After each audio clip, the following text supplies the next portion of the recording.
That's my go sound. All right. You're like, okay, I like it.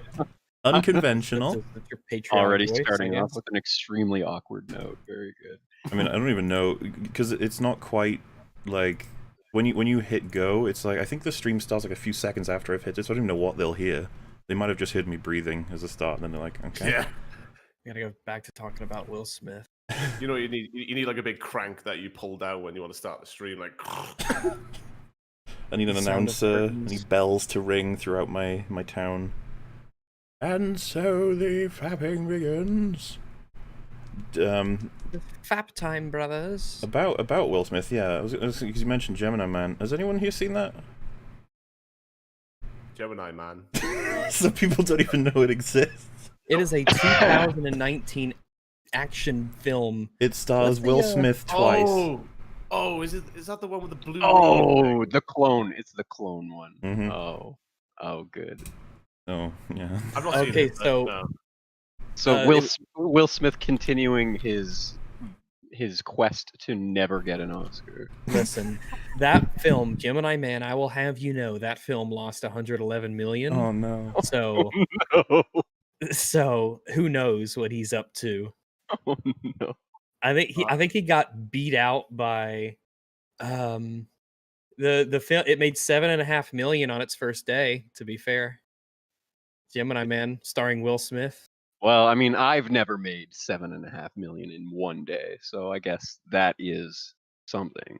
I think even if you well. spread it all out, I haven't made 7.5 million, in years Maybe. ever yet. You I can't haven't made really know 7.5 for million sure. yet. Think of all the times Probably you've not. bought like a coffee or had a snack. Put them all together, 7 million probably. Oh well, I went to Starbucks once, so I feel like I spent 7.5 million. Ba-da-ba-ba-ba. Yeah, they're proper cheeky fuckers. They Rubber cheeky no. fuckers. No. We're here with the Independence Day lingo, everybody. No, but seriously, since they started doing the whole, you have to order your drinks on the app, like everyone else, you just, What? put your credit card in and then because of fucking COVID shit, you have, for us, you have to go for the drive-through, but you also have to use the app to order it. And like McDonald's or KFC, where you just, put your credit card deals in and then click pay. On Starbucks, you have to put a 10 quid deposit in it. You have to put 10 quid in just to buy your 5 quid coffee. It's a bit of a piss take, honestly. Good thing I don't like coffee. So Yeah. they have to like hand you the coffee and everything, right? Oh, don't start, dude. Don't ask questions. You're bringing them out. They 'Cause you deliver it don't with a little actually have to- robot. Hey, You don't have to touch them to order it. You just you speak to them at a distance. I'm now picturing well, them like making the coffee and pushing it with a long pole toward you. They have those little grabbers. those Here in squeeze Canada, they've been using long poles with like a tray on them to Oh. like hand you your coffee. I It's was quite joking. precarious. All right. Oh no, We make your coffee in a bread baker. I was about to No, say, they do they ever almost- drop them? They're like, oh fuck. Yeah. Oh yeah, they almost spilled it in my lap the first time, but Oh, Oof. shit. Yeah. Oh, close. So close to never having to work another day in your life. So close. Maybe next time. yeah. Well, hopefully it's after I have kids, I guess. You're like, yeah, you can go ahead and sterilize me now. It's fine. Daddy, Yeah, how come you're- I don't you're- have any brothers or sisters? Blame Starbucks, son. Your Let balls me will tell you literally about a melt little into your shop leg, called but it's all right. It was that double shot macchiato that did it. Those mocha frappuccinos. So, hello, welcome to EFAP 93. Getting closer and closer, man. It's scary. Yeah. That 100 number. 93. Wait. Oh no, Weekend Warrior, you're even quieter than you were.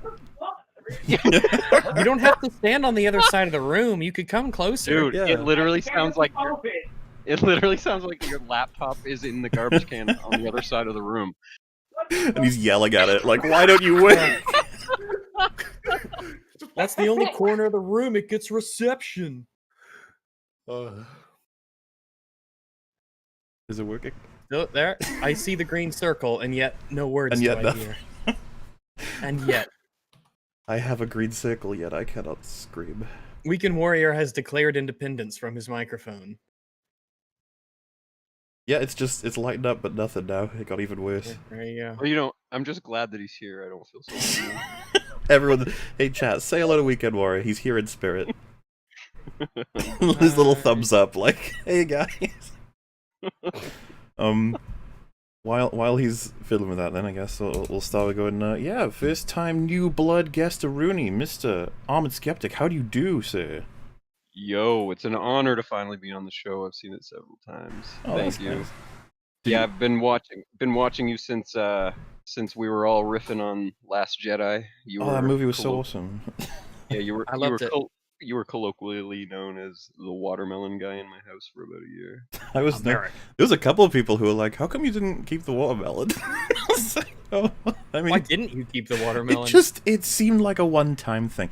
Fortier is the only person who would actually know about this. He's been on EFAP a couple times. I was talking to him while I was editing, and I was like, I don't know what to put as the visual, because it can't be the movie, because back then I didn't know how to correctly get past copyright efficiently. And I was like, what if, like a metaphor, like a rotting piece of fruit, and by the end of the video... Do you think that'll be subtle enough? I was like, it's simultaneously overt, and it makes it so I don't have to do anything else with the visuals. Woohoo! Not even like trailer on repeat, and it gave across the point. I think I was very happy with it. A lot of people were, and then the next video comes out, no fruit. What's that about? I don't know. That's how you evolve as a critic. Speaking of no fruit, happy July, everybody. Oh yeah, We made it. what's the tune we should do for that? Like, make firework noises and sing the Patriot theme song. Yeah, Oh, I was doing a gay thing, but 4 days ago was Canada Day, and none of you said a word to me about it. So. Damn. Okay, that's how I bad. got Yeah. lost in the mail. Hey, Al, when's Day. Britain Day? Do we get one? well, Or is that the we rest had of the VE year? Day, we had VE Day like 2 months ago, but Isn't Britain Day just the Queen's birthday? Like, we don't really have one. Like, well, whatever it was going to be, I'm sure it would be called racist anyway. Oh. wait, So well, then- I would say that like we're probably too ashamed to like celebrate it right now. It's yeah, colonialism I'm not day. going anywhere near. Not that I ever do, but July 4th is not the day for me to go anywhere near the shithole that's Twitter. I Yes, just want to yeah. enjoy the Independence Day. I want to reaffirm, that- I only ever use Twitter to snark and to contact people. That is it. So Hooray!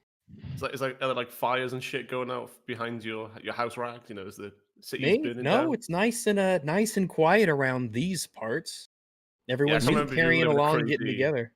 I don't know if you live in a crazy state or not. No, not at all. You rarely ever hear about old sleepy Arkansas. It's weird if yeah. you don't get political, everyone just gets along. It's weird. Fucking hell. Oh, Humans man. coexisting. Can you imagine?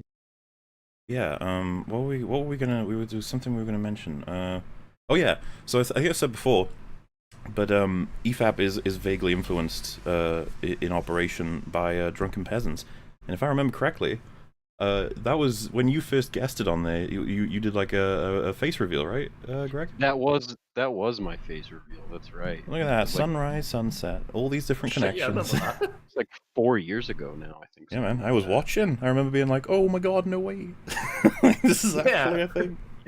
Yep, and you've been sliding in my DMs ever since. Absolutely, just looking to get that armored perspective on Lord of the Rings. See? I mean, I've been keeping track of your Armoured Media stuff as well. You're not happy with Star Wars as it currently stands. That's my impression. Yeah, I don't know how racist. that kind of became the thing on that channel, but that's just like everybody's favorite thing is when I make fun of Star Wars, and that's fine by me because I mean that was the IP I grew up with. Oh yeah, I was just like, who did like The Rise of Skywalker? It's gonna be tough to find. You check out all the reviews, you're like, nope. Monday nope, Matt. Nope. Monday. No. Well, I will have you know. Did he get up a Hollywood Reporter poll to prove that fans did like it? Or Oh something? my Made God, yeah. money, so it must be good. so to remind everybody who doesn't remember, when trying to prove that Game of Thrones season 8 finale was liked, he had, what was it, 60% of the poll said that they liked it, and Yeah, was a he poll- and found it was a- some. Yeah, and it was a It was poll. found was a the- poll. It was a poll of I think 3,000 people, and It was a small number, and it was like basically just in California. I don't even like, think. if Hollywood I think it reports. was barely over 1,000. Oh, I think it was well- like 1,100, maybe. It was like super small. I don't even think it was that much. Yeah, Now well, that I either way, think about it. the hilarious I was gonna say, part was that a large portion of them had chosen the option. The option was like, are you a fan? Are you not a fan? Are you like halfway in between? And like the majority of them chose not a fan. Yeah. It's like, okay. yeah, but Like 40% of the people surveyed were like, "Oh, I'm not a fan of Game of Thrones." I Like, swear "Oh, it was like a good, third of answer these them. questions." I swear like a third of them I like put down haven't watched it. So it was like of the people It's like the who had most seen useless it. poll. Well, here's And- an and- unpopular. Oh yeah, sorry. Continue. Oh no, go on, dude. Oh no, I was just gonna say here an unpopular opinion though is I think that the writing was on the wall that something like that was supposed to happen. That one of the dragons was supposed to destroy the city. Like that is kind of like part of an old like Yeah, it was- archetypical. There's pieces of it's part of an- foreshadowing that imply that King's Landing's gonna get fucked up by a dragon. I mean, it is literally biblical. Like it's supposed to be the great dragon destroying the earth at the end. Like that's the point. And then like Jon Snow is Jesus, you know, killing Cersei, the one he loves, or whatever. Like How is that like Jesus? well, it's like there's You know how parallels. Jesus would There's- just fucking kill the people he loves. Well, yeah, I mean, there's parallels because I mean, the point is the writers fucked everything up because Jon Snow didn't even kill the White Walker king. So like, none of the character arcs in the last 3 seasons made any sense, anyways. That's the but- thing. but- if you were but told they- you have to get Daenerys to kill everybody, I'd be like, we can maybe do it. It's gonna be tough. We have Well, to there, work really yeah, hard. it is set up in the books. Like it's more obvious that that's the direction it's going to go in. But the show writers obviously did not give a crap. Yeah, because in Unfortunately. the last chapter of Daenerys, she's having one of hallucinations, and it's the whole remember who you are a Targaryen, and then you're like, oh, ominous, and then if fucking George got on with the books, 9 years waiting, George, come on, please, hurry up, please. Well, I'd rather wait than get what we got in the absolutely, TV show. yeah. I know, No. but it's just weird thinking that the last book came out when 2011, and it's just like. Yeah, I think I told Rags this recently that I got into Game of Thrones being like, ooh, next book is gonna be, soon. That book still isn't out. It's like, wow. Welcome I to do George think it's R. R. Martin. interesting that nowadays, whenever people talk about Game of Thrones, it's only about how it was ruined and how terrible it is. That's the topic that dominates the conversation whenever Game of Thrones Yeah, is rather brought than up. talking about the insane scope of the story, the influence, all of the great production values and acting. Was it well, because obviously doing this whole lockdown bullshit, I think HBO like showed off like their like streaming numbers, and Westworld and The Wire and The Sopranos were higher up in the most viewed than Game of Thrones. Which would be the perfect time to watch all of Game of Thrones through, and nobody. Well, I say nobody, but everyone wanted to go watch the Sopranos instead, which is well, they should, but Yeah. That's where we're at with Game of Thrones. We often mention, it's like, remember that show? Yeah, well. yeah, I'm not bitter or anything. No. Weekend Warrior, how's that microphone doing? Excellent. Oh, he wrote in our chat here that his microphone literally got busted. So For Damn. what? Possession? I don't know. Crazy, Jeez. crazy time for police right now. So You who can't knows? have friends like that around you, man. They'll drag you down. You got any other backup mics, or I feel bad now. Yeah, fiddle around with some settings. Just keep messing around with stuff. If in you yell Windows and hard with enough, Discord and- our other microphones might be able to pick you up around the world. Yeah, we might just be able to hear you. I'll just open my window and Mm-hmm. little delay, but should be fine. So yeah, our other guest before Weekend Warrior, I guess, is SmilerAl coming back once again. I forget which one you last on. Was it the Monday Bat one? Or was it like a No, shit. Okay. I forget which one it was in. It wasn't Monday Night. It wasn't Game of Thrones. I forgot which. There was another thing. I forget. All right, well, he's back. Sorry, Since that yes. episode. So I was pondering for this. And yeah, Lord of the Rings is a well-traveled topic between Smiler and I over the years. It'll be interesting to hear some arguments against it, because, you know, maybe it isn't perfect. Maybe it isn't the best set of movies that ever graced this planet in this cosmos. You know, maybe there is one flaw. Don't entertain them. There is one major glaring flaw, and that's it. Only the one. We'll allow them have one. Yes, that's true. And of course, Rags returning for another episode. Hello, hi everyone. I'm back. Can't get rid of me that easy. And Weekend Warrior, say hello. We did it. So I was very excited to have Weekend Warrior on because he and I have been buds for a while, and this was supposed to be the first time we talked. This was supposed to be a happy occasion. It's going great. Just give him a sec. He's gonna. It would be funny if he like heads out to buy a microphone just to be able to talk. He told us to be patient, so like We shall. he'll be by eventually. It is Lord of the Rings, so we have plenty of time. This is true. I don't know. Yeah, because the video isn't exactly short, so we probably should just do a thing, kick on with it. Is there anything else everyone wants to talk about before we chew into this wonderful topic? No, let's dive on in. Let's take a look. You have been provided a link to watch together, gentlemen. Yeah, love to get I just wanted to let everyone know I don't have the microphone anymore that made my voice sound like the voice of Sauron. I'm sorry. Damn. Oh no, that would. Before anyone asks for it, it's not there. What else is... Oh yeah, so Rags and I actually rewatched the 3 Lord of the Rings films ahead of time for this. We finished Return of the King today. Mm-hmm. They're really good films. Version, yeah. Like, they're really fucking good. Just putting it out there. Holy shit. Yeah. We are lucky that we're in the timeline where we got the Lord of the Rings trilogy. Like, of course, there will be timelines where they got to have all good things or whatever, but we'll be sitting here like, hey, we got Lord of the Rings, did you? And if they didn't, we're probably better off. Wait, who's playing the cat video?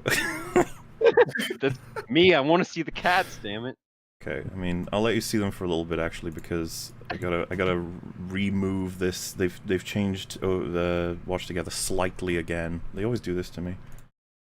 Are you sure we could watch? We could go to the watch together shorts, like Big Buck Bunny. Oh, Big Buck Bunny? That's damn. I don't know. We need to dedicate a whole episode to that. Big Buck Bunny's like one of my favorites. Well, Big Buck Bunny looks like an abominable snowman mixed with an old person. It doesn't. He's very, very odd looking rabbit there. I feel like the abominable snowman probably is pretty old. So you don't need to specify there's an old person, okay?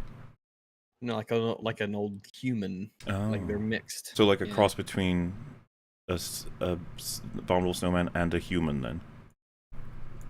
Tired of being picked on by Frankie the squirrel and his band of puny forest creatures, JC the bunny finally decides to fight back. Oh, jeez.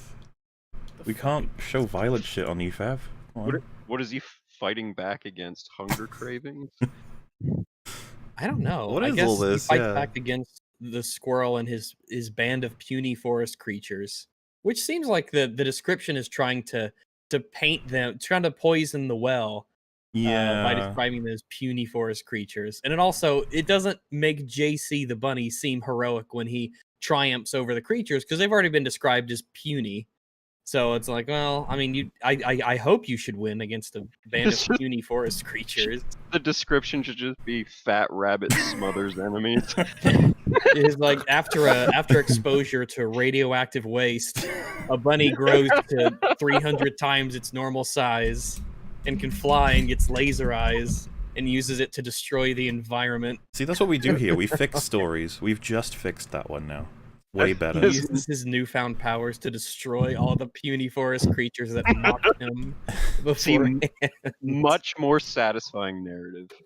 It's in Australia too, so that's how the wildfires got started, was JC the bunny and laser eyes. Motherfucker. Oh my god, don't tell Friggy. No more laser fires. So yeah, this one has been requested since like early Tisms in Lord of the Rings, been in the backlog, and they were just like EFAP, sorry. And so people were like, when are you gonna cover? And I was like, you know what? We have to get the right guests at the right time to really, nail it. We need people who like Lord of the Rings, okay? And all 4 of us, I'm pretty sure, do. I would have been saying 5, but, I hope he's alright. Like, if he's panicking running around, like... Physically, I'm sure he's fine. Unplug, replug, fiddle with settings, and it'll. I feel like he probably, like, really excitedly plugged the microphone in and then broke it. He's like, no! Yeah, you're probably right. Oh. So, Brie Larson is in 2 of the popular video selections on Watch Together? Well, she made a YouTube channel, from what I hear. Yeah, so... Which is always something we're very happy with when big movie stars make YouTube channels and they're like, "Hey, relatable." And you're like, yeah, YouTube is like, you will definitely watch these celebrities. Meanwhile, us people, we're just like, oh, okay. YouTube, trying to talk about Lord of the Rings, Brie. Get in the way. Yeah, I love when seen it. Artificially inflated channels created by easily digestible existing Hollywood stars come in and siphon all our traffic from us. I thought you were about to call it artificial people. Well, that's what a celebrity is, basically. Kind of. Yeah. It's an artificial person. Wait, so what's an internet celebrity then? Like, super artificial? Nothing. A real G who made it big. Yeah, we're cool. They're not. Okay, guys. Okay, I'm glad good. Self-made people. Weekend Warrior, how you doing? Is things different? So I guess we're just gonna dive right in. Okay, we're gonna start this video. It was I think the video's name was much more critical before. But he changed it to just movie review.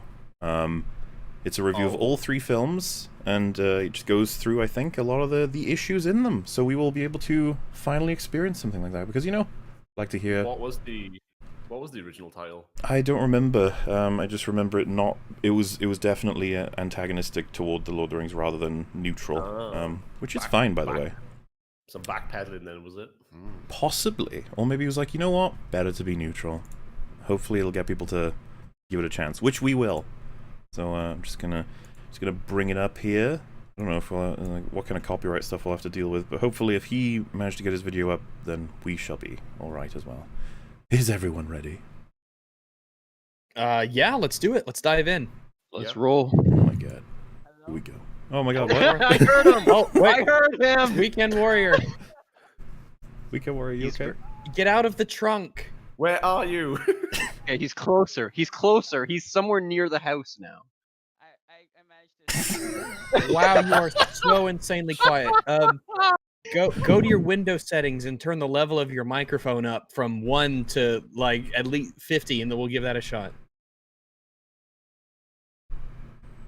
I already have you on 163%, so this is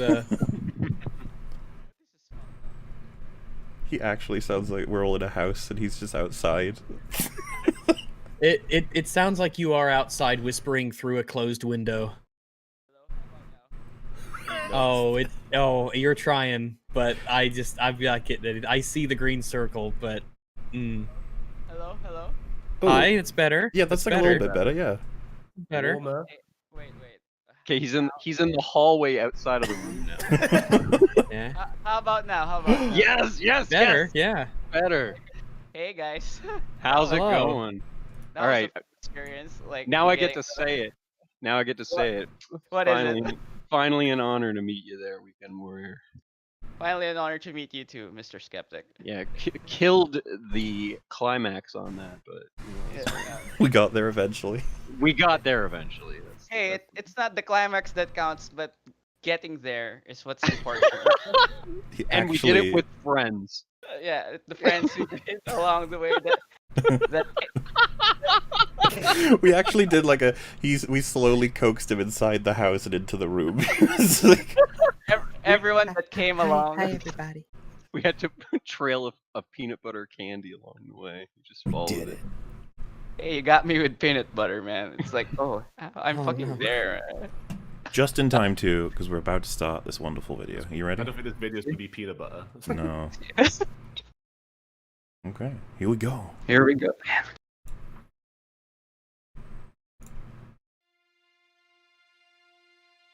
Rob, you have to face your fears. What an interesting looking person. Hey. They're counting on you. And for what? To unsubscribe? It took me long enough to get these subscribers. I don't want to risk Oh, losing them all clean your now. hands before you hit that light. Joke's on you, I'm not subscribed. Damn. You hate Lord of the Rings? What the fuck is wrong with you? I hate Lord of the Rings. Review it then. Fucking hell, he hates it. Okay. Hate it? Jesus Wow. Christ. Wow. Oh, no. Oh my goodness. Damn. That is harsher than I expected. Okay. Wow. Yeah. My Alright. my feelings are already hurt. My feelings are hurt, and like this is not what you advertised. Yeah, I've been offended now. No, I'm not reviewing it. Oh look, it's Lord of the Rings fans. Ooh. Oh, we're shading. Oh. Ah. Oh, that's a bit funny though, like a little bit. I'm getting a little bit of the Jared flashbacks from the light switch on the wall. Is that wait? Um, Oh yeah. Well, his there's a headline hole in can his be wall, making but there, right? vibes. There's just a Huh? hole. There's a hole in his wall. Is there? Oh my god, Yeah, there's yeah, a hole in yeah. the wall. Yeah, yeah, it's from Wow. where the door's been slammed against the wall. I'm guessing Where the door is this slammed. Yeah. light? You ain't got a door stopper. That's Oh, yeah. It's supposed to be representative And of he's the got a anger. handle in the wall. The anger Yeah, within. However, to his credit, if you push the door handle through the wall, the door can become even further open. Yeah, yeah. There are benefits to this. Let's not ignore Yeah. them. Yeah. You gotta be fair and balanced. I don't know. He hasn't got a door stopper. How can we trust his opinion on all of the rings? I just feel like if I was doing the video, I would have been like, we don't have to film this like at this specific spot. We can lift the camera up just a little bit. There might be a slightly cleaner room we can do this in. Anywhere else. Maybe What do you think? outside. The DMV cleaner. Just go outside. You really think people are going to give a shit what I actually have to say? I do. What do you mean? I mean, I haven't even started the review yet. Look at that dislike bar. Oh. 46.5 million views. All right. 46. That's a Sorry, 42 and a half. Mahler. Hey man. At least Yeah, he's sorry, confident. everyone. I Forgive Mahler, he's Welsh. yeah. We don't do numbers.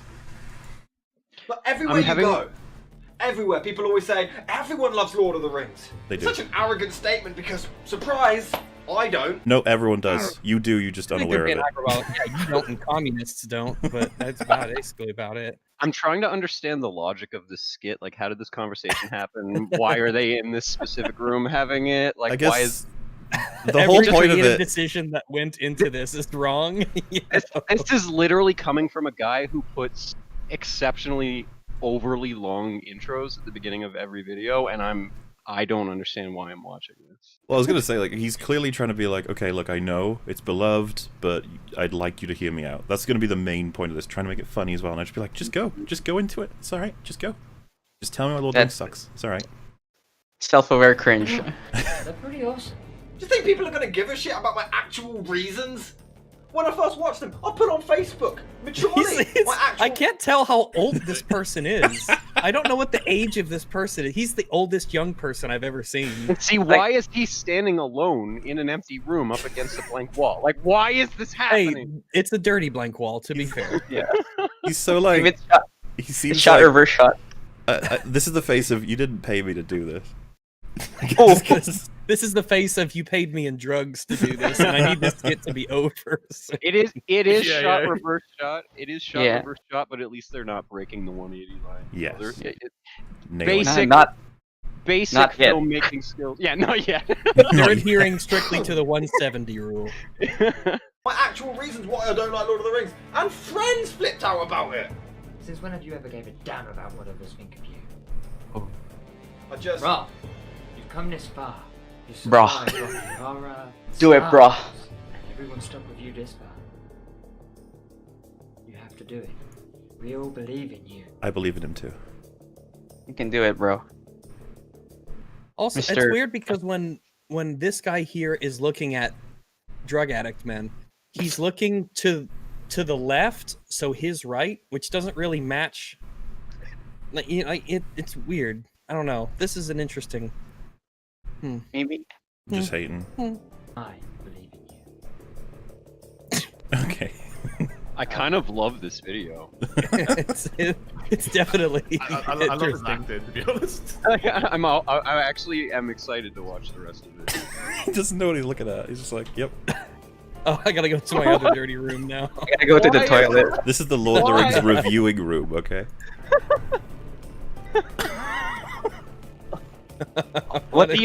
This entire universe only has 2 doors. Many doors, yes, Ed boy. Oh, here we go. Oh, Here we that's go. a set. That's a reviewing set. There we go. Goes BT router there. Yep. Hey, not Yeah. that one. He's gonna say it. He's gonna say, I hate it. I hate it. I fucking hate it.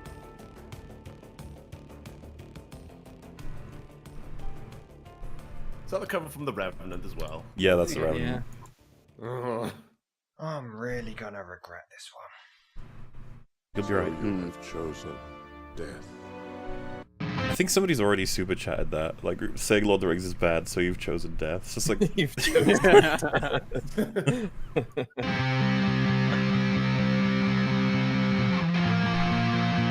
oh, I guess this is an intro. To be fair, we don't have to worry about intro music copyright because there has to be music for that. Yeah, I'm sure it's fine. 1937, best-selling author J.R.R. Tolkien wrote his famous and successful novel The Hobbit, but just a few years later, between 1937 and 1949, he wrote one of the best-selling written trilogies of all time, The Lord of the Rings, which sold over 150 million copies worldwide. I read them for English class back in high school, and I didn't like them either. Just Oh. throwing that Yeah, it was out like there that in high before you... Oh, no, he didn't I like didn't the books like either. them either. Wait, did he say he read them for English class? Yeah. Damn. I guess they may have. That might have been like the. I'm trying to think Okay. like the year's project was Lord of the Rings. I don't know. Yeah, that's criticism number 1. Like, this is actually a problem I have with video game reviewers too. Like, they try to vlog through the game as quickly as possible. They're not really like experiencing it the way it's supposed to be. Like, books like Lord of the Rings, like I had the old one that was all 3 books in 1 volume. Like, you're supposed to put that shit down sometimes, you know? Like, Yeah.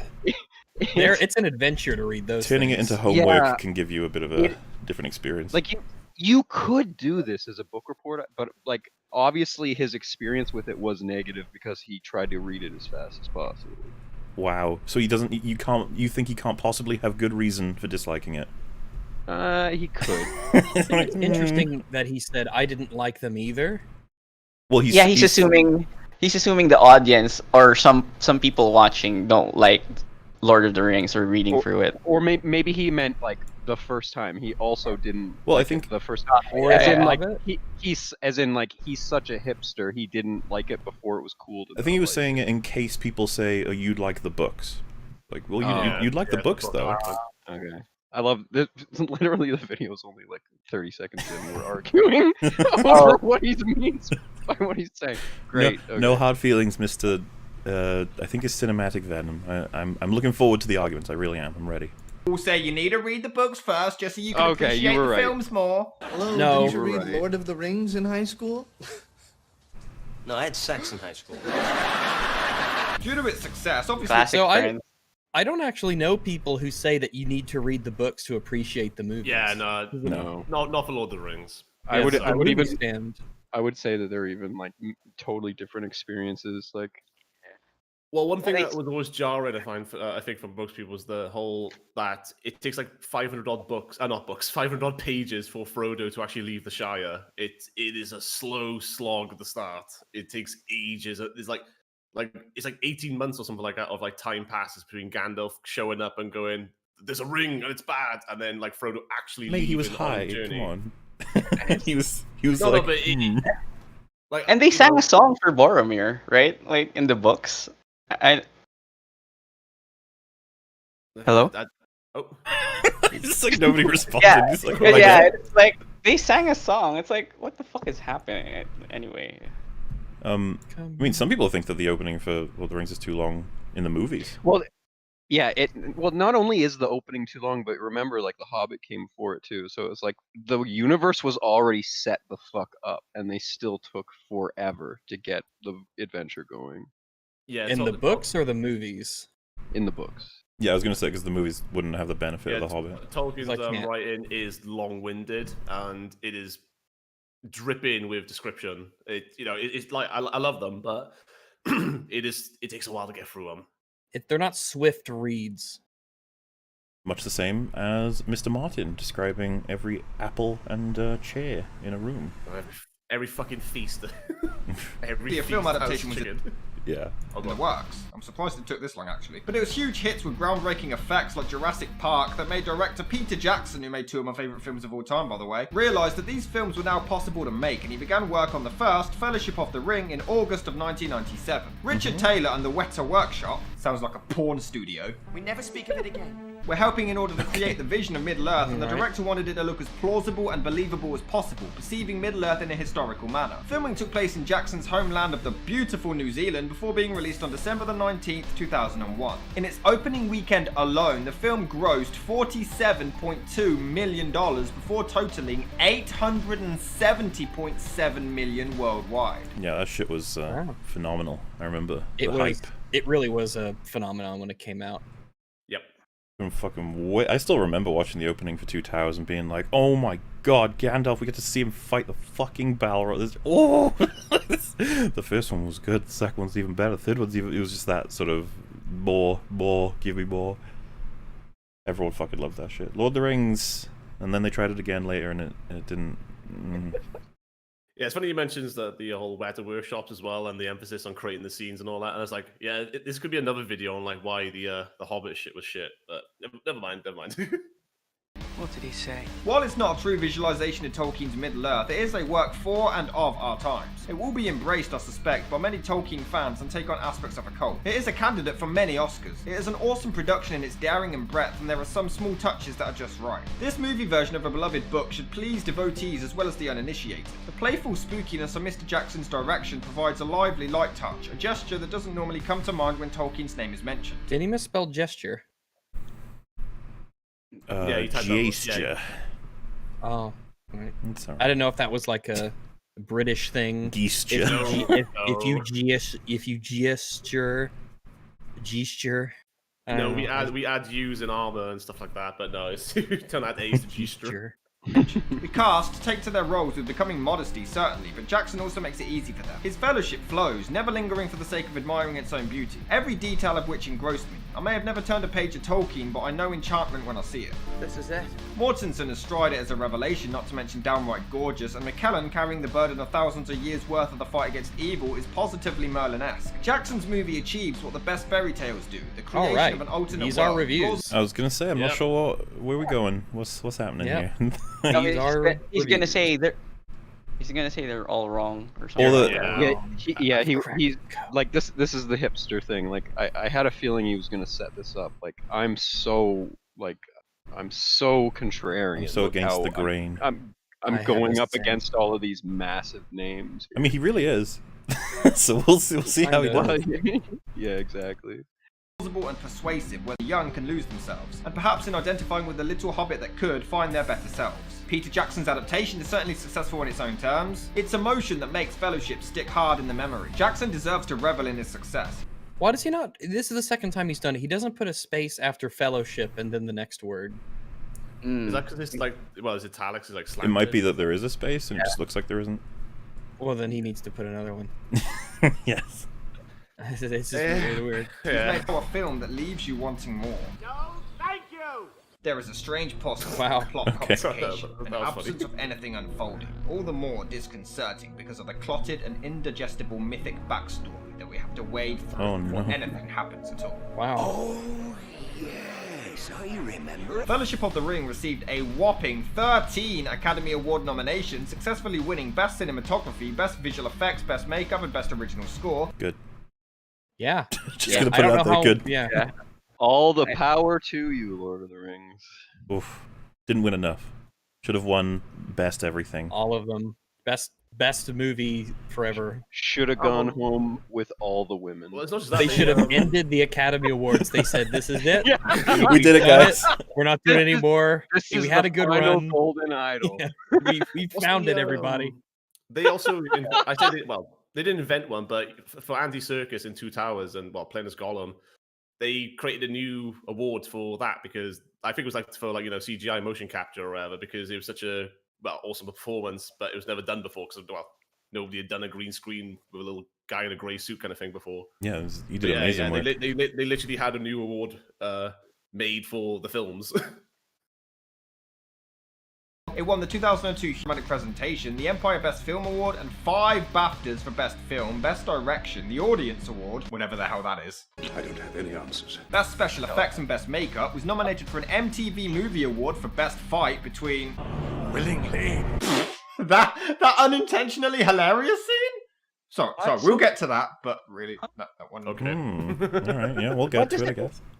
Why is it funny though? Like I can't see it being funny. It's Well, I can see it being funny. Rags, Wolf, and I created in our coverage of it, created a bit of a weed allegory, and the idea is that Gandalf imagined all of Lord of the Rings, and he's just spinning in a warehouse somewhere on the floor, and so we can get fun out of that. But I mean, if you take it, literally funny, as to what is happening in that scene, Saruman is beating the shit out of Gandalf using magic. So he's being spun around, disoriented. It is sort of silly seeing 2 geriatrics being like fake flung across a room or whatever. Like, but I mean, the point of it, it is a movie. You're supposed to suspend your disbelief. We know that they're not. Well, in the movie it checks out because they're ageless wizards essentially. And they're angels. Yeah, exactly. So like, I mean, yeah, because this goes into a category of criticism where someone's like, a fucking dragon, I can't take that seriously, and I'd be like, okay, yeah, well, yeah, okay. Kind of knew that going into the film though, but all right. An award. Let it go. AFI selected it as the 2nd greatest fantasy film and the 50th best movie overall in history. I won't bother explaining the plot. 50th? Boo. 50th? Fuck them. Top 5 will die. Let's murder all the other 49. Murder all the other movies so it can only be one. Kill them. Literally the Highlander. Drink their blood. Same for all 3. Some hobbits have to take a ring to Mordor to destroy it in order to save the world, and a bunch of random shit happens in between to try to stop them. 9 hours worth of film just summed up in 1 sentence. You can do that with everything. Yeah, you can do that with anything, yeah. Like, we could have summed it up faster than that. Destroy a ring. Destroy a space ball. Exactly. Yeah. Little people go on a big quest. It's weird how... I feel like we've done this for so long. Like, lots of people roll this out, and you're like, it's never something you can't do with something else, This is always... Everything can get boiled down. I don't know, what's the point? That was just a detour. Positives. The scenery looks gorgeous. You can really sense the amount of effort in set design, direction, and even costumes and props. Artistically and cinematically, it's a well put together film, and the budget clearly went more into production and less into screenwriting. The acting performances are most... Okay. Miniature. Those were amazing miniatures, though. Oh, they were insane. They're amazing. It's kind of weird, though, to say budget clearly went into them and not the script. It's like, budget going into a script? As if just money spent on script equals good. Yeah, that's not how that works, really. That's actually totally the inverse. Like, normally the more writers you have, the bigger of a nightmare of a story you end up with. And I would say, look at fucking... What's an example of the most affluent production in recent history? And it's like, also, I'd ask for an example of the worst scripts in mainstream recently. And you're like, oh! They kind of like Star Wars.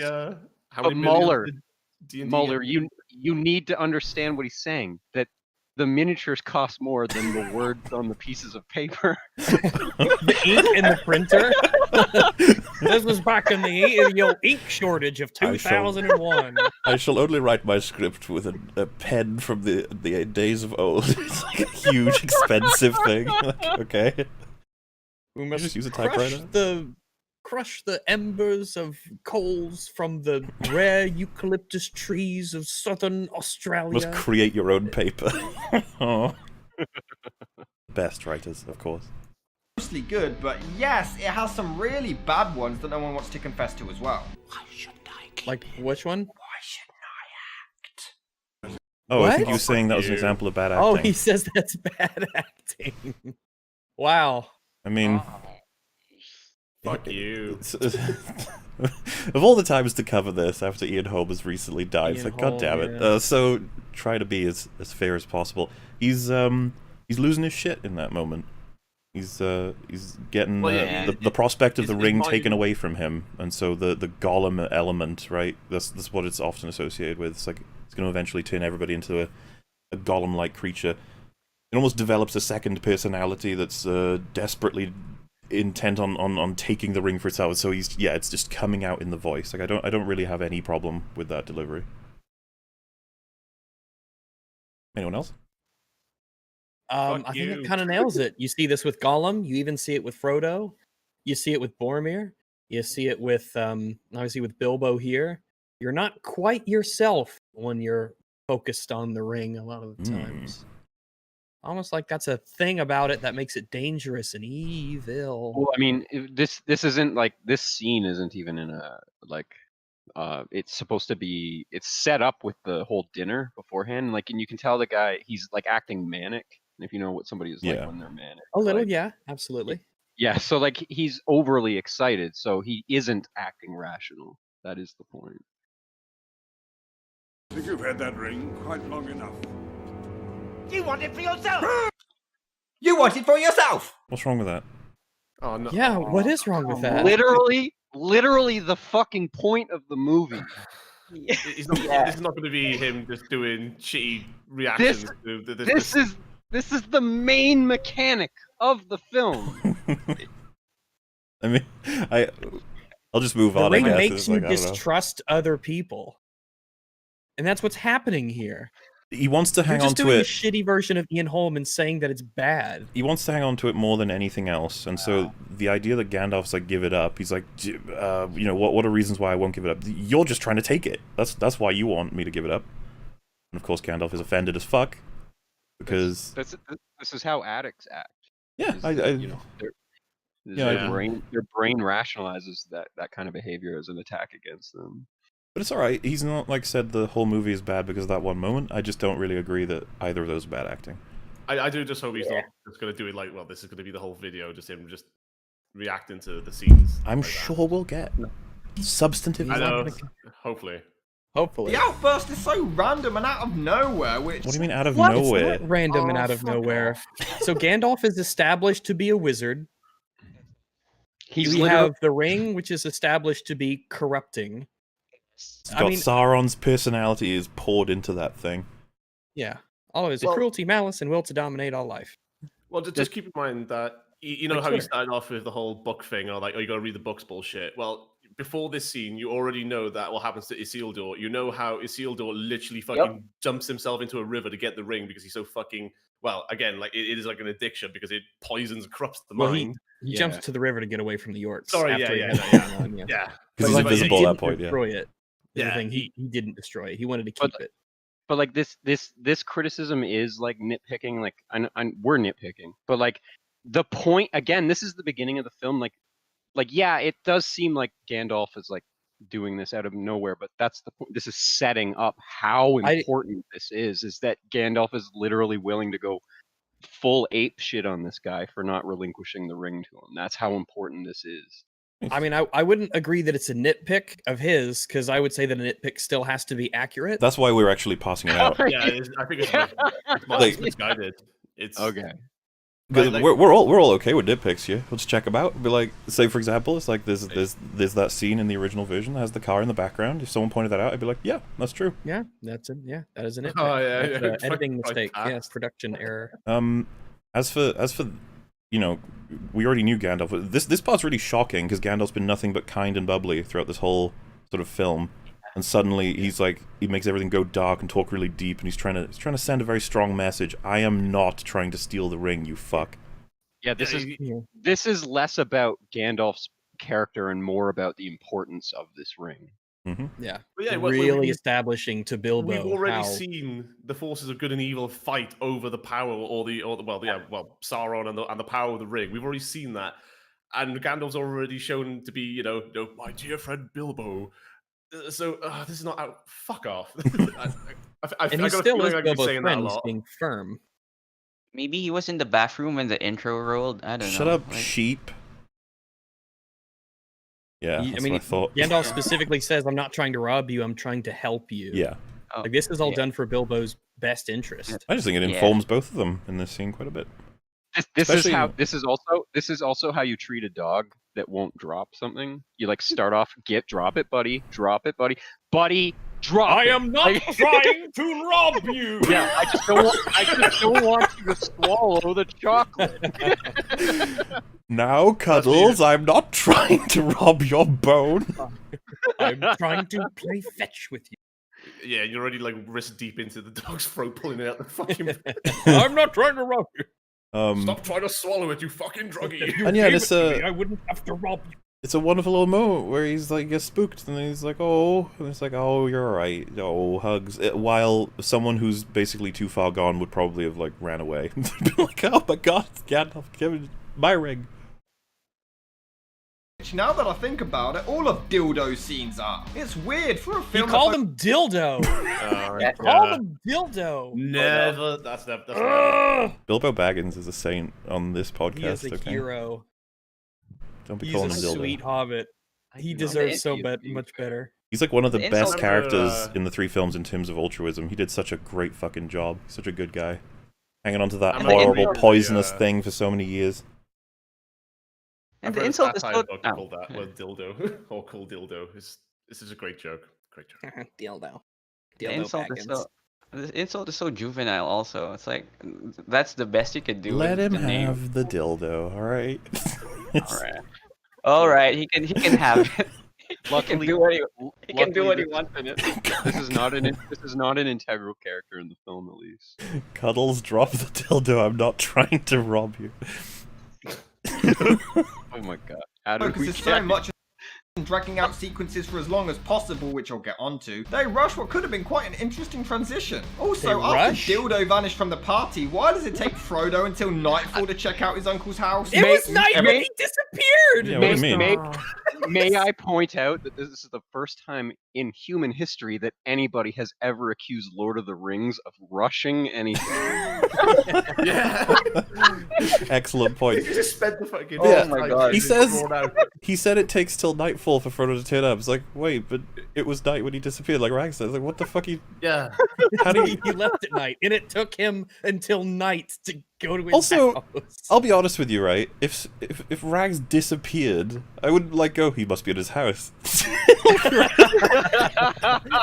He vanishes in front of my eyes. It's like he's probably in his room.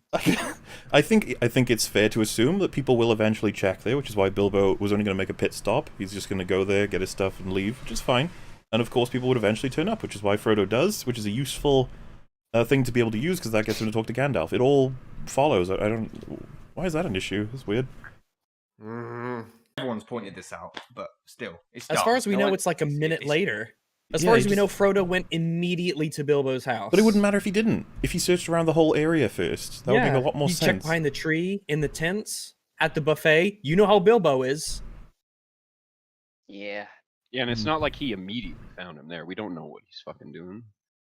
I'd also like to point out he also said, "I can't believe no one has pointed it out yet," like something like that. I think he said that other people have pointed it out. I wonder why that is, though. Yeah. Let's we'll roll it back, see what he said about action. You want it for yourself! The outburst is so random and out of nowhere, which, now that I think That's what about this it, video all of is. Dildo's scenes are. It's weird for a film that focuses so much on dragging out sequences for as long as possible, which I'll get onto. They rush what could have been quite an interesting transition. Also, after Dildo vanished from the party, why does it take Frodo until nightfall to check out his uncle's house? Everyone's pointed this out. Until nightfall. I love that. There are candles burning. Like he at actually- the party, there are candles. There was burning literally and everything. fireworks. There were fireworks. You cannot see fireworks. No, that's a daytime thing in the Shire. That's There the was- Hobbit yeah, tradition. there was literally fireworks. It encourages people to make them really bright. I don't get how he could do that. But he literally had to edit it and snip the fucking scenes together. And Yeah, then I'm go, not- all right. not- How did he not? How did he fucking not see that? And then he went. And then he made a whole point about it. But it looked like he was about to follow up and say, "I know a lot of people have pointed this out." I just want to see if that's what he actually says. Rush, what could have been quite an interesting transition. Also, after Dildo vanished from the party, why does it take Frodo until nightfall to check out his uncle's house? Everyone's pointed this out, but still, it's dumb. No one. I've literally never heard that before. before. Never heard that before. Everyone pointed it. What? If it was daytime, like they were having drinks at daytime, and Bilbo disappeared then, and then it cut to Frodo walking into the fucking Hobbiton, then yeah. Then I mean, even then, you can vaguely believe that's a possibility. I probably would be like, it seems strange he took that long to check his house, but you can't make that claim here. You just can't. It's not. It's bullshit. It's fucking bullshit. I mean, in the images you show of the party and the close-up of Frodo, there are candles burning to light the place. You do that at daytime, idiot. To make it helps the sun, so the sun uses less power to light things because you're helping it out. The reason it was dark is because they were using dark works, where they fire little things that just shattered, put darkness everywhere. That's how it's a Mini fantasy. black Okay. holes in the sky. Yeah. Really dumb. That was good. Elijah Wood is so bad. The screen is dark. The screen is dark. With Merry and Pippin, You just said You have Elijah to light Wood. the actors so you can see them. I guess this is like the acting section. Or something. Fucking hell. I don't know. But he just said Elijah Wood's really bad. It's like, oh damn, okay. Oh, fuck. That is objectively wrong. Elijah Wood is one of the best parts of the series. It's like, I think he does pretty excellently. I don't see it. I think he encapsulates if the everyman who actually he's not ready for this kind of responsibility, but will take it head on. You know, this is actually the only role that I really like Elijah Wood in. You didn't like him as the crazy, creepy, flesh-eating killer in Sin City? Oh, that was his best role. No, that's actually no, that's true. That is a. You guys ever seen Maniac? I He's have. a crazy serial killer in that too. He's awesome in that. Watch that then. All right, added to the list. Fine. We will watch all of your favorite Elijah Wood movies. God damn it. Yeah. Nothing he says sounds genuine, and everything he says sounds feminine. Sam. What? What? Oh my god, I don't even want to address this. Can we please not? I was just gonna say, like, okay. Yeah, no, I'm happy with that. I'm happy with that too. Yeah. We'll be here. We'll come. And then we'll all do our hair. and Just our let him nails, bury Sam. himself. Damn. Yeah. Bury yourself, son. That's nice. How was that feminine? How? Come Put it on. out, you fools! Oh No. I mean, I don't even know what to say in response to this. Exactly. I'm a little bit at a loss. We just Where watched. does one begin? We just watched the man cover himself in earth, and we let it happen. Oh, No, Green we laughed Street. while it happened. Green Street. That's another film, Elijah Wood film that's good. Or at least what I remember. Yeah, okay. Anyway. But I do think I guess some we of have it's to not- start with why is it bad that if he does sound feminine like this, why is that bad? It just is. You just said. All right. Alright, good. Fair enough. Not his fault. How do you make dialogue like that sound natural? Put it out, you fools. No, put That it is natural. What do you... What? Why would you pick this of all the lines? Put it out, you fools. Well, you should have said, "What are you doing, you fucking retard?" Put the fire out, man. Fire bad. As they Stop. say in Fire bad. the olden times of Middle Earth. Fuck off, retard. I need to see that version. Yeah, I don't know what to do with that. It's just like, yep, he's terrified at the idea that they'll be spotted by the Grim Reapers on horses. So he's like, put that shit out, alright? Meaning the fire. I don't know what else. Yeah, alright. Also, when people are suddenly introduced to moments of potential peril, they're not going to sound like quote unquote like themselves. They're just going to get words out. Hence why I think he's more aggressive in that moment than usual. Frodo is very, very, like fairy tale-y. Yeah, well, yeah. No, Frodo is he's very soft, unspoken, or the unassuming hero, because that's this whole fucking character. He's a hobbit. He lives in a radius of like 1 mile, and he never leaves his home. Well, he's also supposed to be like an archetypical child. Like the point of him being a hobbit is that he is essentially like a child in this universe, and like, for him to act sort of quote effeminate and to have like his best friend and they like love each other so much, like what that isn't like. Yeah, sure you could say like in modern terms we would say those are effeminate features, but the point of that is it's supposed to show innocence Yeah, well, yeah. I mean, we've already established that hobbits just want to live a peaceful life, gardening and playing chess, and literally just getting drunk and smoking weed all day. Yeah, We boy. know that. Yeah. It's literally in the intro when Gandalf's talking about the Shire, and It's- you know what these characters are. You are right, but- yeah. Basically, this guy is complaining about basic film language. He's not even complaining about the film itself, but the type of language that it's chosen to use. And these are like staple things that people like. Some of these are like as old as Greek plays. Like these are established ways that we communicate these things. Yeah, I'm looking forward to him to fucking shitting on more iconic lines like "Fly you fools" or well, any of the more iconic lines from any of the films. It's gonna be great. I can't fucking wait. When he says "we fight" before the Blackgate fight, he's like, "We fight? Do you mean we are going to fight, idiot?" Like, sure. Do you mean we are currently fighting? That is not the case. Who talks like that in a fantasy film? I was actually gonna say, yeah, this is the other thing that this film has that I guess other films do not, is that these are fantasy creatures, so they can actually use language in very alternative ways if they wish, and they can get away with it. Yeah, it's such an odd complaint. It's a very odd. She's an elf. Thank you, Captain Exposition. And again, he's surprised. Wait, Yeah. he's surprised. He never saw an elf before. You person. That's the point. And in this movie, Sam is even excited to learn that they're going to Rivendell to see elves. Hasn't Sam never left the Shire? Yeah, Sam has never left the Shire. He's never gone further than that scarecrow. Yeah, he said, "This is the farthest place I've been in the Shire." If I take another step, All this shit is shocking to him. He's like, "Whoa." Yeah. And even when they get to Rivendell, Frodo said Sam wants to leave and go back to the Shire because he thinks they're finished, and Frodo's like, "But I thought you always wanted to see the elves. Like this is something as we've established, already. I'm reiterating, this is something that you really wanted to see elves." Like, it makes sense that he does this. Like this guy didn't watch the movies. I guess it's weird. It's weird because he's got like clips from them, but I guess he didn't watch them. They're clips. Yeah, like he literally just watched them all out of sequence and then just thought, this dialogue, this is funny, and I guess. with this dialogue, all these problems they go unnoticed, right? No, but they're not problems. I feel like I just lost my mind. Like, what problems? Yeah, no, he's right. I haven't noticed. I haven't noticed these non-problems. When other films do it. Have you ever noticed that Wilson's only job in this? Why are you referencing Nostalgia Critic? No. Story is stating the painfully obvious. I didn't do it. These carvings are really creepy. I just think Dr. Marrow's up to something. Okay, why even bring this up? Yeah, we don't know this is The Haunting, funnily enough, from the Liam Neeson movie. Yeah. I have no idea. I've never seen this film. I have no context for it. All I remember for the Nostalgia Critics video. All I remember is the spooky ghost and Owen Wilson gets his head chopped off. So. Yeah, Owen Wilson just plays himself, just going, "Whoa, creepy." Wow. I cannot believe that this Lord of the Rings review includes spoilers for Haunting. I know it's messed Well, up. it's really more Mahler. Yeah, I kind of did it.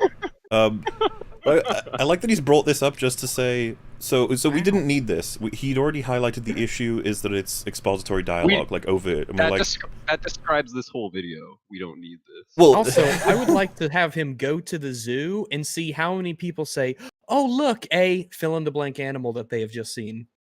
And Rags is like, "Wow, exposition." Like, "Oh, look at Captain Exposition over here."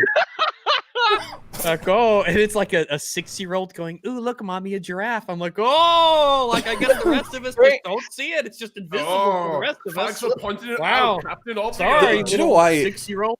Do you know why it's not It's not even what I really consider exposition anyway, because her being an elf isn't necessarily like useful information to us. She's someone who's going to help. She gets Frodo out of there. Like her being an elf doesn't really do anything for us at that point.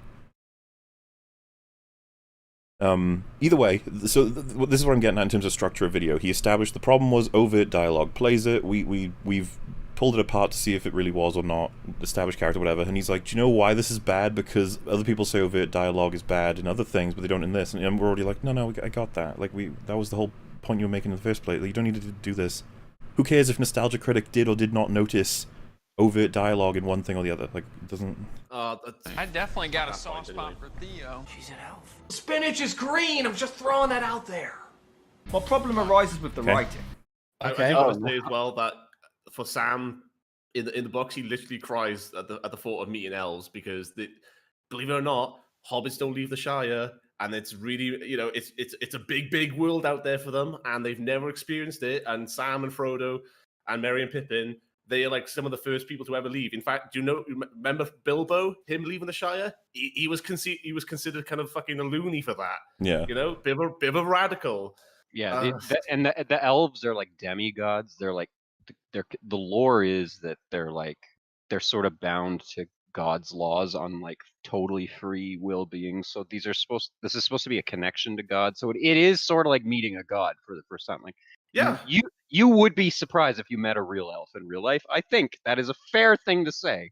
Unless you're using that as just like an alternate word for little people. Well, yeah.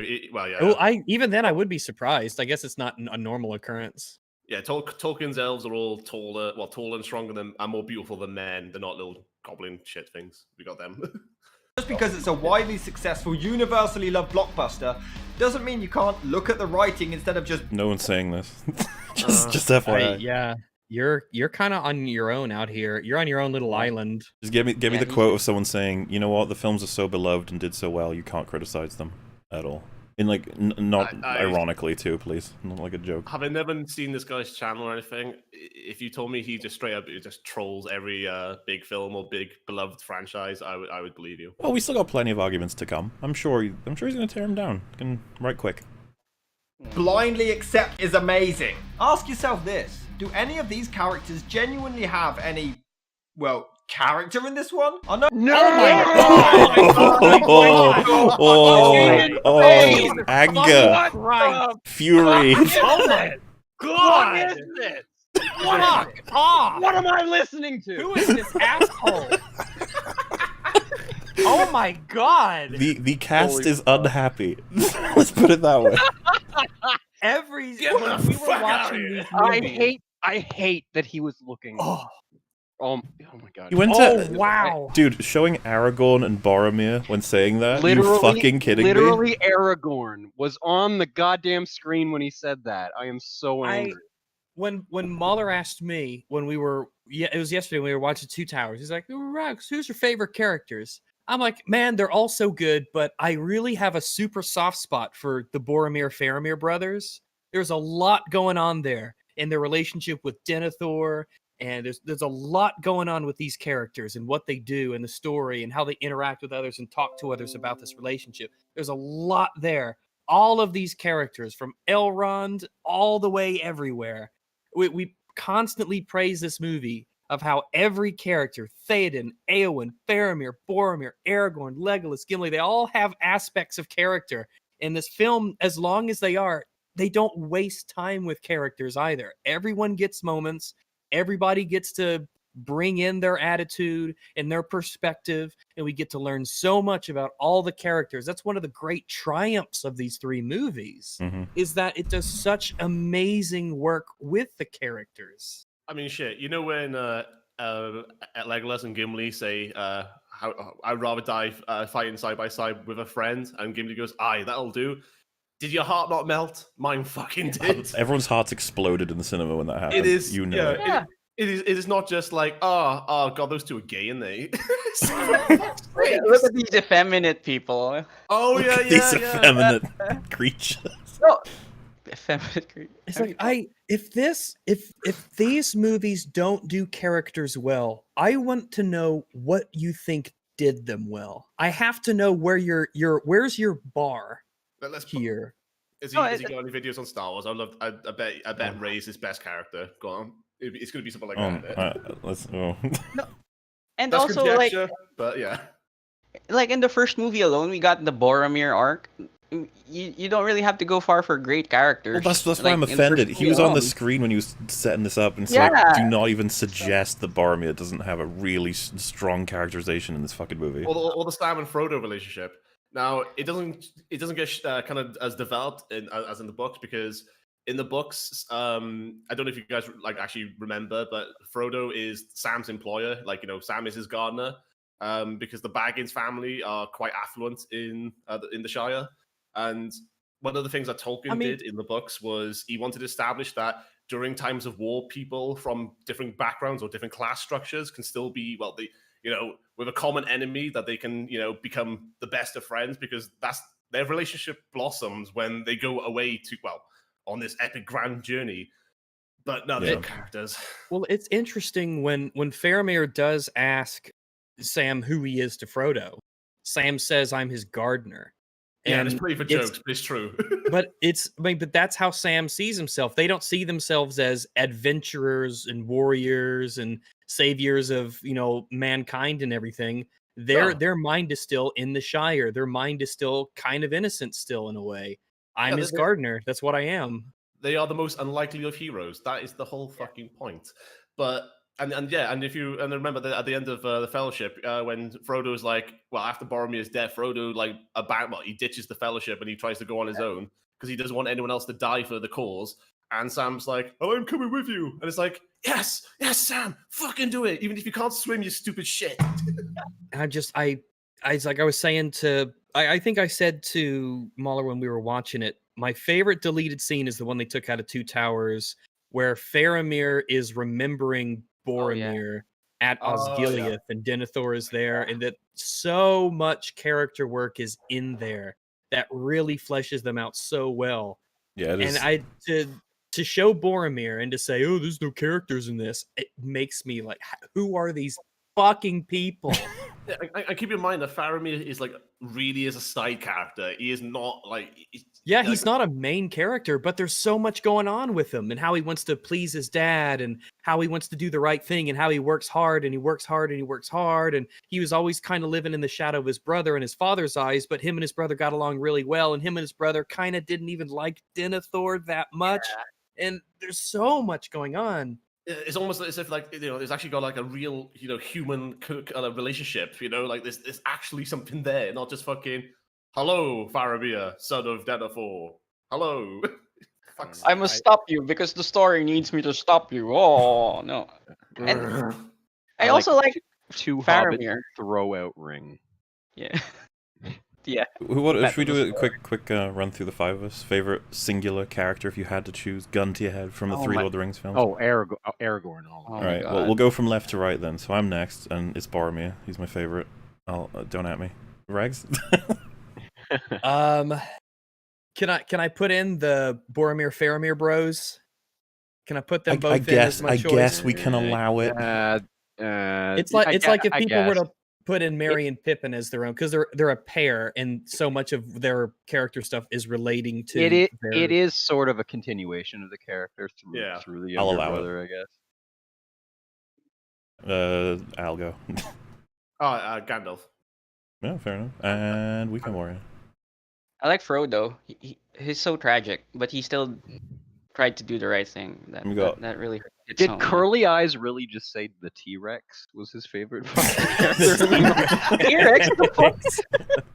T-Rex? I think my second is safely Samwise, though. Samwise, yeah. Not the T-Rex, okay. No, it's Sam. Sam is my second favorite character. Yeah, I mean, who would not want a friend like Sam? Yeah, exactly. Yeah. Who wouldn't fucking want legend. Exactly. He's the most loyal. He's the most loyal character in the entire film. Yeah, he's the chaddest. He fucking killed Shelob. He goes home. The lady waits for him. They get 13 babies. He has a garden. He's like king shit. Yeah. I'm the king of the artichokes. That's true. I mean, within Shire logic, he is king shit. He is the apex hobbit. Yeah, apex hobbit. Yeah. Yeah, for all we know, he's the mayor of the town after Frodo leaves. Yeah. He looks down on all the little people. Really, he does. In all his magnificence. Anyway, then. The man killed Shelob. Can we not go with the video and just talk about why X is so great? The crazy thing is, yeah, fuck it. This. He started the point. He hasn't actually substantiated it because we're all so upset at the idea of substantiating that point. Yeah, I forgot about that. If he does a just kidding after this, I'm gonna fucking. So this is simply the introduction to the story, but it is 3 hours long. That's more than enough time to develop character substance, but the only... Wait, is he saying yes. Lord of the Rings, The Fellowship of the Ring is the introduction to the story, therefore the characters should have been established over these 3 hours, as if they aren't? Yeah, I think that's what he's saying, yeah. Wow. So yeah, that still wouldn't. Even if he was taking in this film, this video is about the trilogy, and even if he was focusing in on only the Fellowship, having Boromir's face on screen still here is, I mean, there's so much work. It's still nuts. By the time this scene hits, like this scene finalizes the establishment of several of the characters that are in this circle, and then we get to see the establishment of Boromir and I guess.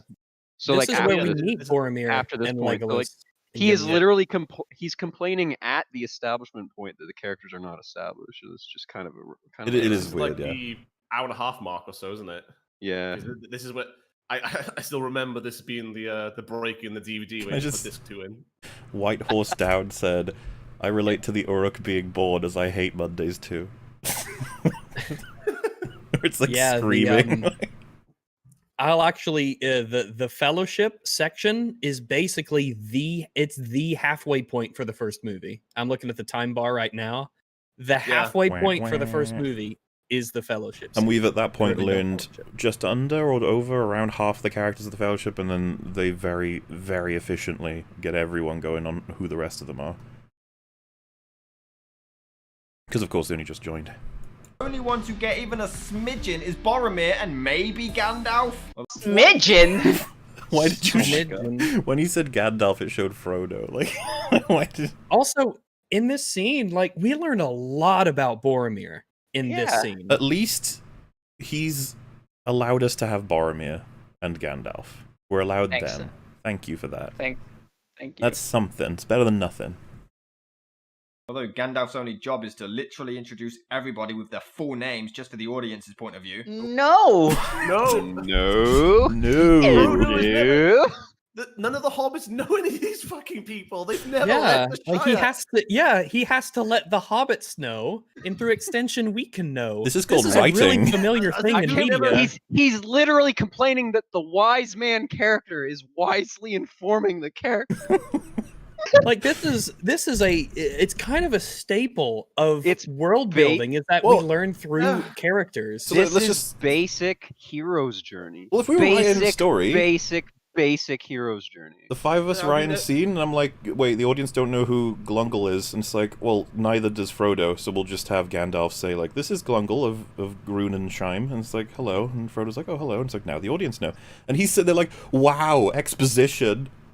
It's like, if we go back to The Hobbit, right? If the Hobbit movies is really similar, where when all of the dwarves show up in the Shire and they're getting introduced to Bilbo, it's like, yeah, he needs to know their names. They're going to go traveling together. It makes sense that we would learn alongside Bilbo what all their names are. It's really well done. That's the gold standard of introduction of a character is you introduce it to someone else. This is why a lot of people advocate for having a character who has no idea what the fuck's going on. Because that one will have things explained to him. I'll take a guess which one that is. Oh, it's Frodo. Ooh. Oh, shit. A wizard is never late, Frodo Baggins. Samwise Gamgee, SmilerAl Brandybuck. Okay, so it's pretty when your mother, when you were growing up and your mother used your full name, you knew you were in fucking trouble. That's what that is. The same thing applies to when a wizard pulls you out of a hedge. Yeah. I like that he's using this as an example of like overt exposition when he says SmilerAl Brandybuck when nobody calls him that throughout the rest of the fucking film. It's Merry, yeah. It's, so people say like, Merry and Pippin, not SmilerAl and Peregrine. Yeah, he's not like, this is Merry and this is Pippin. It's like, no, he's using... And he stares at the camera for a moment.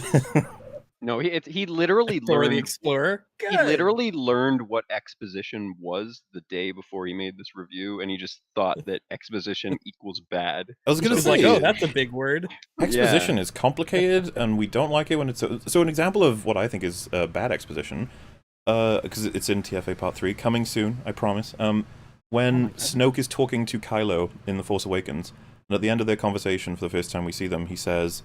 The droid is aboard the Millennium Falcon in the hands of your father, Han Solo. And it's like, why did you say that like that to Kylo? Like, he's fully aware of who his dad is. Like, we didn't know at that point, and so we're like, oh, okay.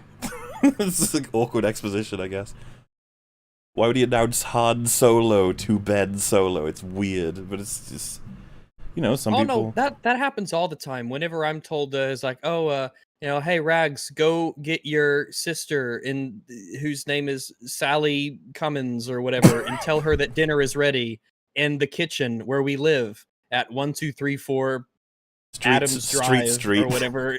1234 Street. You know, it's like, why are you doing this? Yeah, are you testing me to see if I'm an alien?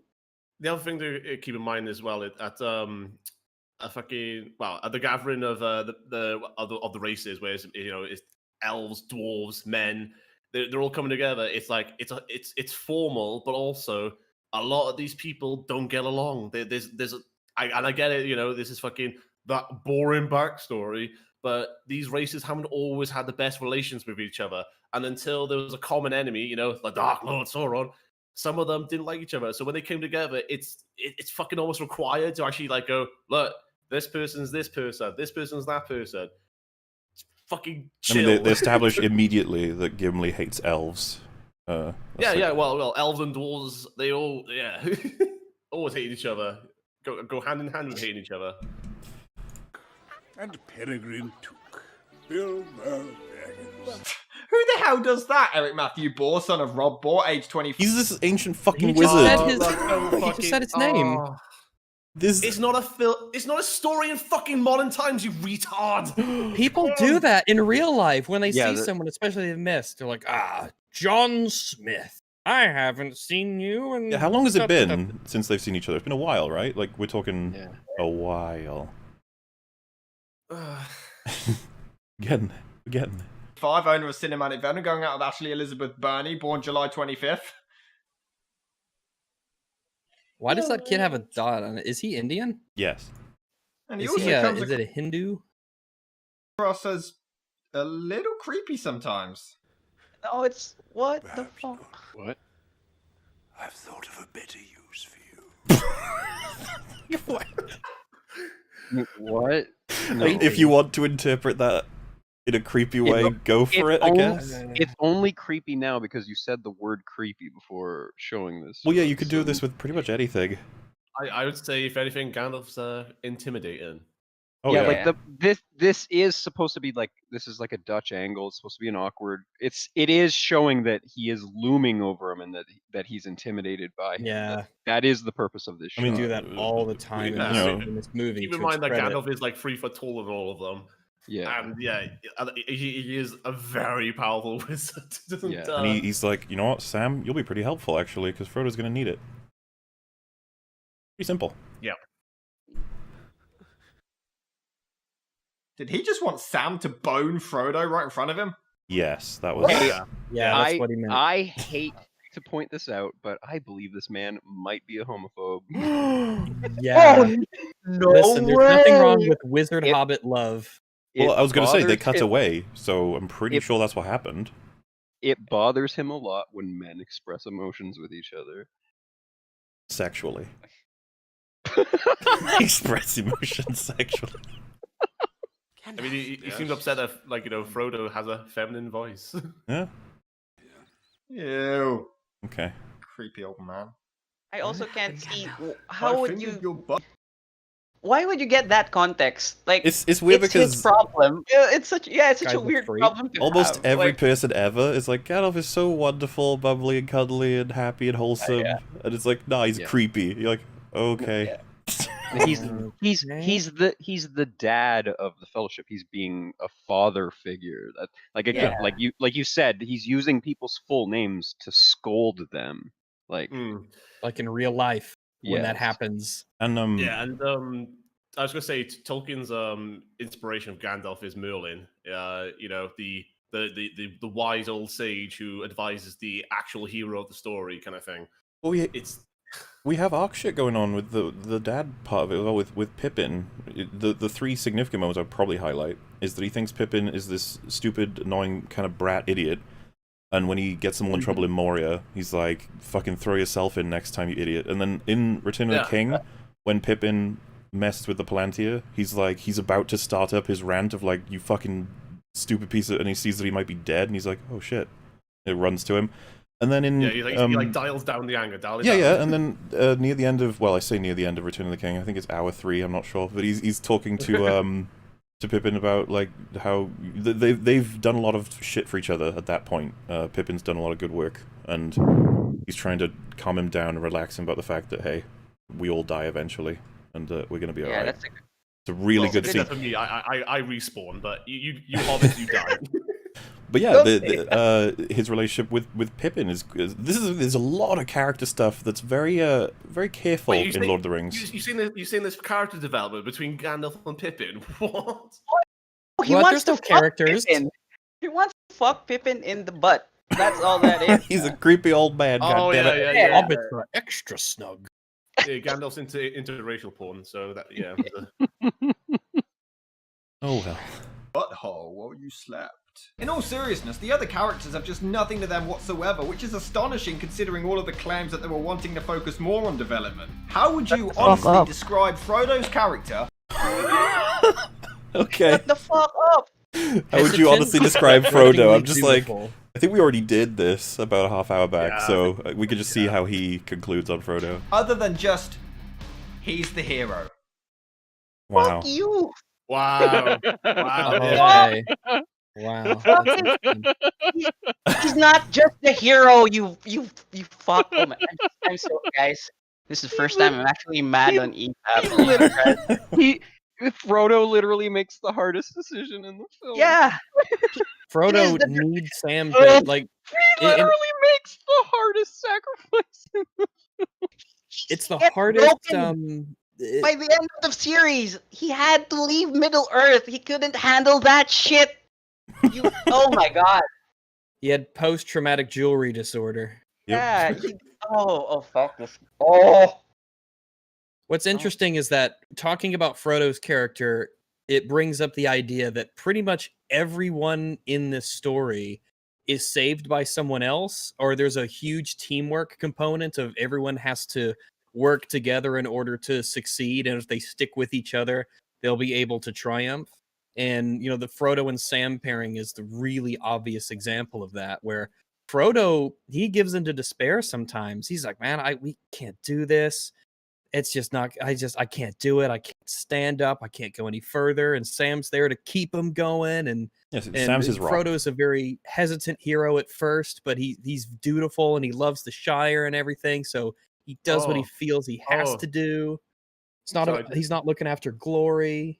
Sorry to interrupt. One of the guys in the comments said that apparently the guy in the video now, he argues this is his opinion. He pulled the opinion card on it. Oh, well, your opinion is wrong.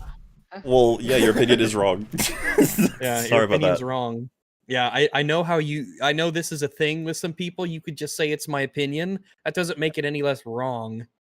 Like, it's saying there is no characterization for the majority of these people in Fellowship outside of maybe Boromir and Gandalf. It's like, oh, that's wrong. That's actually just wrong. Well, that's what I got from it. It's like, oh, well, you missed some stuff, I guess. Like, what do you want me to say? So his video's right, because it's his opinion. You can't, can you? No! I've asked a couple friends who love these movies. Fuck One you! said He just said that, what can you say about Frodo except that he's the hero? Yeah, and you can't. And I just said that he goes through a tragic arc, so he could just fuck off. Like, shut up. Yeah, we just did a lot of stuff talking about just off the top of our heads, just being like, actually, Frodo is all of these traits.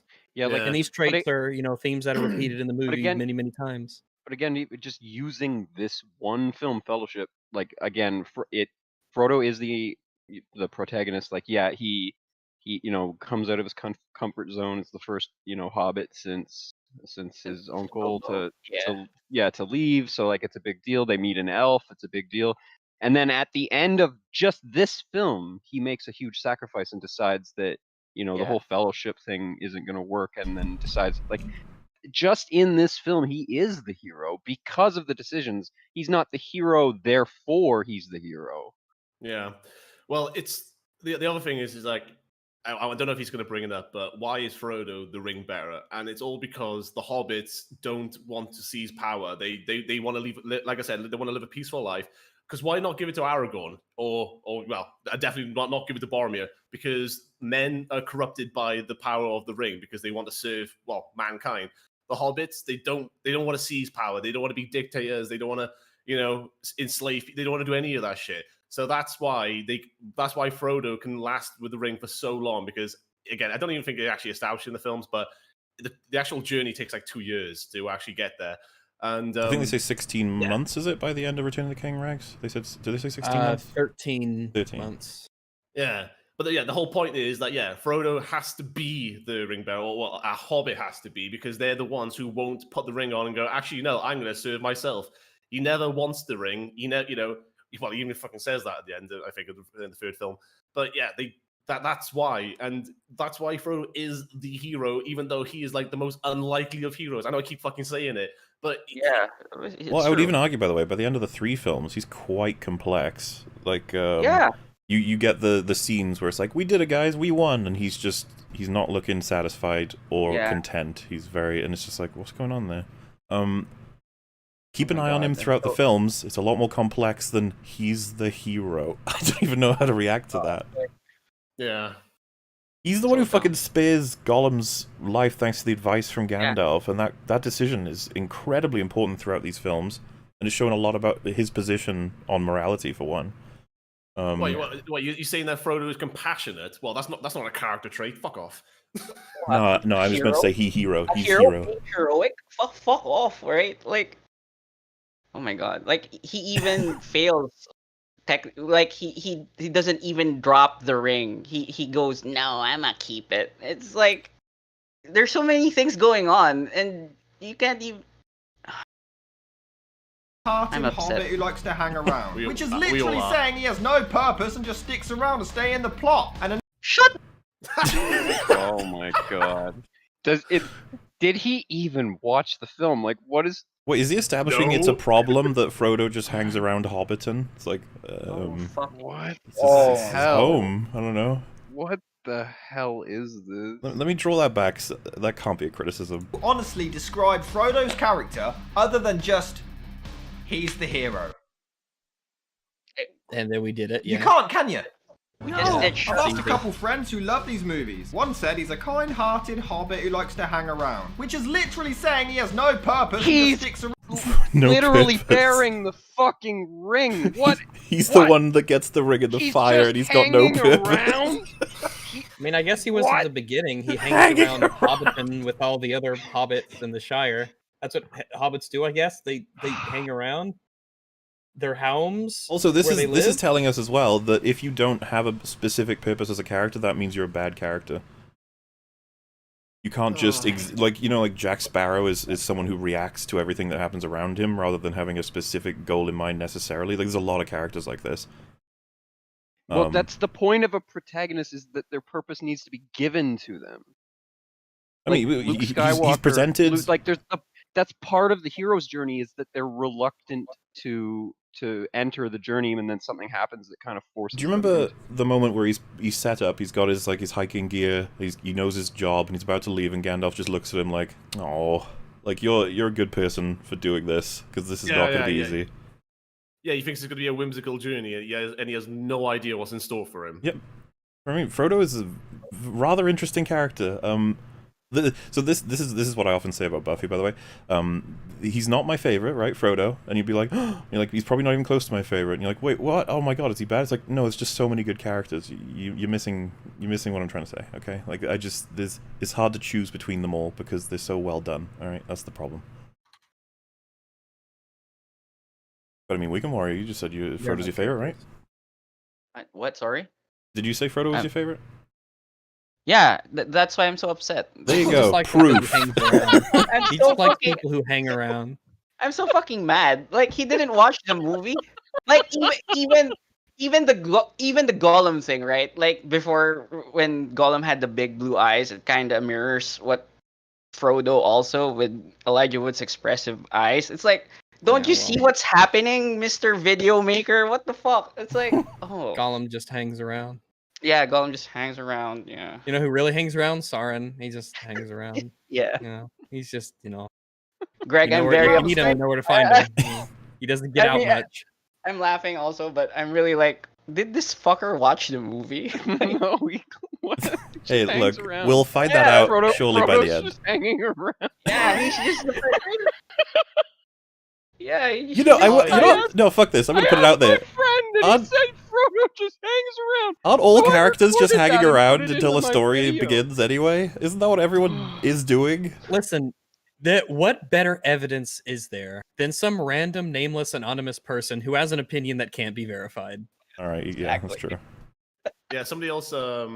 Oh, sorry, I was gonna say somebody else pointed out or reminded me as well that Frodo grew up reading Bilbo's stories. Like, do you remember the start of the film where he's like, Yeah. "Oh, is Bilbo on one of his stories?" Well, and and Sam references the when they see the trolls. He's like, "Mr. Frodo, it's Mr. Bilbo's trolls." Yeah, Yeah, that is why he's the nephew. You know, like it is supposed to be like a hand me down. Like he's supposed to be able. He's going into this journey, yeah, with like some foreknowledge of what kind of things he's going to be Oh encountering. yeah, you call it the I wouldn't call it a direct sequel, but it's like a spiritual sequel, isn't it? It's a continuation of the Baggins Yeah, line. just like the way Boromir's continued into his brother. Like he is vindicated through his brother's actions, and it's like same way. I mean, like two characters can represent the same sort of like character in the same film, and that's a pretty common thing, especially when you get a film where there's so many characters that you'll even get like sort of like swaps between what kind of elements that they represent. So yeah, also this guy's wrong. Just put that on the end. Yeah. Look, it made 1,000% his videos made Rags's facial expression change to one of disappointment and find confusion. something more fitting. Yeah, I can't smile. Yeah, I should have chosen my avatar sooner because it's obviously very fitting, but I should. I only know. I'm being awkwardly shocked. Yes, that's all I am right now. That's actually that is actually the expression. And another friend admitted that he is a generic hero, but so was Shut Harry Potter. Well, I guess they're fucking wrong. Oh, get the fuck no. Look, I found people who are also wrong like me. Therefore, I must be correct. We're not talking about Harry Potter as well. You can what the argument is that? It's like someone called him generic, and that's okay because Harry Potter is too. We're like, what is happening here? What? Who cares about fucking Harry Potter? We're talking about that. Potter. I don't fucking care about Harry Potter. I'll dogpile any motherfucker when they're talking shit about Lord of the Rings. Harry Potter, whatever. Fucking shit. I'm not gonna Talking downgrade shit this about my discussion boy to Lord of the Harry Rings. Potter. Oh, it's okay to be wrong. Harry Potter was. Oh boy, that's gonna age well. That comment, isn't it? Right. It's okay to be wrong. The chosen one, but he had struggles and hardships. He was a pretty poor. Because Frodo doesn't have struggle and hardships. For Frodo. The fucking getting stabbed by the fucking troll. That's Frodo not just hard. segued his ass into Mount Doom. He was stabbed by the Witch King, a troll. He was like hunted down continuously by the fucking Witch King and terrified by him. I don't know, guys. I think you're just remembering the extended Blu-ray edition, because in the theatrical edition, he was just whistling the whole way. He was just waddling around. Yeah, there's the. Yeah, and don't forget. Remember, Frodo does literally fail. Sam had to fucking pick his ass up and fucking get him up there, and then he also then got. In the last moment, he also then went to put the he did put the ring on. Frodo failed. He did not fucking do it. Well, he actually failed like 2 or 3 times, because right before that he had sent Sam home because of the whole fake bread fiasco, and Sam turned around and decided to ignore that order to return home. So like that was again. And like, don't forget, Galadriel got him back up. Failures on his part. That's the thing. Frodo isn't alone in this trilogy of movies. It's all about everybody doing their part to defeat the ultimate evil. That sort of thing. Like we all need to work together. Well, remember the siege of the Black Gate? The whole point is to give Frodo time to fucking get into Mordor. Oh. But no, they just wanted to have a fight scene. That's the reason. Fuck me. Even at the very end, what Frodo says when he wraps up his part of the book? He says it's been 5 years to the day since Weathertop, and I can still feel still feel the pain of being stabbed there. Yeah. Yeah, it's a wound that will never heal. Like literally, it's poison in him, and it will eventually kill him, and that's why he fucking leaves. No, I can't believe that he says Harry Potter goes through hardships and Frodo just didn't do shit. Like, Yeah, the implication is he doesn't go through it. He had his finger bitten off. It kind of hit. I mean, just the fact that Stabbed he had by the a ring around him spider, for fucking, wrapped up in silk. yeah, paralyzed by a spider. He fought in Moria. You know, like every event. He was gonna get cooked and eaten in fucking Goth Morg or whatever. I forget. Oh, you're talking about in Minas Morgul? No, wait, not Minas Morgul. No, it's not Minas Morgul. It's just I forget the fucking place. Cirith Ungol? Detroit. Yes. Oh, same shit. Yeah. I'm glad I remember that. Good job, me. The point is, there's no one in their right fucking mind can think that Frodo just waltzed into fucking Mordor and had the easiest time, and he was dancing and singing and making fucking rainbows out of fucking flowers. It's bullshit. You can make a compilation. I think there is already. Just Frodo falling over in the trilogy. He falls over a very large amount of times, and if that's not experiencing hardships, I don't know what is. Yeah, he does wriggle around on the floor a lot whenever My the favorite action actually happens. My favorite one is when Aragorn begins fighting the Uruk-hai in Amon Hen, and I think our other characters are getting alerted to it. The fight's about to begin, and it just cuts to Frodo, and he falls over, and then it cuts to someone else. It's just like the funniest one. Don't forget the hardship of when they're in the pub and he has a little drink, and then the Took comes with a big drink, and it's like, oh shit, I could have had a big drink. It's like, that's character development. Yep. Sorry, bro, you missed out. Poor wizard at times amongst his significantly superior bestie. He made mistakes in life and in... I don't give a fuck about Harry Potter. Yeah. Oh, he's saying that Harry Potter went through all this shit. Okay. Frodo did All not. right. That's what he's trying to imply. It's so dumb. School and like... in magic, but it was always there for his friends and family alike. Oh my Frodo God. wasn't there for his friends and family alike. He almost killed himself trying to save the world. It's like, okay. He let Sam drown in the Fellowship. Remember that part, guys? He let him drown at the end. Guys, I'm upset. This is the first time I'm actually upset on EFAP. Like, holy shit. Like, Please. Me too. Yeah, please stop talking about Frodo. Move on. Talk about something else. Selfless man, he just wanted to do good, even when that wasn't the easy thing to do. He came across. So as a did genuine... Frodo. Shut up. Fucking hell. This is all applicable to Frodo. Real teenage boy with raging hormones and also had some asshole moments. He felt like a very real person. As did Frodo. Oh, Frodo's a hobbit, so he's not a person. He's not a real person, he's a hobbit. I'm not fucking... No, I'm not buying it. No, fuck off. No.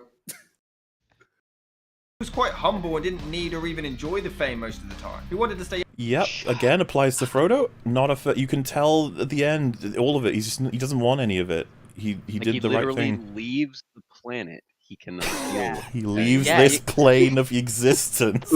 Uchi went home to his planet at the end because he could not handle it. Yeah. Jesus. No, Greg. He's not a hero. Do you remember that hero, guys? Do you not remember the iconic fucking shot when Gandalf is about to fall off because of the Balrog and it shows Frodo scream? That's not him being happy, just FYI. That was him being too feminine. Oh. No, Gandalf, who will rub me now? Fuck off. It's like grow some balls, Frodo. Like, yeah, have you never God, seen get an old over man it. fall to his death Have you never before? had a friend die damn. in front of your face before? Jesus Christ. What a faggot. Oh my God. And this is the guy that's supposed to throw out the ring? I don't know about out of that spotlight and was never fully comfortable being portrayed as this messiah. Frodo? Oh, he's just a hero. Just a hero. What are you... Fuck off! Just because all he's doing is saying it. He's not addressing, stupid, like... smug fucking attitude about it all is actually really fucking me off with this. Like, He's right, okay. Christ. I like how he said... I saw the super chat that said that, remember Patrick Willems, you're watching movies wrong. I think it actually applies here. Oh my God. Like the super chat said... This guy didn't even watch the movie. I was gonna say, that would be how to watch a movie wrong. It's just, you're not watching it. You watched a trailer, I guess? I feel like I need to be in the fucking ICU while I was watching this. Like I watched it with my nose. That's how you do it. You smell the visuals.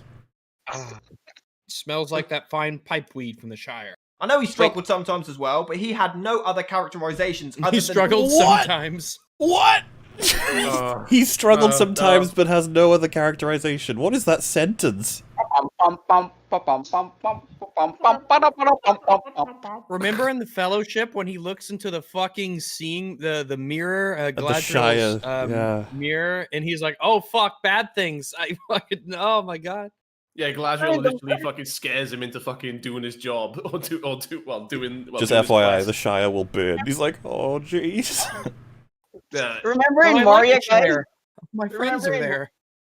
Not only in Moria, where he was stabbed by a fucking troll. Remember that part when he had doubts about what he should be doing, and Gandalf told him in an inspiring speech that men just do their best at bad times. Nah, that's not struggling. Yeah, that that's speech is some a lot bullshit. because it was Frodo who even said that Bilbo should have killed Gollum when he had the chance. Yeah, Frodo ends exactly. up marrying Gollum. Being the hero. Harry Potter felt like a real person. You're wrong. Move on. No, Harry Potter is the worst Paint character by ever. numbers. Shut up. Shut up about fucking Harry Potter. I don't care. I Oh do my think Ray's god. favorite You're a character wizard, now. Harry. But you see, Stop. but Harry Potter was I don't real. fucking care about Harry Potter. Yeah, and Frodo doesn't count. I just wanted to move on to the next thing. Just say something else. Yes, please. Please.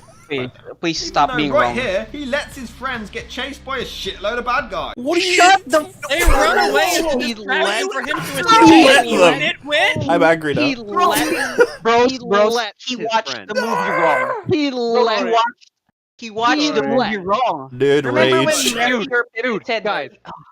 Everyone in this call just wants to contribute to Chill the how fuck wrong out. this is. All of us are so angry. Guys, I'm upset. Guys, I'm very upset.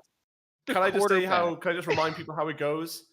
Merry and Pippin are hiding in a shrubbery or wherever, and they're like, Frodo, get here. And Frodo shakes his head, no, he can't, he has to keep moving. And then Merry and Pippin, they're brave little fucking souls. Yeah. They get up out of their hiding spot and go, hey, you big ugly fuckers, come get us, come get us. No, that would imply Merry and Pippin have characters. No. Clearly wrong. Frodo They're let them. literally causing a distraction. It is again, simple movie language is being used here to communicate what is going on, and the guy is just not catching what is happening. And I think the it's word different. let is triggering me. Frodo sees them, and then they come up with their plan, they get up, and he's like, whoa, what are you doing? And then it's like, go, just go, we're gonna distract, just go. There's barely a choice to be made for Frodo outside of stay put or leave, because they've offered you a distraction. He makes the right choice. Like, Like, what does one say? What vocabulary can be accessed to describe one's disdain? No, Spicy. Hang on. Sorry, guys. Sorry. Someone's like- watching us. Someone's watching. like- Is it him? yeah, like, His opinion, it is fucking wrong. Your opinions are shit. How do you think I'm an asshole? He's upset that we've said his opinion is Oh wrong. no! I will happily be an asshole to defend Merry and Pippin, two fictional characters. Fucking slate me in. Nobody. I'm getting more info. Nobody puts Frodo in a corner, my friend. Nobody puts Frodo in a corner. it's so dumb. Oh, man. It's like he watched the movie wrong. It's like Listen, okay? Listen. Like, You just Apparently he's been deleted one Cat of the was tweets right. already. Cat was right. Jesus Christ. Like Mahler, also what you said, like the use of the word let, like Frodo went cold-blooded. Yeah, die for me, bitch. die for me. Like, it's so what the fuck are you talking about? Like he Frodo was so, just lets his friends help him save the world. What an asshole. like I think that's also why Elijah Wood works there. His face is so expressive at that point. Like Also, correct me if I'm wrong, but not about 30 seconds ago he said in his own video, "You're welcome to be wrong," about one of his theoretical friends sharing their opinion. awful. He doesn't So, have friends. It reminds, It it reminds me of High Top. Rags. It reminds me of High Top, where he's like, "Hey man, everyone's allowed their perspective," and then in his Daredevil video, he's like, "You're objectively wrong if you say that Daredevil is boring." So yeah, It's frustrating. So whilst he's saying that it's all his opinion, he's literally fucking lying and misinterpreting fucking scenes. And I'm sorry, but Lord of the Rings is not complicated. It is not hard. It is not the Prestige. It is not something that you got to watch again and again to pick up all the little details and fucking understand what the scenes mean with the added context. It's quite fucking obvious. Merry and Pippin get up. They fucking foolhardy bravado. Those they could. Well, I can't remember. Has Boromir been killed already or not? No, he hasn't. This is setting up how he's going to die almost. Right, okay. But the point is that, the danger's real anyway. It's not like they see the Uruk-hai and think, oh, these guys are fucking funny. They just escape. Breathe. It's fucking breathe. Yes, I'm very upset also. Like maybe he has wait. Mauler, let's continue the video. Maybe he has a good point. Also, I want to clarify. Merry and Pippin didn't know this was their plan. You can tell when they decide to get up and do it. They're like, "Shit, are we doing? Yep, we're doing this. We're doing this. This is the right thing to do." Actually, yeah. Like it's all very sudden. Yeah. Merry says he's leaving. Yeah. Well, when he sees Frodo not joining him, he says, "Yeah." Merry's like, "He's leaving." I'd like to highlight the comment from Jedi Brooks. Amon Hen is a masterpiece. He is objectively correct. Amon Hen is fucking amazing. Yeah. How kind of hero was that? I know they offered, but he knows they're pussies, and he let them do it anyway without... What can Frodo do? Frodo's gonna get up and say, "No, Uruk-hai, follow me." Come on. No, Frodo was supposed to use the ring or use the Kamehameha to kill all the orcs, and I'm the hero, guys. I hate it. Not care in the world. Our hero. All right. What was the Hobbit supposed to kill all of the Uruk-hai? Well, don't you understand? The heroic move would have been, "Don't chase them, chase me," and then they all get captured. No, it's he doesn't even understand the point of that scene. What Skeptic was saying, like basic cinematic language. He doesn't even get that. I don't even think he's on the level of basic. You see, when Gandalf was on the bridge in Moria and he sacrificed himself so everyone could leave, Frodo should have turned around and jumped down into the pit with Gandalf. Yeah, like a hero. Yeah. I hate it. In V, Frodo literally does nothing but almost die twice and I thought you went through no hardships. Yeah.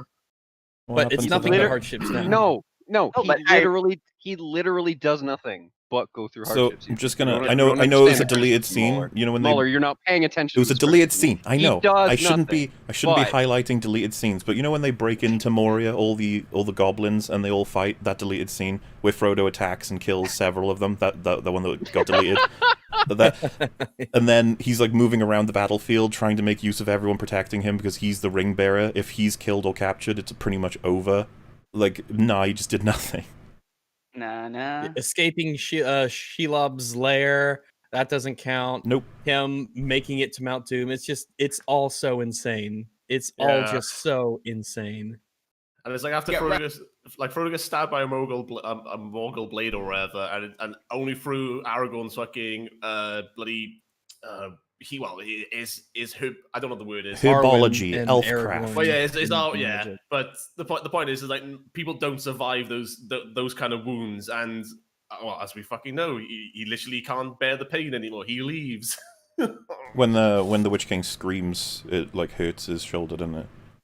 Yeah, it did. Yeah, it does. The sequels, but the first film, he has a blank sheet of paper. Also, in the Return of the King, you see how the chain where the ring is it's burn marks around his neck. It's kind of like, oh, dude, poor Frodo. And I think he just said the 3 films as a whole, there's good things to say about his character, but the first one, pretty much, he's a blank slate. Interesting. That's wrong. Insane. Sheet of paper. Sam is that blank sheet of paper's boyfriend, which we'll get onto later. And Merry and Pippin, they're pointless. Tag along on the right with pointless. The homophobia. Frodo escaped because of them. I hated to say it, but I'm pretty sure. Everybody's gay, and that's bad. That seems to be the theme.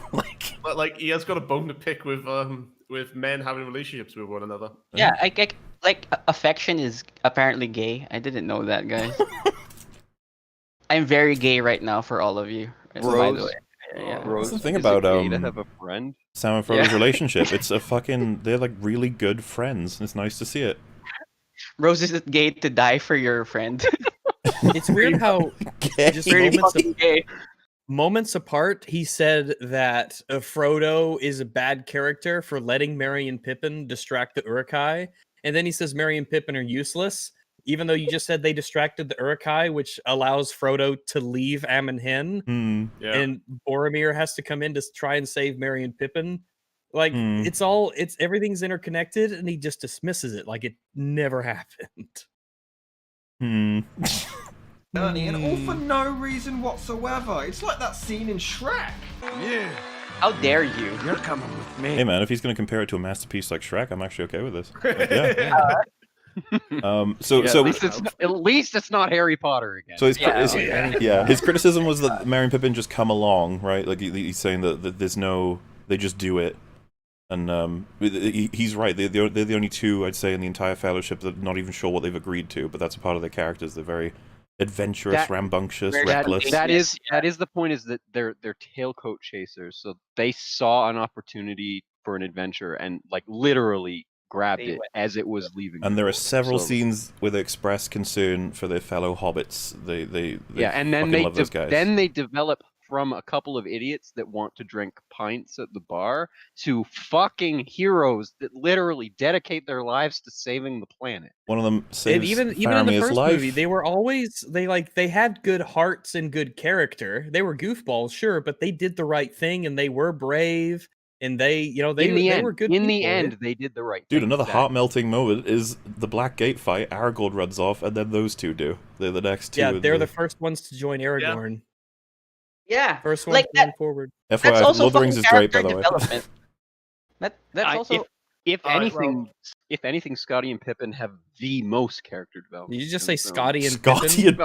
Yeah, Scotty Pippin. Scotty Pippin with the Scotty and Scotty Pippin for the three. Yeah, that's a crossover. Scotty Pippin for the 3-point character development. Dude, I love that's such a meme right there. It's like my favorite characters are Scotty and Pippin. Hey, Scotty, the other, Mordor. The other big significant thing I think was in mind is Merry and Pippin also get the Ents involved, and they did. Dude, they have a lot of impact. Fucking the Witch King is essentially set up to be killed by Merry. Yeah, like here's the thing: if you're going to complain about the 3 films, like sure, Fellowship is the least grandiose. The least happens in it. It is all character development. But if you ignore the character development, it looks like nothing happened. Yeah, it's all, you could say it's smaller scale, right? Because Moria is a battle between the characters and a monster. Am Hen is a battle between foot soldiers of Saruman and our heroes. And then in Two Towers we have a country, or, faction, fighting another faction. And armies. It is the first act of the story, so the whole story is a setup for the rest of the story, but it still manages to give all of the characters development in that time. It's my favorite of the 3. It's my favorite as well. It's close between that and Return of the King, but I think Fellowship just takes it. Though I want to put it out there that all 3 are fucking awesome. There's no wrong answer. For me, it's just kind of like I was the first to love all 3. Yes. Oh dear. What? The scenes at the start and at the end are incredible. The villain of Lurtz is so badass, and I wish we could have had more time with him, but sadly he gets Darth Mauled and taken out fairly quickly. I mean, he's not really... He is what he is. He's not really a character. He is literally nobody. He's just an Uruk-hai. He was put in charge. He's not even an Uruk-hai. He's the Uruk-hai with a handprint on his face. Yeah. That is what he is. Well, yeah, he's Saruman's henchman. They make it clear that basically no orcs, Uruk-hai, or goblins have like personal motivation. They're in an army because they're essentially corruptible monsters that they're foot soldiers. None are recognizable past like a 5-minute mark. Like, well, you have the games. Longest one that's the longest one that's recognizable is the one that wants to eat. Scottie Pippen, and Yeah. and like he's the only one that sort of like keeps coming back. But other than that, yeah, they're all forgettable. Well, I was gonna say the only reason I know their names really well, I think, is because of the games. It's not the movies, because yeah, the movies don't. Yeah, you wouldn't know. I remember don't think I you'd knew know them. Gothmog Yeah, Lurtz and is not Lurtz. even. He's not even named in the film. Yeah, because I was like, Lurtz is awesome, but I think we watched it with Wolf, and Wolf was like, who the fuck is Lurtz? And I was like, it's the boss one. And it's like, I already know that because I've fought him so many times in the games. But you got Lurtz, Gothmog, Shaku. I don't know what the one that wants to eat them was called. I don't think he shows up in many of the games. Scottie Pippen. Scotty and Pippen. That's the name. But yeah, I don't know. Like he's like he gets Darth Maul. It's like I don't know what. Krishnak is the name of the orc. Yeah. Krishnak. He probably wanted Lutz to have some sort of like big impact on the whole story. That's why he mentioned the Darth Maul reference, probably. Oh, you know what? As well as the top trumps. That was probably it too. That I got to know their names. Yeah. Odd enough for me, it was the Games Workshop miniatures because I was collecting them when the film was coming out. Nice. And, yeah. When you love an IP, you will buy that merch. That's just what happens. Oh yeah. Well, I mean, shit. If you want to talk about like actual, well, I don't want to say criticisms. It's like with the orcs in it, and well, everyone. Morality is very just set in that these are the good guys, these are the bad guys, and there's very little shades of grey. You know, if you get corrupted by the ring, you turn evil, and you either turn into a ring wraith or you turn into whatever. Like I don't think he's going to bring that. I don't think he's going to talk about that kind of like juvenile kind of right and wrong, good and evil kind of duality. I think there's a couple of elements of grey in the Instead, he's universe. just throwing complete bullshit out there, fucking about like, oh yeah, there's no characters. And it's like, if you want to talk about no characters, Lurtz is right on there. But oh no, you like him because he's badass, and yeah, he is fucking badass. But you like him because, again, you want to talk about, oh yeah, all the characters have to have their names dumped out exposition-wise. Lurtz doesn't, so now you like him because Dude, he's what, right as Aragorn's about to fight him, Gandalf's like, "This is Lurtz. He's a big Urukai." And so falls Lurtz. Saruman has sent his greatest warrior to kill you. Yeah, no, fuck off. The dude was literally born 3 minutes before the scene. Shut up. Yeah, because he's the one. They show him getting bored and he breaks an orc's neck, right? Yeah. He's the most aggressive of his kind. That's why he's put in charge. He's just a fucking nightmare. That's all it is. Yeah. He's a 6'6" fucking death machine, and that's all you need to know. Because, as it turns out, you don't need to characterize orcs. They're evil. It's obvious. The bad man Adam said Gandalf is gone at that part. It's like, that's why it would be funnier. Gandalf just shows up and introduces Lurtz. He's like in the middle of fighting the Balrog, and he's just like, Aragorn, this enemy is dangerous. Much the same as Lurtz is. You will meet him in the future. Look at him. He's so badass he gets stabbed and pulls himself further onto the sword only to get treated like a... So this is something I would highlight as why he's more impressive than your average Urukai, but this is not why I would highlight why he's such a great character. This feels very superficial. Yeah, he's impervious to pain. Oh my god, who knew? It's just like, I don't know, not going to be ascribing stuff quite yet, but I mean, seems like we know what makes you like characters. They do stuff like that. Well, he just complained that he was too much like Darth Maul, and then he gave him a compliment that kind of made him sound like Darth Maul. So. I mean, this is probably what he's trying to say. Darth Maul's cool, but he doesn't have much character. It's like, okay. Yeah, and Lurtz has less character than Darth Maul for sure. Yeah. I mean, yeah, Darth Maul actually has a character. It's very, very simplistic. It's established in like 2 sentences. He hates Jedi. He wants the Sith to reign. So he's going to do what he can to kill them all. It's like, all right. Good, kill them all. And Lurtz is, I am evil Gloompas from under the floor. I will work for Saruman. You're like, okay, yeah, go for it. A bitch. Also gotta love, read the books. Although, lads, best part of the movie, not in the book. Best part of the movie? Best part of the movie. I hate this guy. What is this? That's what I just said. He's on screen. I just said all right. he wasn't comparing him to Maul as an insult. It was a compliment. What? Yeah. Like, it's fucking bizarre. What are we watching? Like, Lurtz What do you even mean by that? Like, him being in the film is the best thing for you, or his fight with Aragorn, or Amon Hen as a whole? Because he's the best part of the film because he has a really awesome action scene with Aragorn, and that's literally that's literally saying he's cool. It's cool because it's just like Darth Maul. He killed Boromir, so you know he eliminated a non-character. Is it? Yeah, kind of like Qui-Gon. Oh, cinematic parallels. I mean, shit. When you see in the orcs fight Boromir and he's protecting Merry and Pippin, and then Lurtz, like a little fucking sniping bitch, shoots him with an arrow, you're like, you pussy, you fucking... and then he does it again, and again, and you're like, fuck you. And then Aragorn gets a really satisfying kill on him. Yeah. He doesn't even want to try to behead Boromir. He just wants to sadistically shoot him with the arrow when he got him at It's literally a game of how many arrows will fit in one man before he stops breathing. Liz is like, what is your health bar, dude? It is one of those moments where it's like, just dude, drop the sword. You've done your job. 17-bit. Yeah, as it turns out, Uruks hate men. Like, literally hate men. Because if someone was like, what is your favorite part of the film? I'd probably be like, I don't know, I guess... I don't know.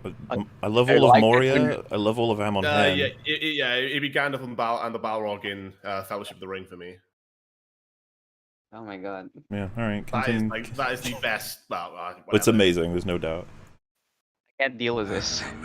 In fact, Saruman was barely in the first novel. He was only in a memory of... So, this argument doesn't matter. I don't care about the first novel. Who cares? Pack that shit in. Don't you The fucking movie is different from the book. Yeah, you can't worm your way into fucking like arguing that. I didn't see him anywhere. He clearly he's already established he thinks so little of the books anyway. So don't fucking try and we're not as to why the film's bad. You fucking we won't be appealing to how the films are better if you'd only read the books. Therefore, you can't appeal to how the films are worse because the books have a thing. Like, you can't do that. You're gonna have to try again.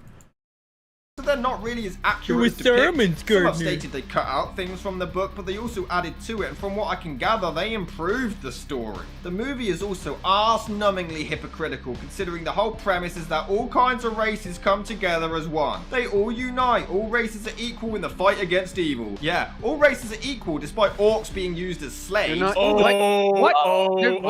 is he talking about? All races are equal? That's not the point. I don't think that's said. Willing to put aside their differences to work together for a greater good. Also, Thank you, Skeptic. Yeah, there are evil members of every race, even wizards. So like, it's not about, you know, if you are a race of any kind, you can join us. It's like, well, no, it's about what's in your heart. The race part is pretty fucking irrelevant. If they were equal, then there would not be one person holding the fucking ring. Yeah, the whole point is the reason why the fucking men can't be holding that ring is because men, as an allegory for how men as a whole, we're made up of good and evil, and we have to, you know, come through. It's like we're very corruptible. The hobbits, though, very pure. So we're gonna get Frodo's gonna carry the ring, and the rest of us are gonna fucking defend. Even Aragorn doesn't want to touch that thing, and he gets if you remember when he picks up the Palantir in the beginning of Return of the King, he like loses his shit. He's like, whoa, and the implication is that those things can corrupt pretty easily. It's how Saruman got corrupted. Orcs, as a race, they seem like they're creatures of like evil and pain and hatred in this world. Like that's what they are. There's not like an orc running around like, hey, my name is Bob. They're corrupted elves. They're corrupted elves. Yeah, they're not characters in that sense. They are evil. No. They're too far gone. They're not like humans. They're not another race. However, in the sense of, you know, if an orc was to arrive at Rivendell and say, "Hey man, I want to fight with you guys. I'll give you info on Sauron. I don't like this whole thing." Do you really think they would just kill him?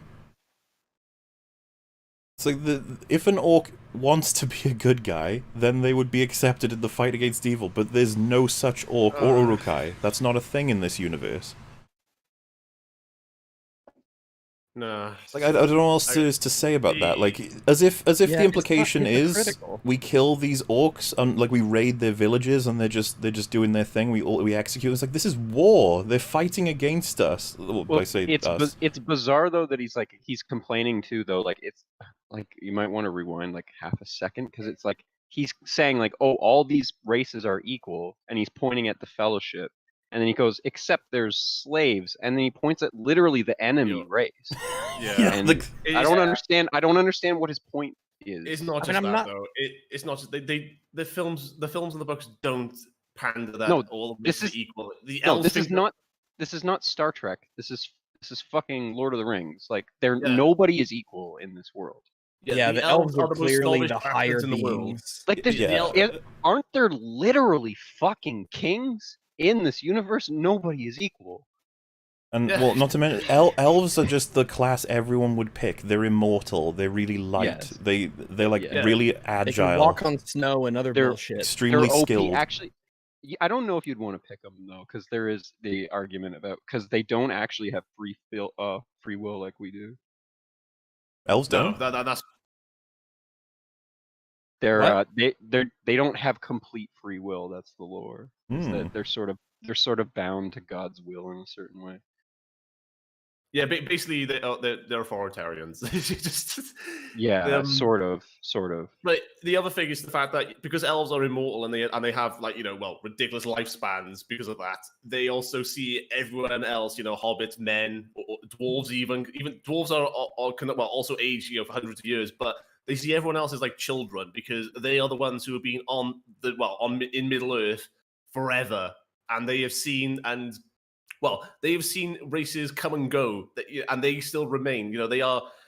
They are. If they were god, I know they're not gods, but they would see themselves as the rulers if it wasn't for that. But it's just the films don't. Nobody panders that this is equality bullshit, and the fact he's going to bring up that orcs are slaves and all that. It's like, well, but that's not something that the good guys are okay with. Like that would be bad. But what are we supposed to like Saruman doing it? The orcs seem to be happy in the scenes they're shown doing what they're doing. They're having a great time. They're just like, I just want to fucking kill men, and I hate goodness, and then step on butterflies. That's what I'm getting at. Like, if someone said, oh, well, that's lame, I'd be like, okay, well, but we have this in a lot of storylines. Just, like I said, foot soldier is the archetype. We're not going to explore their characters. But I don't get the impression that orcs have them. I don't think so. Evil incarnate. Yeah, basically. As somebody in the chat just pointed out or reminded me as well, they were elves once, taken by the Dark Powers, tortured and mutilated. They are corrupted elves. They are not just fucking... They literally pulled Uruk-hai out of the ground. Yeah, that's what I was saying before. I feel like that's what they're trying to imply. Sort of the way that the elves are bound by God's rule or whatever. The point is there's also a devil in the universe, so the devil rules them. So they don't have personalities. They're not supposed to. But if, again, I just want to clarify, if we were shown a good orc, our team of the Fellowship aren't just going to arbitrarily fucking execute this thing. Like oh, no. They're the good guys. Smeagol is the proof of that. Yeah, Smeagol is the proof that they would not even just Grima, execute a corrupted being. Theoden offers Grima to redeem himself, basically. Yeah, I think there could have been a really cool Grima Wormtongue redemption arc that could have happened. But we don't get to explore every possible thing. This is a weird point. The idea that they're hypocritical because there's no orcs in Team Fellowship. It's like, okay. The good races are white, races are black, and are literally... So, good races are white and the bad races are black. Alright, so, wow, where to begin? I guess we could start off with all the good races are white. Even though there are clearly black Gondorians. Yeah, there's at least the one, and if we're gonna be pedantic about this, saying that it's all an allegory for white good, black bad, then that's gonna throw a stick in there, isn't it? Is he simply referring to literally skin tone then, right? That's what we're doing? Because even then that doesn't work, because there is racial tension between all of these races, even though their skin tones are very, very similar. The humans, the dwarves, the elves, the hobbits, they're all Caucasian looking, but they're still different races, and they have there can be some racial tension there, even though they have the same color. I would more than I would pick that allegory before the one he's going with. I'd be like, so the film is trying to say no matter who you what you look like, you can work together. It's really depend on what's in your heart, given the climate and what it's based off of, that they're all white. Right. Well, but I mean, not even all the orcs are black though, or dark. Exactly. Yeah, that's the next part of the sentence, which is all the orcs are black, and that's clearly not true. There are many white and pale orcs. I mean, Saruman is white.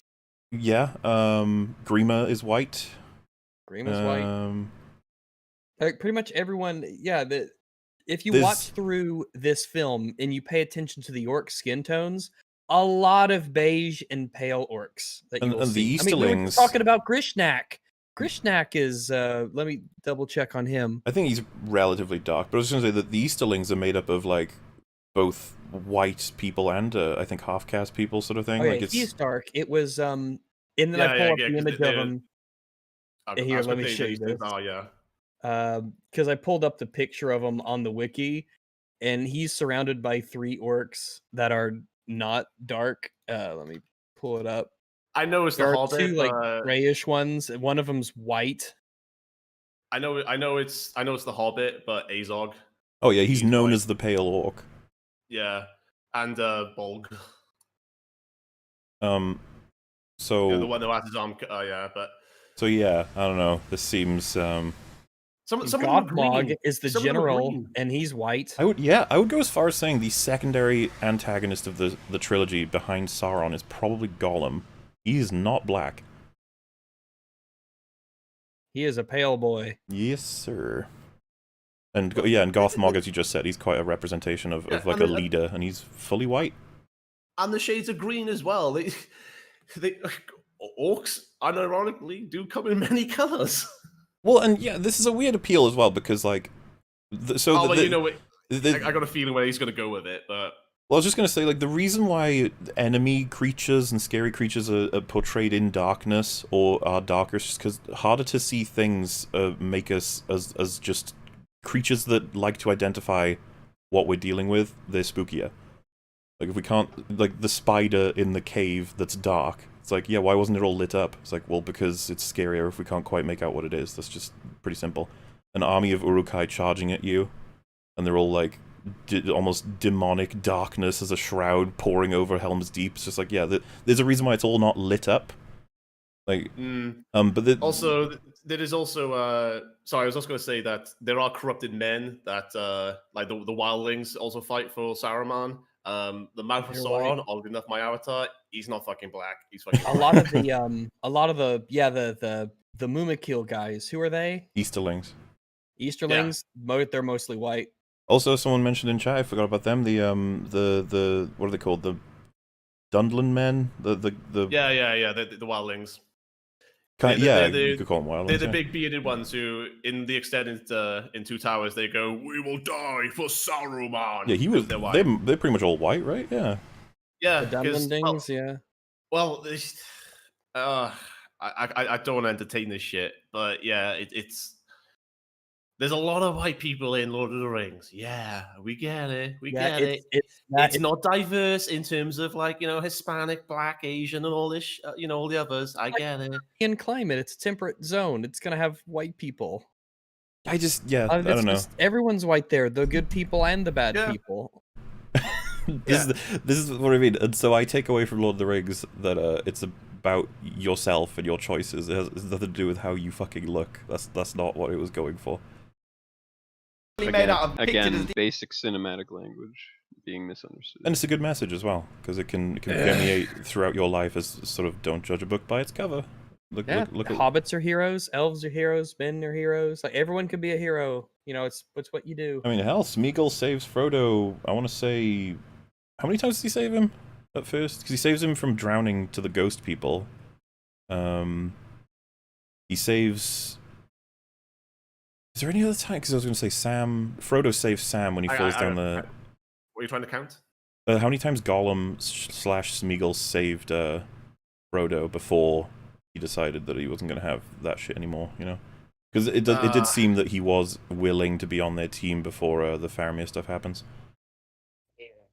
Yeah, point being is that it's all about the choices the people make, and that's how you well, decide what's to be done. Yeah, and it's not just that though. It's also the whole. Well, I hate to point out to you, this is a fantasy. It's not based on real life. It does not depict real life events or reflect real life in really any way. I mean, he's already had issue with fucking some of the dialogue being out of place, whilst comparing it to like how modern people would talk. But you know, that's okay. Just insert your little. Well, wine. Is it okay though? I would just say it's allegory gone wild. It's when they go hyper interpretation and they're just like, this is what it's saying now. It's like, okay, so that was just an idea you had, and your references are not accurate. This is the problem. It fucks with your ability to use it as an allegory. I just, it's annoying, but do whatever you want. Lord of the Rings is not about that, but alright. These hobbits, yeah, equal. Don't you see this is madness? And even if you can't even play a quote of them saying that all races are equal. Like, I don't even know. Again, it does. It's never insinuated.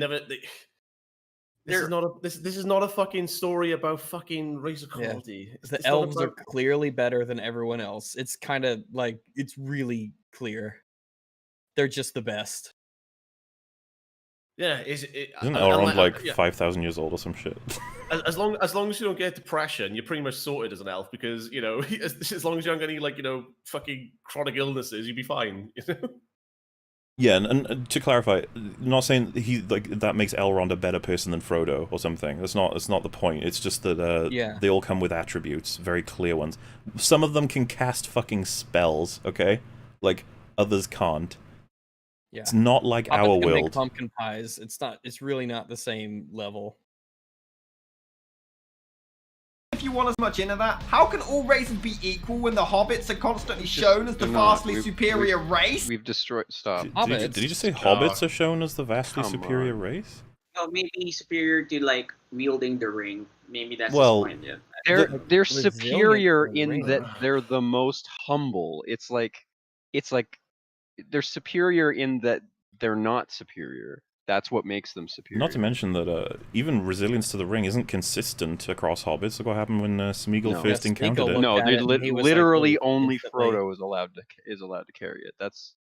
It's Each of the hobbits goes through a different character arc. Like Scottie Pippen, they go from being like coattail chasers to sacrificers at the end of the first film to revolutionaries in the second, and then by the end they've both sworn allegiance to different kings. So it's the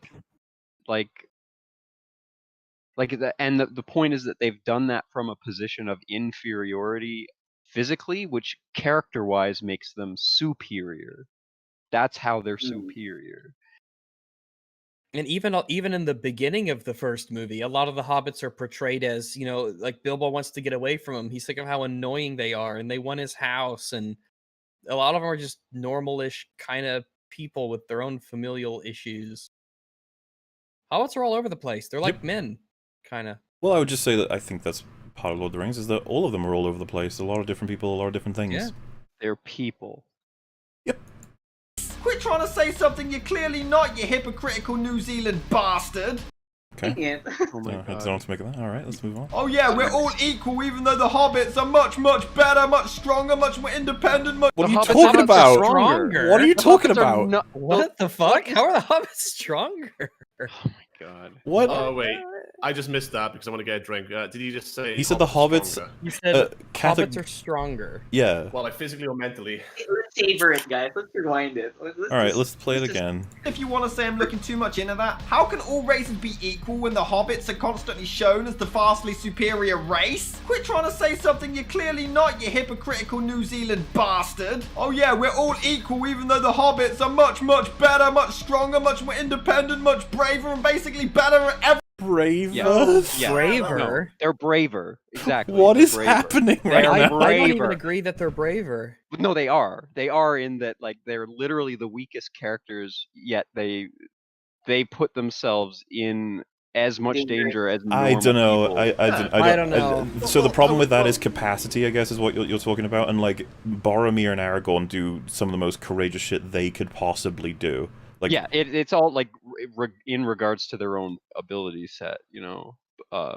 Like again, like remember the bell curve with these characters is that they were coattail to and then they end up becoming very integral. Like remember at the end, everybody fucking bows to them. Like, yeah. It's Oh, not cool. that's not an aspect of bravery. Yeah, well, I mean, it was you know, in part because of their bravery, though. Well, it's just the fact that they have so little to work with compared to everyone else, and they did so great. Yeah. I'm assuming that was the point of that. So that like goes against Frodo. everything he just said. Frodo had a whole set of tools. He had the special special armor underneath his cloak. He had the special sword that glows. You know, like he had and then he also had like a companion whose job was literally to protect him specifically. He had the hard carry, yeah. Yeah, and then he had the carry. hard carry, like, and then Scottie Pippen literally had nothing. Oh, of course. But like you have shit. having Boromir say- like battle 30 Uruk-hai at once, while solely to defend the lives of two innocent little creatures, sort of thing, and then Aragorn heading headfirst alone into a huge army ahead of everyone else. Like those are moments where it's just like, damn, these characters are brave. Exactly. It's not even that. It's like fucking Sam fights with a fucking frying pan halfway in most of the film. It's just I keep banging on about it. They are not the heroes, or well, they are, but they're not the heroes that you would imagine. Yeah, that's the fucking point. Because Aragorn and Boromir are the natural heroes. Because if the story was from Aragorn's perspective, it would all just be like, oh yeah, some motherfucker will probably accuse him of being a Mary Sue. You know, oh, he was born into this. He's flawless. He can fight. You know, he's Duodain. So you know, he doesn't have he has a longer lifespan than a normal human.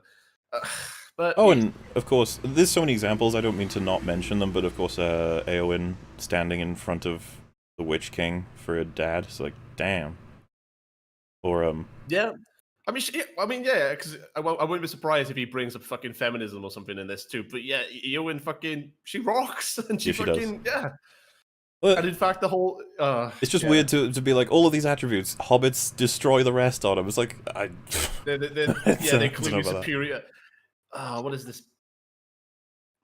Thing than us. The Nazgul are awesome, and again, I wish we had more time to focus on them, but these movies always seem to push the interesting... I'm really starting to notice a pattern on what he likes versus what he does not like. He likes, very superficial levels of cool.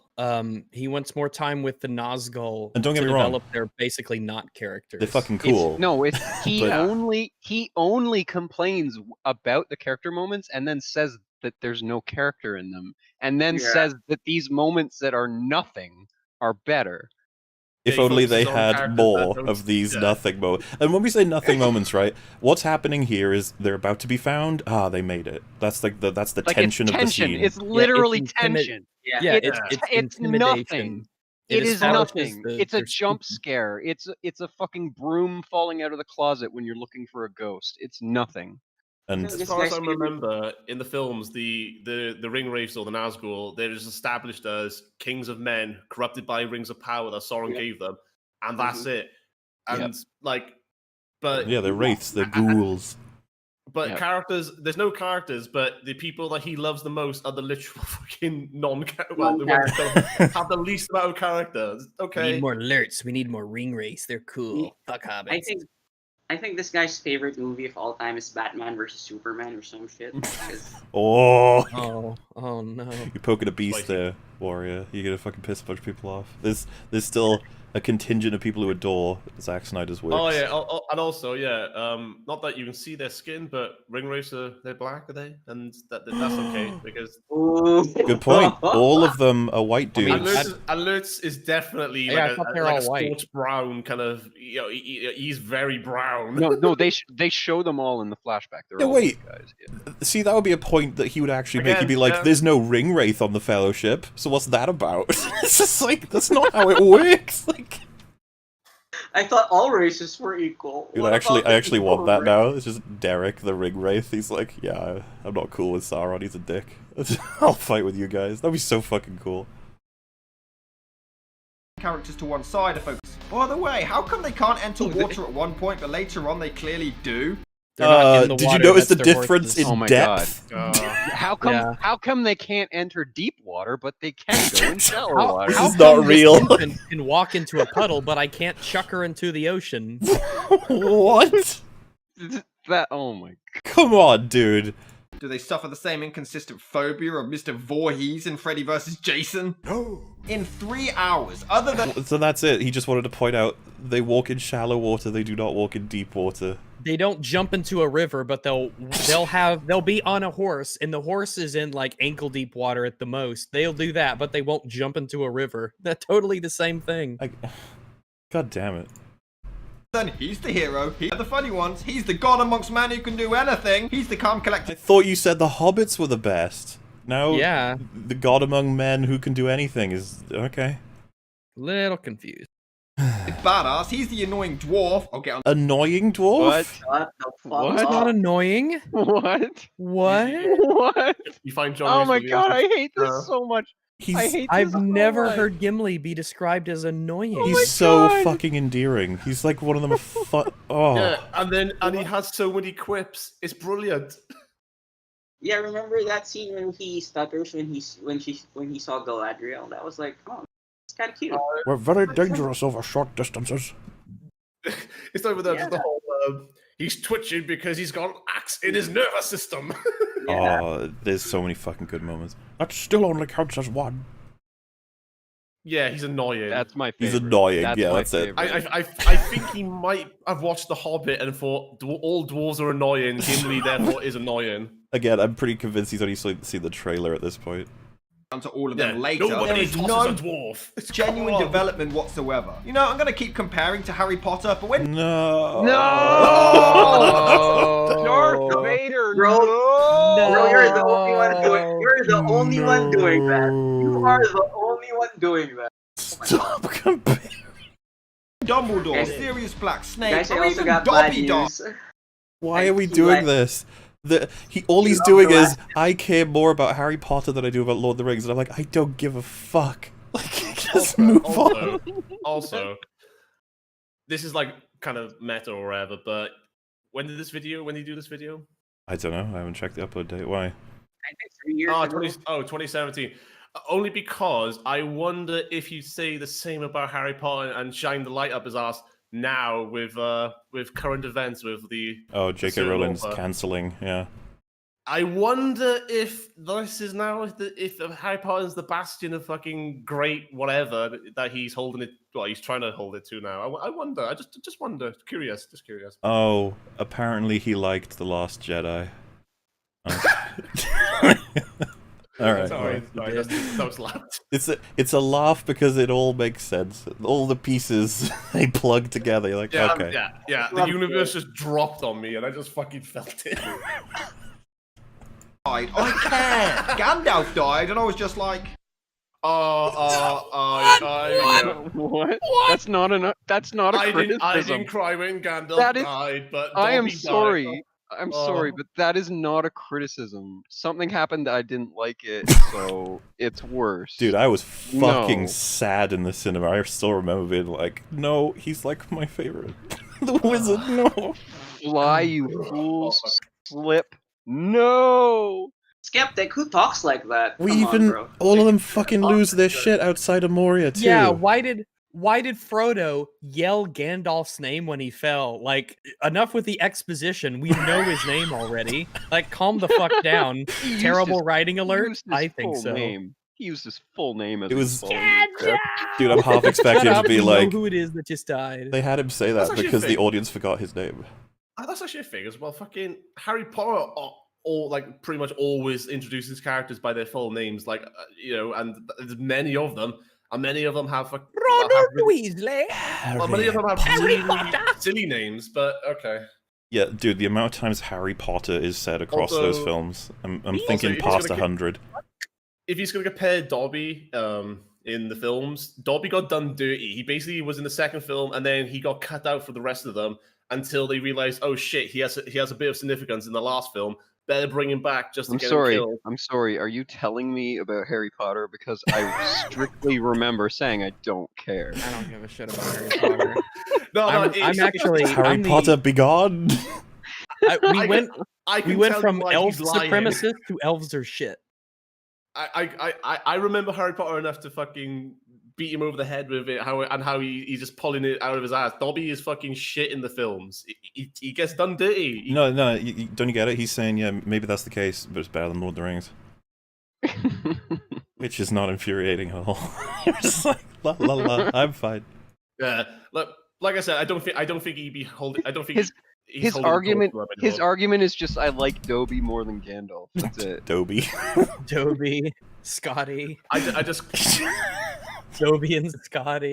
I just got a vibe that he doesn't think so highly of Harry Potter anymore. I just got a vibe. Just a little vibe. Yeah. Look, even the heroes don't try to help him. They're just like, meh, it's gonna come back. Okay. What do you mean help him? Far It's away. okay. He's just wrong. He's just literally. He literally has a Balrog hanging from his ankle. What are they going to do? Well, no. Okay, so no, the whip just. Let's just get the him references 100% correct for this man and for us and for the audience. The situation is several goblins, we're looking at possibly like 20, are firing arrows at the team. Gandalf is what you could call, I don't know, 10-second run away from the heroes, and he's slipping off the edge. And he's sacrificed himself, so like for them to sacrifice themselves to save him would be like completely contradicting his sacrifice. I would argue it's multifaceted. He wants to knock out the Balrog because it's one of the evilest fucking creatures that exist in this world that causes nothing but pain. Simultaneously, you guys gotta go. Okay, the only way they're gonna go is if I just fucking drop off right now. The amount of time it'll take to get me and the amount of hurt that can happen, it's not happening. Just go. Well, what does fly, you fools mean? Run! Get the fuck out of here. Just go. It's not about, oh, please help me. Please, I don't want to die. No, he fucking tells them to go, you tosser. Like you said earlier, like what is he? Was Frodo supposed to jump down the pit after him? If he's a real hero with real character. He has a rope attached to him, and he throws a lasso over Gandalf as he's falling, grabs and pulls him all the way back up. Again, Frodo the hero. Again, tie a rope to Frodo and chunk Frodo off the end goal is to get Frodo away from the Balrog. Away from it. Yeah, he even tells Aragorn that swords are of no use here because it's not going to die by a simple blade. He's just wrong. Yeah, very wrong. Categorically wrong. Anyway, fuck him. I felt nothing. All the fake out deaths, I felt nothing. And oh my god. Okay. I don't care if you felt nothing. Get on with your arguments. Tell your therapist. I think the therapist would actually be concerned. Like, you didn't feel anything in Lord of the Rings? Oh. You felt nothing. My mother died. I felt nothing. I think you might have a mental problem. There's no suspense, especially when it's obvious they wouldn't kill off the heroes in the first hour anyway. So... But we don't know which one of the four, like, Jesus Christ, two of them are arguably expendable. Three of them are arguably expendable at that point. Absolutely, and we're not sure that our guys know what's happening. It's portrayed as the riders burst in, they get into the bar straight away, and then they go to some beds. If you're invested, you're like, oh fuck, what's about to happen? Oh, okay. Fucking hell. Like, Jesus. It's like, how do you know that Aragorn isn't going to have some death? How do you know that Eowyn and all these other characters, Éomer, and how do you know this argument doesn't work anyway? You have no clue. I mean, none of them are characters, so surely any of them could die any minute, and it wouldn't matter. No, it doesn't. This argument doesn't work anyway because it flies in the face of rewatching a film. You can't do it anymore. Like, you just can't, because you know everything that happens, so you can't possibly be invested. You can't rewatch or replay or redo a thing. You can't re-consume a thing. Yeah.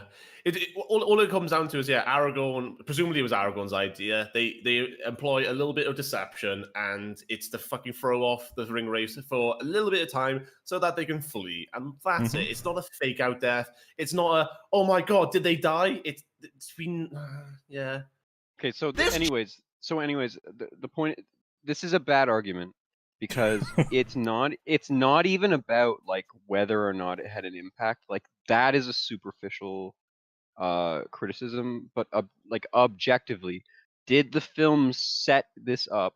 Did the film play around with it, and then did the film pull the rug out from underneath its feet at the end? And the answer is yes. So that means like objectively, it works. It doesn't matter if you don't feel it. The point is that the story functions properly in that sense. The only argument he presented was just, I knew they weren't going to die. And it's like, this is what people say about Lord of the Rings as a whole, like, oh, you know he's going to get the ring in the volcano eventually. Like, you know. It's like, I don't fucking care.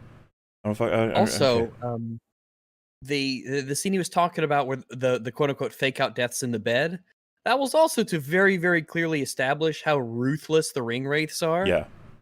Like, that really solidly portrays that they will just straight up murk these little hobbits. And it's they don't give a fuck. They will kill them. It's not what I would call a strict victory, tricking them, because when they remove the thing, they scream, they're furious. You're like, oh, fuck. Yeah.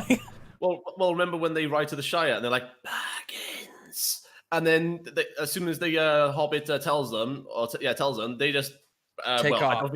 I don't think they. Well, they just like cut him down as well. They don't kill that guy. Goes back inside. They kill some random dude on the road with a lantern. That's it. Yeah. Because obviously they don't give a shit about anyone. Like they don't care. Yeah, it serves them no purpose to go in and just kill that Hobbit for no reason. They're focused on Frodo. Like they know where he is now. They're going to get him. Yeah. Because all they had was the Shire and Baggins.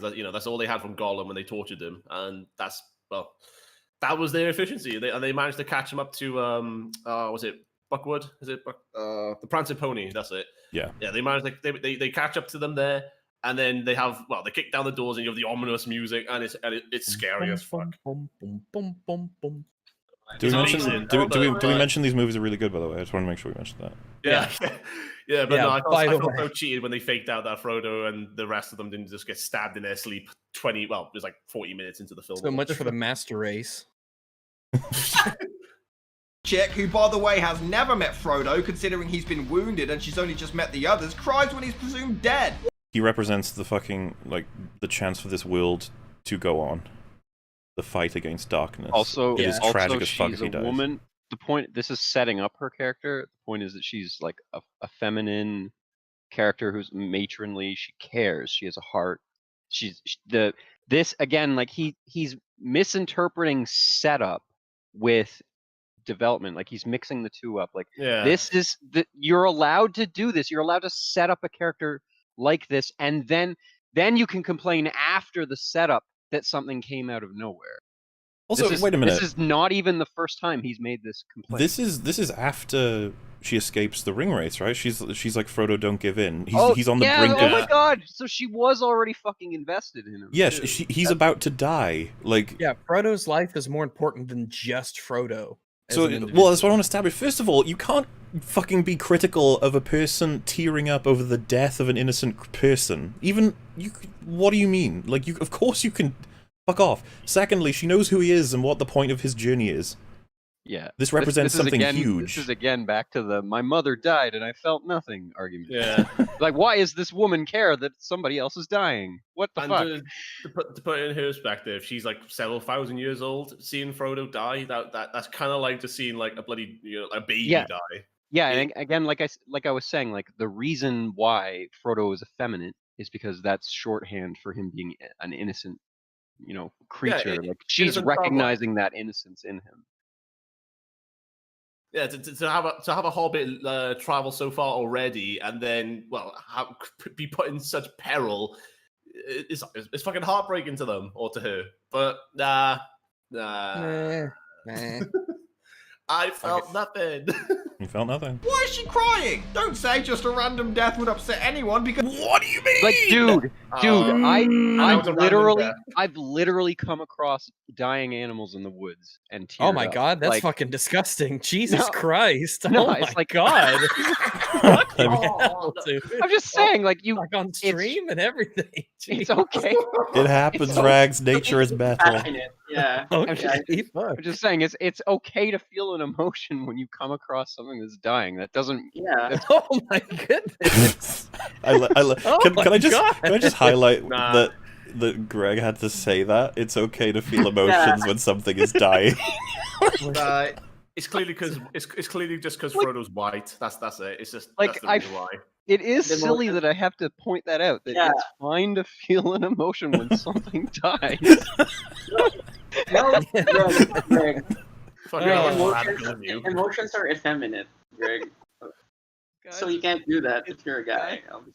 Is it gay to mourn? Because it's treated like an emotional moment between actual friends with the direction of musical. It's treated as though they're actual friends. Please tell me how you inferred this. Like, how do you know that? What is the difference between a scene where a friend is dying and a person in general that you care about is dying, and all you have is tearing up? How do you discern the difference? How is that done?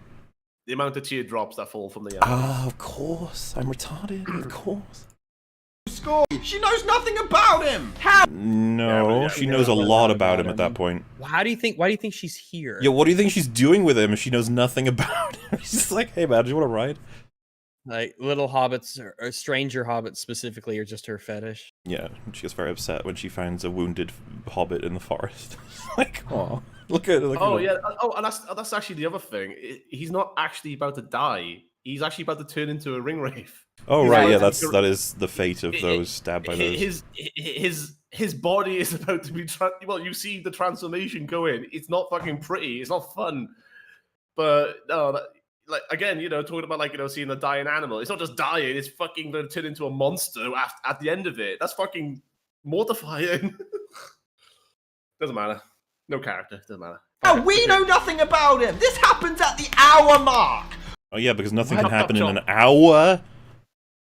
What? Fucking We don't know 60-ass anything minutes. about him. What does he mean? We know exactly what is happening. Do you know how tragic it is to start your incredibly long journey and get like an almost kill wound right at the beginning? This little hobbit's in for a lot. Oh, It's man. fucking. I don't It's a care if you dangerous don't world care. out there for a hobbit. Look, what else can we say? I don't care that you don't care. That's pretty much where I'm at. Like that's fine with me. I cared. Well, don't worry, Mahler. I care that you don't care that he doesn't care. Right. The 1 hour mark. Jack about the guy. Nothing. I genuinely couldn't care less if any of our heroes aside from Boromir died. Okay. So, what am I supposed to do with that? Wait, so how is Boromir I still established don't to be know the what character to you do with care this about? argument.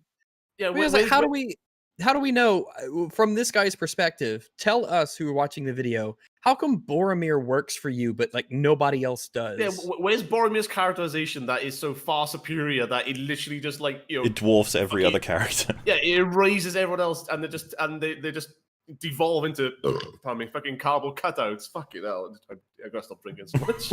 Belch. Yeah, I love that he gives this pass to Boromir. It's like, you're okay, Boromir. You stand over there. Everyone else, yeah, though, fuck you're you. definitely different from the rest of the others who've had no character development like you have. Guys, 7 arrows to the chest is character development. Yeah. 7. Each emotion. Oh, nice. Yeah, but if he died, nobody would care because you don't really like death. Isn't whatever. Speaking of which, Boromir, played by Sean Bean, he's the only character in this film with any kind of development, and even that's Stop! That's Stop! the third time. Third Stop! time that's been said. Stop it! Stop. Somebody must stop this man. It's fascinatingly wrong. Stop it. Like, it's not just Boromir, wrong. Boromir it's does bizarre. arguably have, like, he has the shortest character arc, but the most powerful. But like, It's you're very not- explicit. Like, Yeah, there's But a it lot is- going on with Boromir. But the thing is, to say he's your favorite is like saying the part of the rock song you like the most is when they hit that one hard note. And it's like, hey man, he is my favorite. Fuck you. I mean, I know. And I mean, I meant to. Well, wait. I guess I want to push back on. I actually do think there's a level of complexity. If you take all 3 films, Boromir's through line is relatively complex. This son of a steward of a great kingdom has got a huge weight on his shoulders. In retrospect, through his brother's experiences, We get a lot of information that it really I find him quite endearing. That he's like a legend and he's fulfilled his like position in his family and his kingdom. Comes to this fellowship and he's just not taken seriously. In fact, he's villainous almost immediately. And yet, if you watch his actions carefully, he keeps doing really good things. He's just getting more and more corrupted and tempted by this ring, which is entirely informed by the fact that he wants to save his kingdom. Yeah, there's a lot of really nifty little things with Boromir and what he says and what his concerns are and how he one of the first things we see him doing after they leave Rivendell is he is training Merry and Pippin in swordsmanship because he knows that they'll need it and they need to be trained in this. Like he legitimately cares when they're in the Caradhras Pass and the snow's coming down. What happened? What does he say? What about, the hobbits will never survive this. He's not about, not we won't survive, but these little hobbits, they're not used to this. They're not going to live. His concern is with them. And there's so much to be explored with all the little bitty things. It's really, really, really, really good. He jumps with Merry and Pippin. He jumps with them, and when they get to the staircase in Moria, he's looking after them specifically. He cares about them a lot. And of course, the line that solidifies it all is when he's close to death. He says, "They took the little ones." It's like extremely gut-wrenching if you're very invested in Boromir. Yeah, I mean, even when Gandalf dies, Boromir is saying to the hobbits that Boromir's the one who has Frodo and tries to get Frodo out while they're in danger. But once the danger is past, he wants them to have a moment to grieve. Boromir's a legend. Just putting it out there. Amazing. Oh my He's God, fucking great. get over it. I think these films are really efficient with these characters. I wouldn't want to imply that we can't do this with all. We did it with Frodo earlier. Like, there's loads for everyone. I know. Like obviously we're gonna get to that. Like, I don't know. I think I'm in my mindset. This game we're playing, like he's just criticizing the first film as a standalone. So I'm trying to stick with that mindset as I'm like. Well, sure. I think there's a lot to work with still for Boromir. Like all the moments we just mentioned are all in the Fellowship outside of Faramir's. Well, it's a deleted scene as well, which is kind of a shame. Yeah, you keep going to that deleted scene argument, don't you? But I just said I didn't. You the extended racist. editions are the real editions. That's true. If someone was like, the theatrical have flaws, and those flaws aren't present in extended, I'd just be like, why are we not talking about the extended? Why are we talking about the theatrical? If you want to make these statements about the theatrical, it's like, fine, I guess. But I would fully recommend what I would call definitive edition. Yeah, also it's going to be coming out in 4K eventually, and that's going to be fucking great. Ooh. Give me that Lord of the Rings in 4K.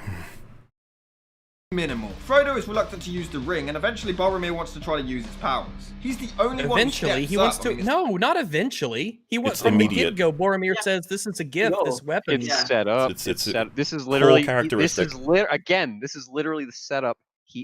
This is setting up. Core characteristic. Boromir is defined is weak by wanting to save his kingdom. They're setting up that he's weak to this ring in this very moment, so that when it happens at the end, it's not a surprise. Can't believe it. It's not much something, and then he gets into a fight with Frodo. Oh my god, this summary's gonna hurt, isn't it? This is gonna hurt me. And then he gets into a fight with Frodo. This is gonna hurt my soul. And he gets into a fight with Frodo. Please don't, in defense of Boromir, sum him up so simplistically. Please, please, please, please. Don't skip all the scenes. Do I go take a shit for this? He then redeems his own selfish actions by sacrificing himself, so they again kill off the most interesting character. Oh my god. Oh my god. Again. Oh my god. The fact that he died is what makes him interesting. Yeah, it's not everything else. If he doesn't die, he's not interesting. I wouldn't agree with that. Well, wait. That's the point of his character, though, is that. Wait, hang on. Wait, are you saying that? Honestly, are you saying that's his perspective? I don't agree that because I completely disagree. His death isn't the reason he's an interesting person. He would certainly be way less interesting if he had not made this sacrifice. Because the point is that you could if he would have somehow survived these wounds, it would not have made him any less interesting. Because his intention was fully to, if he had to, sacrifice himself to save the hobbits.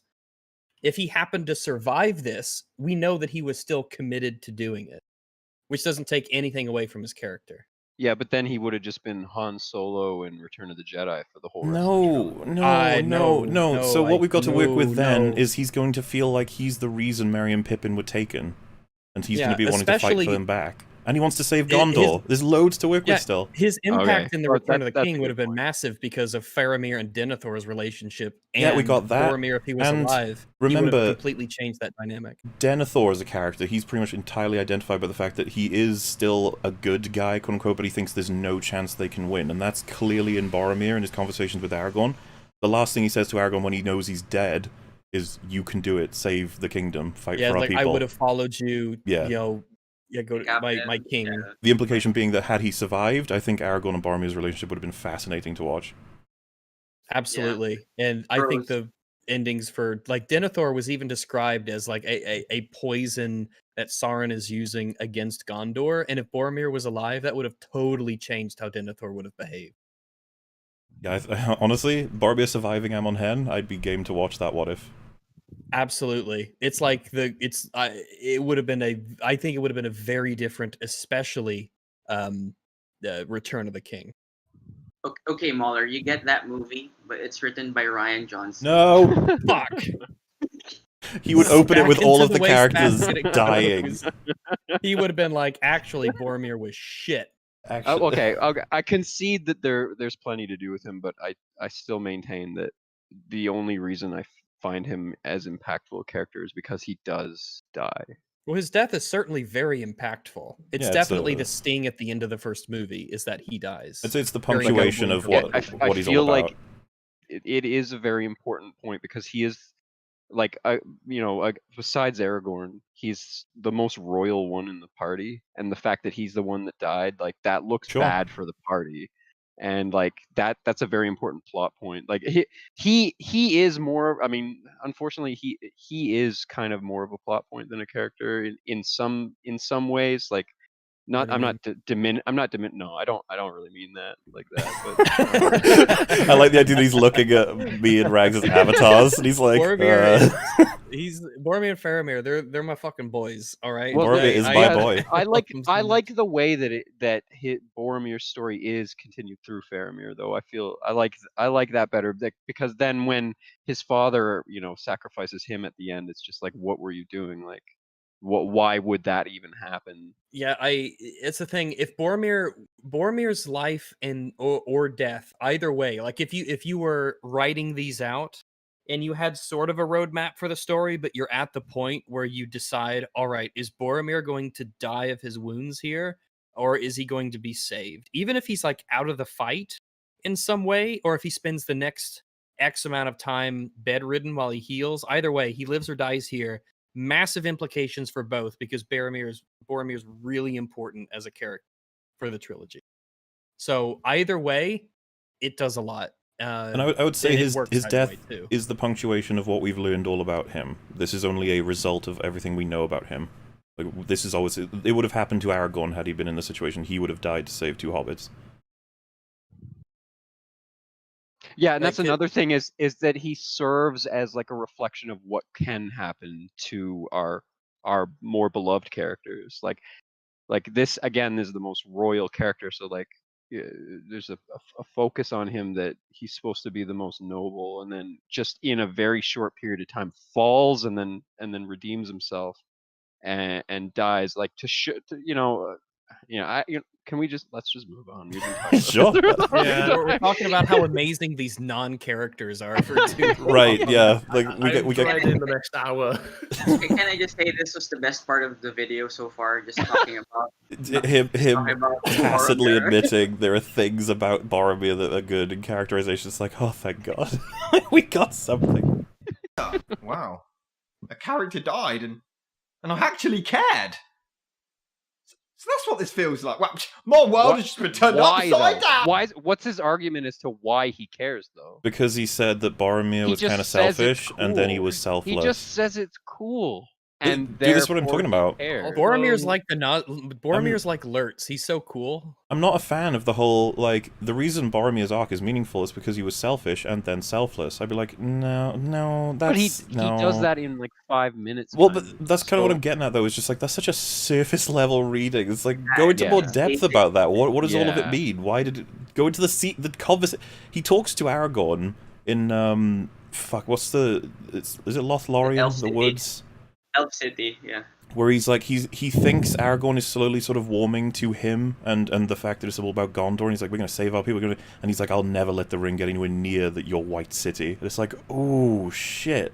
Like, Aragorn isn't entirely convinced that Gondor is trustworthy, and it's a huge like wedge between them. And that's what makes that death scene even more meaningful, the fact that they have their closure on that subject, and Aragorn is gonna fight for the white city. It's awesome. Also, I'd like to bring everyone's attention to what I just posted. Oh, he's got a comment saying opinions are subjective, get over yourself.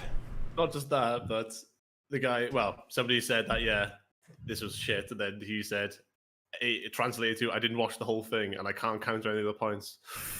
Ooh. Oh, right. So the first comment says, I could pick apart so many of the criticisms in this review, but it would take too long. And he said that translates into, I can't counter any of the points, didn't watch the whole thing, opinions are subjective, get out of here. I want to make everyone aware, we've just crossed into the 3-hour mark, is that? 7, 8, 9? It's 14 minutes of the fucking video. Yeah, Right. we're almost at 15 minutes, and it's taken us 3 hours to counter him effectively. Like, this is intense. He's gotten so much wrong. Greg, how's your EFAP going? I hope you... Yeah, I'm definitely never coming back. Yay, we did it. We'll make the most of it then. We'll be alright. But yeah, I just want to, he said he cared where he didn't care before. It's like, alright, thumbs up, good job. No, I'm glad that I came for this one, because, I mean, I knew, like, you're not going to do a Star Wars one, but, like, Lord of the Rings is my second fave, so... Oh, I mean... You said we're not going to do a Star Wars? Do you know who we are? We don't really do Star Wars. We're known for hating Star Wars and by extension women. Why won't you just buy the toys and shut up? Buy the toys, bigot. The only thing I can Target hope for practice. I just like the idea that you're like, you guys ever gonna cover a Star Wars video? It's like, yeah, maybe. Yeah, we could do. Possibly. I'll let you know. I only hope that he repeats the same points and we just get to go, we've already covered that, so we don't have to spend another... He usually gets faster because yeah, we'll see. I hope we would just repeat ourselves, so... And even Saruman has no reason to turn evil. No! What? Oh my god! No! Fucking open my mouth. No! I've never seen someone be so efficiently wrong. Every sentence. What do you mean? He's explicit. Explicit in this scene. I need another beer. This whole scene explains it so fucking efficiently. Saruman is fully convinced that Sauron has the power to take over the entire world with no trouble. He's literally saying, I'm going to pick the winner. Yep. Fuck you, Gandalf. And he says, Gandalf, you should totally choose the right team, bro. And then Gandalf's like, And if you remember, he tries again when they're at the top of the tower. He's like, you should fucking do it. And Gandalf says to him, which should be significant, what's the full line? There is only one Lord of the Rings, and he does not share power. It's fucking great. Yeah, because it comes down to that. Saruman was head of the White Council of Wizards, and after years of studying dark magic, he became infatuated with the powers of the ring. Well, yeah, he's also corrupted by the Palantir as well. Gandalf says, like, you have no idea who's watching.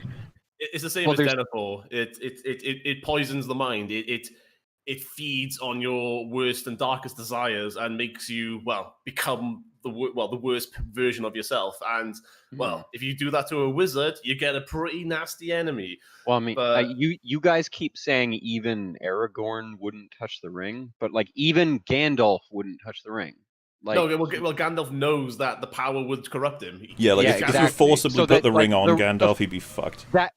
Like, it's set up in that he won't touch the ring when he's given the chance to and throws it in the fire instead. Like, that is all we need to know, that Sauron can also be corrupted the same way. That's, again, communicated. Set up. Yeah, Gandalf feels its power, and it goes back to Hobbits and Frodo not wanting the ring because they don't desire power. They don't desire to rule over men. They just want to live happy little lives. That's why he's the ring bearer. Why is this guy saying so many mean things about my wizard movie?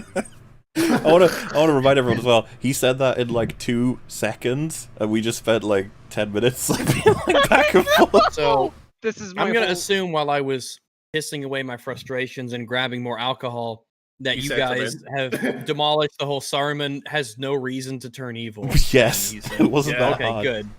Because he explicitly says it. I just wanted to make sure. Oh. Done! He's mates with Gandalf and then goes evil, and his excuse is... Oh my god, you read this like a child. He's mates with Gandalf and he goes evil. It's like, yeah, okay, that's... If the volume's off and you peer at the screen once per minute, you might come to that conclusion, I suppose. Mates with Gandalf is pretty complicated as a relationship. No, I get it. Like, they're friends 1 second and then they're not friends? What does this mean? Nonsense. I couldn't Again, follow Lord of it. the Rings, not complicated. It's really not. It's not. I was gonna say, it's explicit in this scene. Saruman gives Gandalf the chance to join him. He wants him to. Yeah. It's like, fucking Sure uses the word Radagast is like join. too busy like fucking smoking weed in his little forest. So yeah, Gandalf is like his closest confidant. You know, when he goes to visit him at Orthanc. Yeah, for fuck's sakes. For fuck's sakes. When did Saruman the Wise abandon reason for madness? Madness! So that's Gandalf basically saying "fuck you." It's Yeah, you're not. crazy. It's not him actually commenting in the meta, being like, "This doesn't make sense, Saruman." Yeah, he's being meta. redundant. He's being redundant. Yes, like he's spelling it out. Like you are making me face a decision. You know that I cannot. It's an follow. awesome old wizard way of saying you're fucking nuts. I'm out. Yeah. I'm not Yeah. joining the evil team. Your hubris has blinded you. You are. Yeah, you think that it's going to go one way, but that's not how Sauron operates. This is not how it's going to end, you crazy. Well, that's the thing. I really want to highlight that scene on the tower gives you everything you need. Even Gandalf thinks Saruman's an idiot from his own perspective of like, I want to be powerful. I want to rule with the winners. And he's like, you don't understand. You're not even going to get that. Like, that's not going to happen. Yeah, the Dark Lord does not share power. That's it. That's all you need. Whatever happened to crazy? What happened to crazy? What? What's happening? He's Okay, all right. You can't be crazy no more? Do we eliminate crazy from the dictionary? I mean, I'm just pausing now for the sake of copyright. Just being careful. I don't know if, why was I playing this. But, yeah. Fuck the record, fuck the movie, crazy! No, Chris, you do need a reason. And how can anybody take this He's well, not, well, he's we not went crazy, over it. though. So. Saruman's not crazy. No, he's not. He's pretty clever, actually. Chat just pointed out as well. Remember when he was complaining about too much exposition, and now he doesn't understand the actual exposition. Oh, again, I've said this story. It's explicit in this scene. It's hard to miss. fight scene seriously, let alone give it an award? It's fucking hilarious! Yeah, it's like Saruman explicitly says, we're gonna lose. We can't stand against the armies of Mordor. We're gonna join with them. At least we're gonna be with the winners. We're gonna rule Middle Earth together. I mean, it's basically, yeah, it's explicit. for no reason. All right, yeah. I'm assuming he's just gonna. Oh my God. I'm gonna You know what? This is ironic, as I was just gonna complain. Too many cutaways, and it's literally a Family Guy cutaway. Yeah. Looks like we see the inspiration. Tell me when the music stops, because I don't know if it's copyright free. I'm assuming. Yeah, this is. Okay. Yes. Okay. So I knew when he complained at the beginning that this is why it was silly. It's like, yeah, like this is the limitation of film, is that you are dealing with two geriatrics. I still feel like this is entirely on the individual. Whether or not you're going to discern this as ridiculous is really on how much you're immersed. But again, like within the logic of the film, like yeah, I feel like you know, besides the obvious suspension of disbelief that it works fine. I'll take a wild guess that he's used Family Guy as the reference or whatever, but I take a wild guess that he would have preferred a Harry Potter wands, beams flying at each other. Energy shields and blasts and stuff. I got an impression that that was it. Instead of having a more physical, visceral fight between that would be cool. Geriatrics, this is fuck me.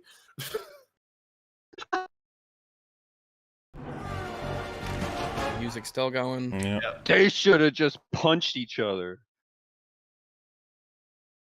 We done? No.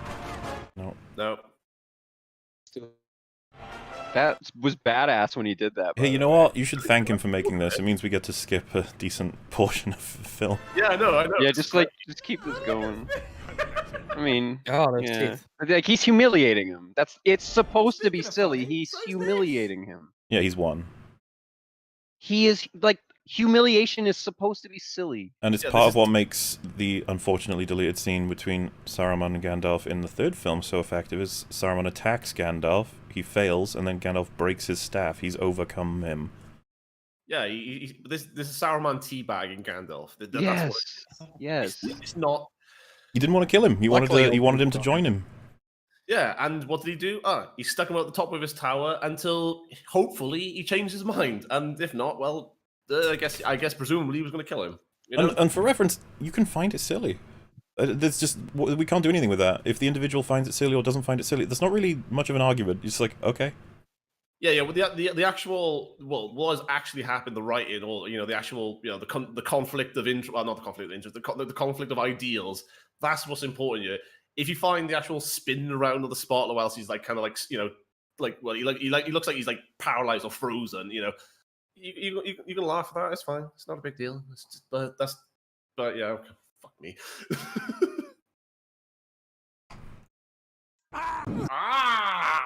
What's he doing now? Talking the mountain to death? What is going No, on? he's causing he's causing a fucking blizzard. I command you to make people. So this shot is fucking awesome. It is, and he's casting a spell, right? Like he's using word magic to cause a thing to happen, and it's Christopher Lee bellowing out this speech. Like I don't what. So this is one of Christopher Lee's greatest moments. Like finding this silly, I'll be like, all right, this is actually harder for me to see. I just think this is epic as fuck. I love that he thinks that he's talking to the mountain though. Like nothing else is happening in this shot. He's just talking to a mountain. Yeah, and he's like, "Wake up, cruel red horn," and all this. It's other so stuff. fucking awesome. I don't. Also, again, causing an avalanche and a blizzard, and may your horn be bloodstained. I know you'll hate me again, guys, but again, Harry Potter, he's being a wizard. He's being a fucking wizard, but when it's in Lord of the Rings, oh no, that's just fucking. It's actually cool, yeah. I think there should be. It's actually cool. I think there should be a one British person per EFAP rule, but whatever. Oh, well, we have. What do we? Oh yeah, that's actually we've got the only double up we have this time around is British. That's interesting. Welsh motherfucker. Like me in the Star Wars prequels. Wait, what do you mean? People who like the prequels loved Count Dooku. You know what? I read about Christopher Lee for like incidental Lord of the Rings research. He did a concept album about being Charlotte. Yeah, it's like a heavy metal take on Charlemagne. Like he's old and dude, he's one of the best humans that ever existed. Christopher Lee is definitely one of the top tier humans. Well, he used to play chess with Tolkien. I think he's the only actor who worked on the films that actually had met him, and I was friends with him. Yeah, no joke. I could talk about more trivia, but I'm gonna let this dickhead speak. not you, Warrior. No, it's okay. I'm referring to dickhead on the. No. Are we gonna fight? No, let's not. I just want to say that Christopher Lee is he's awesome, and great. That means you can't criticize the Lord of the Rings. Yep, that's how, yep. I am emotionally biased. I'm gonna simp for Christopher Lee. I will at you. Not only is there no character development, but there's no story structure either. The movie is just walking and talking. I'm ahead of you. Can't be serious. we have dismantled this argument already. What are you like? This is parody now. The movie has no structure. It's just walking and talking. It's like they have a destination. He didn't they even must say no travel structure. He literally said there is no character development. It is just walking and talking. Didn't he say? I could have sworn he mentioned structure, like no story structure or something. Oh. Yeah, Hang I on, think he said structure. I command you to make people like me in the Star Wars prequels. Count Not Dooku's only amazing. is there no character development, but there's no Yeah. story structure. Like, Okay, so he said unironically, both. Yeah, no So he story said- structure.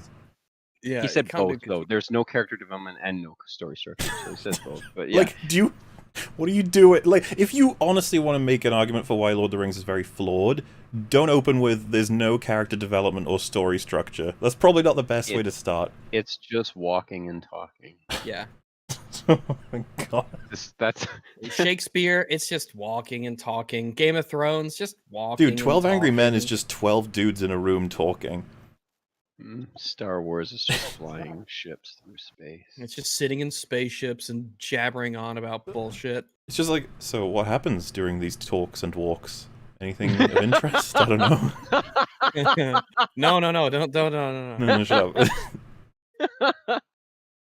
Can't talk about that. Either the movie King and Talking. Oh, J.R.R. Walking. Oh, that was. Oh, got Why are him. you wearing that jacket inside? Maybe you should stay a while. I just want to apologize to chat if they were hurt by that, just in general. Like, Yeah, it was pretty. I will admit he's made a couple of jokes and a couple cutaways that made me laugh, but it's starting Name to two. grade. It's no.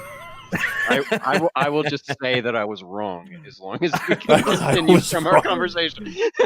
I will just say I'm wrong. Okay, never mind. I'm sorry I brought it up. Oh boy. Just like you could be guilty for old tweets, we will make you guilty for old chuckles. New chuckles are no longer allowed as well. Oh, you laughed at something in the past. Still going, huh? It's weird because it's not even. Why Yeah, is it- I why would is say it- it's too why, long. why is there dark synth music playing? Because Because he made he a joke. rhymed Tolkien with walking, two completely different words.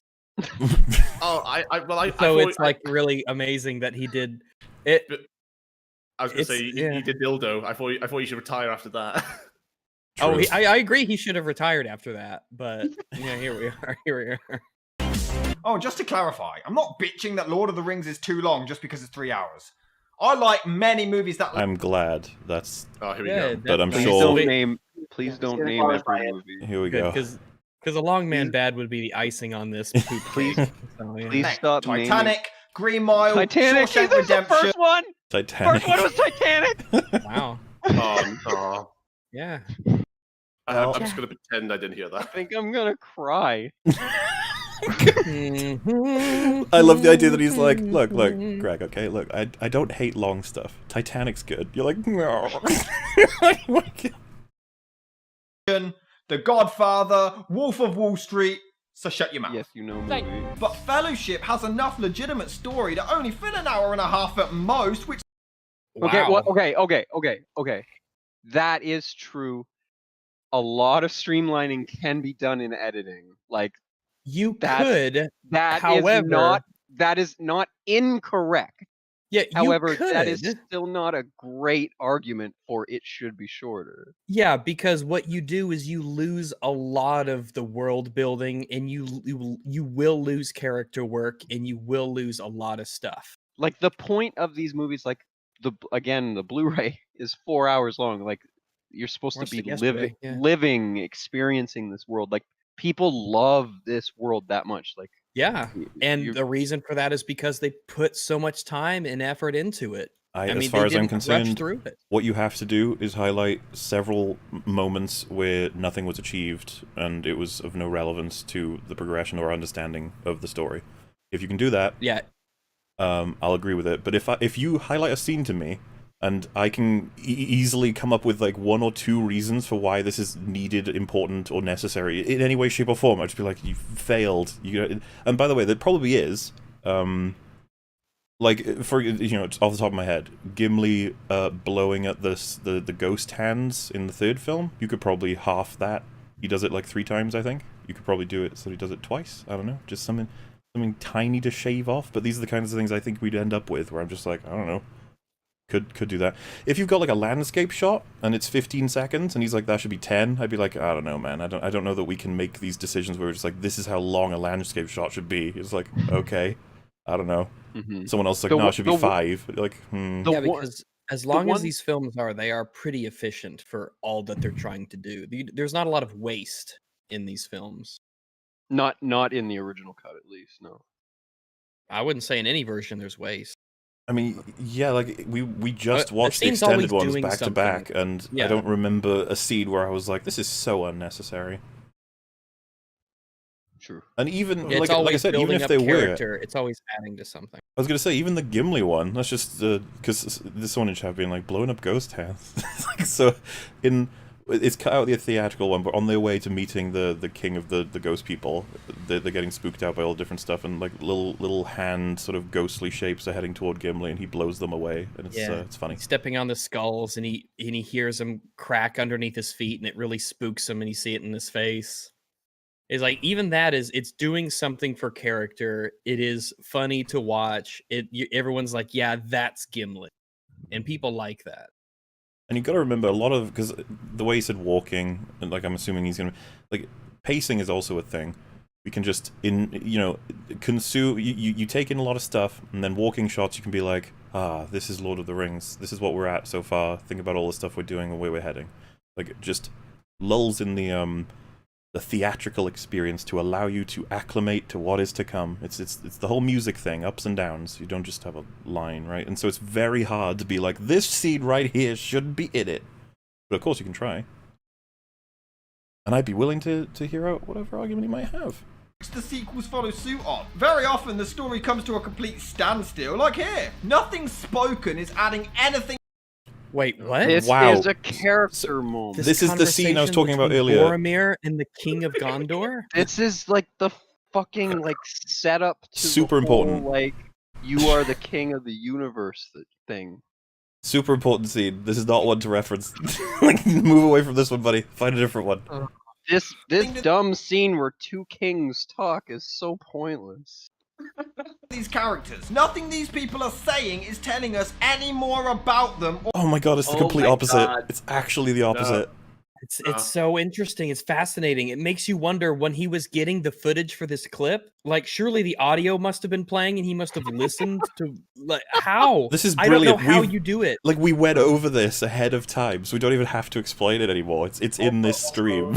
Like, you can go find it. Yeah, this is what I'm saying, is like, we keep having to run into the same argument over and over again. Not just that. I thought Boromir was his Bezzy, so why is this a shit scene? Man, I thought Boromir was the one redeeming character because he had character development and all this other shit. Yeah, but he's also someone who has shitty scenes that don't do anything. So, like, he's a badass and he has a sword and he like killed all the Uruk-hai. I mean, he's got a horn too. Don't forget the horn. Yeah, that's what made him cool. The horn made him cool. Hey, the horn of Gondor could be heard for like fucking 10,000 miles. It's Listening to this fucking scene again in retrospect, it's just so fucking meaningful. No. It's no. It's such a good. That's the thing. Like, this scene tells us so much about Boromir and Aragorn learning about his legacy and his duty and coming to grips with it, and how much Boromir cares about Gondor and how he does want them to be united. And it's just, fuck this guy in this video. It's so terrible. Racist. I hate white people, but that's okay. So. Or progressing the story whatsoever. It seems Peter Jackson just assumed talking automatically meant character development, but it seems you assumed that talking automatically meant criticism. This fucking scene is so good. It tells us so much about Boromir. This is character set up. He keeps mixing up set up and development. He doesn't recognize that it's either of them in this moment. He's like, it's just nothing. This is a pointless bullshit scene. Like, why? Oh. Why are they talking? Boromir is Where are the speaking orcs? so Phil. Where are the orcs? Where are the horns? Where are the horns? Why does he have 0 arrows in his chest in this scene? Yeah, I'm counting the arrows in Boromir, and I'm getting about 0. So let's fucking speed things up, okay? Like this shit. Let's fucking go. It's like arrows to enjoyment. This diagonal line. It's like, yeah, it's pretty much how it works. He wants to see Boromir on just some stone patio saying, I never liked arrows. They're pointy and long, and they get everywhere. And that would probably be amazing foreshadowing for him. That would be such good foreshadowing. Yes. Like, oh, Luke. Boromir has a fear of arrows. He just doesn't like arrows. But I wonder what will become of. So good. And then Lurtz could be his like metaphorical nightmare, you know, his worst, you know. Oh. Lurtz is just an arrow. It's just a particular He's arrow. a walking arrow. Named Lurtz that haunts his dreams. He files his teeth down to like arrowheads. He has an incredible distrust of Legolas, not because it's an elf, but because he's really good with a bow. He's like, I never trust an archer with their pointy. What kind of man Hey, is Legolas, good with a bow? In the next fight, do you think you could? Did you think you could like use your swords instead? That'd be great. Cheers. Look, I really like my bow. He's like, I know you do. I've noticed you really do. But, He just has this disdain for Legolas throughout the Fellowship scenes, and we're all just like, why though? It's like, it all gets revealed. Oh. Doesn't. I feel thin, sort of stretched. Oh, like the plot. All right. Riveting. Again, technically, fine. No, I disagree. I disagree. I mean, like, technically, you could. If tighten we the plot up. look at all the locations they go to and what happens along the way, and then tell me how long that should be able to occupy, and then I'll tell you. No, I know. Like, that's insane. We get into the cyclical argument of, but like objectively, you could add more time. It's just. That's kind of what I'm getting at. I don't think there is. You need to get actual specific moments and scenes and stuff to show me that aren't doing anything. But so, for example, you and I are going down to the shops. They're 5 minutes away. How long will this story take? It's like, well, it depends. Like, you know, it could be like a half second. It could be a cut, or it could be that we have a really long conversation. It could be something happens along the way. Like this is weird. It could be a montage. Okay, but well, I mean, if you took all the slow-mos and shortened them, maybe took a couple out, that's like 10 minutes of the film. It's just but again, like, there are reasons we have them in the film. They're not there just to pad it out. I'm not saying that it's bad that they're there. Like, Yeah. I'm just saying technically he's right that technically you could tighten the plot up. Yeah, like if you were saying, I'm going to destroy America if you don't shorten these movies, it'd have to be America. Because if it was like, shorten these movies or else Peru's gone, I'm just like, I'm keeping the movies as they are. I'm sorry. But if you're like, I'm going to destroy America or something like that, I'm like, oh, fine, I guess. I guess we could shorten the slow-mos down a little bit. Is that enough? Can we stop there? Hey, we're not cutting anything out of Moria, okay? I'll kill you. Yeah, Moria is. I don't fucking care if America's the cost. A man's got to stand for something, okay? And Moria is that thing. I even made a point in my notes that at the These notes are fascinatingly bad. I was kind of skimming them as you were talking. Oh, okay. Wait, guy wait. with friends with Gandalf. Wait, 46 writers are awesome and cool, but they never get adopted upon. They're Darth Maul's Elijah Wood came. What the fuck? Dude, these... Alright, we're gonna have to go for the top, I guess. This is it. Just... If I told you, right, I was reading out my notes, and these all have timestamps. This is it. What time do you think we have? This dialogue bores me. I can't give a shit about the story. Who knows? White guy was friends with Gandalf and turns evil for no reason. This is like our window into his terrible, oh my God. horrible method of making videos. Why has he just got quotes? Literally nothing happens until Boromir sacrifices. Okay. I'm trying because I compare these notes that he has to the notes that I have on The Mandalorian, and it's like two entirely different universes worth of it's just so different. These are the most worthless notes ever. Riders are awesome and cool, but they never get adapted upon. Adapted upon. Yeah, exactly. What? Compare it to my notes and take his, and you're like, oh, okay. I guess he really gave this a lot of thought. Like also for the part with Saruman in 41:23, he says like there's no explanation, right? But in 41:50 and 42, That's like we must join with him. It would be wise, my friend. You could imply that there's a threat, right? I mean, come on, man. There's no reason. He says this is the reason. Yeah, you wrote this down. Like, Also, it is quite obvious that every time, well, he listens to the dialogue, he even writes it down at times, and then he literally just dismisses it. Can I highlight? He's got 5150. Frodo always sounds so feminine. Shampoo my hair, do my nails. That's the.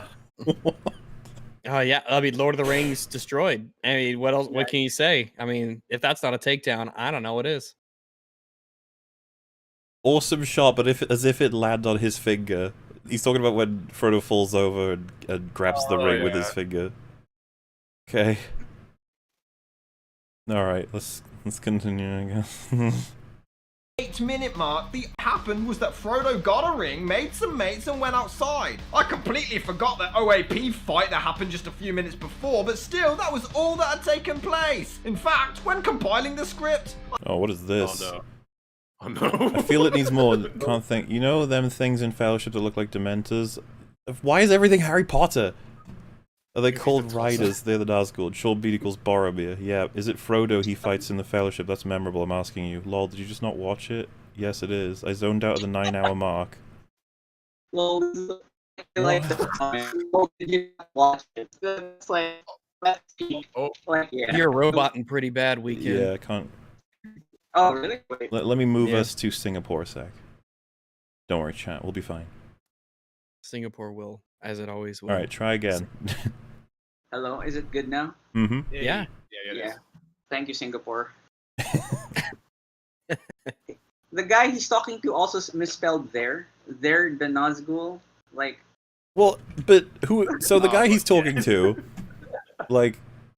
Is like, lol, did you just not watch it? Yeah, yeah, that's funny. Like, lol, did you try to watch it? Also, like I zoned out at the 9-hour mark, which is halfway through. Okay. Also, just out of curiosity, where's they talking on this? Because it's all in caps and it's all like. This kind of looks like Skype, right? Or is it someone else? Facebook? I don't know. I don't know. Well, it's like the font is like.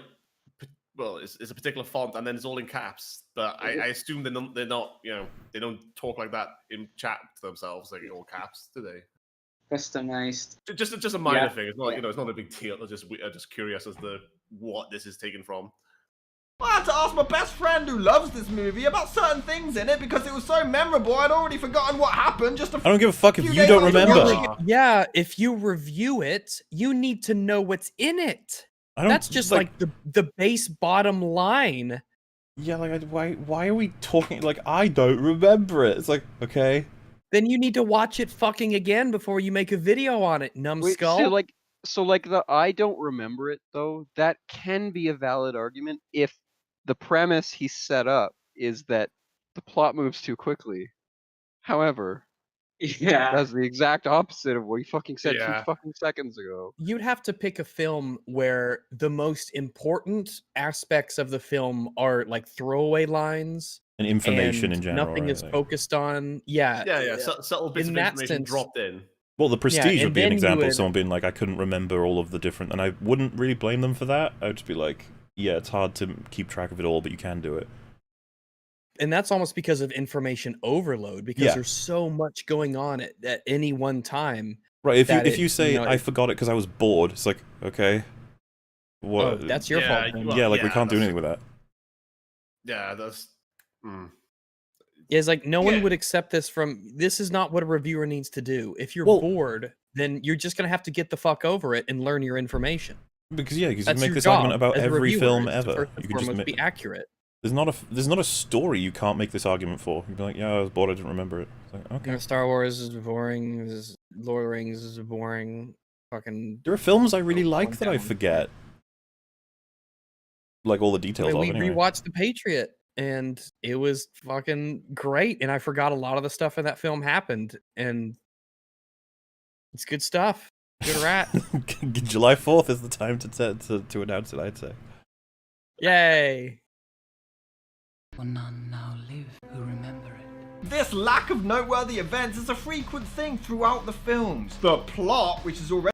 I think hobbits leaving the Shire on a quest to save the world kind of noteworthy. I mean, and a lot of the stuff is made doubly noteworthy in hindsight. And I think when we talk about the Shire in particular, why it takes them so long to get out of it is, for starters, to establish the fact that it connects us to this world in a meaningful way. It means a lot to the individual characters that are involved. It gives us something meaningful to get back to once it's all wrapped up. And it reminds us along the way, remember that great, awesome place we were at the beginning? Well, The Shire. The Shire is the place we're supposed to care about the most, so it wouldn't make any sense to not spend so much time here. Also, and that's a failing of the new Star Wars movies. Because we don't come back here until the very end, so like we gotta we're back home. We gotta have like this feeling of we gotta get back home when this is over. So I'm pretty much stuck at the position of like, so noteworthy. It's like, so the opening, that's pretty epic. The huge wall between what is essentially light and dark, and how dark hasn't been snuffed out just yet, and that's the world we're in, and most people have forgotten that this is even the case. Pretty foreboding, isn't it? It's like, ooh. And I think earlier he even said it was an awesome scene, so a little bit lost there, but like noteworthy moments throughout Fellowship. It's just like, man, there's a lot to choose from. I think most people would probably mention the obviously Boromir's death, the cliffhanger of the end, everything in Moria, the Balrog arriving at Rivendell. A lot of these location shots are supposed to be awe-inspiring. So again, whether or not you pick them to be like big moments or not, it's really down to the person. I don't know. There's just lots of stuff here. It feels weird to argue what I remembered, you know? I'm just like, oh. It just establishes Middle Earth and that that is vast beauty and nature, and it's full of nature. It's not. It's whatever. Yeah. Ready just goes on hiatus while they talk or walk and pad out filler time. There's literally no need for these to be 3 hours long, and no. Can I just point out, like all his comments and criticisms are the same. Like, it's time to stop, right? Like, that's why I keep saying he just keeps repeating the same, basically like 4 arguments over and over again. Well, everything's boring, thin, everything's lame. boring. Everyone's walking. Where are the cool fights? That's basically where the all cool hits. Where are the arrows to the chest? Where are the cool raiders and literal monsters? Where are the monsters so they can fight? Like, that's all. Oh god. I feel like I could watch a mini-series about just hobbits in the Shire doing hobbit things and getting connected with individual hobbits and their relatively low stakes but personally very important projects. Don't give Amazon ideas, Rags, please. They can't fuck that up, right? Yeah, right? Fuck that. They just not to say that it's not a cool idea in its own right, but just don't give them ideas. Like, god. Suspense, because as explained, they're not talking about anything that could even build tension. There's even point. They're not talking about anything that can. They're not talking about anything that can bring tension. What? It's like you said. I'm pretty. End if we don't destroy this ring. Hey, they're discussing the end of the world. Laundry. They're talking about laundry day. Like, those elvish linens, they're really light, but not machine washable, of course, which means they're dirty. Am I right, guys? No tension. Yeah. Why must you do this to it? He's like establishes a moment or a scene, character, whatever, and then you'll just say the opposite of that thing. And be like, well, there we go. It's like, but that's not what it is. Points where the big climax is about to happen, and it's all shot and edited like it's coming up. Only to go back to more talking. I mean, I guess you could say. So they're chasing them at that point. That's what that is. Yeah. It's scary that they're that close. Yeah, we are being pursued. Yes. We are being chased by people who want to kill us. This sets up the fact that they get caught up to. Oh my goodness. That's a big action scene at the end of the film where an important character is killed. Oh my goodness. Tension, stakes, setup. Oh no. That's supposed to build suspense, but I see it as more of a cock tease considering this happens at the 2.5 hour mark. How would that be a cock tease? Yeah. It's the setup to the big battle is about to come. You just had the Balrog. Like, the appropriate analogy would be edging, not a cock tease. Oh yes. Cock tease pretty gay, bro. Just saying. Yeah, how can you even call it a tease when you get everything you want? He's already talked about like Lurtz and Boromir's death being his like favorite things. Oh my god. Do you think he realizes that one of the reasons he might like Lurtz so much is because, like, we saw Lurtz before getting pulled out of his ground apartment or whatever, and he was His set up, basement and he's super amazing and strong and whatnot? Like And then he's we a super, like he's from the basement. They just grabbed him. You don't have to murder. Of course he does. Here, she turns into a demon and then goes right back to normal for no reason. No reason. No reason. The ring Oh my she's God. wearing does that. She's No a reason. ring bearer. No She's reason. literally a ring bearer trying to fucking scare the shit out of Frodo. Well, this is her test where she has successfully rejected the temptation of the One Ring. Yeah. And it's super scary for Frodo to see a woman like this be turned into that for a moment as she's fighting off the temptation and what it could mean for the world. Like, this is very impactful for Frodo a lot, but also for Galadriel. Like, it's a big deal. Even her, of all people, can be seriously tempted by this ring. Can I just say, it's explicit once again. She delivers a speech about how she could be so powerful. She could be in all control. And then once it's all over, she says, I believe something along the lines of, I've passed the test. Yeah, I passed the test. Yeah, she basically says that, she'll be stronger than the foundations of the earth, and all shall love me and despair. Yeah, I'd be a big queen and everyone fucking loved me and they'd follow my TikTok and all that bullshit. And she's like, no, See, I don't want it. If you see a character like Frodo as the guy that hangs around and does nothing, the scene would make no sense to you. I guess so. Yeah. There's just this angry lady here and she's like fucking spazzing out. She's going to some fit. Like, what's up with that? Like, take your pills, am I right? It affects nothing. The scene. It affects nothing. It affects nothing. Oh, except So- if Galadriel had fallen for the temptation of the ring, God Everything knows what changes. would have Do you know what happened. Galadriel Everything gives our changes. team? She gives them weapons, tools, all of which get used. She even gives Gimli hair. They get a big buff. They get a Oh, big yes. buff in this scene. Yeah. The fact that she doesn't fucking take the ring is incredibly important, but okay. Man, this is fun to a degree. Again, keep bagging on about it. Establishes why Frodo is the ring bearer. Why he alone has the task to do it, or has to have it's forced upon him. Yeah, we keep reestablishing what the ring does to people. Frodo is not like volunteering for this because he thinks that he's going to get a free trip to Disneyland. You know, it's. Though he should. To be fair, he wouldn't be yeah, falling I mean, up if for most we're of the gonna make that rides, argument, so yeah, it would be a waste. Definitely. Yeah, he deserved the fast track pass too. Yeah. And Sam. And He's not Mary. tall enough for the rides. Oh shit! Yeah. He should be exempted. They should add a booster seat for him. Yeah. Booster seat. Begins Booster and seat for ends roller with the coaster. overall story not changing one single fucking. What do you mean? How would you know that? How could you know? Like, we see these things play out, and he's like, it would. Yeah, if Galadriel and Celeborn wanted to just take it from him, they would have done that. That would have changed the story in a dramatic fashion. No, because if that's not what anything, happened, so therefore it didn't matter. Oh, okay. Like the special effect. Like, if you want to like get really technical, if you want to say like the special effect, like because it was so abrasive or whatever, like maybe it was a little unnecessary and you just needed to show her sort of like lust over the ring a little bit, and that's all you really needed Well, I for think- that moment. Yeah, portrayed her potential dark side. I don't know. Yeah. I always took it as just like fear the ring. It does. It may just look like a piece of jewelry, but that thing is fucked up. Yeah, even an elf who's lived this long and is this important and powerful and wise, even Galadriel can be corrupted by the ring. Yeah, I will want to point out as well that you guys are familiar with who Tom Bombadil is, right? Yeah, I know of it. Right. Of So him, Tom Bombadil gets cut from the films because Peter Jackson thought that it would diminish the significance and the power of the ring, because Tom Bombadil could literally put the ring on and just go, it's a piece of jewelry, ha ha ha, I don't give a fuck.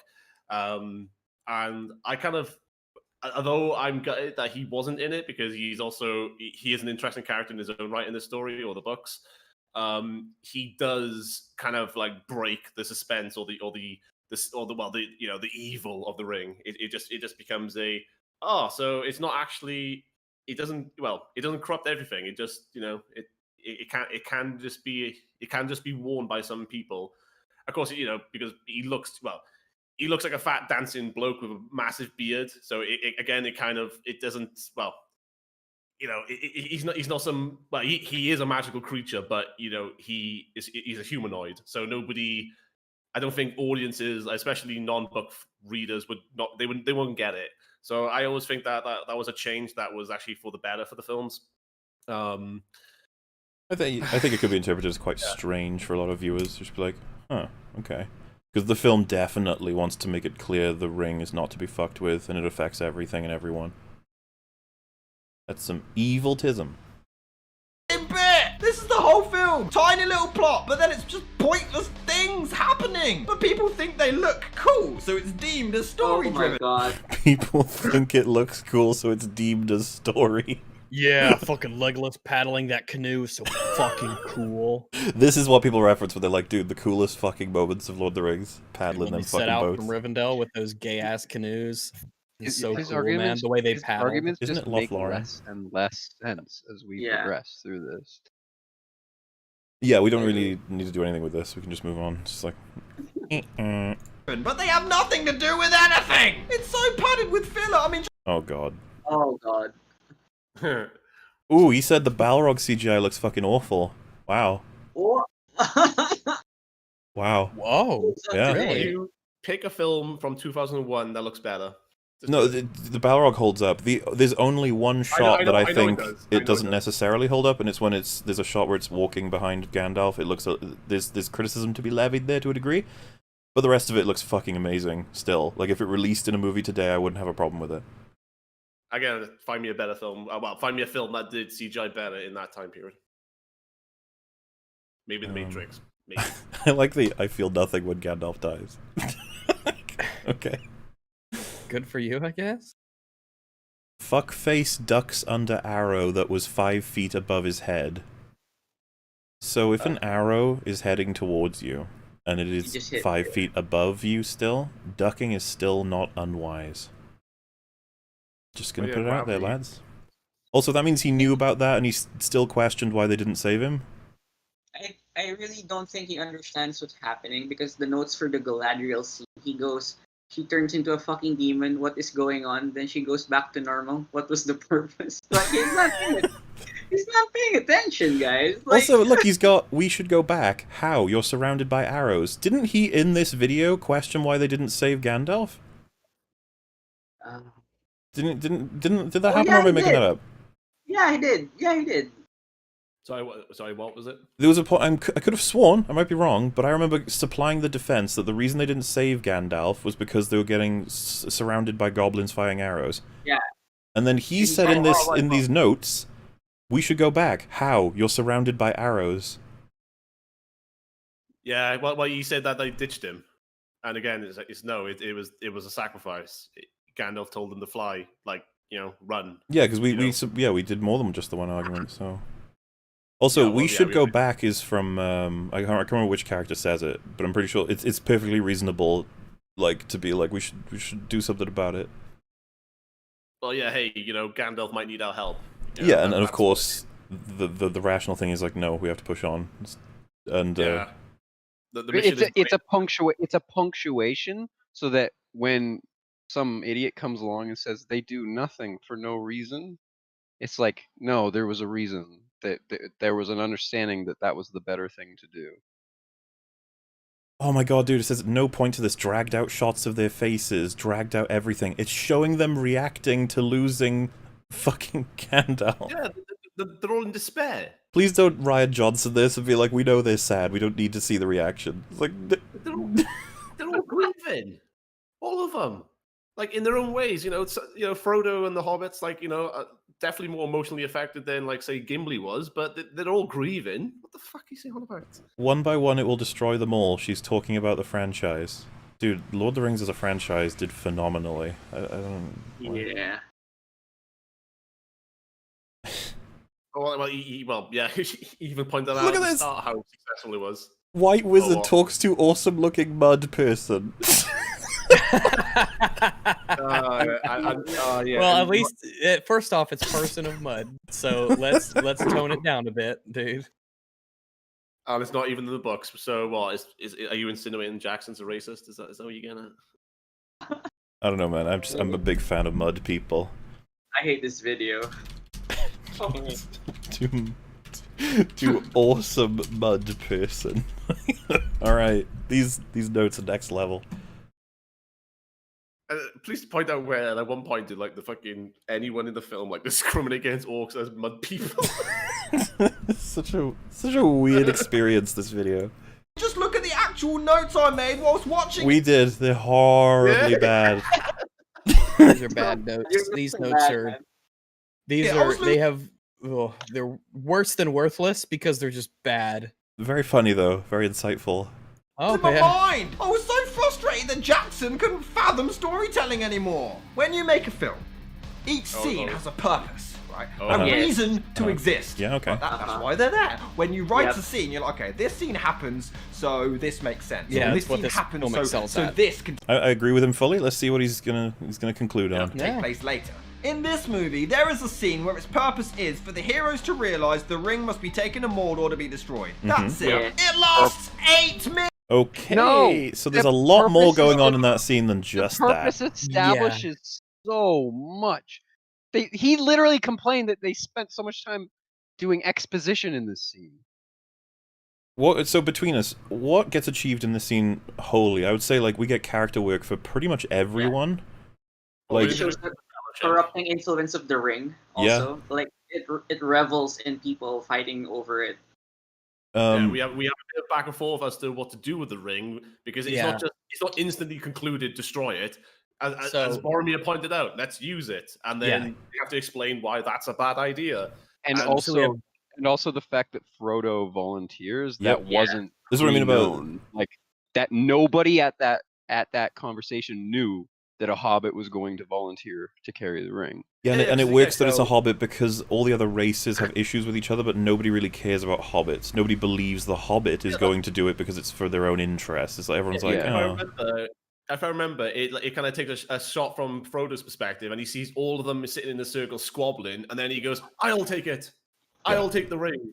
You of course get Boromir saying they should use it against Sauron, which is very, very. Like I said, this is establishing who Boromir is and what he cares about. Very important.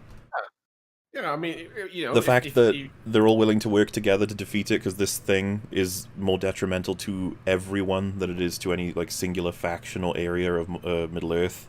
Like, there's so much going on, and it pains me that he's you could have just had them say, "We gotta take it to Mordor." Good. Yeah, it's characters, it's stakes, it's all kinds of different things. It shows how deadly and evil the One Ring is. It gets everyone to bicker. It almost instantly corrupts Boromir as he approaches it the first time. It gets his contrast with Aragorn. We are introduced to Gimli and Legolas and Boromir as characters. It shows the hobbits and them banding together. It establishes the Fellowship. It goes into Gandalf's using the Black Speech of Rivendell for the first time.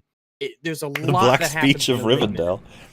No, the Black Speech in Rivendell. Oh, I thought you said of Rivendell. I was like, what the fuck? No. Yeah, no, absolutely right. It's 8 minutes. A lot happens. I would downright argue that this scene is efficient with its time. Yeah. Oh yeah, this scene is absolutely a lot. And there's a lot of visual storytelling. This is the pivotal scene. So I mean, if any Well, yeah, scene the- deserves to be long. Though. We go If from one any movie to another scene- movie with this scene. If This establishes the any name of the scene film. Yeah, this deserves is to be long. This is the one. This is the Suicide Squad scene of the Lord of the Rings, the Fellowship of the Ring. Like, are we some sort of Fellowship of the Ring? I remember that pivotal scene. Gimli goes, "Oh, we're some sort of Fellowship of the Ring now." Oh, that perfect Really, some movie. kind of Suicide Squad. It's like, oh yeah. It's when the Shining miniseries does it, it's awful. Fuck the conversation. You can say this in 4. Why is Nostalgia I'm not Critic Doug your... Walker. I'm not this guy. That's his barometer for what people think of things. Like, okay. We haven't even, Did this like... one guy say it? I don't think we've even covered Nostalgia Critic on the 93 episodes of EFAP yet. We're getting there. It'll happen. Yeah, we maybe. came close once, but yeah, I don't think so. words. We're stunt bunnies. Why is that so hard? But here, it's okay. 8 minutes! I can have sex 4 times! Oh wait, First off, you haven't had it once, but that's fine. I was going to say. Yeah, go ahead. Well, hence why he said can. Does anyone get the vibe that his big inspiration is Doug Walker? Oh, definitely. Yeah. I would say he's Doug Walker's like a strange son at this point with his style. Like after the skit at the start, I'm getting an impression that that's who he looks up to. His hero. But yeah, I guess we've been over it, so let him continue saying this scene has nothing in it. He's wrong. Times in that time! And this is the scene that sets up the entire adventure, and it takes place at the hour-and-a-half mark! Whoa! This is the scene that sets up the whole adventure. It's too long. There's so much wrong with this. First of all, the adventure started before this started. We're going to Rivendell. That is significant for anyone in Hobbiton. All right, that's the way the 3 films go. The scale just keeps getting higher and higher. Secondly, fucking it takes like till the end of the film to even talk about destroying the Death Star in A New Hope. How shit is that? Yeah. I guess. At the 2.5 hour mark. It's like, yeah, New Hope. Point of the movie. Yeah. TLJ introduces the big bad supremacy right at the beginning. It's way better. Yeah. The fucking 90-minute mark! It takes a feature-length time to get the goddamn fucking... Chill out, yeah, bro. because I'm sorry to say, these films are worth it. They are fucking worth building up to this point. Yeah, even if what he said was true, it would still be worth it. But like, I like plenty of films that are only an hour and a half long. That scene by scene by scene. Quick, done. There's plenty of good ones that do that. Some films can take this 3 hours time. In fact, if we can binge watch TV shows that last for fucking hours and hours and hours, why can't films? Is it literally just? Yeah. So here's the thing, though. Go. So now I'm going to go back on what I said before. Is that this is one of those moments where you do need to remember that this is a 3-movie structure. So you don't want the scene that sets everything up to be right at the beginning. That in the first 10th of the series. Well, in the same way that the ending isn't 5 minutes, 10 minutes, 20, because it's ending 3 films. So, like, structurally, this works best as the pivot point into the 3rd act in the first film, because it's still like a first act moment in the trilogy, but we get time to get invested in the characters and the adventure before we even know like how difficult it's going to be, and that Frodo is going to be the one that makes the sacrifice. Or that, I mean, you could even say in this, you could even say that it helps to this first. It's basically the first 1/6 is what we have here, and the next 5/6 of the series is them after this point. And even then, in that first segment, the first half of the first movie, we get establishment of world building, our care for the characters, the stakes, and all that stuff that's really, really important. And if you don't have that, then you get the sequel trilogy where I don't care about the world or the characters, so nothing really means anything after that point. You got to nail those things, especially in the beginning, to get me on board. His criticism implies the adventure ends at the end of the first film. So it doesn't. Yeah, like we started! And what was that about Lisa Schwarzborn? What a fucking stupid name anyway. Never lingering for the sake of admiring its own beauty. Oh my God. Who's your cocaine dealer? Because I sure as hell need his number. Just because he's never Schwarzborn doesn't mean you gotta make fun of it, man. Yeah. Cinematic Venom. What a stupid name. Literally taken means nonsensical. Movie does nothing but show off the countryside and puts everything else on hold. It's like someone's whispering in Jackson's ear. Didn't he compliment this at the beginning? Yeah, talking about the model. Maybe it was just the technical aspect he was complimenting, like the models and stuff. Okay, well. Peter, shouldn't we write more story? No! Pretty sights! Let's just loads of shots of New Zealand. It's a fucking. What is Alex? What is an establishing shot? He's flipping out, man. Man, he's literally complaining about establishing shots. Because if he Yeah, didn't have this just- shot, you know what he'd be doing? He'd be going, "Where are we? What the fuck is this? Where are we?" He'd just be doing that instead. Well, Yeah, I if we mean- look at the still right here of Rivendell, just from this shot, you go, man, I sure don't want this place to be destroyed and overrun by orcs. Like, what an amazing, Well- idyllic, wonderful place this is. Yeah, let's go film critic mode. So, what is this shot telling you? It's like it's bathed in sunlight. It seems pretty hidden, but it's safe, also- and warm. Yeah, it's a hidden spot. So like the thing is like when we cut to the hobbits here, it's like don't worry, we're safe. It's like a in checkpoint. Rivendell. It's a nice hidden place. Yeah. Well, wouldn't it be nice to see how it's hidden so we don't just It's a like little have safe to zone. guess? Look at the there's more going on than just oh my god, bored of the water and trees. It's like okay, all right, buddy. Yeah. You don't like. There's a reason they would have had this shot beyond just hey, we got to establish we're at Rivendell. Just put some picture on there. I don't Yeah, know. this is where our characters are. This is where the story is taking place. Like, really, really basic shit. And it's more than just fucking just trying to show off how beautiful New Zealand is as a country. Come on. It is nice. Holiday commercial! Worry, Peter! No! Pretty, get a helicopter! You're complaining about It's not this? story.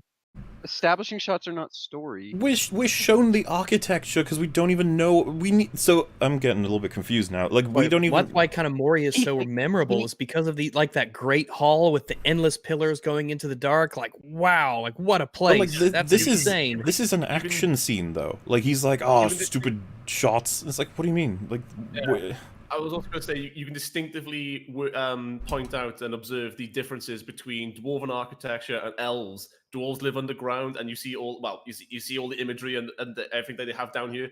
Elves, they live completely different lives up in fucking dreamlike fantasy places. Yeah, because- the architecture of dwarves is very rigid. It's very ordered. It's extremely organized. it's utility It's, instead of beauty. yeah, it's very utility based. It's blocky. It's like a Minecraft world, and then you go into Rivendell, and things are bendy and they flow, and they're with natural, nature. isn't And it? You have they houses, don't cut it. houses built in trees. Yeah. They are one with nature, whilst dwarves are underground. They're underground. Yeah, they have to make the beings. caverns, and they make things, and they cut into the world, and they assert dominance that way. It's Yeah. And very you can great contrast. And you don't need to read the backstory. You don't need to read the SmilerAl or any fucking else. You can just literally tell by the fucking shots. But oh no, we gotta show off. To do more crane shit! Fuck it! Who needs a story? Who needs a script? I'm fucking dope for this review! Was he just reading from his phone then for that? Like I don't. It's getting weird because it's just like so the one you just highlighted is like there's no story. It's like so they're exiting Moria because they're being chased by a foul fire demon that was awoken by a bunch of dwarves that were too greedy and dug too deep, and it was a place that cuts them right through Kahadras, which is where they want to get past in order to get to their goal. What about that's not story? Yeah, because they're doing all of this as part of a quest that they have to do this one thing, and they've established what the stakes are and what we're trying to save. Like, what is story to this person? How would you have done it? Yeah, define story. Help me out, because I'm getting confused. Move on. Fuck this script! What the fuck? The director didn't give a shit! Fucking just... You okay? It really is. The director didn't give a shit. Wow. Hang on. That is like the last thing you could accuse Peter Jackson of. Like never heard that before. He looked kind of like actually pissed, and what we've seen so far doesn't support this reaction. I'm just like, what's wrong? Are you okay? I mean, like, I would, even as much as I hate TLJ and think it's an abortion of cinema, I would never say that Ryan Johnson didn't care. Yeah, he cared. Yeah. You know, he cared about the wrong things, but he did care. Yeah. Alright, well. Spend it all on crane shots! Who gives a fuck about writing? Just You don't spend money on a script as a writer, you write. It's time. Yeah. Not money. You need time and skill. You know how much, like, buying successful writers is going to get a guaranteed also, shit the script. story is established by a fucking book series. It's so strange. Like,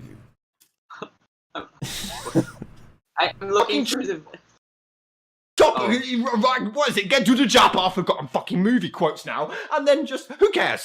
You know, who cares about writing anymore? Do you remember when people cared about the story? Like, Yeah, it's agree. not We these love Lord of days. the Rings. Yeah, I love. You like The Last Jedi, mate. Yeah, I don't know. What does he mean? Like, it's like Lord of the Rings was a really good time in terms of, oh man, writing. Remember that? Good old 2001 through 3. Writing, 2001 through 3. Rip. like La La La La Land, nominated for Best Original Screenplay. It's got the most overdone fucking story in the history of the galaxy. Just no one cares about original story. I don't understand. This book is cancer. Okay. All right. All right, man. Like, All he's right. kind of. All I hear is re. Yeah, I'm just gonna let him move right along, I guess. You okay? You dying? No, I think I have established I'm not. I'm not. Like, I'm well, not. since you asked, no, I'm No, not. I am not okay. I am very bothered by this. How, you know, Greenmo's not in here. Okay. That's a bit shit, actually. I mean, I'm sorry. Camera's I out of did not focus. expect that. Let's continue. It's weird that like the background is always focused and not him. I think the camera doesn't want to, you know. Well, you could turn off autofocus. No. Camera. I'd like to Oh. think that, yeah, the camera doesn't like him. I'd like to think Yeah. that, yeah. Yeah. Yeah, I agree with that idea. And this is almost every scene. Oh, look at that glorious moment there. Oh, it's already off screen now, Great. but okay. I was wanting more. I was screaming for the closing credits an hour and a half in. The Okay.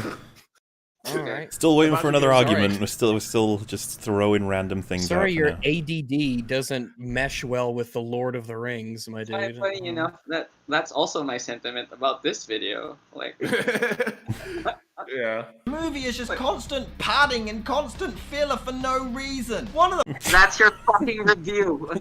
No He reason. keeps saying things like a criticism and then he'll end it with "for no reason." It's always For like, no why do you keep saying reason. that? They want to It's- destroy a ring for no reason.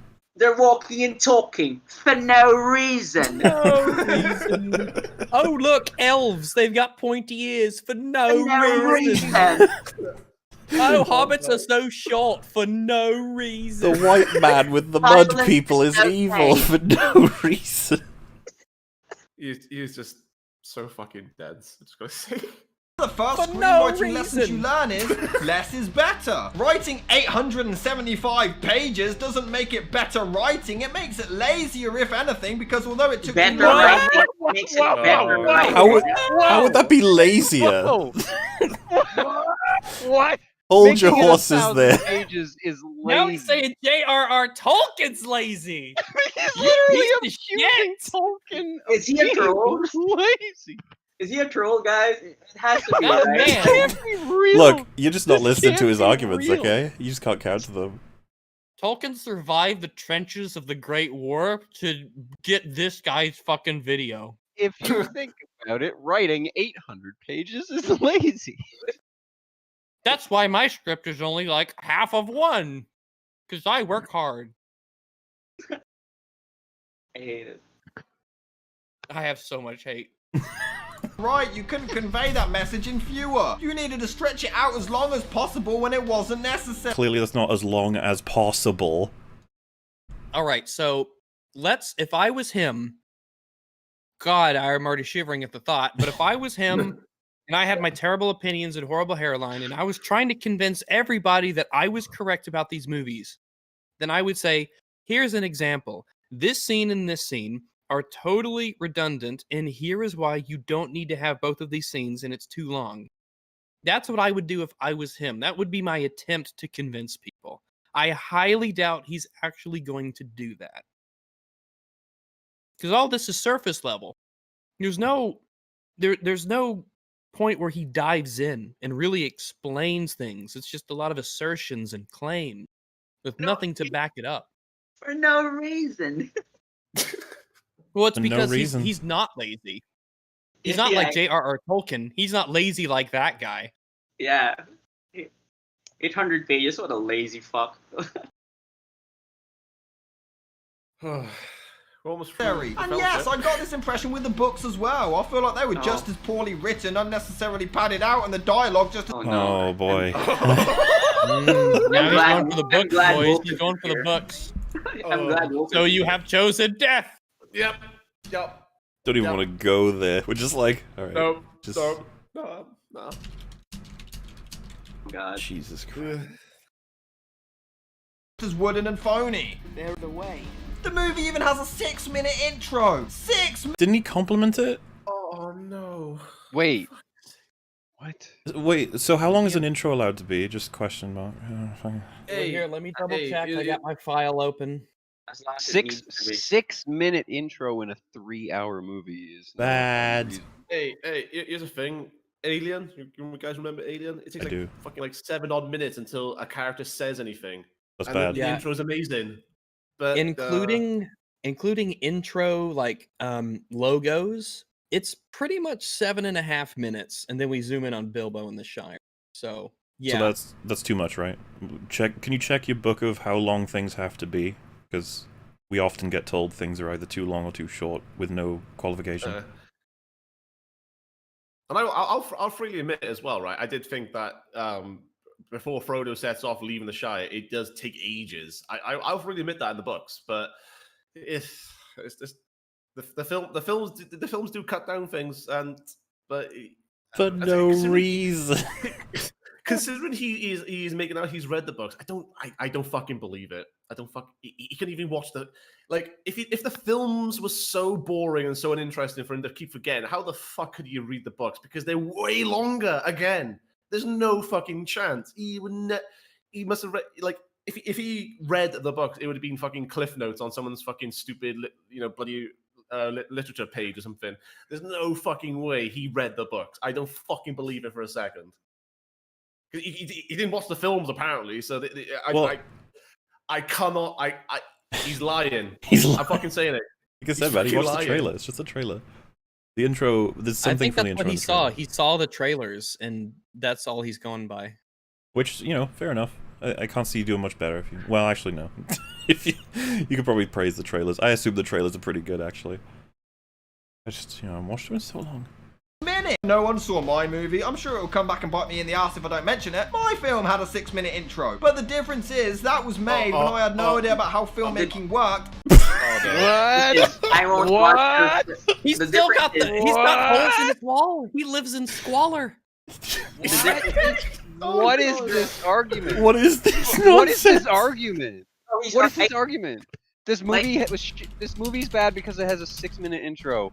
For example, my movie had a 6-minute intro, Because and I'm you see, terrible I am an at making movies. I'm not lazy. Therefore, I'm awful. it's Don't do what I terrible. do. Like what? Like, what is that argument? For no reason. I don't understand this argument. Don't compare yourself to fucking Jackson or Tolkien. What? You're neither. Like, I gotta admire his gumption though. Like, yeah, he just compared. Yeah, he's right. He just compared himself to fucking Peter Jackson. I'm baffled. It's like, I know it's bad because I did it when I was bad. Okay. What is this? What are we watching? Also, I'm pretty sure I'm not gonna watch your movie. I'm gonna watch The Lord of the Rings again. Just to spite you. I'm morbidly curious about his movie. No, it's not. No. Rags, I'm warning you. From just this scene, I don't think it's a fun experience. Look at the cinematography. Yeah, look at the windows. You see the picture. We get a piece of the environment. We get the dirty hole in the wall. We get the dirty rest of the wall. We get the fucking radiator. We get the electrical panel behind his head. We get the Coca-Cola can on the this is world building. I was about to say, it's like we would actually assume if this was a film, we'd be like, oh, look at what we're being told, while he would be like, what? What do you mean? What's He's this? got a second chair in the room, as if there will ever be another person in there. I mean, there's so much to pull from this. I'm telling you, man. This guy. Keep an eye on him. Keep an eye on him. Alice just said that we need to get free to say for no reason. And poor schmuck on the internet. This was by Peter Jackson, a real professional director who... So it means you know fuck all about what's working here or not. Thanks for confirming that. I don't know what point you're making. Did you say Jackson was one of his favorite directors, or did you just say that he made 2 of his favorite films? Because one of them was Yeah, he made 2. He made 2. Yeah. Fuck yeah. You can make us do cartwheels through fly vomit whilst reciting songs from High School Musical, wearing outfits from Top Cat in the snow with Lil Wayne as a backup dancer, and everyone would still praise it as being genius. No. No. No. No, that was funny. That was a joke. No. Oh, that was a joke? Oh, I think that's probably what it was, I think. Yeah. Um, truly a funny joke. So, this is the thing, if you go through each, like, 10-second stretch of the intro piece by piece, pretty condensed. It tells you a lot quickly. Yes. Setting the stage. But they were all of them deceived. The ending is more dragged out than Face Off, and even has 8 minutes of closing credits as if they had... Really? We're complaining about credits now. Even the credits are too long. Man, Peter Jackson was a dipshit. He should have fired more people. Yeah. But then there would be a fired people section on the credits. Long. Staggering, honestly.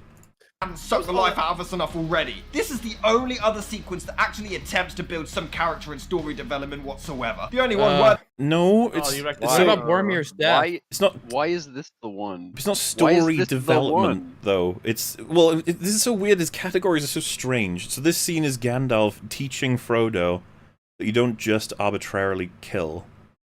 That you need to, weigh it up, make the choices, and to show pity and spare people's lives where you can, and that shows strength. Like, it's a big old character building moment. Like, the idea that because he said like a super story moment or something, it's category wise weird to me, but okay. But again, like, this is throughout the films, like meaningful stuff like this, and he only seems to pick up on some of them. That and cool mud people, that seems to be his jam. Well, if you take any scene from this movie, and I tried to find out beforehand what his opinion on it would be, I would have no clue. No, I'd be just rolling dice at that point. Yeah, I was expecting him to be like, they get lost at a fork in the road, if you will, with 3 options, and it's just a waste of time. They'll sit around for no reason. But that's it, and it's nearly 2 hours in. The beginning in particular has such weird directorial choices. For instance, Gandalf gets a ridiculous amount of extreme close. Did you see the difference in all of those shots? They explicitly show you his current state of mind. Yeah. This is after he's discovered that the greatest power and evil and weapon in the world is in Frodo's chest. He's fucking terrified. He wants to sort this out. Well, yeah. Doesn't he like go, where did you hide the ring? Is it secret? Is it safe? He's hoping that Frodo didn't just go, oh yeah, no, I traded it for some turnips. If the camera had taken 3 meters of steps back and showed him grab Frodo and go, is it secret? Is it safe? We'd be like, oh, what's going on? I guess he's upset. Yeah, okay. But if you zoom it right in, he fills up the whole frame. Gets you right in that emotional space of being stressed. Yeah, like when somebody's face fills the screen, it means their face is important. No, it's just bad filmmaking. Yeah. No, it's just weird directorial decisions. Yeah, weird. What? I can't think of any reason why they would do this. It's so weird. Yeah, there were no face close-ups in the book. Yeah, how dare?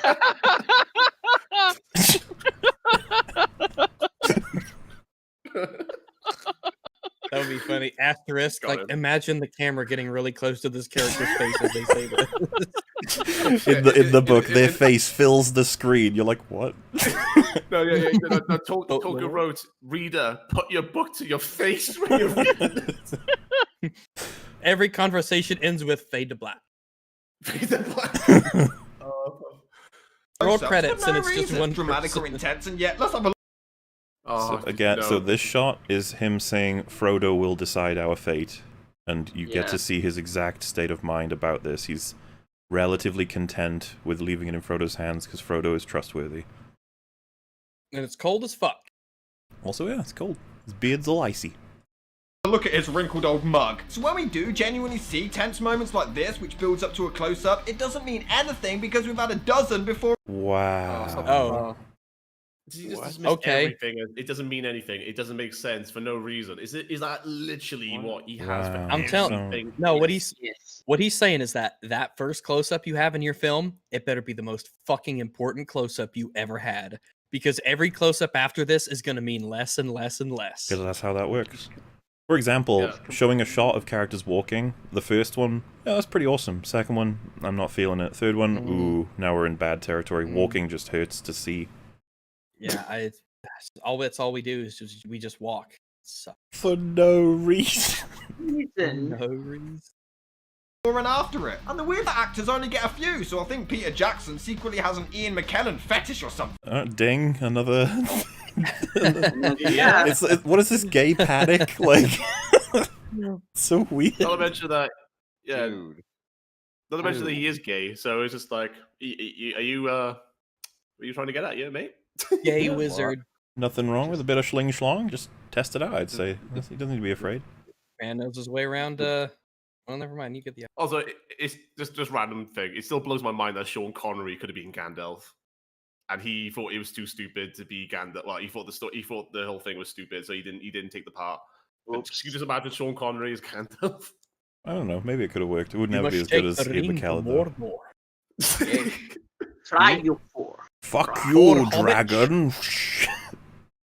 Yay. It's just one of those what ifs, but it dwells on my mind daily.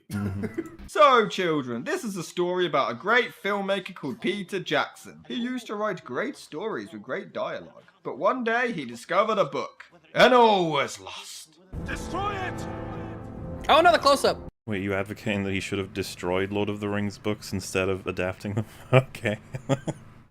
Yeah, I think he's close-ups saying too that the source material is bad also. But the sets, they're so well made, and yet we spend so much time staring up Gandalf's nostrils that we really can't appreciate them enough. Okay. We can't appreciate It's the them same enough point because we again, see them a so... lot? What? I don't know. Pain. It's just pain. Okay. He's just repeating his Lonely points Mountain. for no It's when reason. No. Lord of the Rings fans live because they can't get any pussy. Oh. Alright. I'm sorry, but if you aren't exactly the sex symbol of our age, you can get my I know. drift, so I don't know if it is. I don't know if questionable wardrobe, dirty ass room, horrible hairline, bad accent. I just don't know. I just don't know. How many girls would you take back into that room without the hole in the wall? And do you think the girls would be like, "Yep"? It's probably he probably has holes in the walls because that's where he buried him. Dun dun dun. It's a joke! It's a joke! In addition, these characters just burst into spouts of random laughter over nothing at all. What the hell? Oh my god! For no reason! This is literally the reuniting of two close friends. For no reason! They love each other for no reason. He really can't help himself. This guy has no self-awareness. This is again set up. How can you possibly assess? This is for no reason. If you haven't seen The Hobbit, then you know in this one scene, these two are kindred spirits. That's all you need to know. Correct me if I'm wrong, but he asks who's there, and he says an old friend. And he's like, Gandalf, and then they embrace, and they laugh, and they're happy. Oh, it's Gandalf, my friend! Yay! Yeah, because he goes, "How about an old friend?" And then he's like, "Oh, not one of those dickheads who wants money off me, or my fucking Grieveling Sackville Baggins. Yeah, and then what the hell are you laughing at? I mean, Hey, Rob, do you want a drink? Oh my god, hello. Oh my goodness gracious! Put him away. I don't even know what.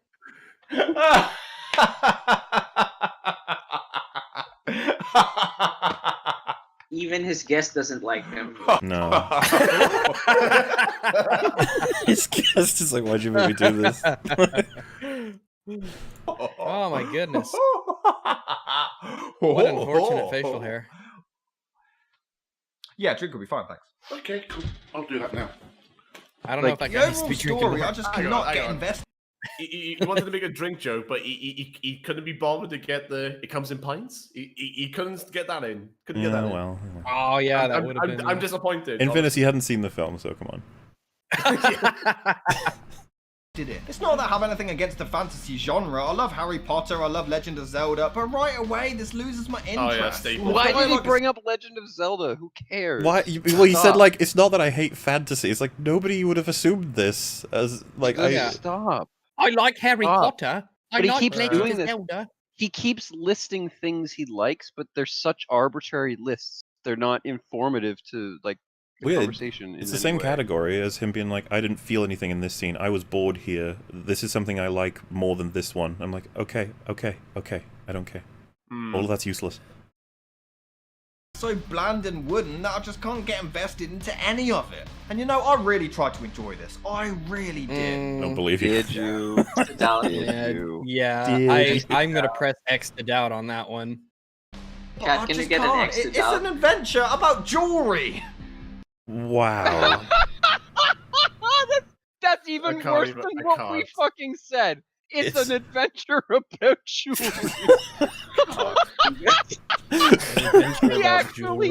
He actually ruined us on the oversimplification of the plot. because he beat me out. Didn't I say like they have to destroy a ring? Destroy an adventure about jewelry. Yeah, because at least yours is worse because you have like a goal in mind. This is just open to interpretation. It's just an adventure of like concerning jewelry in some way. It's wow, like that how could be you anything. It's like how you describe a Barbie straight to DVD movie. Like it's an adventure about jewelry. Basically, as the oldest of four who have watched many Barbie movies that were released straight to DVD. They are basically adventures about jewelry. Lord of the Rings is a movie about jewelry intended for children, I guess. My God. Jewelry intended for hobbits. What? Like, do we even have to just pick a movie? We can do this to it. It's not hard. I'm sorry, I didn't any of that seriously. I don't care if you take it seriously. It's like the there's Space Wizards thing. literally people killing each other with swords and shields. No bother. Doesn't bother me. Harry Potter has people with little sticks waving them at each other and saying words to make magical things happen. Expecto Patronum. How utterly ridiculous. I can't possibly take that seriously. Wingardium At least Leviosa. jewelry is cool compared to little sticks. Like, who the fuck cares about sticks? Stupid. I hate it. It's the worst. You're a hobbit, Frodo. Oh, and someone's just highlighted, the MCU, so that's just entirely about jewelry, I guess. A big gauntlet with jewels in it. But it's multiple jewelry. And it's goldeny. Well, I guess the ring's goldeny. Fuck. And the villain's purple, not black, so... Done. Don't touch my ring. Also, leave my necklace the alone. fucking scene. Oh my god. I mean, that's what he took away from it, I guess. Don't touch my ring. Don't touch my ring. No touchy my ring. Why is he doing a supercut of That's the why ring? I'm not holding it with my hands. Because he doesn't want to get fucking corrupted by it. Out of the fire. He had to take it out of the fucking stupid person. He's literally just doing it to highlight that it's about jewelry. That's why he did this. Yeah. Just to prove that he's correct that it's about jewelry. As if anyone's going to disagree that the Lord of the Rings is about a ring. It's like, yeah, no, I agree. And it's also about a lord. Yeah, and then it's also about all of the other important characters of the world. These words are perilous. We should go back. How? You're surrounded by arrows. Who the hell wrote this shit? Oh, that's what he means by surrounded by arrows. I guess he forgot the arrows in Moria. Because these were the arrows he was talking about. Yeah, well, so if you remember, Gimli is a character that's characterized at that point for many different little things, but one of them being significantly that he's not a fan of elves. He's suggesting we go anywhere but with the elves. Yeah, and also the assumption is not that they're being held prisoner, but just being stopped. Like, like in that situation, you don't just necessarily assume that you're going to be killed because like if they're going to kill you, like the arrows in you before you know those guys are in the trees. Like they're stopping them. They don't know that it's an arrest, and they don't know like. Also, these guys are all like superheroes. Like you see how they behave on the battlefield. So like, yeah, it looks dumb because he's surrounded by arrows, but like you just assume that like some sort of plot armor. Like he's saying that because like his ego, that's part of his ego. It's just like he could get out of it. That's the way he's seeing. Yeah, he's also announcing outwardly to his captors that we're totally open to just leaving. We'll leave if you want us to. We'll go. Yeah, like we're not looking just for trouble. Yeah, exactly. It's a a negotiation essentially. Yes. Yeah, it's like it makes sense if you think about it for 3 seconds. Whoa, Wait a minute, guys. Wait, guys. Wait a minute. Are you telling me that Cinematic Venom didn't pay attention to the movie? So what? So we're kind of memeing about how he didn't watch the movie, but the further this progresses, it really does seem like he didn't actually watch the movie. Yeah, it kind of does. To touch base, it's taken like 25 minutes for him to cover the Fellowship of the Ring, so it looks like he's going to give like what, half an hour to each film. I imagine, yeah. I can't wait for Two Towers and the Return of the King. It's gonna. I think Two Towers should be. I'm going to be interested. Oh, sorry, I was going to say I'm going to be interested in what he has to say about that because, obviously, Two Towers and the Return of the King are definitely way more action orientated. Yep. You know, well, I can't wait for him to have issues with Helm's Deep or something. I can't wait. It's going to be. And by can't wait, I mean fuck me, no. Well, but so that's the other element I think that we should probably highlight is he's clearly only going over criticisms in these microwave like he's skipped over so much good shit, or he didn't remember it. Like either way, he's incorrectly trying to highlight nitpicks that aren't even nitpicks because they're not accurate. Yeah, like let's say there's 20 things to talk about in this particular project. He's talked about like 1 through 5 and then 7 and maybe 18, and he said they're all bad when they're not. Like that's basically all he's done, and I feel like Fellowship is probably going to come to a close considering where we are in the timeline. Like, yeah. It will destroy them all. She's talking about this franchise. Oh, that was in his notes. I was going to say, did you make that joke? But no, it was foreshadowed in his notes. Yeah. And like Mahler said, this franchise is very lucrative. I did really well. Yeah. Yeah, they're just pumping out Lord of the Rings stuff. Like every year. For example, if I ever wanted to make the statement that TLJ and TRS destroyed Star Wars as a franchise, I'd be like, oh, asterisk, like it still can make loads and loads of money. I just mean that it's damaged the franchise, I think is what I would say. That's all. You're going to lose people's interest. Lord of the Rings, the movies, like, I don't think you could argue anything other than it bolstered Lord of the Rings as an IP. Yeah. It only went up. It didn't, like, what was... Yeah. You know, like I don't really get that. I was going to say that from the films, it reintroduced the books into the top bestsellers again. It got so many people invested, and they loved it so much they wanted to read the books, and consequently, the books were bestsellers again. In fantasy, I mean, this was the vehicle, just like Game of Thrones probably was for a lot of people, that got a lot of people interested in fantasy in much the same way that Battlefield 1 probably got a lot of people really interested in World War I and its history and stuff about it. Yeah. No, definitely. No, it was a funny joke. For no reason. Oh yeah, sure, it's cliche when Joel Schumacher writes it. You know you want to do every cliche in the book. Go ahead. Using it. Stop referencing the Star Wars It's critic. bad I enough beg that you. you're in the YouTuber he's picture. aware of? Is he doing the nostalgia critic style with the blank wall also? Is that the same? Yeah, but he doesn't have any blank walls. They all have blemishes. Yeah, but they're all dirty, or they have holes in them, or burn marks, or just This is why filthy. I guess you could say he's a discount nostalgia critic. That's pretty much his role on YouTube. Kind of, yeah. He's not as good as nostalgia critic. That would be generous. Say it! Say it! Say it! Fuck. What? Curses! God damn this movie! But when Peter Jackson writes it, Curse you! That's not even the same thing. My God. What's wrong with Boromir saying "curse you"? You're not allowed to literally say that. From Boromir's perspective, Frodo running away and not giving the ring to him, Gondor could be doomed. No, Rags. He would rather have said, Boromir have said, "Fucking Hobbit" or some modern shit. That's what he wanted. Just Boromir to have said. that would be fucking awesome. I've got to say the H word, Frodo. Look, if RG, Frodo, get the fuck back here! Like, if the frame was like bird's eye and you had both of his arms in the air and Boromir shouted "curses," I'd have been like, "Damn, that was awkward." Yeah, we were shaking his fist. Yeah, no. Yeah, see, you yeah, right.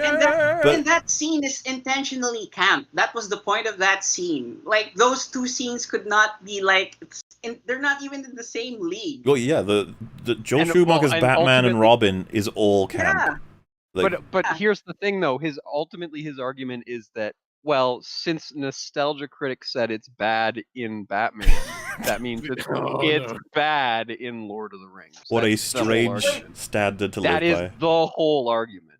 Is he a copy? This is just a theory. Is he like copy pasting arguments but not understanding why the argument exists in the first place? Is he it like possible? Cosmonaut Variety Hour? I don't know, maybe. Oh, I don't know about that. Dun, dun, dun, dun. Inside Did you not see our video on him? Like, that's what he was. Oh, he's been thoroughly covered. He's about as good as Cinematic Venom, I'd say. Yeah, they're pretty close. One's just more well-spoken, sort of, but that's Yeah, and better kinda editing. the only difference, really. When it comes to quality, they're about on the same level. fantastic, brilliant, best screenplay. I think the film's problem is this. I love the Harry Potter universe because we're pretty. No. Harry Potter universe is fucking lame.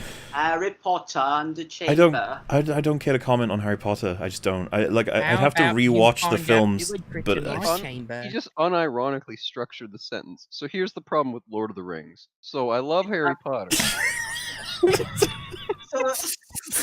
Did he actually? Let me roll it back. Yes. Writes it. You know you want to. You know you want to do every cliche in the book. Go ahead. Say it. Say it. Say it. Curses! God damn this movie! But when Peter Jackson writes it, Curse you! fantastic, brilliant, best screenplay. I think the film's problem is this. I love the Harry Potter universe because we're pretty much lumped in at the very start of the saga with the. Yeah, you're right. Just wanted to clarify. Yeah. Well, here's the thing. I would have gathered he was born by him just like being a character. I would have guessed that he at one By point had been born before that. By simple virtue of existing. Yeah, I would have assumed. Wait, He's not- is this argument Lord of the Rings sucks because it's not Harry Potter? Well, Is so that Yes, look, exactly. look, best Exactly. faith's interpretation. He's going to establish something Harry Potter does, and it's something Lord of the Rings does not do, and it's something that all things should do. Is probably what he's going to be trying to do here. for now? his birth, and we have 8 films to see the Harry Potter mythos expand and grow. Here, everything's already been developed, so we're thrown in halfway through. What do you can make that exact same argument in reverse. The Harry Potter universe has already been developed. Wizards and castles that house them and teaching them, it's all been done already. We're just jumping in now. You know, we don't typically start our stories with the Big Bang, or the equivalent of. That's not really how anyone does anything. This is the most important journey for Frodo Baggins. To have watched Frodo Baggins from birth to now would have been probably not as interesting. Gonna put it out there. Which is why I didn't just make The Hobbit first. But all of these backstories could have been made interesting. More interesting than the books, at least. However, in J.K. Rowling's universe, Potter's adventure meant something. Oh my god. These fucking Potter fanboys. I I'm fucking done. hate I'm, Harry Potter. I'm done with the Potter and the this nostalgia critic more references. meaningful? Well, he said so. Smaller. We're just at How is 26 minutes smaller. I'm done with the references. Like- Put them away. Like Tolkien based his story on like deep ancient mythos and stuff, like that connects humanity to the past. But Harry Potter means something. If it, like, of all the things you could say as comparison, well, you know, Harry Potter means something. You're like, really? That's it? You just okay? That was like it's a hard thing to say out loud. I can say that much. This one quickly throws Frodo and his mates in like, oh well, your uncle buggered off. Sorry, mate, here's a ring. Off you go. It all. So now it's too quick. I thought it was too long. Yeah, now it's. I fucked around for no reason. No reason. Guys, is he not a troll at this point? Like, is he Feels a little not trolly, yeah. thinking? Yeah, like it. His arguments think he's don't just- make sense. No, I think he's just really poorly expressing his inner thoughts. That could also be it. I agree. Which comes across as trolly. It all feels so rushed and forced. Again, weird for a 3-hour movie that drags out everything else. Oh, he highlights it himself. He's like, it's all so rushed and dragged out. Like, okay. And rushes the actual initiation of the story. Fellowship to me has an awesome climactic third act, but you have to sit through an extraordinarily dull. He said that they rushed the initiation, but he complained earlier on that we only get like the fellowship setup like in the last third of the film. Like, what the fuck? He also complained that the intro is too long. So I don't know. It's really hard to keep track of exactly what the problem is.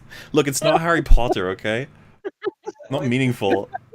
Yeah. It's like when you try to piece all of the pieces of logic together to like create one coherent like problem that he has with the movie, I'm not getting one. 2.5 hours to get to it. Elijah Wood's acting is terrible, but he's the only one Shut other than up. his Uncle Dildo. Yeah. Shut the fuck up. Shut the fuck. You don't know what you're talking about. It's his opinion. Leave him alone. I forgot about that. He literally doesn't know what he's talking about. Sean It's Astin not is Harry. okay. Frodo That's a is very- bad because he's not Harry Potter. Like, shut up. Harry Potter. Harold Butter. Best movie ever. Very punchable face, and his character is so annoying but gets worse in the films to come. Whoa. Oh no, he did not. Let's just we're gonna roll that back there. Elijah Wood's acting is terrible, but he's the only one other than his Uncle Dildo. Sean Astin is okay, but has a very punchable face, and his character is so What? annoying but gets worse in the films to come. Oh, What? His character? guarantee- fuck off. Actually, fuck off. I guarantee you he gets more annoying because he gets more gay. I think that's what his argument is going to be. Because Yeah, he has I had a agree. huge problem with it so far. I can bet 50 on that one. That might be his hottest of takes. He's just said Sam gets progressively more annoying and has a punchable face. It's like, wow. Yes, we've already established that we don't like him because he's too gay. It's like, and he only gets worse. So I'm not really enjoying where this is going.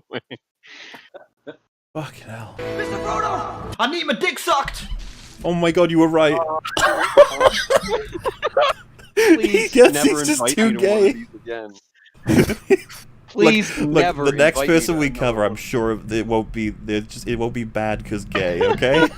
I'm certain of it. Literally seconds later. I hate this that I literally predicted it the second before it happened. He's bad because gay. It's such a bizarre fucking criticism. I can't stand this shit. Frodo! Where are you? I need to sit on your penis? Come. What? Oh no! It's so much worse.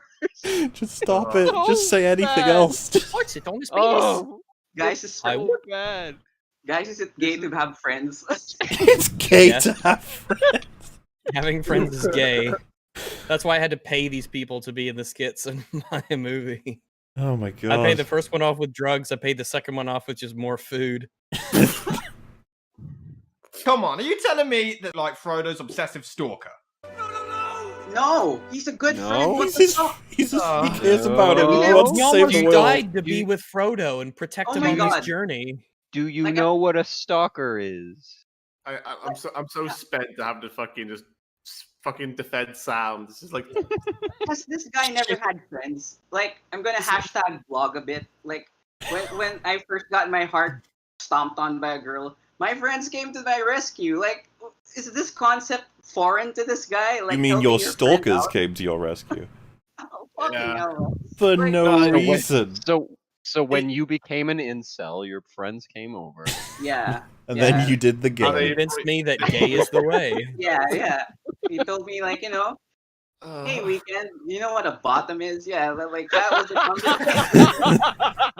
Dude, it's funny that it's like, oh, you guys are like coming up to the 5-hour mark. It's like, guess what argument you gotta defend next? Sam is a worthless character. You're like, oh. Yeah. Honestly, though, it's just a mischaracterization of just like pretty much everyone. Like, He didn't fucking listen to anything that happened in this movie. He has no idea. Everybody is a nothing character to him. He thinks they're all just people who have stuff. Yeah, and well, he also hinted that Gandalf was creepy because he because he cares about people. Yeah. Oh boy. Oh, for God's sake, Sam, leave me alone. This is why I got the restraining order. I made a promise, Mr. Frodo. A promise. Don't you leave him, Samwise Gamgee. Wow, clearly gay, I guess. Yeah, very gay. Oh, come on. How can people deny this? Like Doug Deny Walker what? said. If Sam and Frodo were actually gay in God, the are you story, still going with Jesus Christ. If Doug Walker said it, then I mean, he's practically your god. I can't breathe. I wouldn't care.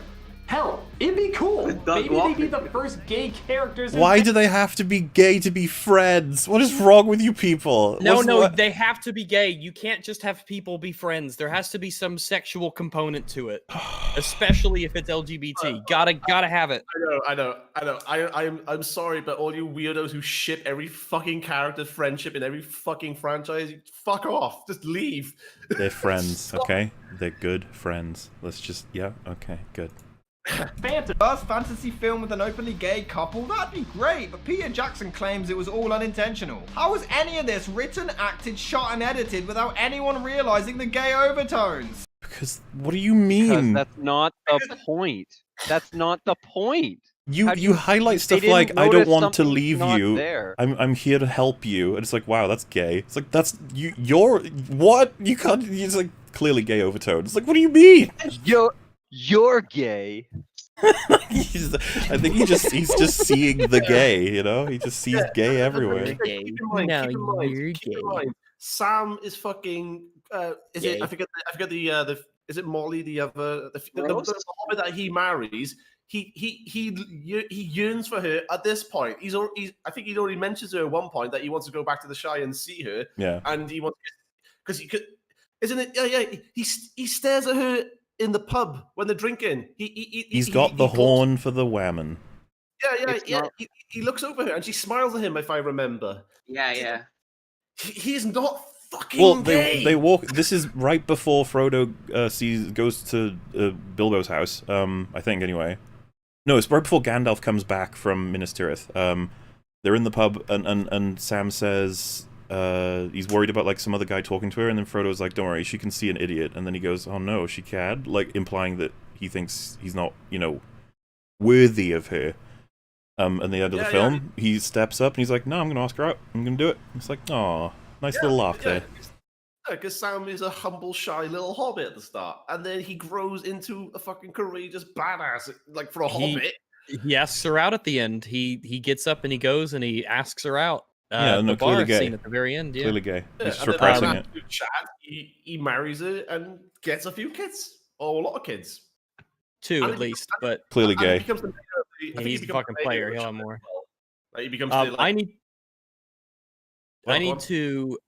I need actually to head out for 4th of July things, and I don't know if you'll be here when I'm back. Maybe not, but I'll be gone for a while. So if I'm not back, then this is a goodbye, at least for now. It's been fun, Mr. Ragu. Perhaps I shall see you in the future. Indeed, you shall. That would be where you see me. Yes. Mm-hmm.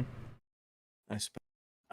Yeah, it was good to see everybody. Weekend Warrior and Armored Skeptic and Smiler and everybody. So have fun going through the rest of this video. I wish I could stay, but it is America. No, you don't. Goodbye, Mr. Ruggs. You bet. I'll catch y'all later. Bye. Bye-bye. Well, it's probably a good time to check in with how's everyone doing. How are we looking here in terms of longevity? How is everyone? Well, I think I have a feeling that he's just gonna be making the exact same arguments again for the next two. So, like, I'm not saying don't go through it, but maybe let's just lightning round some of it if we hear the same arguments again. Yeah. We will try and move through this faster. All right, lads, we can do it. Like I said, because there's more action in the next two films. I fear what actually he's gonna have to say about these ones more than the first one. Because I can dig that. Yeah, you might find the Fellowships like slow paced, drawn out. I can understand why people might think that. But he just, yeah. Like, enough said. I'd rather that he's a troll than a person just misunderstands the whole movie. Like, I really hope that's. I'm sure at the end of this we'll be like, "You got us good, buddy. Nailed it." I'm glad you're with me. And it would only get worse. Worse. That's the word he chose. Not it becomes more overt. It only gets worse. Yeah. Gimli is the Jar Jar Binks of the trilogy, unintentionally annoying as all hell, but gets worse in the films to come. Gimli is Jar Jar Binks. He's the annoying one. What was his bone about Gimli being annoying? He never showed I don't know. He's the annoying one. Everyone knows Gimli's the annoying one. Because he smelled the poopy. Ask for my opinion, which I note they're not, I'd say we were taking the long way round. Nobody wants your opinion. Piss off. Nobody wants yours. Oh, sorry. Looks like the third table. The table has been turned up. That is harsh, man. That's harsh.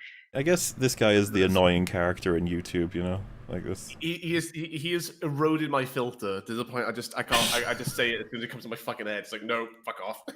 There's even an emotional death scene, but how can anybody be emotionally invested without fuckwad blubbering in the background? Shut up! What? His cousin Balin, the cousin that he is hyped up about, he can't wait to meet, and how that he'll give us a warm welcome, as in, we will be greeted like family because, he is anyway. Obviously, by extension, the Fellowship will be greeted because, he's blubbering again. The crown jewel of the Dwarf Kingdom has been destroyed and ransacked, and his well-known, respected friends are dead. He's saying that I can't feel sad during the sad scene because the annoying character is also sad. Again, another character showing emotion. Like, what emotion is he supposed to feel? Yeah. Guys, crying is gay. It's gay. No, but it's not just that. It's not just that. It's Arwen was crying about Frodo, but she didn't know him. And now Gimli is crying over his cousin. Oh, but he's blubbering. Oh, make your fucking mind up. Not pick your mind up. It's as I feared. Shut the fuck up, Gimli! The same for you, bitch. It's not. Same. It's not like his entire world has come apart, slaughtered. Yep. Yeah. It's cool. How dare Gimli feel something? Who do you think this is going to appeal to? Like, wwhy would you do this? Why would you be like, Gimli's annoying? Why? Because he offers that they should go through Moria instead of Kahadras. You're like, okay, that doesn't really have a through line at all. And he's like, also he cries when his whole family have been killed. Like, okay, not following. How dare he cry? Like, what a nerd. About as funny as Bill Cosby mixing my girlfriend a drink at my next party. Orlando Bloom is perfect at everything. He's the Ray of this trilogy, but gets worse and more boring in the films to come. There are times when the CGI are awful. That's that then. Orlando Bloom is the Ray of this trilogy. Okay. I don't want to. Yeah. I mean, we could just move on. It's like fine. There was no argument. It's just here, but others when they're great, like here. The fight scenes look amazing, don't get me wrong, but they don't mean anything. There's no investment in there for me. They're really... What? The fight scenes suck because there's no meaning. Like, we already know that none of them are going to die unless they do, and that they're not really fighting for anything other than the things they fight for. Yep. Yeah, that point, yeah. Let's go. Really, Istar specifically want Frodo to die, I just don't care if he does. I don't care about any of these people. You said that 100 fucking times about every bloody character. I don't care, I don't care. Well, all he's demonstrated is he has no idea what characterization any of them have actually received outside of vaguely on Boromir. What's crazy too, though, is that Frodo could die and that the story could continue. He's not integral to it. The ring is the integral element. Like, well, as we saw, Sam took the ring when he thought he was dead. He legitimately keeps forgetting that the ring exists and that that's the point of the film. Oh no, he knows. Remember, it's all about jewelry. That's the line. Oh, right. Yeah. All this, even when they fake out his death for the millionth time, Sam sounds disappointed. He's alive. Damn it, where's my point? That was disappointment? Relief. Okay. Yeah. Are we watching the same movie? He's seen something else. Well, apparently nobody acts well in this film, so... Like, I think he is trolling. Like, you can't say that, oh, he sounds disappointed. What the fuck? Well, I think if you, like, hate something, you're not going to be registering, like, what's happening as is. Instead, you'll have a spin in your head, sort of thing. Like a filter. Yeah. It's possible. Yeah. These are amazing, but that's all I can really stomach from this one. I wish none of this had happened. So do we, Frodo. So do we. What do you mean, we? Get me out of there. Jeez. What do you mean, we? You're in a very small minority. He knows this, too. The intro was all about how he's in a minority about this. Like an army of one, probably, yeah. Well, him and Doug Walker, yeah. Well, I'm pretty sure Doug Walker loves Lord of the Rings. I mean, I'd be surprised if he wasn't. I'm sure if Doug Walker watched this, he'd be appalled at how he was using his arguments. Doug, There we that's go. what you said. One film in the down. Video. There we go, guys. That's not related to Lord of the Rings. That was Fellowship of the Ring. We did it. One film down. Here we go. Ooh, a skit. No, another. Oh, yes, good. Skit. This is time code that we can go over without having to pause. This is excellent. I don't know about that, though. I don't know if we're not gonna pause, though. Oh, more insight to his house. Okay. He already watched the movies. This He already is like, knew there was. Carry it for you, but I can carry you. Oh, man. Like the joke is. Oh god. It's alright. Isn't that gay? Guys, That's that kinda looks gay. super gay. Guys, that looks You so shall gay. Yeah, it's super gay. Their bodies were touching. Did you see that? Yeah. Their bodies literally touched. Like he's so disappointed. It's clearly his gay. You're like.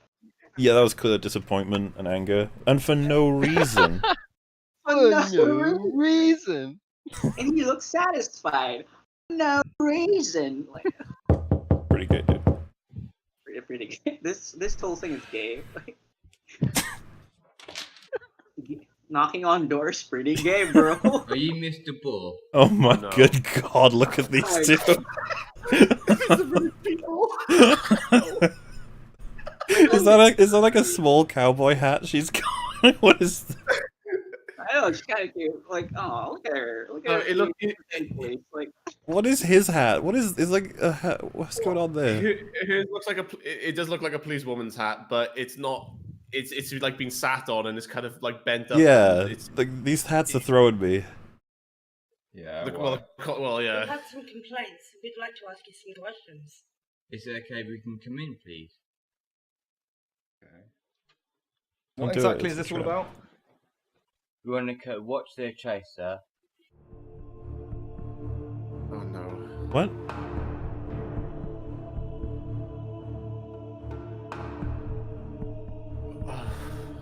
You do not like Lord of the Rings. Well, that's it. Is it true, sir? Can you not give her a mic? I was gonna say I'm gonna have to turn it up for her, I guess. Like you can see his mic's attached to his hoodie, but he couldn't give her a one, just a whatever. Yeah, so, you know. Yeah, I don't like Lord of the Rings. You mean you don't like The Hobbit? No, I don't like Lord of the Rings. You mean They're the arguing animated films for no from the reason. 80s? No, the Peter Jackson film. I can't stand them. They're terrible movies. You're wrong. I don't want the police to say it. Do it. Like, kill him. Do it. Kill. He has to be Kill stopped. him. Do it. We've only got Extra one legal choice shit. Do it. left. Just arrest him, please. Get out. Yes. Oh, hey, Yes. thank goodness. Yes, Silent. the review is saved, guys. Oh, Oh god. Oh. They don't even show the window. How dumb is that? I'm fine. I'm fine with this. Just keep killing time. I was gonna say more of this, please. Less of Lord of the Rings arguments. Where did he go? There he is. This is police brutality. What is going on out there? Oh, Rob doesn't like Lord of the Rings. What? Come on, little hobbit. That was a great shot. It Um, was a great shot of the wall. It was a great shot of a random wall while she was leaving through Do it, kid. like the tiny corner. Kill him. Look at the kid. That was the best part of the video right there. Oh no, no. Oh jeez. Oh jeez. Oh my god, that was legit. At least That you was like real. Star Wars. Yeah. No, that's bad now. Liking Star Wars is bad these days. Wait, look at all this time. Oh my god, This is we're glorious, flying guys. through it. We're making so much progress. This is great. Yeah. Yeah, no, I'm I know, enjoying. I know. I'm happy. We're gonna go left. Right, that's the joke, right? Oh. Now you only have to defeat one of them. This is... Can he do it? I'll be back now anyway. Is he gonna like review the film out here or something? Oh god. Okay. Yeah, I think so. If you're still with me this far, it's now time to give my thoughts on the Two Towers. Oh no. Oh no. Never stop. Wait, so he's gonna No, shit on the two towers with bad audio in the middle of the Yeah, forest? no. Oh, Yeah, no. his chain is rubbing up against the lapel mic, so this is gonna. Oh. We're all very sad about this. At least, All three Okay. films were impressively shot simultaneously, all being filmed between October the 11th, 1999 and December the 22nd, 2000. However, the now famous special effects of Gollum began as early as 1998 since the Weta Workshop... Sorry, I just really can't take that name very seriously at all. it's very gay, isn't it? Very gay. Such a weird criticism. Yeah. It's alright. Like he's really going out to show how masculine he is. Like, okay, bro. I don't like silly names. Like he really is insecure about his sexuality. Can I Like, remind you it's so guys there's a blatant. spell in Harry Potter called Stupefy?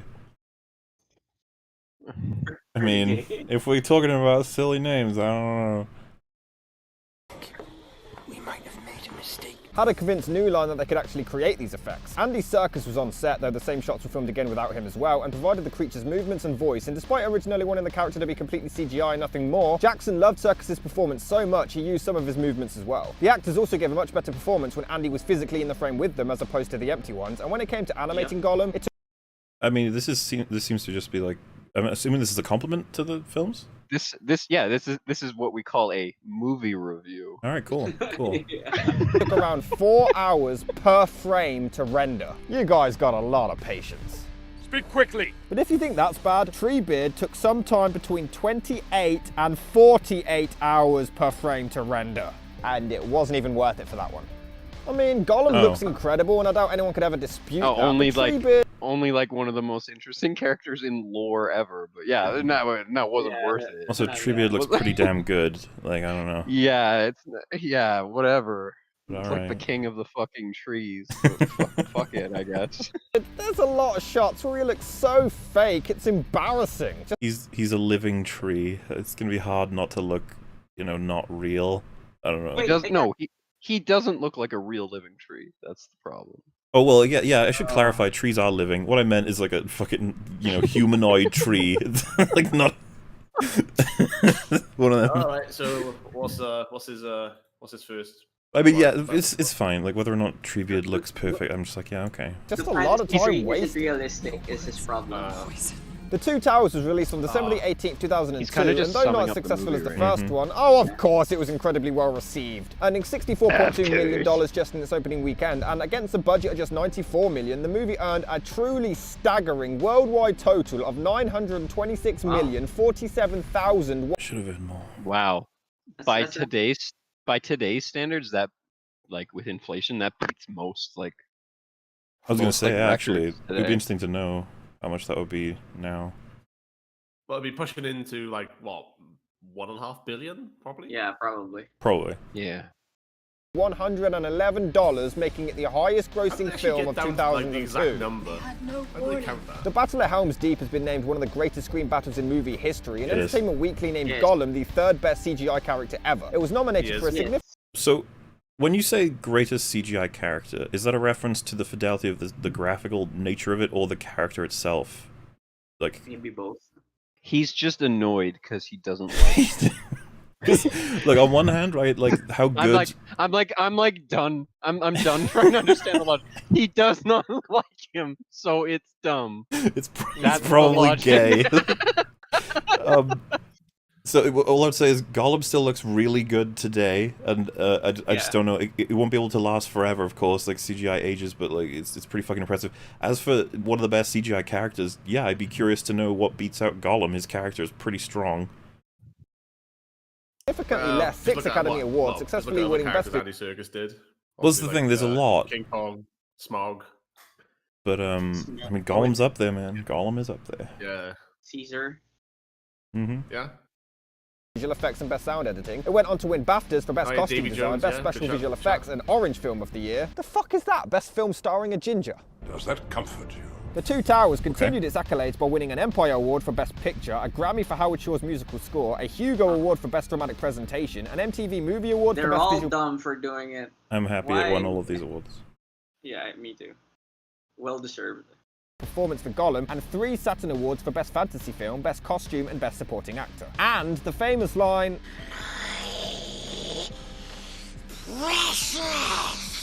was voted by the AFI as the 85th greatest movie quote of all time. They must have caught our scent. Now, this one is a lot better than the first one. All right. I didn't say this. I didn't say this when we were all saying which was our favorite, but Two Towers is my favorite. I think it's a kind of like a. I always sort of like the middle point, the low point of stories. Like I wouldn't fault anyone for picking like any of the 3, honestly. Well, Empire Strikes Back kind of thing. Yeah. I mean, I'm not to say that I would compare. It's like a very different story structure, but. Oh, sure, but yeah, that's Mhm. well. That's kind of the vibe I get with it myself. Empire being my favorite in the original trilogy. Still sucks, but it's a lot better. Uh-huh. Again, beginning with the positives. The scenes with Gollum I was actually really invested in. So we have one half of the story being Sam and Frodo being led to Mordor by Gollum, despite Sam not wanting to share his hot piece of arse Elijah Wood with anybody else. And All right. Okay, okay. during their journey, Gollum grows to love Frodo, just as a friend. But then Gollum feels betrayed by him, so at the end he reverts back to being a manipulative little fuckhead and wants to screw them over. While that story is going on, you get the other boring characters walking around and... Oh my god. Oh my god. Just take it. Just. A much less interesting story in my mind. I'll get onto that Be in a bit. strong. But the stuff with Sam, Frodo and Gollum I really enjoyed. I was actually more annoyed when it came back to the other characters because of how much I was Rohan enjoying part this is part. boring? What the fuck? Like, Yeah. If he describes Helm's Deep as boring, we're gonna have to end this stream, okay? Like that's No, the like- Rohan. The Rohan part is one of the most interesting parts of the whole series for me. It's fucking great. There's actually character development here. Really good character development too. This actually, for the first time in the series, had me wanting to see where this was going. I do not think that will be your fate. Obviously having Gollum tagging along causes friction between the two, which they both pull off really well and have tremendous chemistry. Elijah Wood's acting is vastly improved, although... it was always good. Cut you through. Yeah. Like. You guys know, right, that these films are just filmed back to back, right? They didn't just like I was the just first one, and then just going to say that it's not like he showed up one day. It was just like, Well- oh, we're filming the second one. I guess I will act differently now. Well, yeah, Oh, he yeah. wouldn't even. They were done out of order, like necessarily. Yeah. They had to be. No, guys, he said in his fucking intro to this Two Towers segment, he said that the films were shot in one, like, for several years, right? Well, he must assume they shot it all chronologically, and you know, Frodo, well, Elijah just got better and better. That's it. Yeah, it's just weird to differentiate when we know full well that it's that how it was made. It's not like they were like, shit, Elijah needs acting. He doesn't acting skills or acting teacher. Let's draft someone in. We know that's not the case. But whatever. I would argue what happens to his character though is 1,000 times more interesting in this one. Though. Oh yeah, sure, yeah. You know, and Sam's character, and yeah. Oh and yeah. And he is right. The inclusion of Gollum is what causes, is what develops it. It you know, otherwise it would just be them two just, you know, being gay. Well, yeah, they're just being doing gay apparently. stuff. Yeah. That'd be boring. 1, that delivery was terrible. 2, does this really look like a face you're going to be intimidated by? Release him, or I'll cut you. No, pointing at his throat in the intimidation factor. You are never supposed to be intimidated by Frodo. Yeah. That's never supposed to happen. This is him trying to intimidate Gollum. It's really the Sting that's doing it, all right? It's not really him. And at the end of Two Towers, like when he does the thing to Sam, like it's tragic. Like when at this point, it's like what he's just trying his best to not fuck up. But at the end, this is a game. This is a game face he's got on. Yeah. Yeah, but at the end, he's just like, "Oh, what are you doing, Sam?" Like it's so different. Like when it happens in the end, that's right. It's like a falling of the character. Yeah. It's like poetry. It rhymes. Yeah, exactly. It does indeed rhyme. He did this to defend an innocent, and in the end of it, he's doing it when an innocent is trying to defend him. Yeah, and it just shows that the ring is taking its toll on Frodo. It is corrupting him. It is poisoning his mind. But nah, he's gay. Yeah. Nah, gay. Moving on. This is a heated gay thing, you know. Sexual tension. Okay, Frodo. Okay. Ooh, I'm scared. Loving those microphone noises. He's got his chain around him, hasn't he? Oh.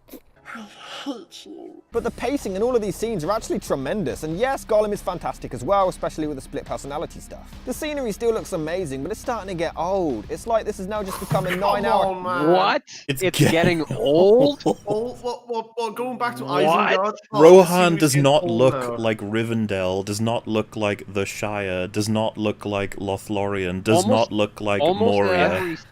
Almost every landscape too is different from the first movie. They're doing that on purpose. It's to make the world feel enormous. You'll bitch and moan about the landscape shots and how they are just fucking, just sucking New Zealand's dick, but then now it's getting boring and it's probably gay.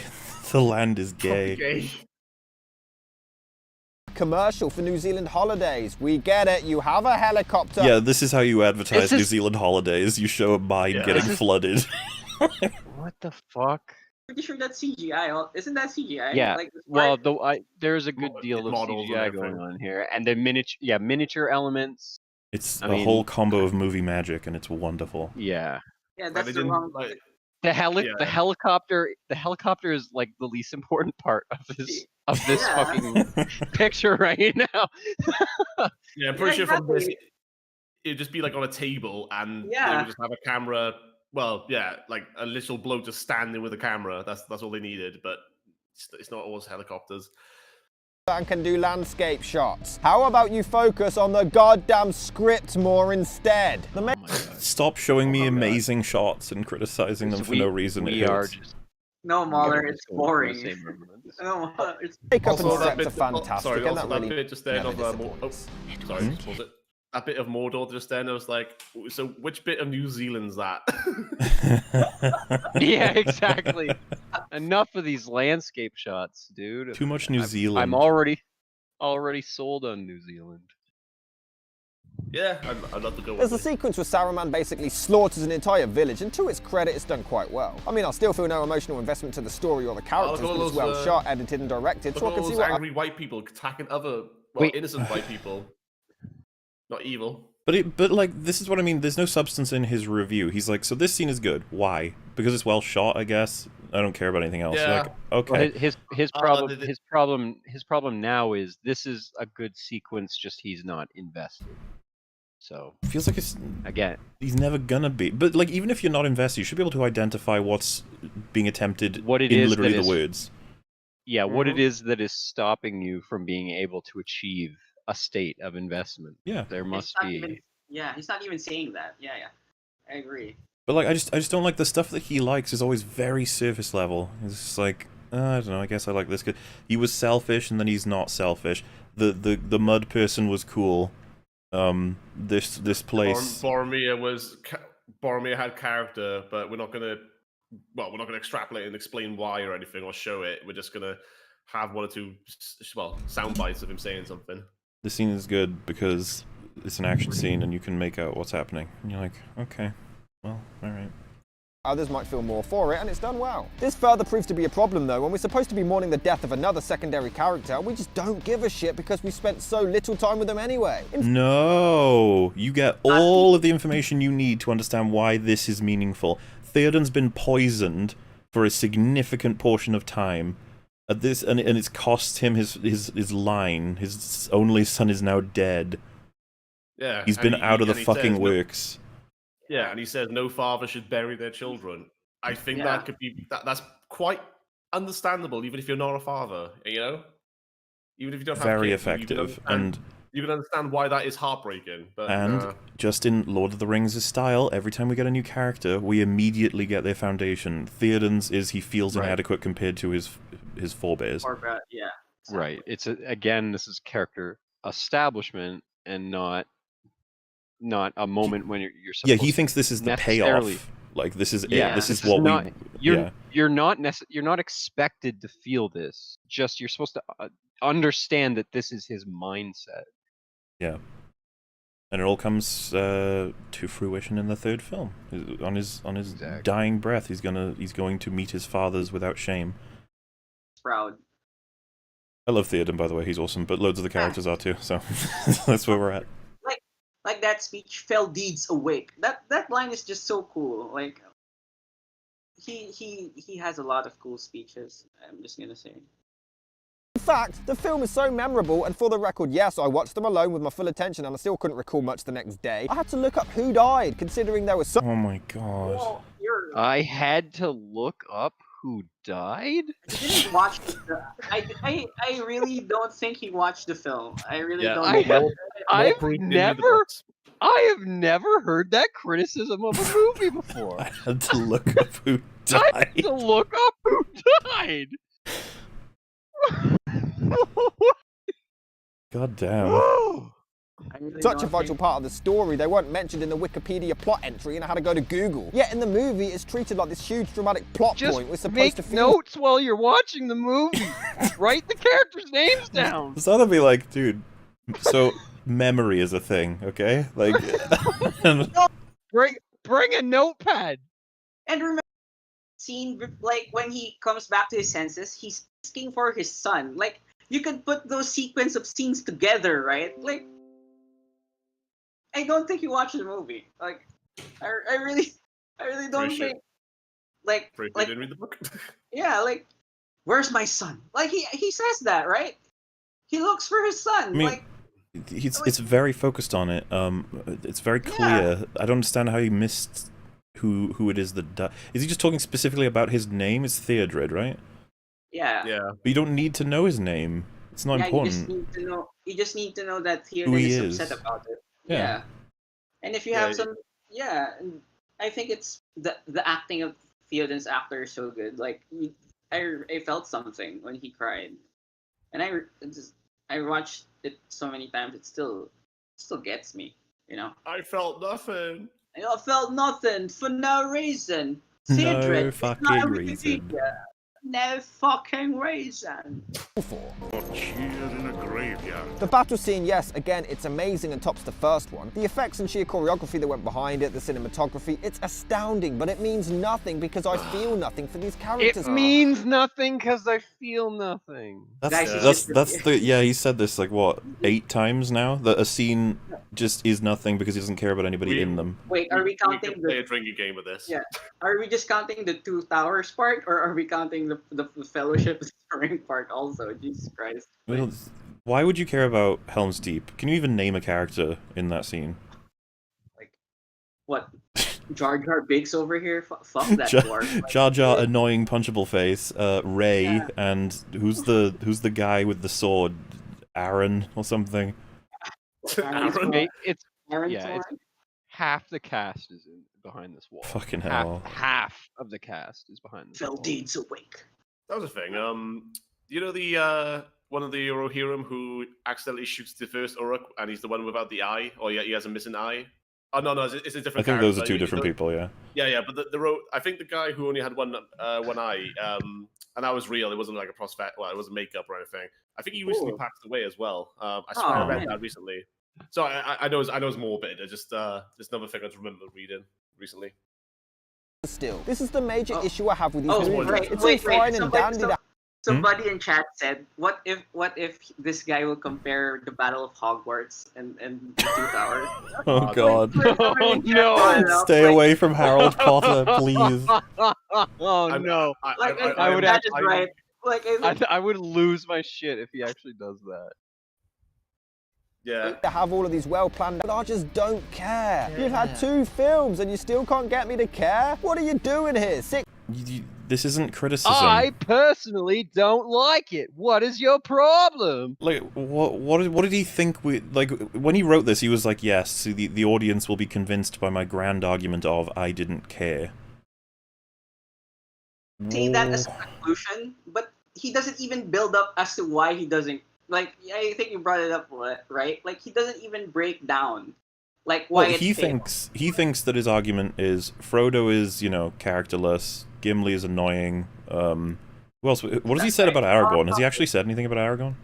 It is just that he doesn't like the characters. That's it. It's Yeah. not that they're bad, and it's not that the movie doesn't set you up to feel investment for them. It's just that he personally does not like them. Yeah, because Legolas is Ray, and Gimli's the annoying one. Elijah Wood can't act. Samwise has a punchable face and is gay. Merry and Pippin. Don't know, literal nobodies. Yeah. I think. Oh yeah, they're just nobodies. Yeah. Yeah. I don't think he said anything really about Aragorn, and then obviously Gandalf is just close-up shots of his nose, and you can see his nostrils. That's bad. Okay, that is bad. 6 hours and you can't get me invested? Why should I welcome you? And the battle scene, as cool as it looks, it also outstays its welcome and ends up dragging so much. No. It was actually, of all the fights, I think that it was the one that was the most perfectly paced and could not possibly have been shorter. I honestly think I could have gone for it being longer. I'll be honest with you. I fucking love Helm's Deep. It could not possibly have been shorter. No, it's not. Oh, go on, dude. No, go ahead. I'm just repeating the same 3 words over and over again. I was going to say, do you remember how much there's so much hype? Well, I don't want to call it's not hype, but there's so much dread and ominous about the battle, and how Legolas and Aragorn have that little spat, and how like nobody's going to live through the night, and then Gandalf says, at the break of dawn, look to the east, because kind of like a fucking guardian angel that he fucking is, he comes down and he brings the light, and he banishes the darkness or the evil. And yeah, it takes the whole fucking night, because guess what? It's a fucking siege. It doesn't fucking just go over in 1 minute. It's not pew pew pew done. If anything in real life, the siege would have lasted weeks. Like the Uruk-hai army would not have moved in on the wall as their first move. But they're gonna starve them out. Yeah. Yeah. So the fact that this fight is only in 20 minutes of the runtime or whatever, that's not really significant Yeah. that long for this kind of a They battle. also the stakes altering throughout the fight. Helm's Deep and Pelennor Fields, they both do it, where it's like we're winning. I think oh god, we're losing really. Oh no, Yeah. we're coming back. Ooh, down we go again, and then both of them end with a oh thank fuck we did it. Yeah, and I mean that is sort of what makes it like Empire, is that they do lose this fight, but that they get out alive, and that's there's just so much build up towards this, and again, like you could say that they could they could have like lay siege for weeks on end and just starve them out, but again, what did Aragorn say? They are here to erase the world of men. They're not. I don't think Uruk-hai are patient. I'm just gonna say, Yeah. Like, Well, I mean, it is fantasy. Like, I know. Yeah. Every entry into this saga needs to be 3 hours, Jackson. It really doesn't. The character of Wormtongue I actually thought was awesome. He looked great and had a really ominous on-screen presence. Again, it's about like so superficial shit. Like, it looks cool. Like, please do more than this. I beg you. Please tell me about Grima's character, please. Felt could have easily made him the main antagonist, but as explained previously, all of the interesting characters could have easily have made him the main antagonist. What? What is he? What does that mean? They could not have easily have made him the main antagonist. He's Sauron now. It's like, you want to literally rewrite the story because you like this character so much? And also, yeah, I was gonna say Brad Dourif. Yeah, he is the ultimate slimy character. Brilliant. Yeah, he's perfectly cast. There's fucking more to it than just him having fucking greasy hair, you muppet. Well, yeah, you could easily make him a main antagonist of a film, and that would work. If that's what he's saying, then I guess I agree with that. Well, let's roll him back. We're gonna roll him back. So much. Not every entry into this saga needs to be 3 hours, Jackson. It really doesn't. The character of Wormtongue I actually thought was awesome. He looked great and had a really ominous on-screen presence that I felt could have easily made him the main antagonist, but as explained previously, all of the interesting characters are given side roles and just disappear into the abyss. Yeah, he is literally arguing that they should have rewritten the story. Did you catch? He said all of the interesting characters don't get characters. And it's just like, dude, I don't even know how you function anymore. Like, your determining factor for good character is cool looking. How is Grima Wormtongue cool looking? It is 100% aesthetic. Yes. Oh, look at that! Another black goblin or orc in this. Damn, yeah. Definitely black. Right here, this character looks fucking amazing. And then he speaks. Why can't we have some meat? Imagine if they did that with. Whoa! Are you? Why are we here? What do you want from orcs? You wanted fucking posh British articulate accent? What the fuck off? Like, as a Canadian, that accent sounds identical to this movie reviewer's accent. I can't tell the difference between the two. I like how every orc and Uruk-hai up to this point have had monster voices. Then he's like, look at this one, stupid monster voice. They don't sound human because they're not. The Uruks, I'm pretty sure all of them have really deep voices in comparison to orcs. Like orcs are like, yeah, and then Uruks are like, rrr. But fuck if I know. Darth Vader's voice. Find the passengers of this vessel. I want them alive. Oh wait. Shit. So he just compared random Orc 3 to Darth Vader. Yep. Okay. Okay. No! Orlando Bloom's character really goes overboard with being a fucking god here. He really has no characterizations other than being perfect at everything. And the amazing thing is, it gets worse in the next film. Why is there even a struggle? Just give him the ring. He'll destroy everyone with a... Did he miss the scene where Legolas shares that he thinks this is a, no hope situation? Yes, Legolas personally comes through this unscathed, but the point of this battle is not for Legolas to survive it. They still fail to keep the keep. They lose it. And Legolas, out of the three of them, is the in tune with Middle Earth character. He's much more the attributes of Legolas are supposed to be representative, I imagine, of elves as a whole. He's always got something partially mystical to comment on in the situation. He's definitely a fighter for good. His relationship with Gimli gets significantly developed in this one. But I mean, the 3-film structure is establish relationship, develop relationship, and then pay it off with that one wonderful moment in Return of the King. All a nice through line. He and Aragorn have, like, this is what I mean, like the 3 of them together. I wouldn't argue that they're particularly complex and well traveled. It's all very understandable and straightforward and endearing. I just don't like being like, oh, it's just nothing. He's just godlike person. I'd be like, Yeah, not just that, like Legolas has like fucking thousands of years of experience ahead of all of them. Like in combat, he like Yeah, as someone just said in chat, Legolas is a 3,000-year-old warrior elf. He has to be OP in battle, otherwise it wouldn't make fucking sense. Yeah, if he was constantly getting bailed out by the superior hobbits, yeah. if you needed Samwise, Oh right, yeah, true. If you needed Samwise with his fucking frying pan to save him, Simple flick and still have like he's modelling for a fucking magazine. Let's hope it lasts the night. There's some. Hey, I mean, casting Orlando Bloom to be the pretty boy elf makes sense to me. Yeah. Like, also, I know that Aragorn was going to be, I forget the actor, but he was going to be an older actor at first. But then they were like, no, he actually, well, it does sort of work because he is Duodain. He's like what 83 or something like that again. I can't remember, but 87, I think. One of the biggest compliments I'd have for the whole production is whoever the casting director is, I love you. You casted Lord of the Rings like pretty much pitch perfectly. Yeah, there's almost not a single character that doesn't fit like one of the earliest descriptions, like almost perfectly.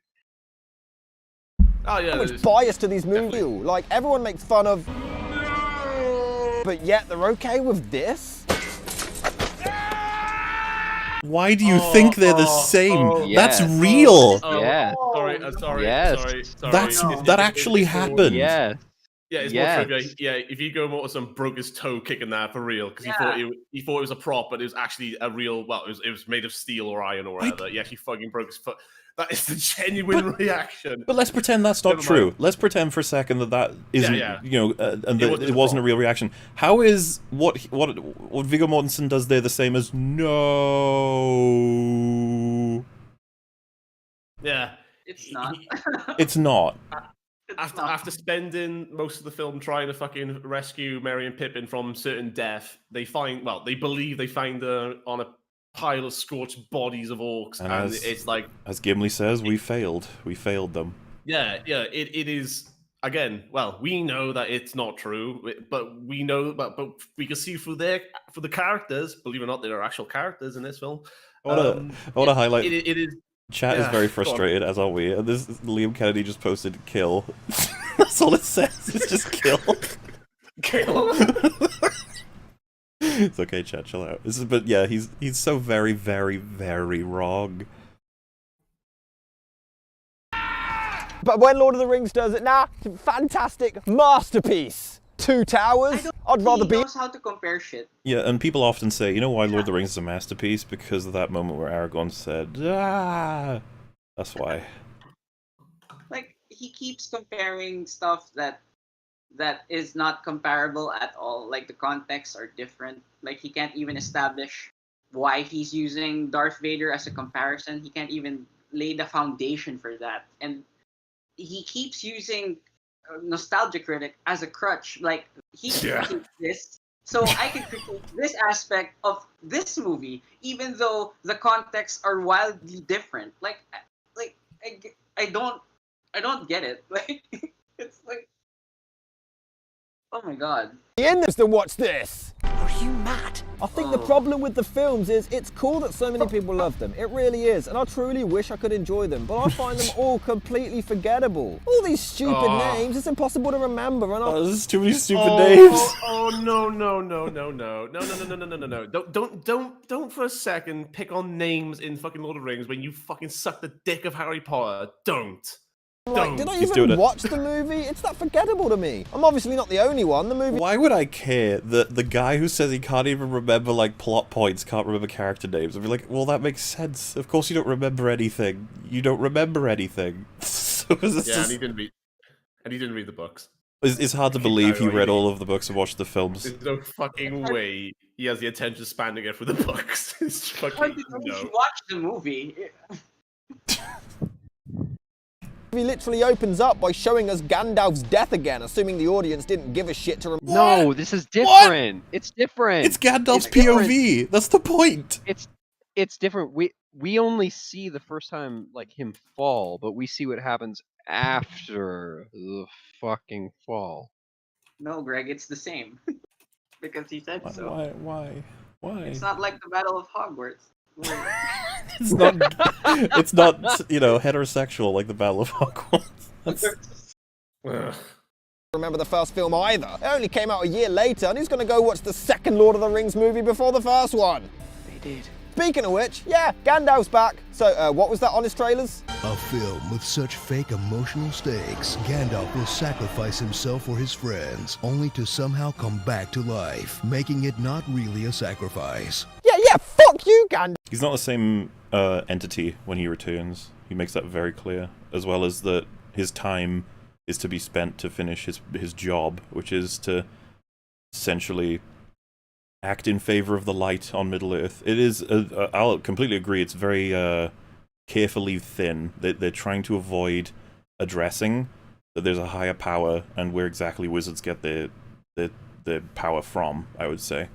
But there's enough to understand the events. Also, Screen Junkies. How embarrassing. I mean, he's Screen Junkies, Nostalgia Critic, and, I don't know, non-gay media. That's his consumption. It's the ultimate trifecta. Now they're fucking cop-out. He dies just to come back. And yes, I know it happened in the books. That just means the books were a cop-out too. Suck a dick. Oh my god. Okay, it's not like a character has ever had a death and rebirth moment in a story before. Also, just I know we don't want to talk about it, but Harry Potter comes back from death too. But that's okay. He literally comes back to life. He literally gets killed and comes back to life. But in that, it makes sense, and that it is totally explained, and it's flawless. Yeah. No, but he likes Harry Potter, so that's good. Yeah, He doesn't that like makes Lord sense. of the Rings, so that's bad. Unless, of course, he hates that too. There's a chance.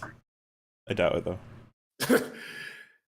Well, Well, there's no gay relationships in Also, Harry Potter. he made it very clear Gandalf didn't know he was going to come back.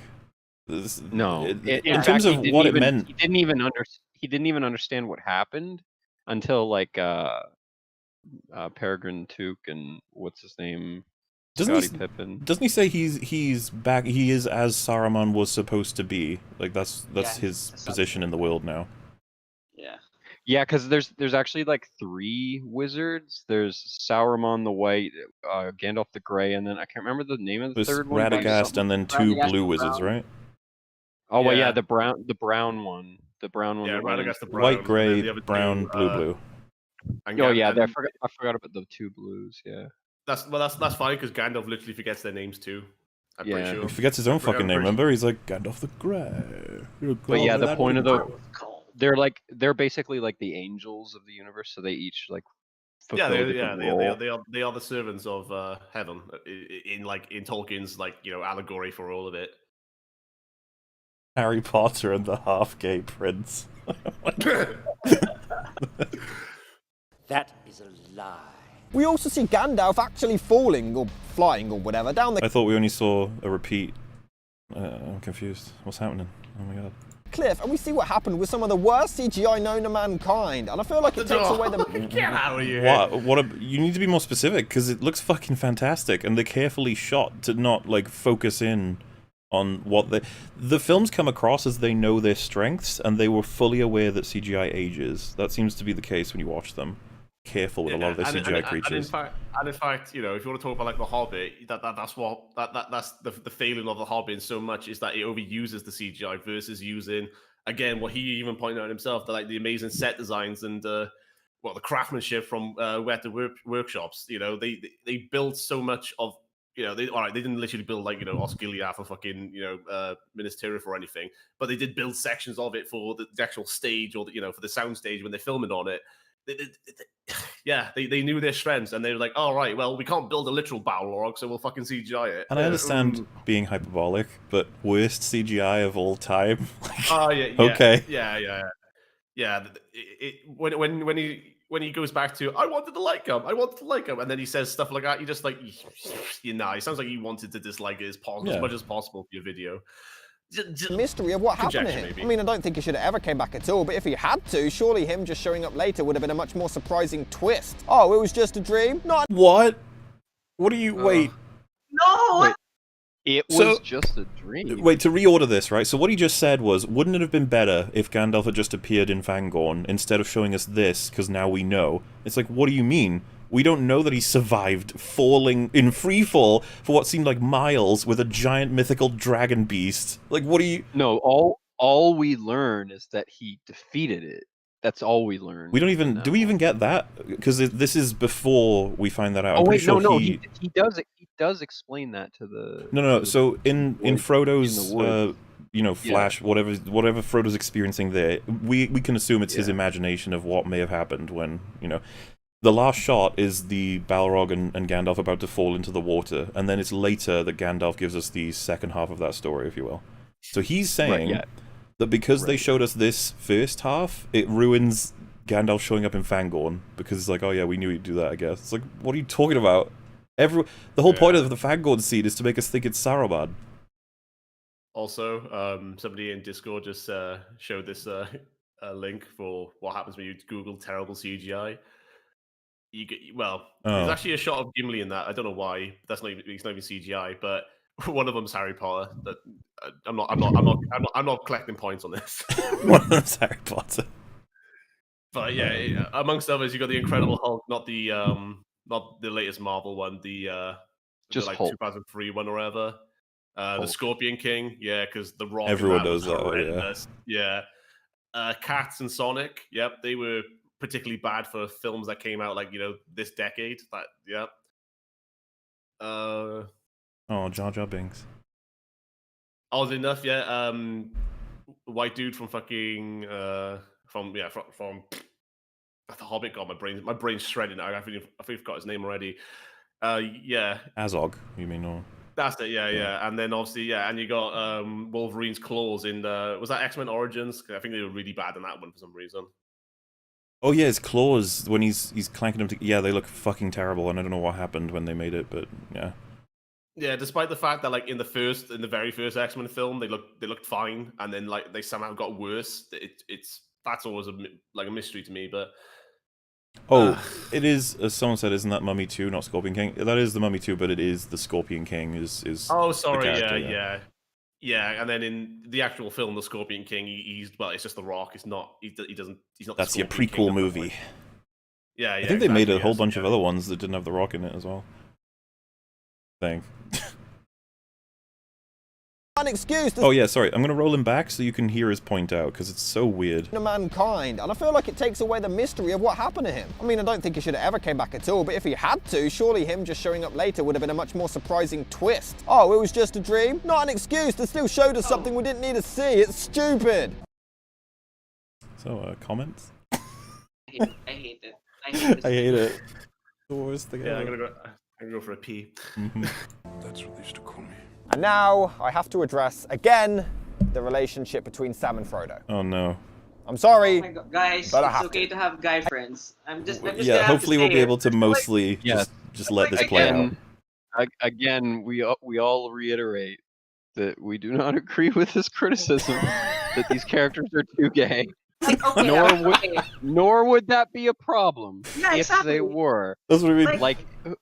The assumption in this statement is we don't agree with the criticism that they're gay. It's like, wait, criticism? No, the criticism that this is a problem. Yeah. For the film, it is. This is not a problem for the film in any way. Okay, let's say they're gay. So what? It's he's presenting it like it's a bad thing. Also, like what he said. It's. Again, an openly gay couple would have been awesome, but the fact that they deny it, it's cringy to watch some of this stuff. I mean, just look at their very first scene together. What is it, Mr. Frodo? Come on! Oh, fellas, is it gay to touch a shoulder? If you put your hand on another man's shoulder, gay. Fellas, it's gay to sleep with clothes on with your buddy. Fellas, it's what the fuck? You gotta be careful around this guy. You can be like, hey man, and you like shake his hand, and he's like, oh. You're like, what? What? What? Why do you look at me like that? Just the way they look at each other, the way they see each line, you can't dispute this. Nothing ever I dampens just your disputed spirits, it. does it, Sam? Nothing ever dampens your spirits. Clearly gay. Oh no, did I just come back to another gay reference? Yep, too Clearly, gay. Frodo wants to suck Sam's dick. Clearly. This is Clearly. the part where he really complains about the gay. This is too much of the gay. Come on now. And the worst is right at the end. Frodo wouldn't have got far without Sam. Now, Mr. Frodo, you shouldn't make fun. I was being serious. So was I. I feel really uncomfortable right now. What? That's because you have an issue with perceived gay. I don't know what it is. Perceived gay? Guys, is it gay to travel with your friend to the ends of the earth? Can we just... Sam has saved Frodo's life several times at this point, and he's stood up for him, and he's supported him, and Frodo went to stab him relatively recently, so Frodo's like, hey, you're kind of like the reason that we're here. Honestly, an experience like that would make us all a little gay. Yeah, definitely. Also, I do love the bit in Osgiliath where Frodo's about to put the ring on where in front of the ring race, and Sam does a proper rugby tackle. Yeah, he does. No, and Faramir actually recognizes Sam. Like when they're going, like gardeners in Hobbit town in the Shire are pretty fucking awesome or something like that. He says that. Like. Yeah. He goes, "Who is he? Your bodyguard?" And he's like, "He's Gardner."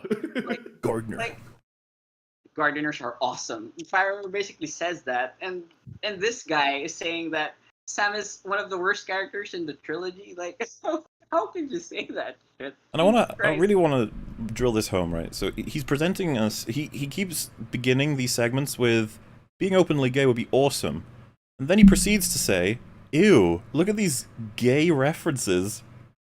It's like, what? Yeah. I'm confused. What are you trying to tell me? Like, is he actually advocating that we are told these characters are straight, and yet they have many moments in which you could interpret gay? This is bad because it's inconsistent with their sexuality or something like that. I think he only said like it would be great if there actually was a gay couple in there, because literally that is exactly what Doug Walker said. But I don't think he understands why Doug Walker said that, because he then follows it up by saying it's cringe. Look at how cringe it is. It's really weird. Yeah, he just copies Doug Walker without understanding why Doug Walker said it. It's consistent. Like, that's the pattern. Like his head, male pattern baldness. I'll give the two towers this much. Sam does get more of an actual underlying character and isn't just the sidekick anymore, but good God is he annoying! The one time he gets a character and he does nothing but whine and The one time he gets a character. What? What are you talking What? He wasn't whining. He was distrustful of the creature that was stalking them. What the fuck? I want to remind this man. Right? Do you know what the first interaction they had with Gollum was? Gollum trying to steal the ring / kill them.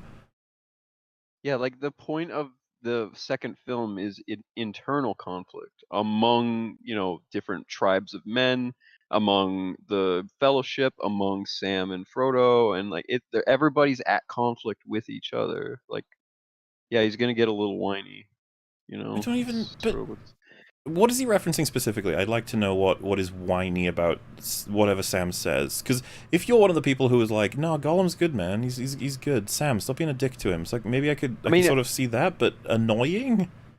Well, also in the context of the film, like the audience is on Sam's side in this. Like Frodo is being too flippant with trusting Gollum, and Sam is being smart to distrust him, because even though it's not Frodo's fault or Sam's fault that Smeagol ends up like turning on them, Sam was right in the end to distrust him. But by the way, saying a character is annoying isn't really much to work with either, because you can find anyone annoying or not annoying. That's not substantive. It's like, I like what is what they are saying maybe is out of character, or it's conflicting for the sake of it. It's not actually informed by anything they feel. Like, and then I would be like, okay, that's more interesting than, I don't know, they're annoying. It's like, oh. This is from the same guy who describes Gimli as annoying, by the way. Look! He's led us into a swamp. There are dead things. Dead faces in the water. Is that not worth fucking pointing out? There are corpses in this swamp that we're traveling through. I was about to say, shut up. Dude, there's dead bodies in the water. Play it. There's dead bodies in the water. Shut up. Oh, that's actually one little thing that I do chuckle at is that Sam says that he's led us into a swamp like when he's like halfway in the swamp. It's Yeah, just kinda like, that's something that we've pointed out before. It's funny. it's like Sam, why do you have such grievances now? He's like, yeah, you've been in the swamp for what looks to be like fucking miles. But yeah, no. Shut the fuck up, you pansy! Oh my god. You pansy! It's only No, a million I'll have dead no bodies. one to lick my butthole later. I Oh, guarantee another- you this man has never seen a dead body in his life. You Yeah, are not a pansy for being scared of dead bodies. Bro, it's not That even is- like a dead body like in a funeral. It's like a dead body dumped in a swamp. Like it's not. It's like so. You won't be shocked. Mr. Badass over here. We got a badass over here. Oh, it's just a dead body, bro. But then he also plays a clip. What are you, gay? Come on. See, we make this joke, right? It's like, oh, you're being hyperbolic parody. It's like, okay, no, so what you just saw, and I'm going to rewind it to show you. We're on the topic of Sam being annoying. Frodo is slowly about to fall into a swamp filled with corpses, for reasons, and Sam says, Frodo! And then this guy's commentary is, oh, gay. Just watch it happen. Sidekick anymore, but good God is he annoying! The one time he gets a character and he does nothing but whine and complain. It's a bug! He's led us into a swamp. There are dead things. Dead faces in the water. Shut the fuck up, you pansy! Frodo! No! I'll have no one to lick my butthole later. No! Gay. I hate this guy. I hate this guy. Just come gay. on. You're like, okay, gay, I guess. God, I'm so uncomfortable. Yeah, man. You'll make him sick, you will. Behaving like that. Leave my boyfriend alone. His cock is mine. No, it's like it's not even like it's one thing to tease the gayness. Like teasing it is fine, but he's going like He's the going whole way hard, with it. as is Going suitable to He's say. going the whole way. Yeah, it's Literally, like raw penis dogging it. penis inside of whole jokes. Like Yeah. Jesus Christ, And no subtlety to it at It all. almost feels pointless, but it's just like, so Sam wants to cook the food. He's very well versed in cooking. He uses a frying pan to hit people, and he has all the pots and pans all over him whenever they go around. He's good with this shit. He's annoyed that Gollum is tearing into a rabbit in front of Frodo, not only to make him sick, but he's also fucking up the food. That is why what happened there happened. Instead of just going, this scene, gay. I just don't know what else to do with my life. Why is this happening? Seriously, there's a huge difference between being a protective friend and a bona fide stalker. But in all fairness, Sean Astin does continue to He's not a stalker. Oh my god. Shut the Stalker. Stalker. Companion. No, It's like stalker. every shot of Samwise as he's over the hill peeking. At he's known He's as the Gollum Samwise of the Peeker. Yeah. Except for this line. I don't believe you! So random and such a pussy outburst.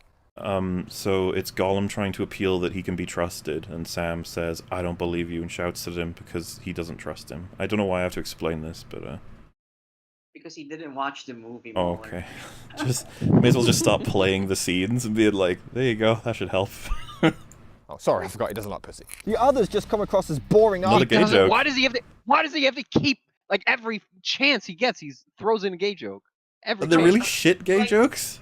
Yeah, I think the dissonance is like very apparent, like what Mahler pointed out. Like it's okay to be gay, but he's like passively aggressively shitting on being gay. Like it's time to stop. To piggyback on what Scorn in chat said, I think at one point Theoden puts his hand on Aragorn's shoulder?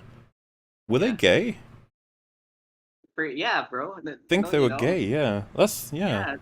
I mean, it would have been fine if they'd made them overtly gay in the film, but doing that? Ugh. Disgusting. Yeah. Thank you for listening to my review. It was extensive, I know. Archetypes with no other traits outside of that. By the way, why does Merry always have the same expression on his face when he pushes his chin out as far as possible? It's like he's eating in class and has to hide some chocolate under his tongue to keep it from the teacher. Frodo, you're acting. I'm Merry, just so you can tell us apart. This is a high quality review. Yeah, like this is like one of the parts that I actually chuckled a bit because of what he said, not laughing at him. Like, I mean, you know, it's good we're not wasting time. I'm the one with the chin. I don't know why I said that. And once tells again, them apart by Frodo the has voice, nothing. you He has all of these puppet. tremendous scenes. Frodo has nothing. Dude, oh, shut up! the whole movie is Frodo losing his shit. He's slowly getting more and more dragged down. Yeah, and like how Frodo and Smeagol Golem kind of mirror each other with the blue eyes. I think that wasn't by accident. I think that was a decision by the director. You. Oh God, I want.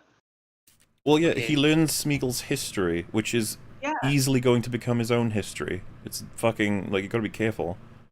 Yeah, it's like his eyes are the only thing left of him that are even Hobbit. So that's sort of the point.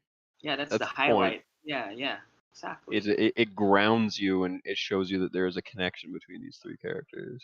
But Greg, he said it's nothing, so it has to be Nothing really happens for Frodo in this movie. Okay. Oh, okay. With Sam and still has zero personality. We see Smeagol and Sean Astin grow as people and characters, but Frodo remains at the start line as a blank plank of wood. What do you mean? It's just wrong. The padding and the filler is still a massive You could problem. say that, like, okay, I'm not saying that he's right. You could make a statement that is Frodo has no character. And you could say that at this story point, he could have done this, but he didn't show anything. Like, but he doesn't even do that. Oh, do you mean like substantiate a claim? I agree. Yeah, I mean, I keep saying that, Baller, but it's really frustrating. Like, it's like, oh my God. But, Please Baller, this is the substantiate. first time in EFAP, I'm actually like kind of mad. That's the third time you've said this. I can tell you're very angry. The fact you have to repeat it. It's the only thing that's keeping me awake at this point. My frustration, Blood boiling. my rage. Fell deeds awake, like not for wrath or ruin, like and for the world. And like, fucking hell. One is genuine development, so it doesn't make me quite as angry as the first one, but it's still a huge problem with false endings. See my notes again? Just roll. False endings? This is the second movie in the fucking trilogy. False endings? False endings? I don't understand. Notes. Let's look at his notes. Like, Yeah, let's have a look through. Let's go from the top, I guess. He's just got a quote. Fucking intense Frodo close up. We can see his nose hairs. Fuck off. So you got, these are no soldiers. Again, hyping up the big climax, all getting ready, an hour left of the film. They're just talking and not building suspense. Not talking about anything of worth, even though he's highlighted that we're establishing our team don't have soldiers in them, just farmers. How is that not establishing suspense that we're gonna get fucking blitzed by Uruk-hai? But okay. And also, isn't this around the time where Aragorn decides that if he dies, it's fine because he dies with his people? Like, And I shall die as one of them. I shall die as one of them. That's fucking nothing, guys. That's a nothing burger. Well, it's in reaction to Legolas telling the audience, yeah, we're gonna lose. It's like, no suspense, boo. Not to mention Gimli emphasizing that these aren't just mindless orcs, these are Uruk-hai. Their armor's thick, their shields are broad. Well, you know, guys, it's nothing. Like, you just said Legolas to kill everyone. Don't you know that? I just love how there's infinite references to how he's wrong every time. It's like his own fucking notes. It's like, it's kind of amazing, isn't it? Like, someone breathing on the mic a little bit, or oh, my bad. I'm okay. Yeah, I wasn't sure if it was you. I like it. frustrated, guys. It's gay. We're very pro-gay Oh here. no. This is a good sword. Wait, what? That's as bad as I don't like sand. No, it's So that's when Aragorn is holding and swings around the kid's sword that he's talking to, and he says, "This is a good sword." That's apparently just like, I don't like sand. Frank, bro, what the fuck? It's nothing like that. I don't. Why does he keep doing this? I don't understand. You need to connect them. You can't just say it. You need to explain yourself. Gimli still not funny. You're wrong. He's got "should I describe it to you" in quotations, and that's it. It's just the line. You know what? He'll probably shit on the toss me. Yeah. Yeah. And I'm gonna fucking explode. I'm just. Tenebet, he makes the toss me reference as a toss me off reference. Oh sure. Yeah, like oh yeah, sure. Is that a gay thing in Britain? Yeah, he's gonna do it. Yeah, like 6,000%. Yeah, tossing someone off is like jerking them off. So. Oh fucking. Come on, we can take him. It's a long way. The ring drove your brother mad. Yeah, the movie was pretty bad. Oh, that rhymes too. It's like poetry. It's like poetry. It rhymes. Val begins again. I love how these insights set us up for disappointment later. I was gonna say we're gonna see some of this shit. Yeah. I don't know why he shows his script. He really shouldn't. It's really not helping him at all. We can see his nose hairs. Fuck off. Okay. Yeah, you made that joke. You made that joke about Gandalf. But Great don't you know? Don't you know, Smiler? Oh. You could use the 2 jokes. Dude, I found the ultimate burn. Yeah. Oh god. The ultimate. So you got quote. "It's like great stories, Mr. Frodo, the ones that really matter." End quote. You mean not like this one? Fuck. Oh. Lord of the Rings will never recover. Oh no, Peter Jackson is like drying himself with his $100 bills. Oh no, he shadowed my story. Oh, he's crying tears. Oh, he's trying. I wonder if people ever asked to hear about our story. Unfortunately, yes, they will. Damn, dude, just rolling out these burns. Like rapid fire wit from the man himself. Like. Oh, the credits! The credits, Jackson! False climactic cock teasers and pointless unnecessary talking about nothing! Can you give me a citation? No. Just one? He's just ranting. Yeah. Just a line. Just a line. At the 1 hour and 44... Wait, was that an example of just random talking? No, that was the point where Smeagol reasserts himself. Right? Yeah, he thinks it's an example of just meaningless talking. It's like, what? No, I thought that was just kind of like him just telling the film by using the film one of his... Okay, yeah, it could be. Yeah. I would rather assume that, yeah. 4-minute mark, we get this voiceover narration about the powers of the ring. And it still doesn't properly explain the powers of the fucking thing! What do you mean? What do you mean? What is he talking about? What scene is that? Explaining the powers of the ring. This is genuine right now. So, if someone asked me, Mola, what are the powers of the ring? I'd be like, so if you put it on, it can make you invisible, but it makes you like a beacon to Sauron. Being around it makes you desperate to have it. It's like a source of intrigue, power, and desperation. You just desperately want it, and it'll deteriorate you. It'll almost, as far as I can tell, it can make you immortal, but it'll essentially destroy you. And if Sauron gets it back, then he can regain his full strength. That seems like. Is there anything else? Yeah. I don't know. I don't know what he's talking about really. Is he?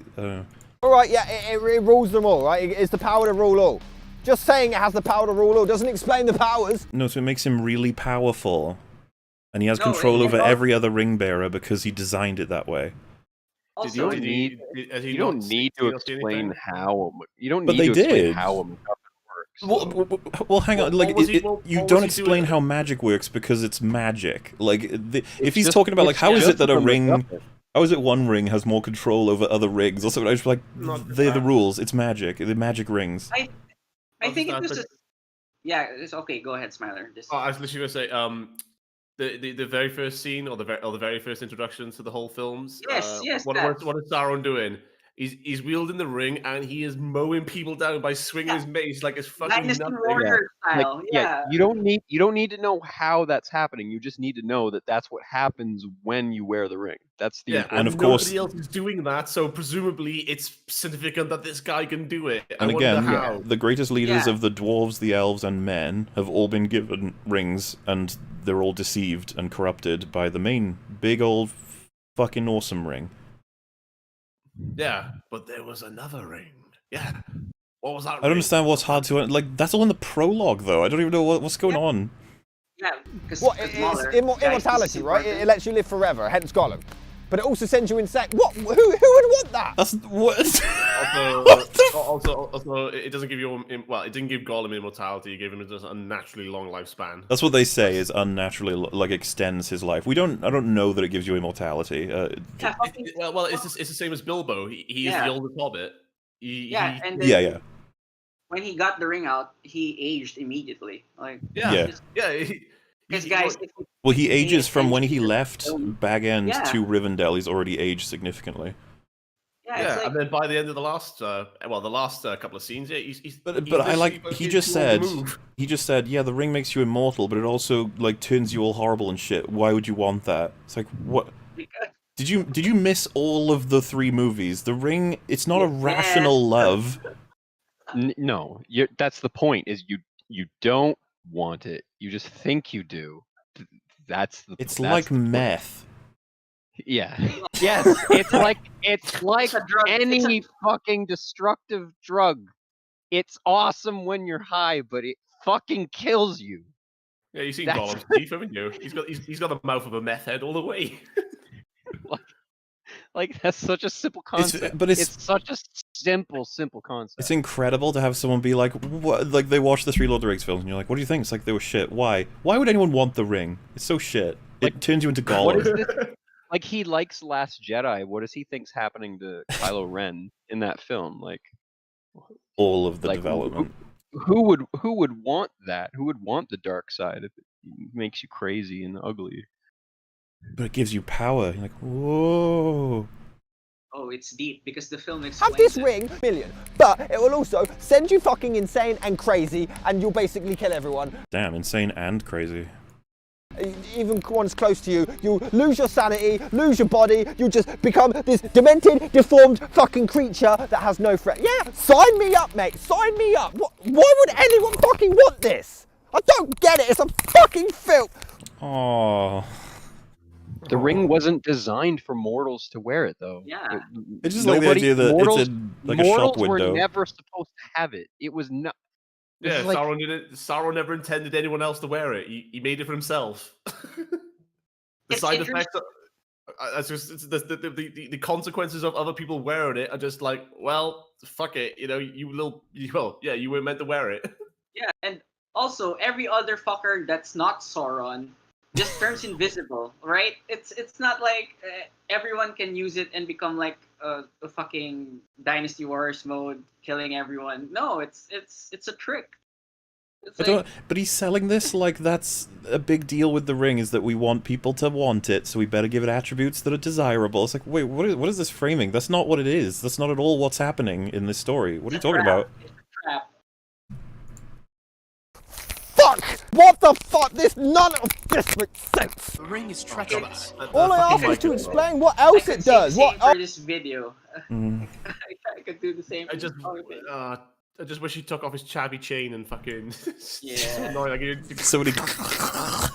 Oh, it turns you invisible and makes you immortal, but then it doesn't do anything else. What the What?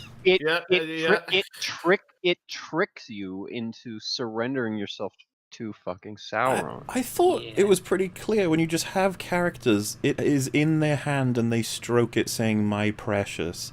What do you think that exchange is right there? And if he's like, yeah, I don't know, they're not getting anything out of it, so why? That makes no sense. It's like, they are satisfied, they are content, because that's the point of the ring, is to make you feel like this is what you want, but it's not. Yeah. And as soon as it's gone, the anxiety is unbearable. Like, you saw it with Bilbo, you see it with Gollum pretty much. Well, yeah, Gollum is Gollum is like on like the worst come down ever. And God damn it. fuck's the point in being immortal if it doesn't give you any other fucking powers? What's the point in being immortal if you don't have other powers? What?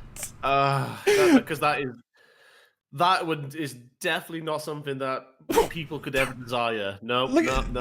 Can you picture anybody on this planet desiring immortality? Not necessarily you can't die, just that you live for as long as you do. There's nothing that strikes you down naturally. Also, I gotta do it again. Harry Potter, Voldemort creates the Horcruxes to achieve immortality, because if he split his soul into 7 parts, he couldn't be killed. No, idiot. That's he why has other did it. powers. He desired Other to powers. be immortal. Other powers. He can cast spells. No. He desired immortality, and that's what he did. So go fuck. Calm. Breathe.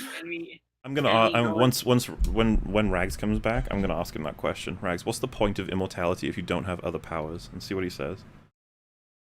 See if he thinks that I'm serious. I'd be curious. I'll try and sell it as though I'm serious. Yeah, and the plot continues to I was put gonna say as well. The ring also, it has a mind of its own. Yeah, it calls to you. It deliberately falls off Gollum's finger at the right moment so that it parts with him. It can't sprout legs, but it can choose when it wants to. Well, the idea is that Sauron is in it, technically speaking, right? Like it's Sauron is manipulating you to do a specific thing while you have it, and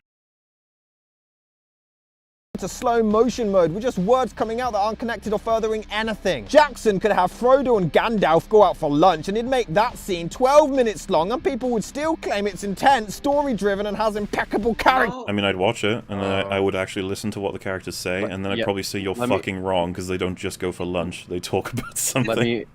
Let me watch that scene first and then I will tell you what I think. Forgive me if I don't take your word for it, Mr. Venom.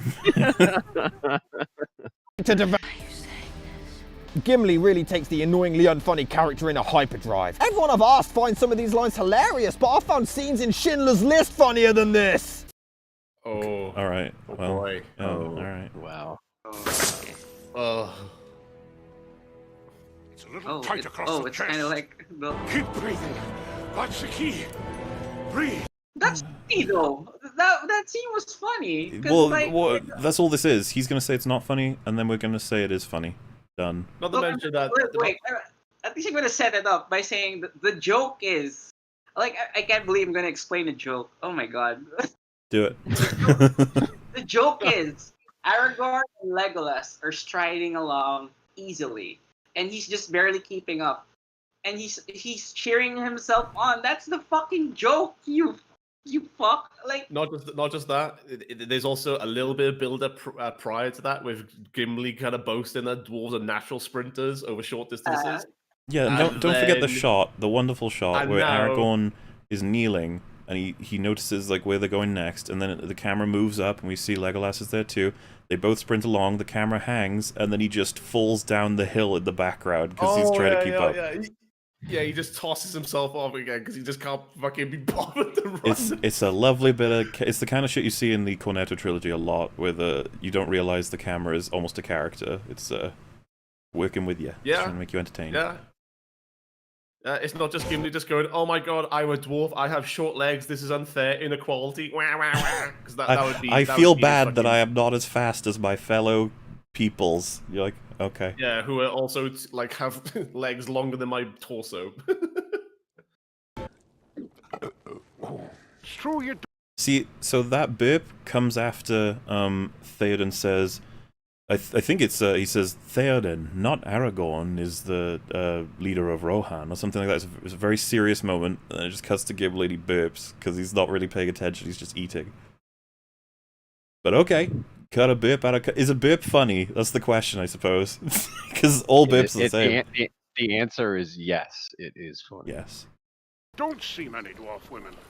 And in fact, they are so alike in voice and appearance that they're often mistaken for dwarf men. Come on. It's very funny. Oh no, no. We got a film brain reference, alright. Cry. He's got the he would have. He was. This is. What's the expression? He missed out on the boat with the that guy with the glasses. crew.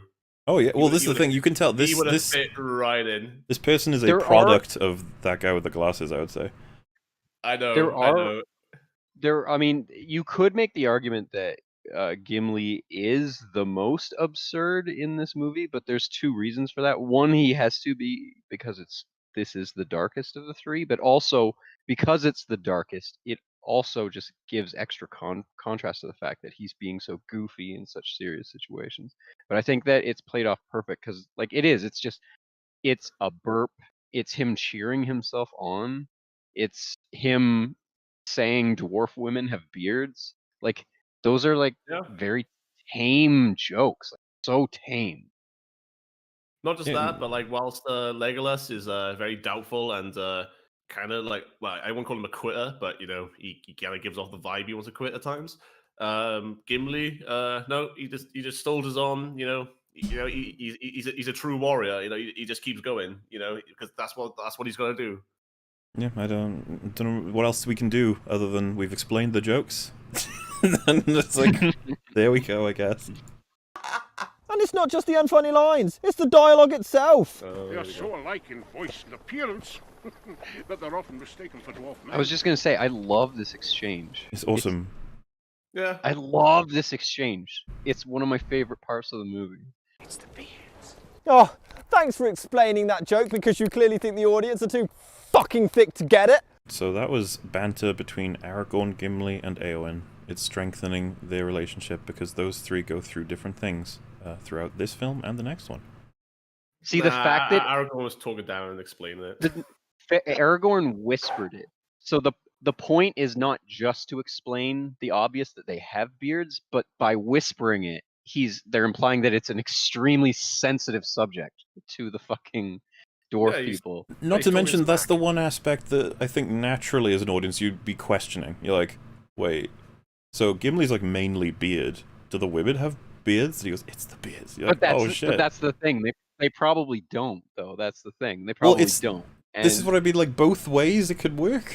So yeah, it's like it doesn't matter even. The point is that they're just having a funny interaction with each other, and it's just like it is a great character moment for the three of them. Just in case you get on, like. And another point, like I see it, I only see purpose in Lord of the Rings. So I'm like, why do you think that happened between those three? It's like, well, who ends up telling Eowyn that Aragorn has, you know, gone missing / died? It's like, oh yes, Gimli. Yeah. Yeah. So you got to establish that, you know, they've got a connection. I'll explain it because you're fucking your best screenplays ever, best fucking writing ever. This won awards, but fucking Shawshank won nothing. Okay, well, lots of things that should get awards don't get them. What can you say? Yeah, We should just be thankful the things that do get them do. What beat Shawshank? Because there's a lot of films that like come out the same year that get overshadowed or by other great films, but you know, I mean, at the end of the day, do you guys actually give a fuck about Oscars and shit? No. I try not to. I get upset over them, but then I remind myself it doesn't matter.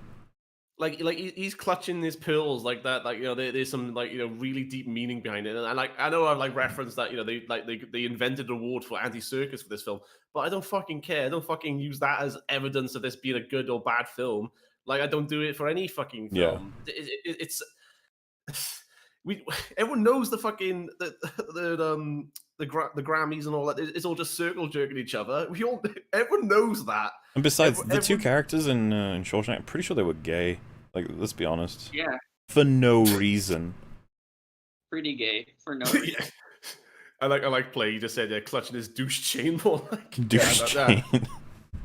Yeah, just for people, it's a chav chain. It's what chavs wear in the UK. They wear bling, you know, like chains around their necks, and they, you know, it's this wannabe gangster. I'm not to say that he is definitely that, but it's the kind of people. It's really cool. What are you talking about? Well, it's when you see people wearing like tracksuits out as like kind of like, you know, like streetwear or kind of like, you know, well, they're like casual wear, and then they have like chains and all that and jewelry and like, you know, bling bling, you know, like, you know, they might have a golden chain or shit. I don't know. Like, those people are like detestable, honestly. I forgot to ask, Greg, Christmas or Halloween, which is better? Just choose. Oh, Oh, Halloween, I guess. Yes! Oh! I forget, wait, Weekend Warrior, you voted on this already, right? I said Christmas. Yeah, it's okay, you can be wrong. Yes. No, I'm correct. Wait a fucking minute. Wait a fucking minute. Wait a minute. Hey. Wait a minute. What are you, Cinematic Venom? Like Chris Cinematic. Cinematic. Celebrate, Halloweeners. Celebrate. We got another one. I'm enjoying the moment. Okay, alright, let's move on. We left none alive. We piled the carcasses and burned them. Does anyone want to guess what his point's gonna be? How this is bad? I'm just curious. For Like, no reason. No, wait. For no reason. No. No, I'm just listing. Well, like those Oh, are the okay. lines. Like for no Right. reason, I don't understand what's happening in this scene. Like they're just talking. They're talking and walking. Like those are like one of the two things I can think of right now. What else? I would take a guess that whilst Aragorn does his like kind of pathfinding where he tracks their their tracks and all that, I bet he's gonna go. But they show the scenes like like interchangeably with Merry and Pippin fleeing all the orcs, and he's just gonna be like, "We know they're alive." I guarantee it. Yeah. I mean, I'm assuming it's going to be about the selection he just showed us, so I don't know if it's like, it's obviously there, you can see the smoke, or something like that, I don't know, let's enjoy it. Chat also said, "I don't care." Like, Alright. That's another He doesn't care about this, because, yeah, actually that's probably it. Oh, Rax is on his way back. He might be in time for the Return of the King. No! When I said I left none alive, we clearly meant they... Wow. Oh, Wow. you're right. So just to make sure everyone got that, his complaint is, Aragorn said, well, he said there were 2 hobbits, did you see 2 hobbits, and then he says, we left none alive, and Gimli's reaction is dead? Like, yeah, very normal reaction. Very normal. Very normal reaction, in fact. He's upset that Gimli clarified dead, because Gimli's not actually concerned with making sure that's the case, he's just so fucking sad that they didn't make it in time. Yeah, that's literally, like, that's a normal thing. Like, that's the left side of his brain telling the right side of his brain, this is the news. Yeah. Nah, Gimli's just slow. He just needs things explained to him. This is how I think a lot of people view my work, where they're like, look at him, he's nitpicking to the point of taking someone clarifying something as like bad exposition or something. How can you make a complaint that makes you look like an asshole? Like, how? Like, he can't even be compassionate enough to understand the significance of that line. It's like, don't you get it? He didn't care. Gimli, yeah, like Gimli is sad because his friends are dead. Like, what the fuck? This is top tier meme-ish right here. Yeah, no reason. It's kind of perfect. That's kind of perfect. It's hard to choose sometimes. It's pretty good. Holy shit. Good meme. High five. They went on fucking vacation! Oh, you're dead? We're dead? Dead? Wait a minute, by not alive you mean dead? Why are you even here, Gimli? Fuck you! But what do people defend this writing? That family over there, He has said fuck you to Gimli like 3 or 4 He times. really hates short people, apparently. I don't know what it is, man. He hates short people and he hates gay people. Yeah. It's very... So, any short gays out there, I'm sorry.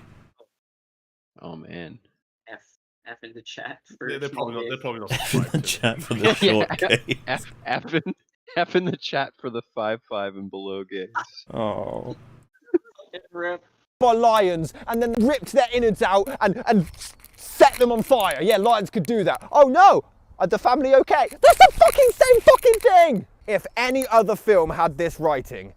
So he's really belaboring this, but he's just wrong. Oh my god. Yep, he's just wrong. Oh my god. People would shit all over it, and that's my problem. If Uwe Boll wrote this, if M. Night Shyamalan wrote this, people would be all over it. But because it's Lord of the Rings... Uwe Boll! I like how he pretends that we've got this worshipping situation with Peter Jackson, when this is what made Peter Jackson, like a household name. The motherfucker just said, if Uwe Boll made this, you'd love it. we'd be criticizing his point if it had been. Oh, right okay. Sorry. I'm like slipping in and out of sanity. Yeah, I know, it's okay. Yeah, that's. I get it. My brain's spent as well. It's cool. Okay. Because as Peter Jackson praised as brilliant writing, and that's what pisses me off. People No, just brilliant blindly It's accept. praised for brilliant writing because it's brilliant writing. You, oh my god. Also, like, it goes both ways, man. You're saying we blindly love it, you're blindly hating it. yeah, exactly. Another point in this mad episode of E EFAP. Mueller is wrong. The Frighteners made Peter Jackson a household name. No, Lord of the Rings made him a household name. There's no way people knew him well. That fucking case in point. Weekend Warrior doesn't even know what the Frighteners is. What makes someone like this is the argument I think was brought up with Hal from Malcolm in the Middle. It's like, did Breaking Bad make Bryan Cranston a household name, or did Malcolm in the Middle? What do you guys think? Well, okay. I would. I'm not sure, honestly. I would say it's Breaking Bad. I would say Breaking Bad was the thing. Like, but even then, he wouldn't have even gotten there if it wasn't for Malcolm in the Middle. So, but yeah, I'd say Breaking Bad was the. Yeah, it's just what makes people very aware of the person, and it's just, like, as far as I'm concerned, Peter Jackson is Lord of the Rings, and I wouldn't want to take away that his other work is either great or led to Lord of the Rings, and same for Malcolm in the Middle with Breaking Bad. By the way, I've watched all this stuff. I love all of this. It's all awesome. Bryan Cranston's an amazing actor, but he starts appearing in all kinds of movies all over the place in big roles, and people know his name after Breaking Bad. That's what did it. I was about to say that Breaking Bad certainly established him as a actor who could do drama, not just be Hal, because obviously when he got cast as Walter White, everyone was just like, "What, Hal from not from Breaking Bad, from Malcolm in the Middle?" Yeah, I remember thinking that. I was like, seriously, Hal? Like, he's gonna be in a drama? Okay, I'll give it a shot. He's gonna be, the guy who turns into Tony Montana. Like, really? Like, most will not refer to him as Walter now. It'll be Bryan Cranston. It's just because, like, that's who he is now. He's a fucking fantastic actor. And the same with Peter Jackson. Everyone's like, yay, Peter Jackson's behind a movie. Well, that didn't last very long, because he's attached his name to some stuff people... Like, a lot of people aren't a fan of the King Kong movie. I think I like it. I'd have to rewatch it to really know what I... Think about it fully, but then the Hobbit movies, a lot of people pissed off at that. A lot of Lord of the Rings fans fucking hate the Hobbit movies. I was looking at a thread about the 4K Lord of the Rings, and the top comment said, if they come as a 6-film package, I'm not going to buy them. And I was like, oof. People just, they want their Lord of the Rings. And, of course, his name is attached to, what's it called, Mortal Engines? I know that film did horribly bad. I don't know what his involvement is on that one, though. Yeah, but no, he was a producer. It's they used his name to hype the film up, like from the creator of Lord of the Rings. They lost money there. Yes, they did. Yeah, and that film is shit, and it's I'm not going to rant about that film. It sucks. Anyway, back to great arguments. Lord of the Rings because it's Peter Jackson. They don't think for themselves. Oh, actually, this line's a bit shit. I can admit when there's bad writing in some of my favourite films, but everyone else tries to justify this. Mate, you can't even. He doesn't even show examples in this. I don't have to justify why a character clarifying someone's death that they are very invested in is something they would do. I don't know. I don't understand what is your argument.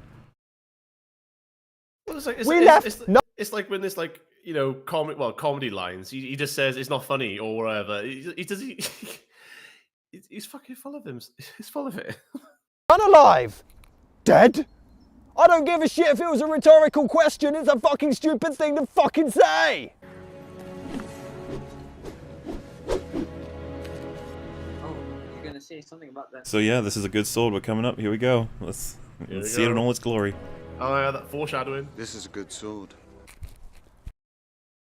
It's a good sword. Okay, let me get this straight. Everyone shits on Attack of the Clones for this line. I don't like sand. This is the exact same fucking line! This is a good sword. So he's telling him this is a good sword to bolster him.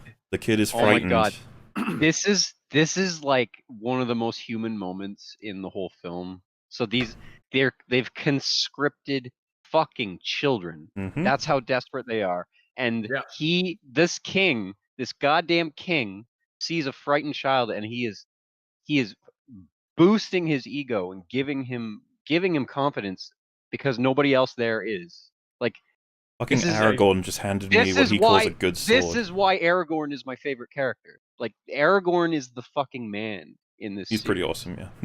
Yeah, he's reassuring him, or he's trying to anyway, that that sword might when he has to use it in the moment, it might save his life. And then he talks to him about his because then he say like his father made it, and then he says his name, something of something. I can't remember the exact line, but yeah, it's good, and it's not comparing it to Santa. I mean, shit.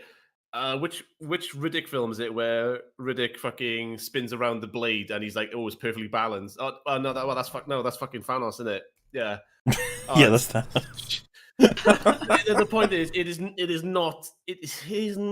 has nothing to do with fucking I hate sand. Like, everyone knows what that line's about, yeah? It's to do with Anakin and his past, living on a fucking desert, you know? Yeah, and contrasting it with her smooth, silky skin. It's very romantic. Yeah, Aragorn, on the other hand, you know, a very skilled swordsman. You know, if he picked up a sword, I'm pretty sure I would take his opinion, like, you know, seriously, whether or not it's a good sword or not. Well, that's part of, like, we don't even know if he's being honest. The point is to give the kid hope, to give the kid strength, to give the kid... He's like, fuck it, yeah.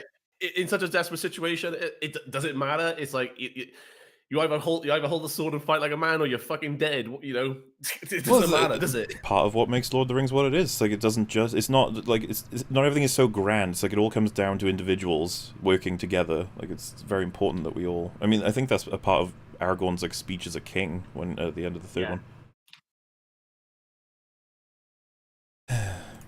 Okay, when Godzilla states the obvious. That's a lot of fish. That's a lot of fish. This is a good sword is not the same as this. No. There's a follow-up to that line. He's citing this as Nostalgia Critic is the be-all and end-all of criticism. He has said that's a lot of fish is a bad line, and he's concluded that this line in Lord of the Rings is just as bad, and Nostalgia Critic didn't call it out. That means Nostalgia Critic and everybody who agrees with him, which is everybody because that seems to be how he views the world, is wrong and hypocritical. My spine is going to bend in half from the cringe for appealing to a fucking Nostalgia Critic. I know, he keeps coming up. That's a lot of fish. So? I could have just as easily said, that's a hat. That's a wall. Oh yeah, that's shit, right? That's a lot of fish. What a shit line. Fucking, I don't like sand. That's a shit line, right? But fucking, this is a good sword. So what? That's a tree. I'd be really, like, it would be really curious to have him address the counter that he's doing it for the kid. Like, I just don't, do you think he would take that in, or you'd be like, nah, it's bullshit? Dude, he hasn't absorbed anything. He's got a fucking smooth brain going on. It's wow. That's a brilliant.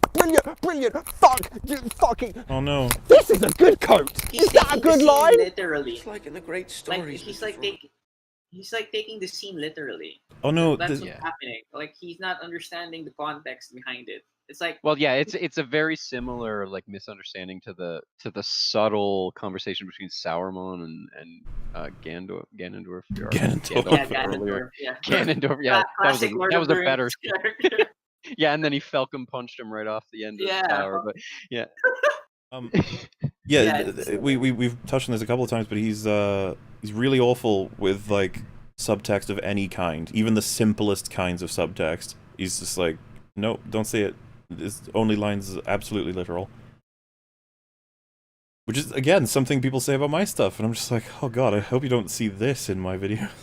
Oh god, this is the worst thing ever. The ones that really mattered. This is the joke from his script, where he's gonna riff on Sam's line. Like, not this one. Oh, it's just like in the script. Yeah. Why did you show it? Wouldn't you just, I don't know, man. And the film can't even follow its own bullshit. Up to this point, we've seen Gimli do nothing but be the butt of everybody's jokes. Ha ha, he can't see over He's a wall. the comic relief. Well, I'm curious how he's gonna lead. He's about to establish that this is contradicted, right? So let's see where he goes with this. Falls down hills. He's treated like a joke. I would easily believe Merry and Pippin could take him in a fight, and yet here he easily snaps the neck of an orc whilst on the floor. Because he's a fucking He's dwarf. complaining. He He's snaps complaining the- that the comic relief is not a total tool. Okay. I want to really get this straight. He's on the floor and he uses both of his arms to break a creature's neck. This is impossible because he's on the floor. He's the Why? comic relief. But why would that make it? You can break anyone's neck at the- any position the- if you get the your arms slap- on their head. I mean, he's just assuming that like Gimli does do slapstick, like he falls down that little hill, but Yeah. like that's not to establish him as an incompetent fighter. He's fucking 'cause tired. we've He's been running already- for 3 days and nights. We've already established he is a more than capable fighter. However, we've also established that he cannot travel great distances on foot very Yeah. efficiently. Yeah, That is what is slightly happening. limits him. That's the first argument. One is comic relief character shouldn't be good at fighting, which is bizarre. Second argument is how can you break someone's neck while you're on the floor? It's like, well, his arms are around the Very guy's easily. Yeah, like as he does in this clip. So I don't. Both arguments worthless. But then also the argument is how can you both be the comic relief and also Capable warrior. not die in this very specific situation? Yeah, he said Merry and Pippin could probably take him on because of how comic relief he is. Like, your logic isn't resembling Earth Are logic. you serious right now? Yeah, because he thinks he doesn't understand what the language is actually telling us about the character. Oh, bullshit on that. We must weather such things as we have always done. See, great face. How can that be your decision? How can that be your acting? That's awful. And what's with the intent? So he's pissed off? I don't know what else to say. He wants to help his friends. And he's pissed off that the trees have decided to stay out of this shit. Because he knows how useful they would be. Well, Well, here's the thing. It's pretty gay. really good. Gets close-ups again. It serves no purpose. Luckily, it's one. So once again, Oh the my face God. fills up the This is- screen because we need to he get a is full force of exactly what he's feeling. We could do a cinematic Venom bingo. Like, I don't understand the face-ups. Well, I mean, you know, when your criticisms amount to too gay, too many close-ups, and no characters are in this, it's like, I feel like this is going to be pretty easy for us. Also, hi, Rags. Hello. Oh, the disapproving dog face is back. Oh my goodness. You haven't really missed much. It's been the same shit. So, based off of everything that we covered before I left, I suspected that it wouldn't actually improve. You're right. It didn't. It actually got worse, if that's possible. Hey, wanna ask Rags the question? Oh. So, wait, let me, sorry, I forgot it. Rags, what's the point of immortality if you don't have other powers? You know what I mean? Like, what would be the point of it? Oh boy. Yeah, that's the point. Yeah. So, dare I say it, but immortality is a pathway to many other abilities that some would consider unnatural. So, he actually says in this video, in relation to the ring, possibly giving people immortality, he says, who would care if you don't get any more powers? Wow. It's amazing, isn't it? Oh. Whew. So, yeah, if there was a conversation to be had that I think is interesting, you know, if you could be immortal, would you? Discussions about what would it mean to be immortal? Would all emotions just eventually become dull? Would you stop finding joy in life? Would you all these other questions you could talk about? But it's like, oh, if I can't fly or shoot lasers out of my eyes, then why live forever? Yeah, no really? point, really. That sounds like it comes from someone who's living a really shitty life, and He's so like- they go, "Oh, I could have this forever. Oh, great." One of the only ones, at least that are noticed to be a problem. Oh, except for this one. And no, showing us his nose hairs does not make him more Why is he intimidating. outside? Oh, there was a skit. He got chased outside by ye- the police because the police won't let him not like Lord of the Rings. They shouldn't. Yeah, I'm I a don't- fairly libertarian guy, but I got to draw the line somewhere. Yeah, we need that in place. Leave him alone! It continues the totally equal racist shtick, despite orcs even Yeah, that's slaving never a away thing carrying that's said. hobbits. I won't bother yeah. Well, lucky we've addressed all that being bullshit, so we can move right along. mentioning this again because it's frequent for all of the films, so fuck it. Much like its predecessor, it did not follow the books entirely, considering the character of Erkenbrand, which sounds like a design of trainers, was completely cut out. There's a scene where Aragorn falls off a cliff and everyone... Right, okay. Yeah, so he's already neglected that, like, for example, Elrond had 2 sons, and they were the ones who brought Aragorn the sword. And also, I think it wasn't Arwen. I think it was them 2 who rescued him at Weathertop. I can't remember. But there's a lot of characters, like I mentioned earlier, Tom Bombadil, completely cut. There's quite a few of them that were cut either because there's 2...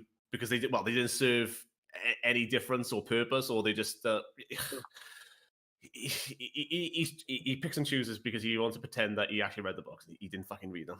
And also, Elrond bringing Narsil to Aragorn, it helps to establish that some Arwen stuff, why he would help him, why he has a doubly so a vested personal interest in him succeeding and that sort of thing. So I mean, it does add to their dynamic. Oh yeah, there are plenty of changes. Some good, some bad. I would definitely argue. That'd be an entirely different chat though. But yeah, no, he's a big phony. A big phony. Wow. Just ripping his cred away from him. I'm trying to dial down the anger because I can't keep going. Drains you. Leave him alone! It continues the totally equal racist shtick, despite orcs even slaving away carrying hobbits. I won't bother mentioning this again because it's frequent for all of the films, so fuck it. Much like its predecessor, it did not follow the books entirely, considering the character of Erkenbrand, which sounds like a design of trainers, was completely cut out. There's a scene where Aragorn... So, he didn't, establish... So, this thing in the book wasn't in the movie. Moving on. It's like, wait... Yeah, establish why the film's bad, though. Yeah, that doesn't do anything for us. That's just like, oh. Because he earlier said that if they take something bad from the book and put it in the movie, it's still bad. It's like, so now you've opened up precedent that there are things we cannot have from the book and that be a good choice. So just saying they don't have this guy, like, oh, was that guy a really good guy? Was that really, like, what happened? I don't know. Okay, moving on. Falls off a cliff and everyone... I was going to say, Erkenbrand in the book, all he does is he set out to go find the rest of the Rohirrim that got banished when the Greek Grimer was in charge. In the film, it's Yuma instead. That's it. That's his character that is so dastardly taken out of cut out. That's it. It's fucking nothing. Again, it's a character that doesn't need to be there. It's great, especially in the books where you got plenty of time to do whatever the fuck you want. But in the films that are lasting, they reach this fucking long. It's not a character like, oh man, I really wish they brought Erkenbrand in. I'm so disappointed they didn't include him. Nobody's fucking crying over him. Come on. I guess people want it said that this is a man who loves The Last Jedi and Rise of Skywalker, but he hates Lord of the Rings. Yeah. All right. Wasn't the sword? Was it? Am I confusing the sword name? It starts out as Narsil, then becomes Anduril. So the name of the West, shards of Narsil, and then when it's reforged, Elrond refers to it as Anduril. But I actually, for my script, I mention Anduril in my TFA Part 3, and I wanted to clarify. When is that going to be out? I shan't say until later. The sword name, though, I looked at a post and it said that both names are valid. They both mean and represent different things. But for safety, I go with Anduril because that's what Elrond calls it when he gives it to Aragorn. And who am I to say that he's wrong about swords? Elrond's pretty baller. I think he'd know. Man's had a sword in his life. One for fucking ages, I might add, assumes he's dead. That wasn't in the book, but Jackson included it to build tension. It didn't work because everyone knew Aragorn didn't die, so it was ultimately pointless. But we saw Eowyn's reaction to it and what it meant to the characters, and we didn't know that the characters didn't know he did again, this die. argument doesn't They're- work. He's saying we they're can never very rewatch a movie. surprised We can't when rewatch they movies. find him. Can't rewatch movies. Because we'll know what happens. So there's just no reason. We already... I fucking hate these arguments. We obviously knew Aragorn wasn't dead. This isn't... You know what's funny is, like, I think the one time I used it was Black Panther, because I was like, but they played a trailer for Infinity War before you see Black Panther in the cinema, and it shows him in it, and then in Black Panther they're like, oh, he fell off a cliff, he's dead. It's like, well, no, he's not. It's just funny and awkward, but yeah.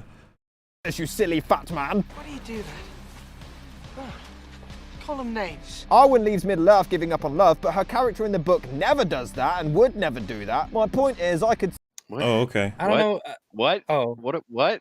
That's not a... What? Is he wrong? I think he's wrong. Wait, let me just roll that back, sorry. Guys, it was ultimately pointless, you silly fat man. Why do you do that? Just gonna play that again, because I'm Call lost. them names. Arwen leaves Middle-earth giving up on love, but her character She in the doesn't book... leave Middle-earth. So she doesn't? Like, that's No, not... yeah, she doesn't leave Middle-earth. Do you remember the part of the movie when she's not gone from Middle-earth? She marries Remember the Aragorn? part where Do you she remember never this? left? And Oh then yeah, the part her... where we're at the end where she's not gone. Is it, Yeah. Wait, is it Is it Two Towers or Return of the King? Where she Elrond decides to Elrond stay tells with her that she's gonna... Not only will she eventually die alone, but that Aragorn will die, and that it's death, death, death. That's all it is. And she's like, oh shit. So and she considers leaving. So all that's then- happening is that she has joined the party. Yeah, She's yeah, not and then she has actually the leaving. vision of a son, and she's like, there's not Yeah. just death, there's life, and then Elrond is like, that future is is like waning, there's very little chance that future will ever happen. But they try, and yeah, so she's, you could actually argue the film makes it very clear she's staying for love.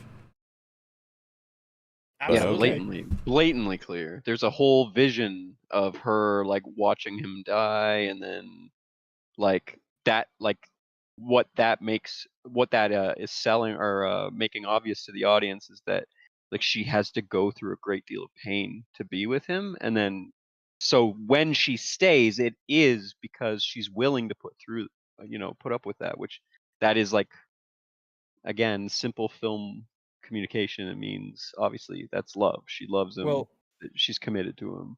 the tragedy of Arwen is that slowly but surely she realizes that her immortality doesn't come with extra powers, and she has to cope with that. Oh man. Like Elrond has to sit down with her So- one day in Rivendell and like, listen, I guess- daughter, you just get to live forever. That's I guess it. there was a frame with his eyes open and closed, too close to each other, and we ended up with this creature. Oh no. That's actually terrifying. I don't know what it wants, but it sees bad movies everywhere. Never does that and would never do that. My point is, I could sit here and list all the things changed from the novels and people would still claim they're accurate to the source material when it's clearly not Why the would case. people claim that? No, Why nobody's would people arguing claim that. Yeah, I've Literally never heard anyone nobody say has that. argued that. But, like, who cares if they... So if someone says, no, they're actually pretty accurate compared to most adaptations, you'd be like, that's probably true.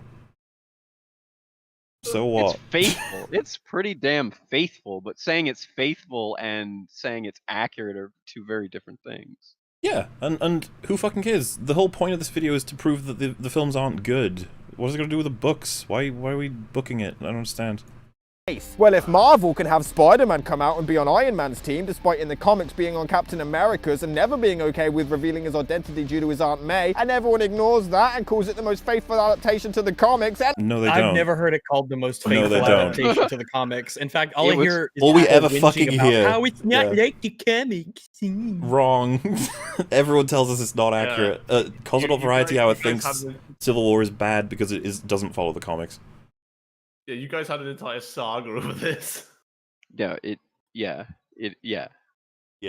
It's my least favorite of that era of Marvel films. I'll kill you. No, it is like it is because the whole film is just to set up that stupid I fight. will actually at the hit you. airport, I will and take it's- your head off. And it's and you have to admit that it is so clunky. I how will they break did off your neck while on the floor. The Gay Civil Fury, War Lord is of the Rings, the best Gay MCU Fury. movie of them Civil all. War It is the best in the one. MCU. It's unbeatable. Somebody Wasn't there gays in the film to talk about? Or when we mad about? Greg, didn't you just not care about the movie? Civil War think is so good, it's suspicious. Did you think For that no Cap and Iron reason. Man were gay? Is that why? Is that why it pissed you Yeah. off? Iron Man followed Captain America for no reason. He's like a stalker in the movie. Oh my god, let's get back to this. Let's just end our misery and just continue this fucking video. Anything's possible! I'll end by saying The Two Towers is by far superior to Fellowship, but it's still littered with the problems the overall trilogy suffers from. Okay. And if it were 2 hours long, I'd call it a great film, but it has an extra hour of padding.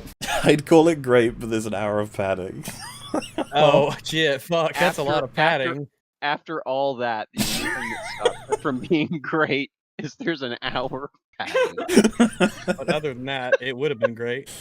So close, yet so far. Again, you complain about like one random tertiary character being cut, but there's padding. It's like, so what? You wanted every fucking character in it? I mean, I never heard him blow his horn though, so. I'm sure there were some book fans who really did want to see every character in the flesh. Fuck it. Filler, and there's even an extended cut for an extra hour of padding and Let's just hope there's filler. gonna be a It skit takes it soon. down a great notch. Ew, he's been reviewing theatrical versions then. Oh. Oh no, why? Oh yeah, that too. Yeah. That's disgusting. Oh. It makes it just a chore to sit through. 2 shit films so far. We're doing well. He did not like Two Towers. How? Oh, I'm Jesus sorry, how is Christ. I'm sorry. I was thinking, how is the actual woods cleaner than your room? Magic. You know what, Steve, fellas,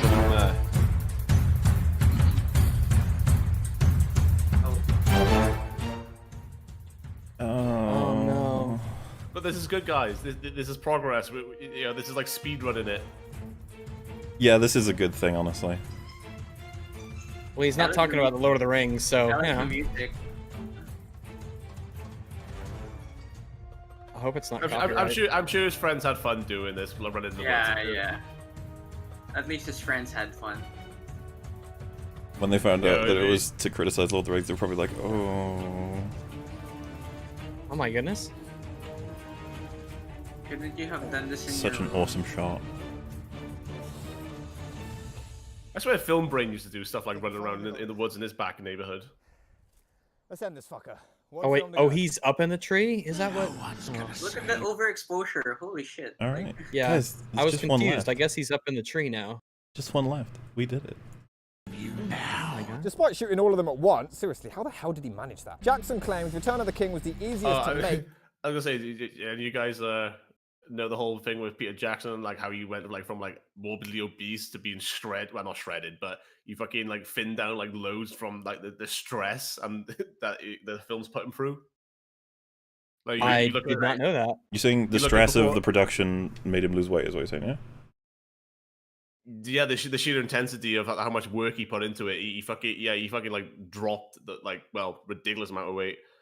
Well, it'll be great forever, so good job. Oh yeah, I mean it's not good to lose that much weight that quickly, but it was you knew how fat he was, right? Yeah.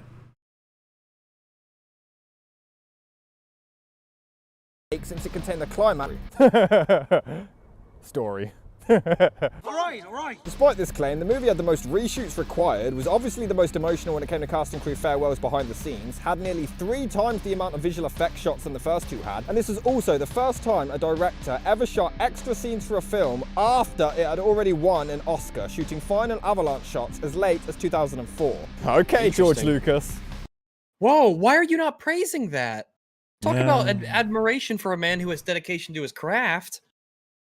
Okay, George man, Lucas. even if it was a shit movie, you have to, come on, throw him a bone.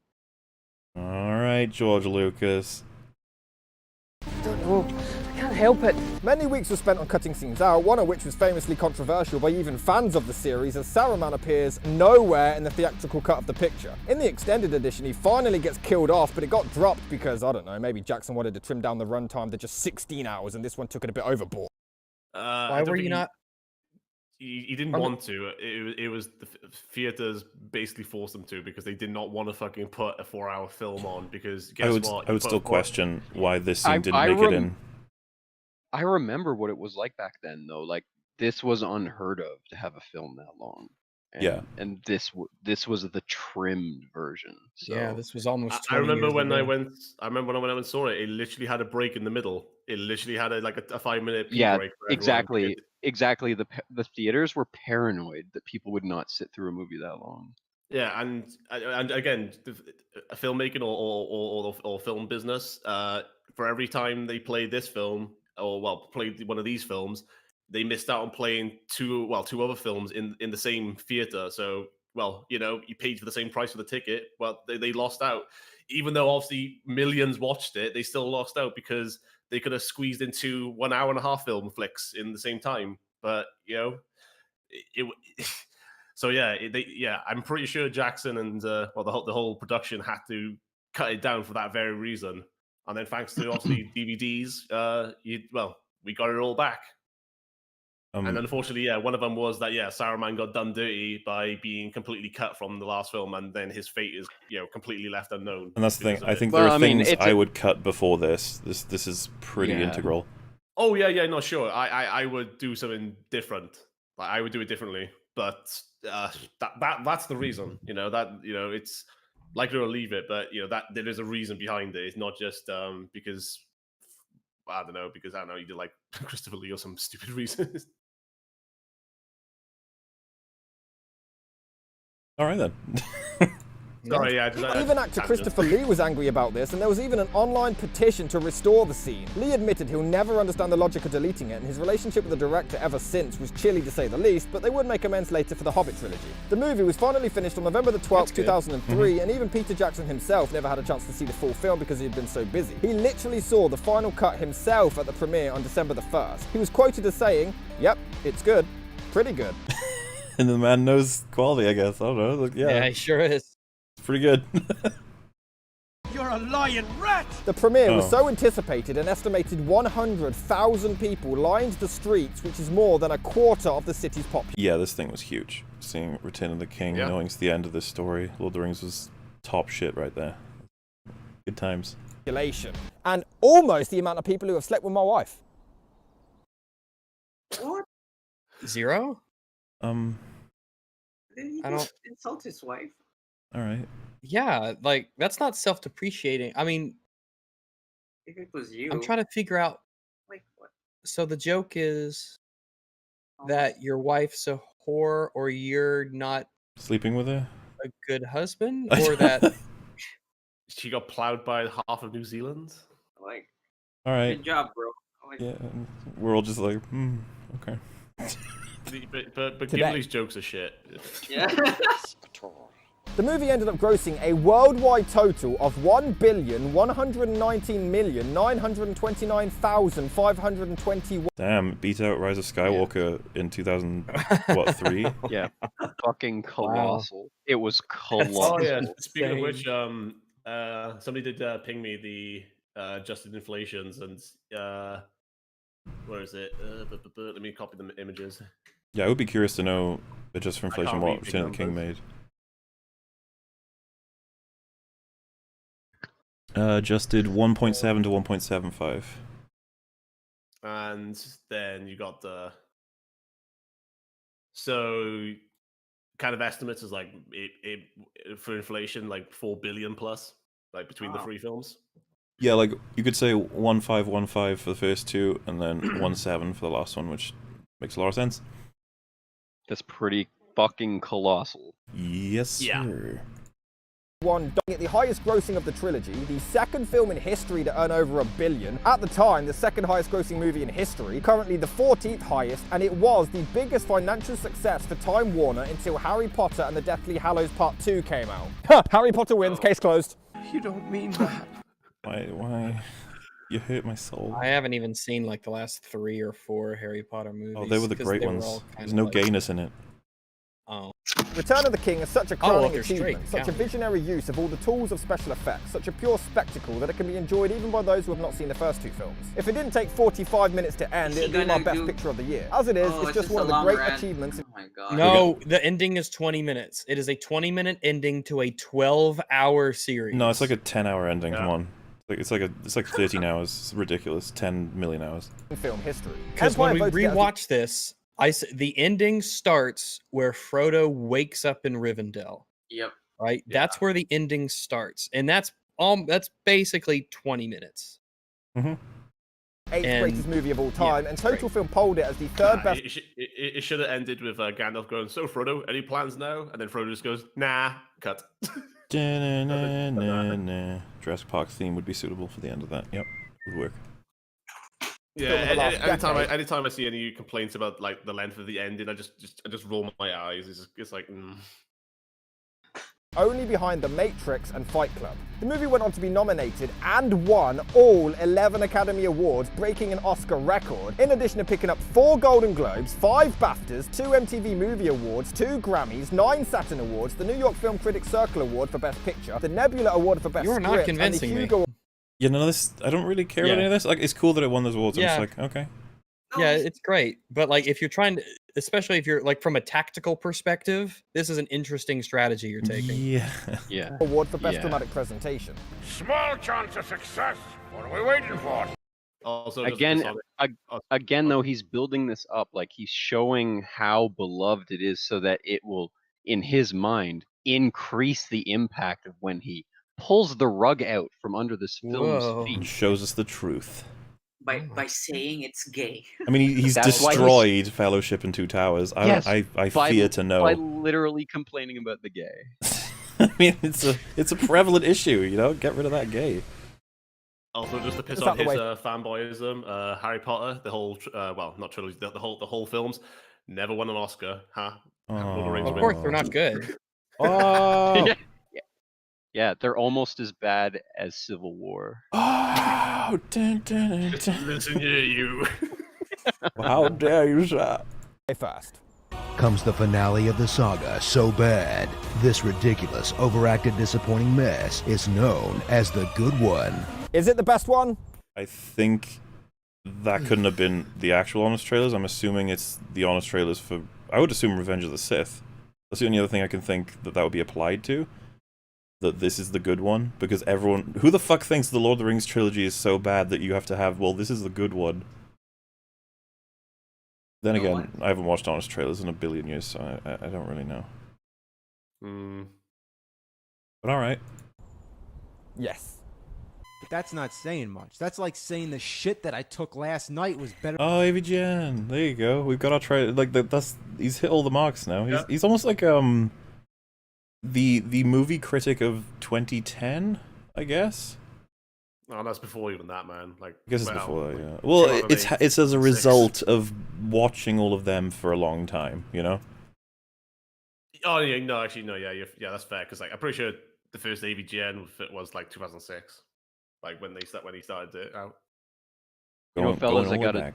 out. This has been a lot of fun. Sorry, I didn't know that this was going to be 27 hours long when I signed up for it. But Well, that would be my a quick goodness. episode, but yeah. It's gonna be longer than the extended trilogy.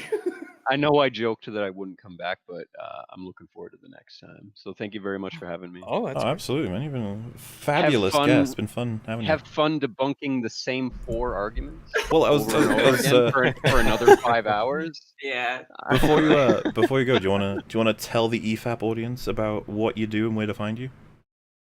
They call me the Armoured Skeptic. I have a YouTube channel on the internet, and most of my stuff is just general skepticism about atheism and some social issues. But now I've been doing a lot of like fun stuff, conspiracy theory stuff, so a little bit more fiction-y. So come check me out. Thanks for having me, guys. Had a lot of fun. It's funny, I actually watched the Tiger King documentary because you covered it, and I was like, wait, I'll watch it first so I can see you cover it. Holy shit, that was a journey. That, Quite the ride, eh? dare I say, best documentary in history. Yes. It's got like better drama and twists and turns than Game of Thrones. At least it's better written for sure. Yeah, it's real. The editing is almost perfect. Like, very well told story. Yeah, I was impressed. So yeah, check that out, and his channel, and his coverage of it. Well, wait, that's... So Armoured Skeptic and Armoured Media... Do you cover... Yeah, Armoured Media as well. That's where the movie reviews are. Yeah. Both links are in the description, and Skeptic's in the chat to link to it. Thank you ever so much for coming on for a full... How long was it? 7, 8, 9, 10, 11, 12, 1, 2... That's 7 hours. 7 hours. Yeah, have a good night, everybody. Yeah, man, we'll see you around. Thanks for coming. Take care, Bye. Bye-bye. Oh, so gay. Yeah, affection. Oh yeah, I forgot. Affection is gay. Saying bye is gay, guys. Like, remember that shit. All right. Yep. He's back home with it, I suppose. I just hope that the shit I took the day before. No, I think Greg is right. It's the same for arguments. Yeah, I feel like this will be quick because he's probably just gonna do the same shit. Like before, No, there's good it's things funny. in it. And Like, there's a pattern. He's gonna say all of the accomplishments of the movies and say it's wrong with his 4 arguments that are the same. Because we didn't watch the movie, not You really. say it like his arguments aren't incredible. Oh, What the my fuck, bad. dude? The gay is... Yeah. Saying it's the gay. Oh, I'm crushed. Somebody said in chat that bye was too long.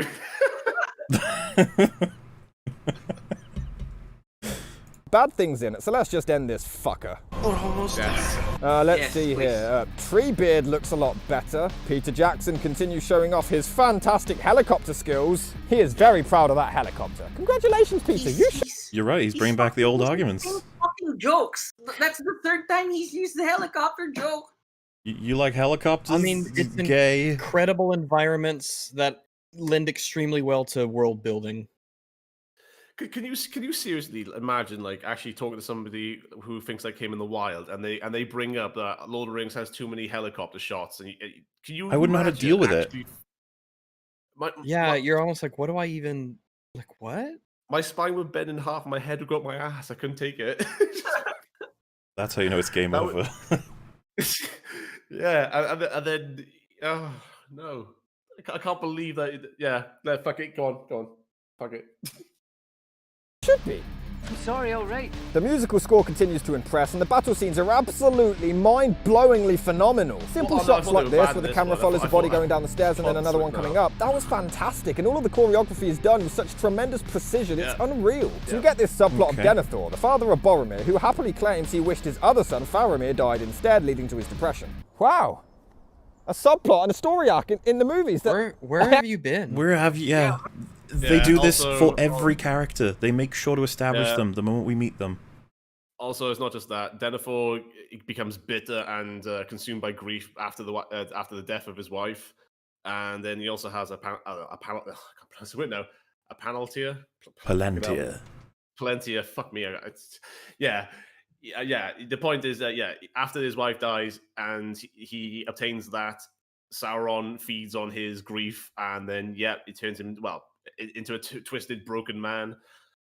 But yeah, let's see what. He Well, this is the other pattern we've noticed. If ever there's something he likes, he'll do a pretty bad job of explaining why it's good. For example, the choreography and camera work is so good. There's a person who dies, they go down the steps when they die, and the camera follows that, only to follow a guy coming up the stairs. It's like, But mock the helicopter shots of the insanely good environments. And this is the thing, if someone was to make... That was one of, like, 15 different things you highlighted about how a scene is working, I'd probably be okay with it. But just being like, hey, it won a bunch of awards, Treebeard looks okay, there's this shot I like, and Denethor has a character.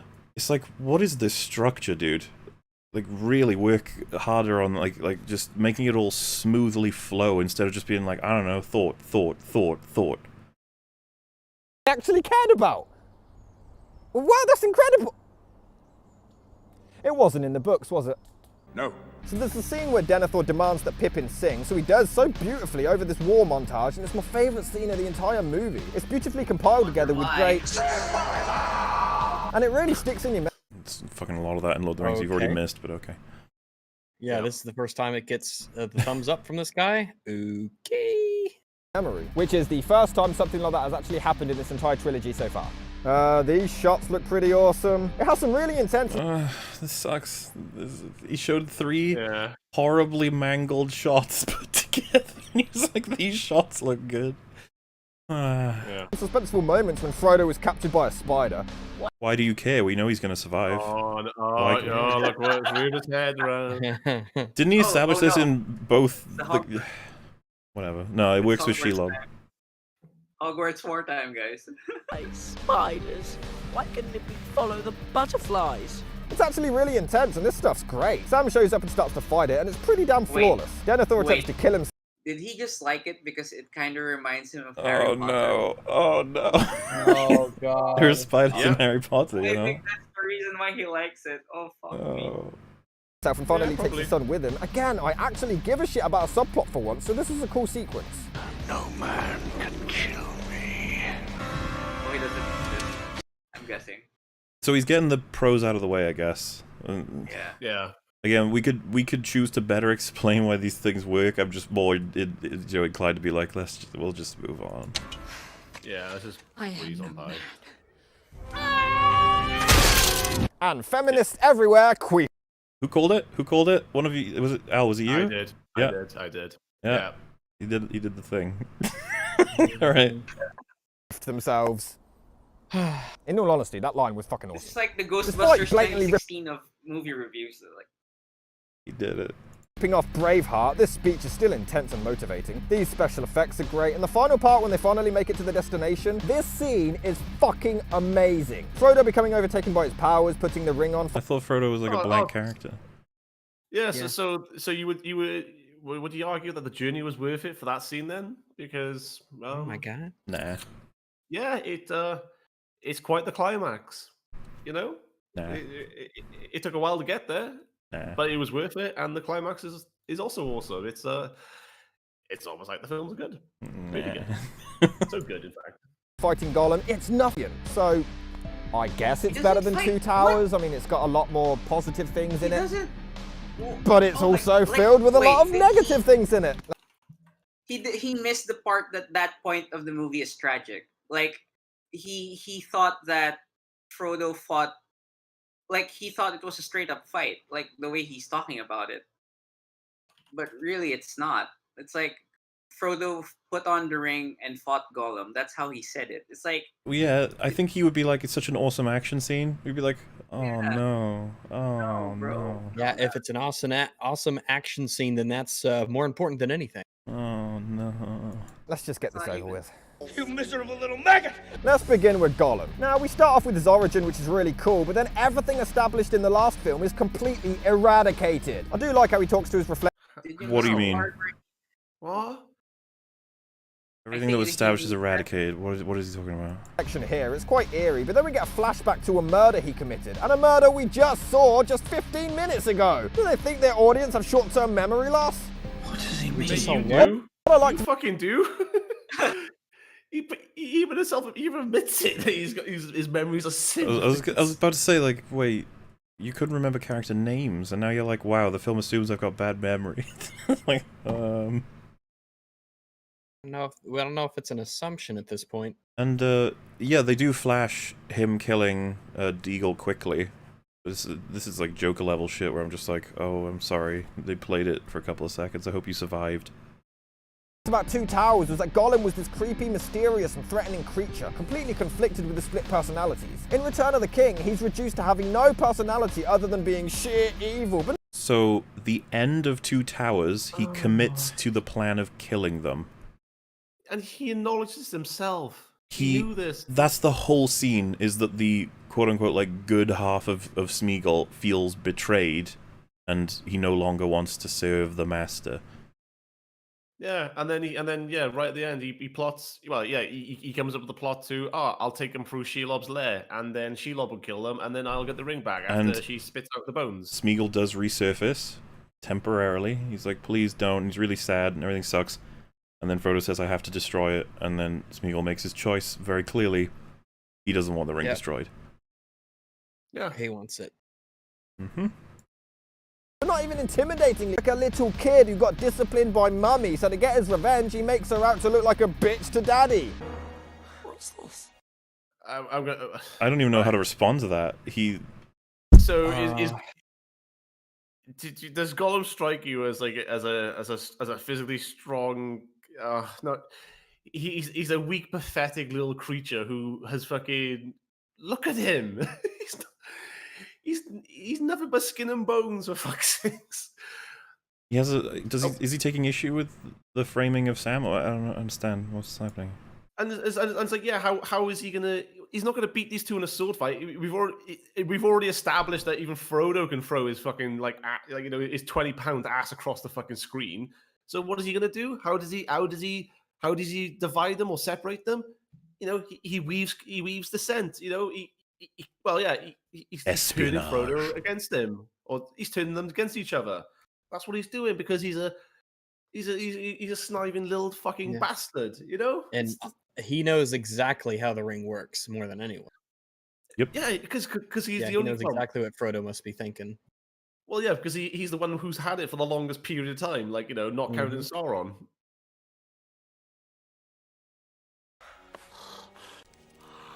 Crumbs on his jacket says, he took it! He's a horrid, fat, horrid, race!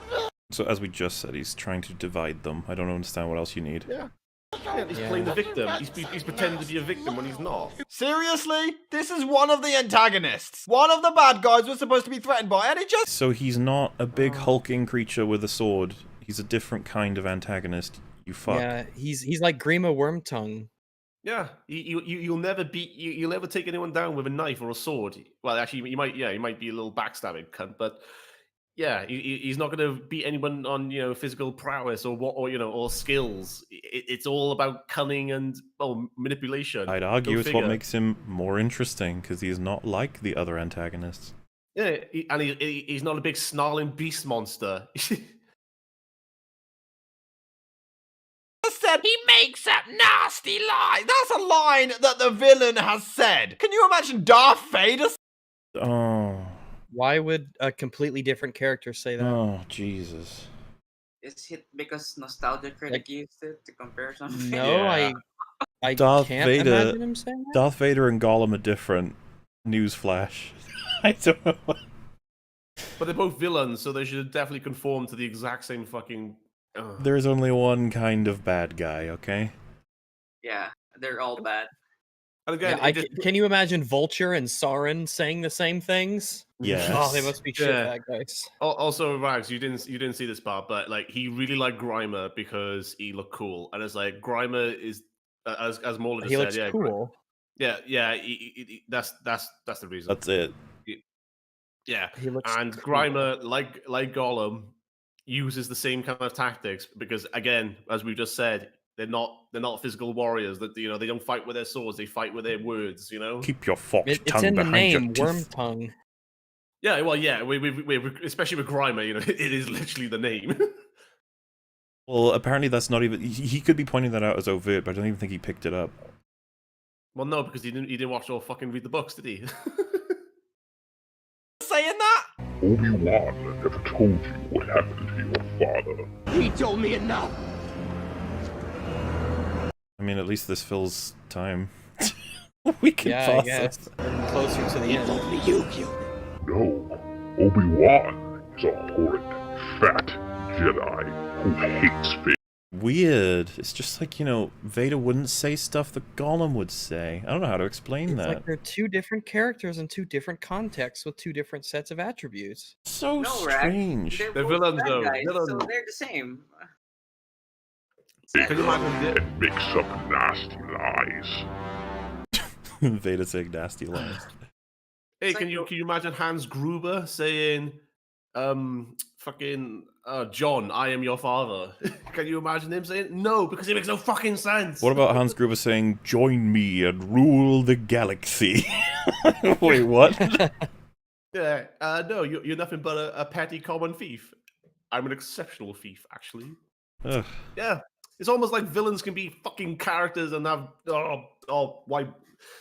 No, nobody's like confused here, right? Everyone's on the same fucking page. I think everyone in chat and all four of us, we're all just looking at him like, well, Rags' expression, essentially. Yeah. This is what Gollum's become. I've heard the defense that the clothes. I'm sorry, he spoke this way in the second film. I don't understand.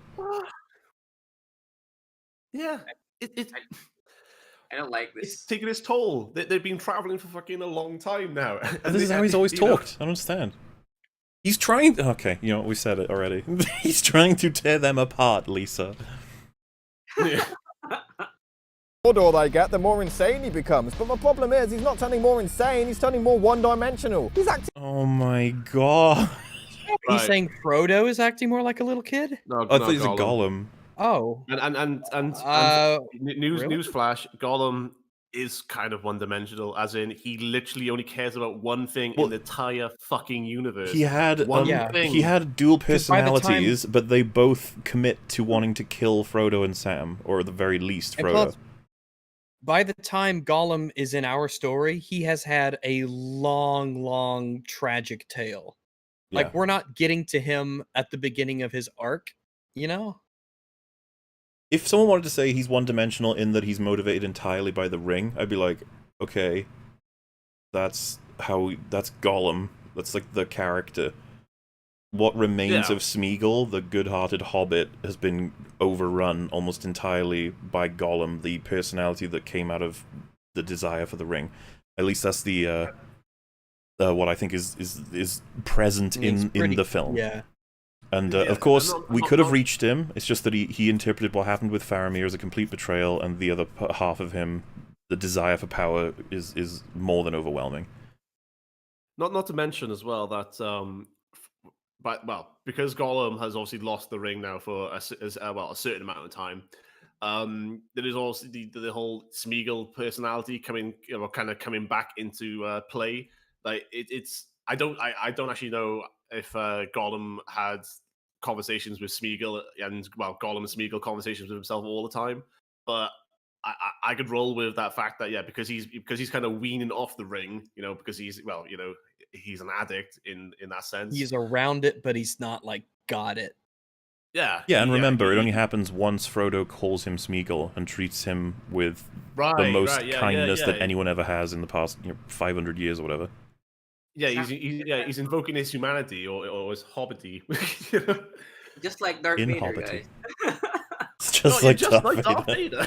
Exactly like Darth Vader. You can see the characters are very similar.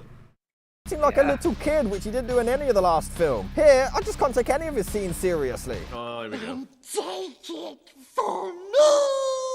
Is he fucking singing? What is Well, he's certainly happy at the prospect. Yeah, so think of being Getting like, the ring wee, like he's fucking excited that he's going to be getting the one thing in the world he wants more than anything. No, and his There we go, we argument explained is it. stupid. Like, his argument that Gollum Smeagol is now childish, that's also in the second film, bro. Like, Yep. it's like he didn't watch it. Remember when he's like, take it off us, like, and he's dragging himself across the floor, and he's just like, got the rope. Oh yeah, not to mention my only wish is to catch a fish. That's from the No, that was from Return of the King because it was stupid. That must be Return of the King. The thing about his view on these films, which is interesting to me, is the whole he said that Sean Astin's acting improves, or was it Frodo's acting improves? Smeagol's character changes from one movie to the other. It's like, these were all constructed as one long movie, essentially. Like, the fact that he's choosing these breakages in where things, like, switch from one to the other, I'm just like, it's very... You're placing that on something that really doesn't have that. Yeah, it's an arbitrary line, because this is not a TV show where it's split over seasons and, the cast, returned or anything like that. No, this was one long big production, as he fucking pointed out. So again, Elijah Wood, I'm pretty sure, did not get like acting lessons to improve him for the Well, it wouldn't rest make of the sense films. anyway, because he recorded several scenes out of order. So now, how does that work? He was good sometimes and then just not sometimes. Yeah. Yeah. Well. Call me a lawyer! You're a lawyer! The intimidating character from the last film is now comic relief. Why was he? I'm very confused. I would actually argue he's way more intimidating in Return of the King than he is in Two Towers. Gollum's intimidating? What the fuck? I guess he's referencing when he was crawling across the rock, saying he's gonna like kill Sam and Frodo when he first meets them. But for the rest of the film, he's an ally. Yeah. In Return of the King, we're made very aware that he's going to kill these people, and that anything he does to look frail, innocent, victimized, and to split them is all a part of a greater scheme, which I would argue makes him more intimidating. So, where are we at, folks? I'm just like, what's happening in this wonderful world? There's 7 minutes left. Let's just finish this shit. Yeah. Yeah, that'd be Good great. job, Pete. Do it, Mr. Frodo. I won't wait around for him to kill us. I'm not sending him away. You don't see it, do you? He's a villain. Again, if this line was in any other movie, people... So, villainous No, and he's villain... trying to convince Frodo that he is being had. He's probably referencing that that's like a meta word, right? Like, you wouldn't refer to someone as a villain, but that's a part of older language. And also, these two specifically have talked and do talk about stories of characters going on journeys Absolutely. and heroes. So they would be very familiar with this terminology in particular. Mm-hmm.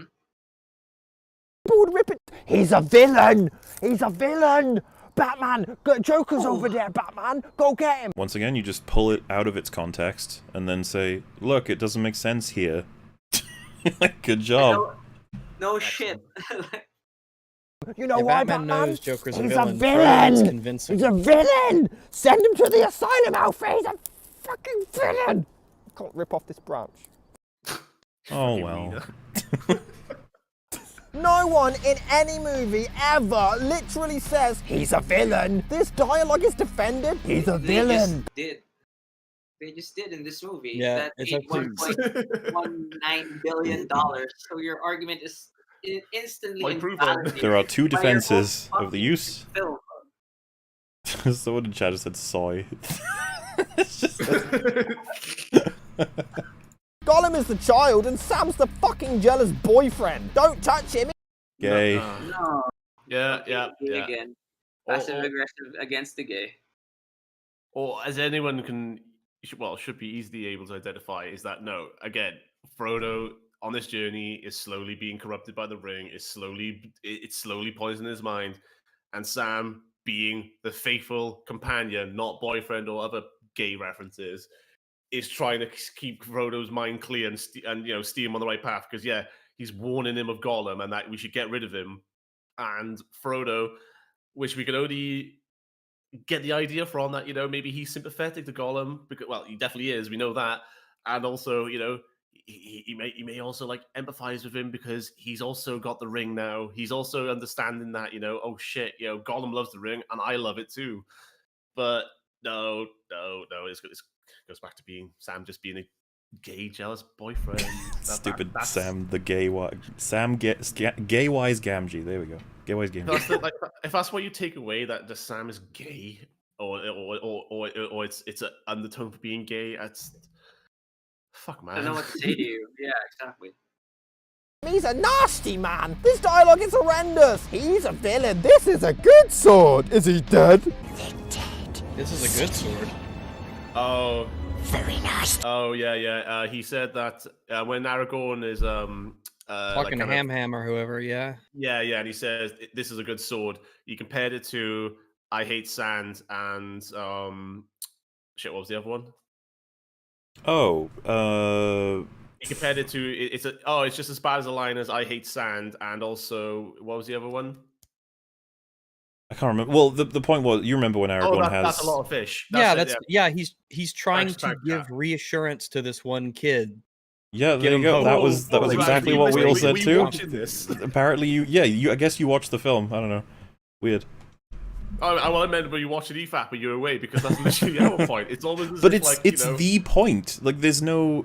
Yeah, that's how could you not interpret it as that? I would be shocked if someone gave me another interpretation of it. Well, his interpretation no. was Aragorn walked up to a kid and said, "Hand me your sword," and then he went, "Wow, this is a neat sword," and then walked away. Yeah, and he equated that to Anakin in Star Wars saying, "I hate sand," and he equated it to Matthew Broderick saying, "That's a lot of fish in Godzilla," and also he sprinkled in Nostalgia Critic because that's obviously where he got it from. Because also he had film brain references too. And AVGN, And AVGN, yeah. So he is almost like he's almost got the the 2010 kiddie squad or whatever. I can't be a shell. Enemies. Are you kidding me? It's Gollum. It's how he talks. Yeah. Very nasty, full of enemies. Oh, you're expecting him to watch the movie, which is too much. Darth Vader wouldn't say very nasty, so it's a flaw now. Yeah. But you know who would? Probably Yoda. But he loves Star Wars, so he says that he loves fantasy and he references Star Wars. And Yoda talks like a fucking idiot. Yoda talks gibberish, but yeah, and Yoda's like an old wise character, but whatever he says has to be said by Gandalf too, otherwise it's stupid, right? That's how that works. But a character who is like is like a fucking crackhead. Oh no, that's just nah. This was a piss take line in Fred! It's Judy. She's been kidnapped. By kidnappers. Well, when it's in Lord of the Rings, it's acceptable. Wait, so... What? So I'm a little confused as to what he's actually Gollum comparing said here to this. it's a dead city filled with nasty... What did I say he said? Nasty something? Nasty... Very nasty? I can't remember. And full of enemies. Dead city, full of enemies, very nasty. And he's like, wow, that's like saying you were kidnapped by kidnappers. Yeah. I don't see the connection there. You're gonna have to lay that out for me a bit better. It's the difference between them. The difference between them is like fucking like Earth and Mars. You know, it's just completely. Yeah. It's so far reaching. Acting. Oof, that's very loud. It's using arguments for the same guy. Also, Jesus Christ! Like, how can something so long feel so lazy? You know, like. Oh yeah.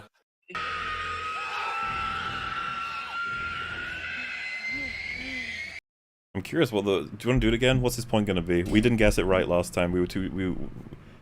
He's playing this scene. What he's talking with what he's showing now? Yeah, he's showing this and he's going to criticize it. We did this before and we got it wrong dramatically and we were shocked by what he ended up criticizing. So all bets are off, kids. What is this? What do you reckon? Well, this just followed after him taking the piss saying that acting, wasn't it? So yeah. So he's going to say Frodo's acting is bad here, do you think? Is that it? Something related to that. I don't know. He's something about Frodo's face, I guess. All right. Yeah, maybe a gay reference. I think we decided it's going to be Frodo is a bad actor. All right, here we go. Oh yeah, that would. Really, Frodo? Because the way you were clutching your chest and acting, I would have never got that. Yeah, so Sam might not have gotten that. Yeah. Yeah, I mean... he is shocked. A scream is causing him physical pain where he was stabbed. This is very, very worrying. The sound alone is deafening or whatever. Frodo's actually like feeling it in his chest from where he stabbed him. That's yeah. Well, this is what I mean. He needs to watch the movie with us, and we can point all this stuff out to him as we go. We can be like, "Oh, so the reason why this happened is it means this, this, this." And he's like, "Oh, wow, cool." And you're like, "Yeah, I know. Next scene. So this happens. This is this." We're just like helping him out. Dude, I think most of us. Well, when the first film came out, I think I was like 11, I think, or 12. I got this when I was 12. Presumably he's like in his mid-20s here. I don't know, but he's no. And plus, does he not understand that in real life, a lot of the time when people are in pain, they vocalize where the pain is? Yeah. You're like, oh shit, my toe hurts like a bitch. And then I'm like, Rags, really? I can tell by you clutching your foot. I thought it was your fucking arm that was hurting, Rags. How many times are people limping a little bit and they're like, fuck, my knee just hurts. And then some asshole is like, I can tell, and then you give them the look that Rags' avatar has. Like, wow, dude. Like, seriously? Like, okay. That light was just like dead. What happened to just letting actors act? Just showing him clutching his chest and acting. Oh my god. But he wasn't stabbed in the chest, he was stabbed in the shoulder. Why can't actors act? Why can't you just let them be free? That wouldn't have been enough, because they clearly think the audience are fucking morons. No, they question I mean, you're not helping the argument, are you? Just you, mate. their intelligence constantly, but people are like, no, it's good, dinosaur. Get into the tower! He's getting more wound up than me, I think. Then he'll wish he'd never been born. Why don't we just kill this person? Because we're the bad guys. We don't need any other reason. I mean, he's tied up in a big web thing, and they're in Shelob's lair. They're gonna get the fuck out of there. They drop him down, he's knocked out, they pull all his shit off, and they're looking at it. I don't think they give a fuck if he's alive or dead when they're dealing with a fucking mithril shirt. That's my argument. I don't know what else there is to it. Like, you just have... This stuff is, like, just in the film at this point. It's getting very tiring. Like what Greg said, it's like basic cinematic storytelling language. He can't even get that. Or he doesn't see it because of a filter. Like, I guess we need someone to just explicitly say this to him in the film. Why didn't we kill him yet? We've been distracted, and we didn't want to kill him in the lair, because Shelob might get us, and we actually think she's a threat as fuck. Okay. And also, orcs are like, oh, look at this non-orc. Should we kill it? It's like, nah, bring it back. I'll see what... Ball down the center. Remote! Take your company right. Is he gonna shit on this speech? Don't God. touch Pelennor Fields. Like, don't go near it, dude. Don't do it. Don't Stay do away. it. Stop. He already said that he ripped off Braveheart. Fear no darkness. That's something a 12-year-old emo writes. Okay. Fuck you. Considering they are literally about to ride into the forces of darkness. Did you miss that part where right now, for ruin and the world's ending, death, like they know they're gonna die. Yeah, it is a last dangerous. stand. It's getting them, And getting them you're pumped saying- and psyched up, you know? And you're saying, like he's saying, like he literally interpreted that scene as something a 12-year-old would say, like when he's going to sleep and he has to go to the bathroom. No, fear no darkness. I'm not gonna fear any darkness. I'm gonna walk and go to the loo. Like, It's insane. Theoden's speech here is like the best. It's fucking amazing. I Dude, having the characters chant death and actually have it be uprising, like a win, amazing. Yeah. Nah, I really wanted Theoden to kind of step down and just go, right, guys, you know, we've done this a million times before. I mean, obviously the ones who died on the way, they don't count. Well, show me your war face, people. Also, I love, like, there's just so much of the movie we're not talking about from his perspective. I mean, he's just like, I don't know, this. He just skipped half the Return of the King, to get to this point. Are you kidding? Off the phone with your principal again and said you were vandalising. Took you to his office, and then you yelled at him and called him a prick. I fear no darkness. Oh, that was with it. I will kill you if you touch him. If we fight, I will punch you. These lines are so bad. What? Oh my You're God. criticizing Awen saying, if you touch my father, I'm gonna kill you? Why do you exist? What is the... Wait, it's her I have- uncle, right?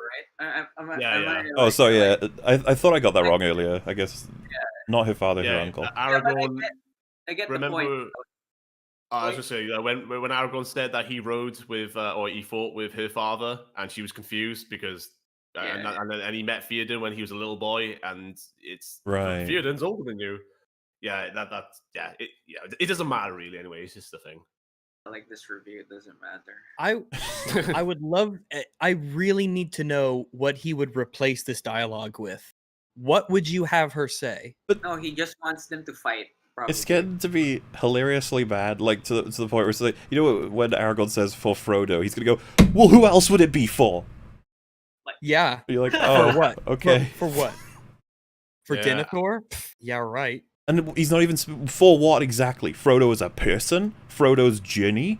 They're not like, for the specific. mission, Ooh, just you know, the idea or, of like- Frodo, I guess. Yeah, for him, but through the extension of that, all of us. So we're a little. I mean, yeah. Why is what are we really charging Aragorn for, saying for Aragorn? Frodo as opposed to for us all? He's very selfish and gay. Can Yeah, I just all also, lives matter. Can I also say I'm still not over the fact that he compared Fear No Darkness to some emo kid saying it? Like, Yeah. how could you say that a force of men confronting like literally evil beings and saying that's the same as being an emo fuck? Like, how could you say that? How could you say that those scenes are even comparable? It's like it's so stupid. The statement is so stupid. The sentiment is so stupid. It's giving me a headache, guys. It's like Well, it's a matter of like, I wonder what he'll have a problem with next. yeah. It's kind of fascinating in that regard how stupid the statements can get. Like, I'm struggling to think of new them. Oh, and don't forget more random laughter. I could say the same script. I could say the same thing about your fucking script. More random laughter. They've won. It's gonna be gay. Oh, I know. They've won. It's gonna be the gay. It's gonna be the gay. Imagine after everything that they went through, they had a laugh. They shared joy. How dare you? Yeah. This is such an like an elation moment of just, oh, we fucking did it. Look, it's us, the fucking idiots from the Shire, and we did it.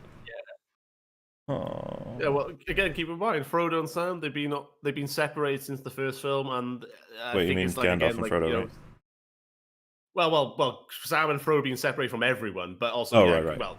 and yeah, true, especially with Gandalf, he thought he was dead. You know, he saw him fall, and that was it. So to see him standing there, yeah, imagine the fucking relief, you know? No, they're just laughing, stupid, giggling tossers. Oh no! Hey, Yeah, you! more skits actually. Kill some more time. He's gonna laugh. He doesn't get. He is so. literally. He's such a talented critic. He takes something out of context. Concept. He just takes a thing out of context and does it again, then says, "Look how stupid it is now," and it's like, "Well done." He literally doesn't get why they're laughing. It's like, It's fascinating. oh my god, yeah, it's fascinating, and like I'll never see anything like this in. Wow, it's like This is a pretty quick guide on how to do this, I guess. Just call things gay, and then just take a thing from a movie, recreate it in a skit, and then say it's dumb. Yeah. Or compare it to something that's like also a cartoon or a film or whatever genre it is, even though they're not comparable, and just say it sucks because it's not the thing I compared it to arbitrarily. Like, brilliant. Fucking brilliant.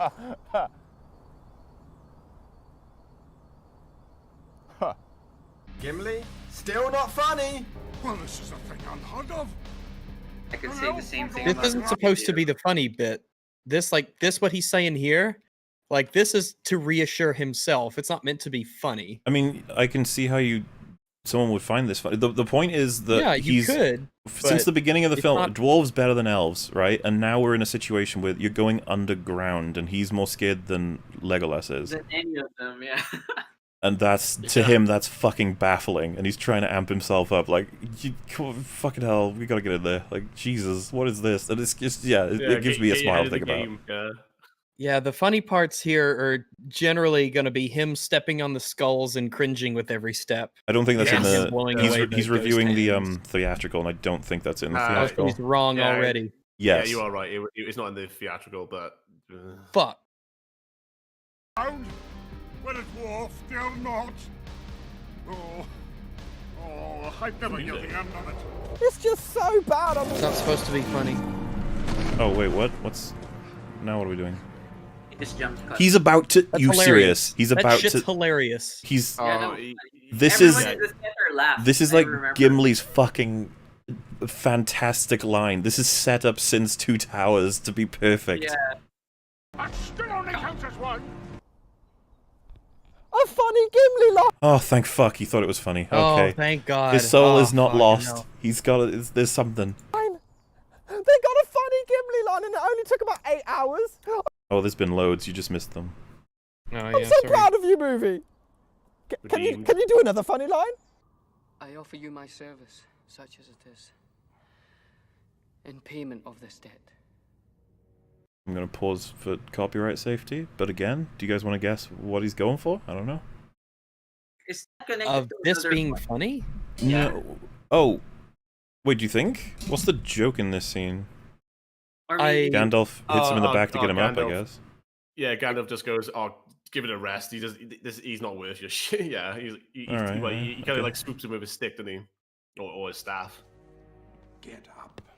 Yeah. You did 2 in a row, ladies. Oh, is that the joke? Well, I mean, I didn't know that was supposed to be a joke. I That mean, was it's just supposed to be playing. that, you know, Pippin's being very serious, and then it's undercut by the fact that it's like, dude, just we got stuff to do. Like, get up.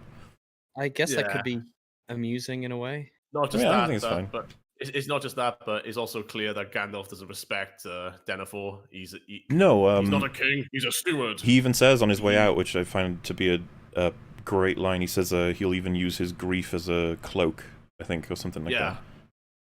Like Gandalf fucking hates Denethor. Yeah, he has no time for him. Lord of the Rings, they had another funny line. Behind the walls of Mordor, our enemy is regrouping. Let him stay there. Pause for safety again. Okay. What do you reckon he's gonna do? He says, "Let him rot." So I'm assuming he's gonna take issue. Why do we care? I don't. Yeah. That's not a joke. That's so much more just fucking. Well, we'll see. Who knows what he'll ambivalence, say, Al? isn't it? He could say anything. He could say, "Oh, it's Yeah, really dumb that I- he's smoking in this scene." Like, who knows? Okay. Yeah. Let him rot. Why should we care? Wait, what the fuck? They spent 3 movies trying to save them, and now Gimli wants him to die. What? He's No, he's referring not to referring- Frodo because Gandalf clarifies immediately after mentioning the hobbits. Gimli's. Wait, he thinks that Gimli- Gimli's talking about Frodo? Gimli's talking about Sauron.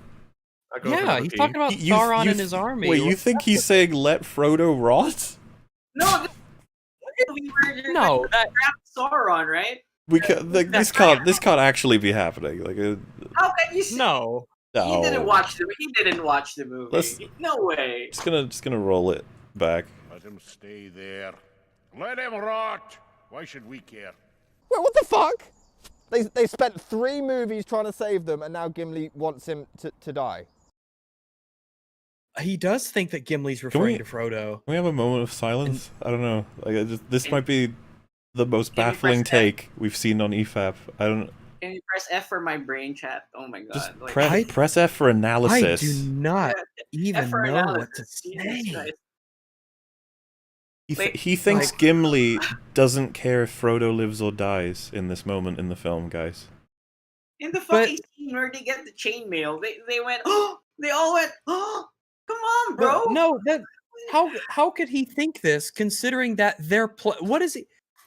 Gimli goes on this potential suicide mission to save Frodo in this very scene. F for analysis chat. Like, just fucking press F. Jesus Christ. Like, Do you remember when Gimli's reaction to the idea that Frodo didn't make it after destroying the ring? Do you remember how happy he is to see Frodo when Frodo wakes up? Yeah. Why would you think he's talking about Frodo, you idiot? Let him stay there? Let him rot. Like Frodo's just gonna like buy an apartment in Mordor? Like, gonna let's have just more like if he was a friends? friend of ours, we all saw it separately. We talked about it. He's like, so weird that Gimli wanted Frodo to die at one point. You're like, what? I'd be like, I'm sorry, does what? that happen? Why do they have beef? What happened? What an absurd moment in this video. But thank you for putting it at this point. So it's a nice little bonus before we hit the end, I guess. What did Gandalf actually say? I forgot already. What Gandalf says, it doesn't fucking matter what Gandalf says in response because Gimli's clearly referring to Sauron. I guess, yeah, but it's like... I thought that he would... So, okay, someone actually posted it. Gandalf says in response, because 10,000 orcs now stand between Frodo and Mount Doom. Oh my god. So he thinks that, like, he thinks this, like, the text of this scene is, Gimli said, I don't care about Frodo, he can rot. And then Gandalf said, yeah, but Frodo has a couple of obstacles we need to help him out with, though. Oh, okay. That's what he thinks the scene is. Rather, the scene is, we've defeated the armies of Mordor, sent them back, they can rot in Mordor. And then Gandalf's like, yeah, but Frodo has to get the ring to Mordor, and they're all in Mordor, so... Yeah, thanks again for establishing Egan can't even fucking understand basic comprehension. That's amazing. Yeah, like, I kind of want to give him an award for that one. Like, I don't know. You know when again, he didn't read shit. Surely he saw this or saw that bit and he interpreted it and thought, no wait, that can't be that can't be what Gimli's saying. And then, surely he would have Googled it or fucking looked at it or anything. But no, he actually ran with that. He actually went, no, that's actually what Gimli's saying. Fucking hell. Just come on, dude. Yep. I've run out of insults for it. It's just like, Jesus, you was just so deliberately just misconstrued in every possible fucking thing. And just inventing your own bullshit. Like, holy crap. But you have to... And the other thing is, he clarified it. Like, this wasn't a random thought that he accidentally let through. He was like, no, guys, he is talking about Frodo. He's very certain here. He's, sure that he's correct. Well, yeah. You have to add this little qualifier, you know. And yes, he's referring to Frodo. No, he's not. No, he's not. I'm so This spent. is insane. Some people just decide to make the wrong kind of content. Clearly talking about... Imagine watching Nostalgia Critic and that guy with the glasses crew for so long and being infatuated with it that you make a fucking video this bad in 2017. Like, holy shit. Like, I mean, thanks for proving that Lord of the Rings can't be defeated, I guess. Yeah.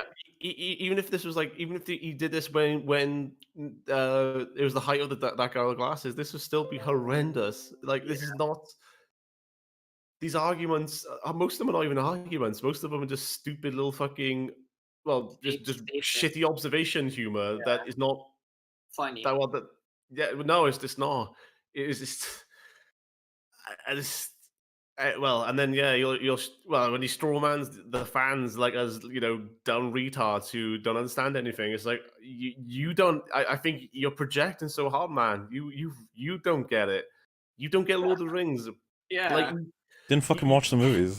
There's no way. And again, I gotta stress, it's not a complicated series. It is not. It is not something that you need to rewatch time and time again, rewind scene after scene, and pick up little deals. It is really straightforward. It is it is. Yeah, it's not deep. Fuck. It's an adventure story, right? Like, well, it's a story about jewelry. Yeah, it's a story about jewelry. I'm just lost to Well, yeah, I don't mean to inflate. I'm just so staggered by this take. It's fascinating. This is actually one EFAP of the Hall of most Fame. insane takes. Absolute Hall of Fame, Hall of Shame. Right, I'm thinking, best EFAP quotes of all time, the one that said, "Pretend it's what you wanted, and maybe you'll like it." That's one of the EFAP Hall of Fame lines. I guess they have the rhinos because they milk them. That's EFAP Hall of Fame.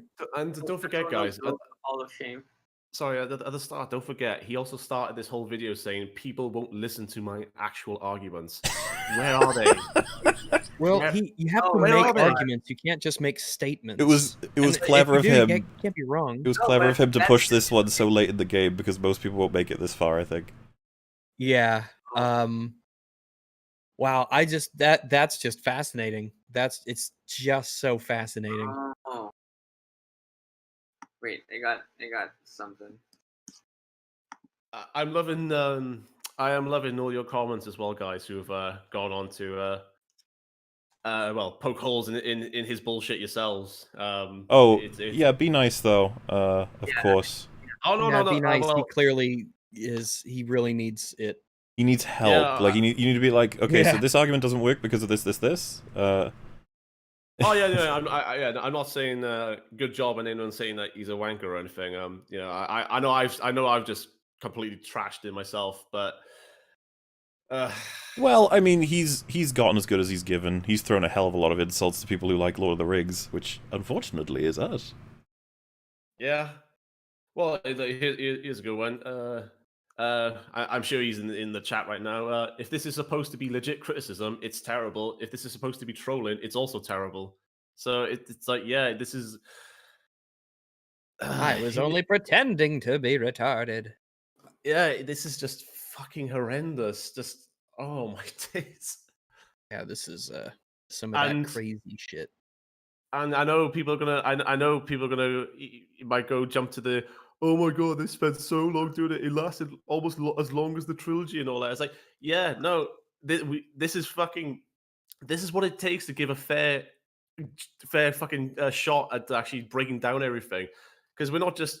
I hope people don't just see us just reacting blindly, just going wrong, opinion. Yeah.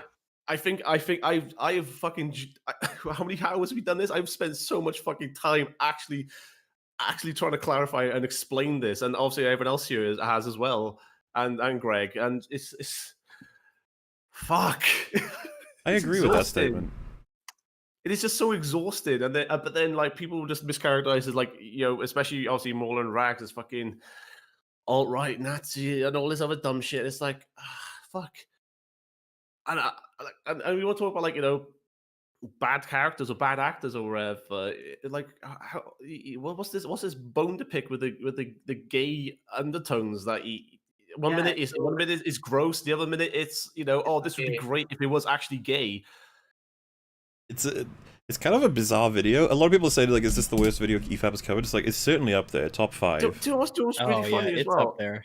That was really funny because obviously I knew coming into this, or coming onto EFAP tonight, that, you know, this was going to be it's going to be a video trashing Lord of the Rings. I was expecting the arguments about, like, why didn't they use the Eagles to just drop the ring in? I mean, don't get me wrong, he's still got, like, what, 10 minutes? He'll do that one, I'm sure of it.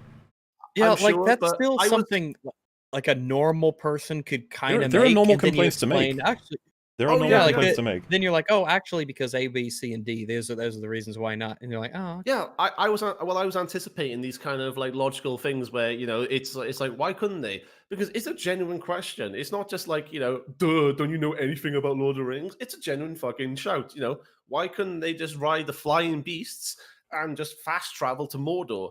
And I'm not gonna go into that argument. It's been done to death. But it's just, but the things instead is like let's break down the characters. Oh yeah, Gimli's not funny. He's annoying. Okay, Legolas is Ray. Okay, he's barely talked about Aragorn. Actually, he's literally just. I was gonna say, it's odd that he hasn't talked about Aragorn at all, because there's so much to say about him as a character and his history and what he means, what he means to this story. Because he's very important, and he's avoided it. Yeah. Well, out of Aragorn, Legolas, and Gimli, who's the more important character of the three? Who's the one that? And Gimli. Yeah, and it's like Gandalf is just, oh well, yeah, close-ups of Ian McKellen's nose. Okay, Frodo and Sam's gay undertone relationship. Gollum, fucking hell, it's. Somebody else talk, please. That's for me. We had to take a huge intermission there because that take was that bad. Like sorry. It put the brakes on EFAP as a whole. I had to make sure we understood that shit is amazing. He thinks Gimli almost essentially wants Frodo dead in this scene. That's not something take that out of context and be like, wait, what? This video argues that Gimli kind of wants Frodo dead. I'd be like, wow, I'm interested to see how that works. Sorry as well. I just caught up on some other comments. Don't forget, you also started the video saying they won't listen to me. We will. We do. Unfortunately, we have. It has been hard. I can't emphasize enough how much it has been difficult to listen to you when you're just so fucking wrong on like so many guards, and again, you'll use your opinions to shield away from it. I think it's funny though to think about, what if Gimli had this weird secret hatred for hobbits this whole time? Like, why do you think he was the slowest to try and chase after Merry and Pippin? Because he wanted to try and get them killed by delaying them arriving, so he was being the slowest. And when he was when he came back to Frodo at the very end, he was like inside. He was going, "Oh fuck, this little asshole's alive! Oh hey, Frodo! We Look have at like you. Hey, you made it." this scene Yeah, though actually- that he's referring to now. He says like, "We have to help Frodo and Sam," and then Gimli's like, "Fuck Frodo and Sam, let them die." And everyone looks at him, and he's like, "Oh, get in, you know, fuck, let's go help him." It's like, oh my god, Gimli. The fuck? Which they could have, by the way. Don't they get one free fuck in these movies? They just never used them. I forget. The 12As, right? I think so. Were they 12A in the UK? Or were they do PG movies get a fuck? I can't remember. No. They definitely would get a fuck. They might get like a shit? A shit, yeah, but no, I'm pretty sure. Well, Free shit it. well, the point is you don't need that anyway in Lord of the Rings. You don't. No, you need- don't. That's why it's nice. You that don't they're need not in harsh it. language to emphasize. Well, to emphasize anything really. You don't need it. It's not. Oh. But why should we care? Wait, what the fuck? They spent 3 movies trying to save them, and now Gimli wants him to die. Yeah. What a douche. Well, we've already messed up later. If you thought that, surely you'd spend a long time on this point. You'd be like, Gimli is acting entirely out of character. This is insane. He wants Frodo and Sam to suffer and rot. What the fuck? This is ridiculous. If you actually believed it. I don't know why you... When Frodo and Sam save the world and Gimli celebrates despite 20 minutes earlier saying he wants to leave them out there to die. I thought I'd die fighting. I guess he did sort of develop it, yeah. He really does believe it. He believes Gimli wants them dead. Yeah. He has his own contradicting evidence right here, and yet he can't see it. Dude, come on. Like, Well, he thinks what it is a wrong with contradiction. you? He's saying this evidence proves it's a contradiction. We're like, no. Yeah, dude. It's either a strange, nonsensical contradiction, or it is perfectly consistent with the correct viewpoint. I just Fascinating. Side by side with an elf. What about side by side with a friend? Nah, gonna let you Oh, rot. Why should I Legolas? care? Yeah. Hey, I wanted you to die. Oh my What? And No. how? And do you not think everyone else in the Fellowship was going to be like, okay, so Frodo, like before we did that distraction thing, Gimli like wanted you to fucking die. So I don't know if he's been but like drinking or something. I don't know. He's What just. the fuck is wrong with you? moments before Gimli came up those stairs, Legolas went, "Wait, you've got to let your bigotry aside. He's done It's a lot good that for he's us." alive, okay, Gimli? Yeah. He was like, yeah, fine. It's good that Frodo's alive. Say it a lot. Say it with me, Gimli. It's a good thing Frodo's alive. Fine, I got it. I'm out. I'm leaving. I'm done with this shit. And also, if you read the books, what was it in the books? I just I can't remember. I honestly can't remember if that's in the books or not. But if you read it recently or like whenever you did this video to do this, surely that would have been another piece. But of course, it My point was gonna be, right, that he would so if he thought this was true, he would rail on it because that's such a bad thing in this film if that were true. And I thought he was gonna move on. And what I was gonna say was he's not even invested in his criticisms, right? Because he's not even explaining why these things matter. He's just like, oh fuck it, that's a problem, yeah, without even thinking. But I was wrong. He does care about this, and that makes it almost worse. He is convinced that Gimli wanted Frodo and Sam to die. And I can't believe that's something I'm saying. This reviewer believes Gimli wanted Frodo and Sam to die. That is such a it is like it's the most backwards, most illogical It is take insane. you could fucking take that you And could, you could take away from this. I would love to put into question now, like say for example, Just Right, if he was here, I'd be like, Just Right, Gimli wanted Sam and Frodo to die. That's my opinion. Like, is that, do you think that's valid? Do you think that is a true opinion? Do you think it's entirely subjective whether or not that can be verified and that it's just my opinion? Because he's a big fan of Lord of the Rings. I feel like he'd be like, well, that's just not true. And I'd be like, someone out there thinks it is after watching them. Yeah. Don't ruin their experience, okay? Let them have it. Amazing.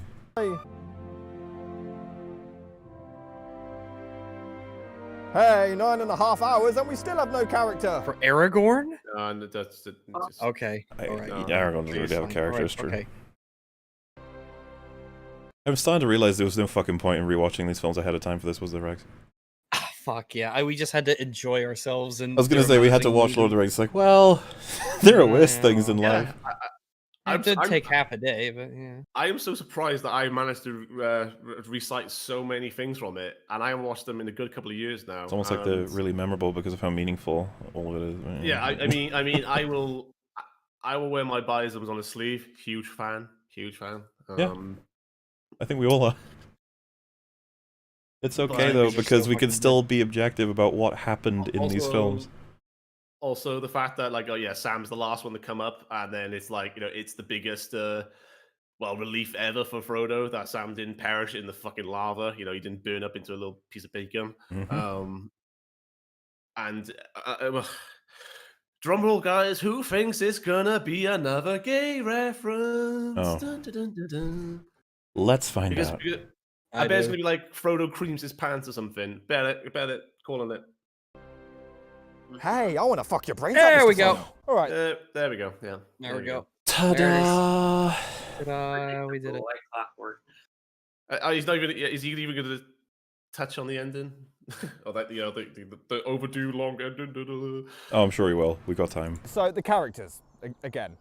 At least Gimli leaves an impression. Legolas has nothing to him. All right.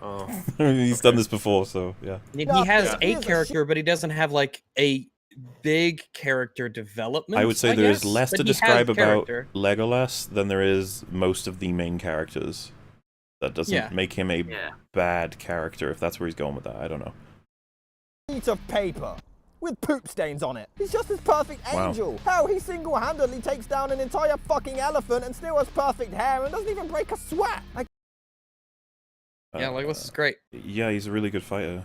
Eomer takes out 2 of them himself, so fuck your argument. Yeah, and Eomer is just definitely just a human with no... Eowyn and Merry take out 1. Yeah. Also, they're Moomakill / Oliphants. Okay, people get very upset when you call them elephants. Eowyn kills the Witch King of Agma. Well, that's okay, but Legolas can't do what he's done. Well, yeah, it's a triumphant moment because she's a woman, but because Legolas does it, you know. Yeah. Again, he can win his war to struggle. How can you get behind a character when they have no flaws and can do practically anything? They have everything behind them and never struggle with Legolas does have a flaw. Remember in the 2 Towers when he gave in to despair and he said that they were going to die and there's no hope for him, and he doubted Aragorn and all that stuff. Like, I think that's a flaw. He even apologized for it. But he killed people, Rags, so that makes him a perfect person. Hooray! Hooray! Hitler's perfect. Yay! Boring and bland characterization ever created. Shut up, you! Right, now, Arwen... Wait. I mean, that's a fair reaction to what he just said. Yeah, is he going to do the whole love thing with Arwen? I don't know, let's find out. Why does she have a towel on her head? A towel? He thinks it's a towel. Just leave him alone, he thinks it's a towel. Daddy, why does Mummy have a towel on her head? It's a hood. Does he? He's wearing something with the hood on it right now. Look, he's not. He's running out of material. Let him be. He's got to make some kind of joke. He put on his hood for one of his stupid skits before I left. The jokes are killing it. They're way better than Gimli's. Oh wait, what is this? The top 3 EFAP arguments, I'm guessing. Someone sent me that. Ultimate Agent sent me that. I mean, Gimli wanted Frodo and Sam. You get like, the no gold. one would say that. Is like, oh, you would be forgiven for thinking so. Pretend it's what you wanted. What a legacy EFAP has. First of all, her acting is so bad. Look at her expression as she stares at her own father. This was my choice. Mother. It's like sick at that point, right? Like. Her light's fading because there's lots of ways to describe. She's being very serious. Yeah. Also, she's being very, very serious. This is her going back to tell her dad that, like, I know you're not gonna probably like what I'm gonna do, but I gotta do it. And I she's- love Well, you, yeah, well, but yeah, I 'cause gotta do it. I gotta. I would do argue it. she's being kind Elrond- of stern. She's like, "This is my choice. Yeah. I'm making it." Yeah, because Yeah. Elrond spells it out for her that if you choose a life of Aragorn, he will grow old and die, and then you'll be left on this earth forever. Without And- superpowers. And and guess what? If you're happy to accept that fate, then well, I mean that's like love, if nothing you've ever fucking seen before. You know, if you're willing to oh fuck, whatever. There's no point in explaining this dickhead to him.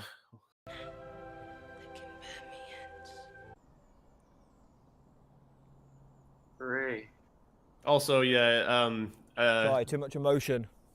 just another thing, he references that like Legolas is Mary Sue, but he likes the TLJ.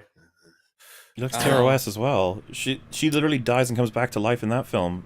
He has a problem with that, doesn't he? Yeah. Should we just look at like Lord of the Rings memes after this, just to chill? I don't know how much longer I'm gonna I have last. so many. I have so many.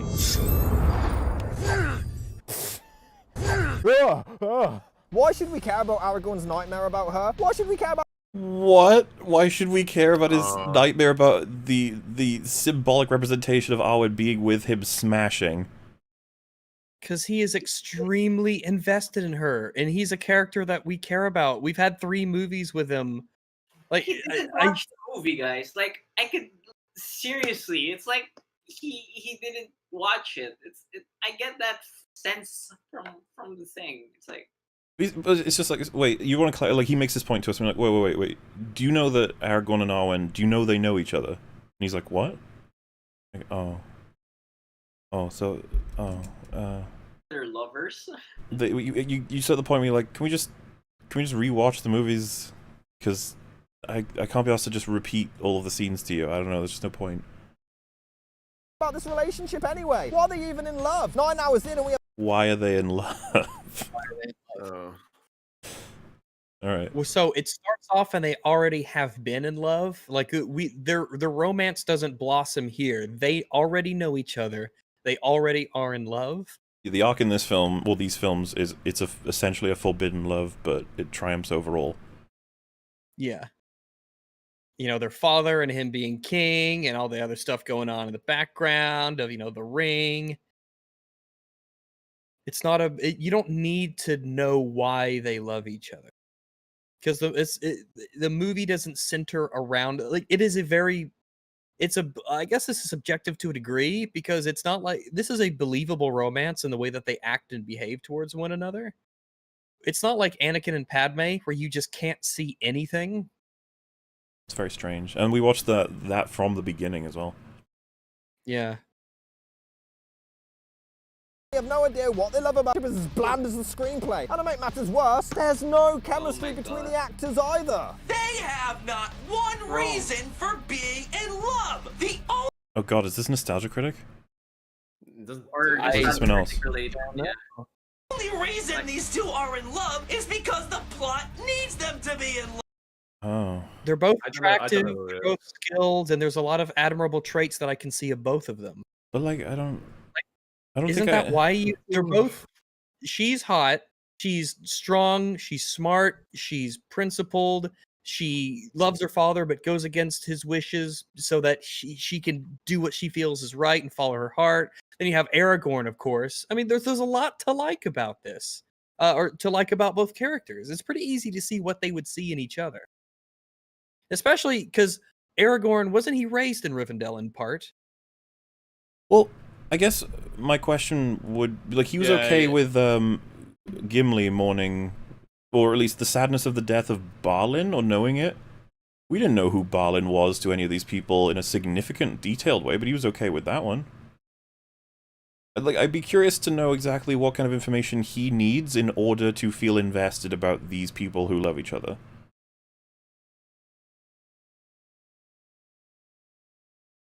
Yep. Just as a for instance. Yeah, I totally forgot as well. I had to quickly look it up. Arwen does choose mortality instead by choosing to live and live in the realm of man with Aragorn. Because he described because TLJ as Aragorn- fucking incredible, by the way. Sorry. He described TLJ as fucking incredible. Love to watch his video Yeah. on it. But no, the whole thing is like, yeah, Aragorn and Arwen Did you say have been in love Aragon? for.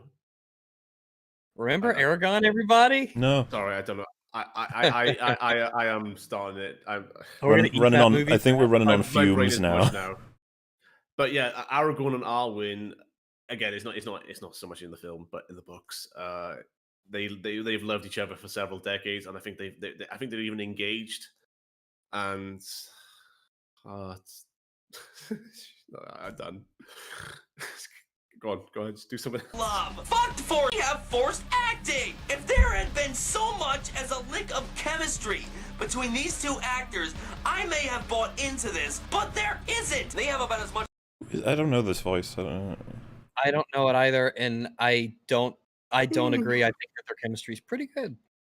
Yeah, I mean, I believe the romance pretty well. Yeah, absolutely. I've never even thought to question it. I thought it was absolutely.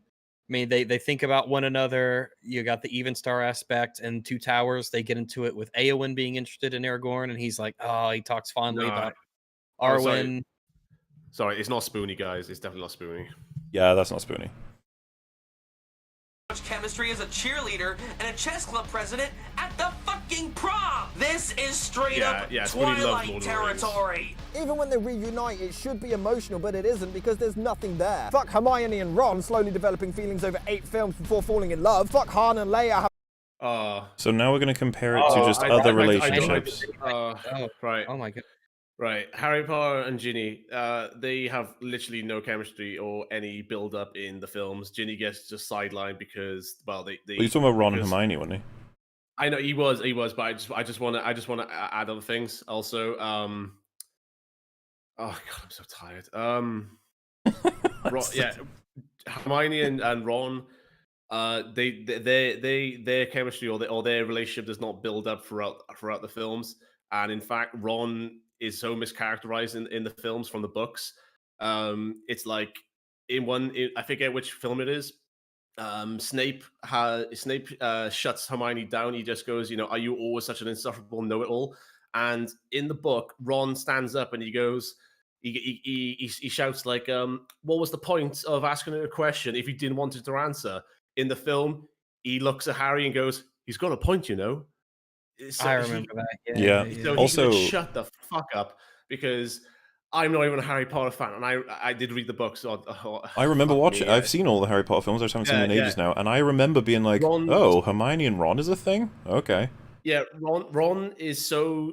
Ron gets Ron gets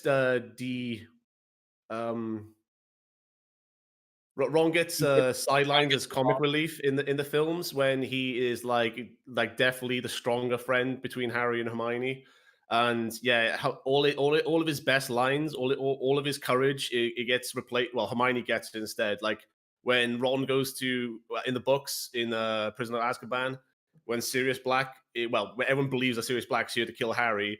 Ron stands up boldly in front of Harry and Hermione and goes, if you want to kill Harry, you're gonna have to kill us first. In the film, Hermione says it instead, and Ron just gets fucking done dirty in so many scenes throughout the films. So he can just shove it up his fucking ass. He's just lying again. And on top of that, he's comparing to Han and Leia, which is that takes up a significant portion of their what you would call B plot, I guess. I'm not. Luke would be the A plot, I would imagine people would agree on. Han and Leia's relationship is being developed throughout them escaping the Empire. That's like a huge. That's like, I would say it's a focal point. Like it's enormous. It's the payoff of Han being frozen in front of Leia is like, that's a big part of the movie. Lord of the Rings is dealing with a shit ton of other stuff than just Arwen and Aragorn. Like the idea that if he was to tell me, do you think the film could benefit from developing them further? I'd be like, possibly, but I don't know what it comes at the cost of, considering we have limited time, unfortunately. To be like, this other romance has more in it than this romance, I'd just be like, okay. And he does this a lot. It just doesn't really, it doesn't prove much of anything. You're just like, Han and Leia's romance, is it better or worse than Arwen and Aragorn's? And you're like, I don't really know why we're comparing them. Not the same thing at all, but okay. having completely opposite personalities, Han but and ultimately Leia the same. still have the best line. The whole "I love you, I know." It's Yeah. I mean, there's loads of good shit in Empire. Empire's amazing. Owner agenda leading them into each other's arms right in front of our very eyes. Why do that shit when you can put two characters together for no reason? For no reason. They grew up in the same place. Ding, they have an ding, established ding. relationship. For When no the story reason. begins, they meet up. They constantly think about one another. One of them makes sacrifices. One of them sacrifices her immortality to be with him. Like, Jesus Christ. Not to mention, they hadn't seen each other at this point since Fellowship, right? Like Yeah. in person, I mean, at least. But yeah, for no reason. It's not even like these stories needed a love storyline. And the only defense I hear is, oh, it was in the books. That's not a defense. No, we didn't try that at all. So, ignoring that one. Any negative criticism of the movies, it's in the books. Guess what? The books are shit too. Okay. All right. Oh boy. You just rolling that out. Okay. And the movies can improve shit from the books. They change stuff from the books, so they can clearly don't have an issue with changing shit. If something's shit in the books, change it for the movies. It's not difficult. Let's just have his head and be done with it. Hugo Weaving's character, I couldn't even remember his name, and even Elrond? Fucking hell. Couldn't remember his name. So Elrond is characterized by having lost faith in men completely, and he's abandoning Middle Earth for the betterment of the elves. And He's not a hugely significant developed character, because there are several of those in Lord of the Rings, as there are in every story ever, because you can't have every single character being fully developed. And Elrond, through his daughter, sees new hope in the world of men. Yes. Yeah. He does the right thing, and he helps Aragorn out, and he eventually he is happy with Arwen, being there. He's at the coronation. He's a very great supportive kind of guy. You clearly tell he's very wise, bit cynical, but he's there to help. Yeah, he is definitely a character. This is really quite interesting, because I got a whole section on this in my video. I would like to point out as well that Elrond in the book is nowhere near as grumpy or the kind of like overprotective father figure.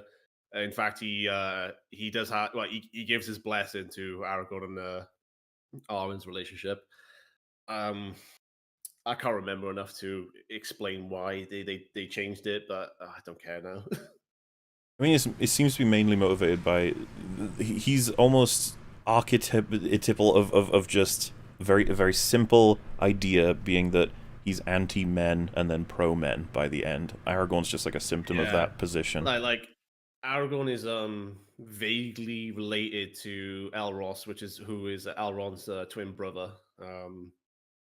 There's a lot of detail. he has no chemistry with his own daughter. Gandalf, I think, is just so boring. He's very distant with his fucking hell. One hot take at a time. So the Elrond being like cold with his daughter is entirely because he thinks that she's gonna kill herself if she commits to her decisions. He's very unhappy. Very protective. But when she drops the book because she thinks he won't help her, and she's upset because she's not going to get anything that she thinks is right, he grabs her hands, and then he even showed the clip of him looking very concerned with her. And then Elrond helps her. Somebody in chat also said that most of Arwen's and Aragorn's relationship is explained in the appendices. They changed it to have at least some female in the cast. That's it. Makes sense. And I was like, yeah. But it works in the movie, so okay. Yeah. And yeah. They don't just arbitrarily fuck me. They don't just throw it in just because why not? Let's make this runtime exceedingly ridiculous. There is reason behind it.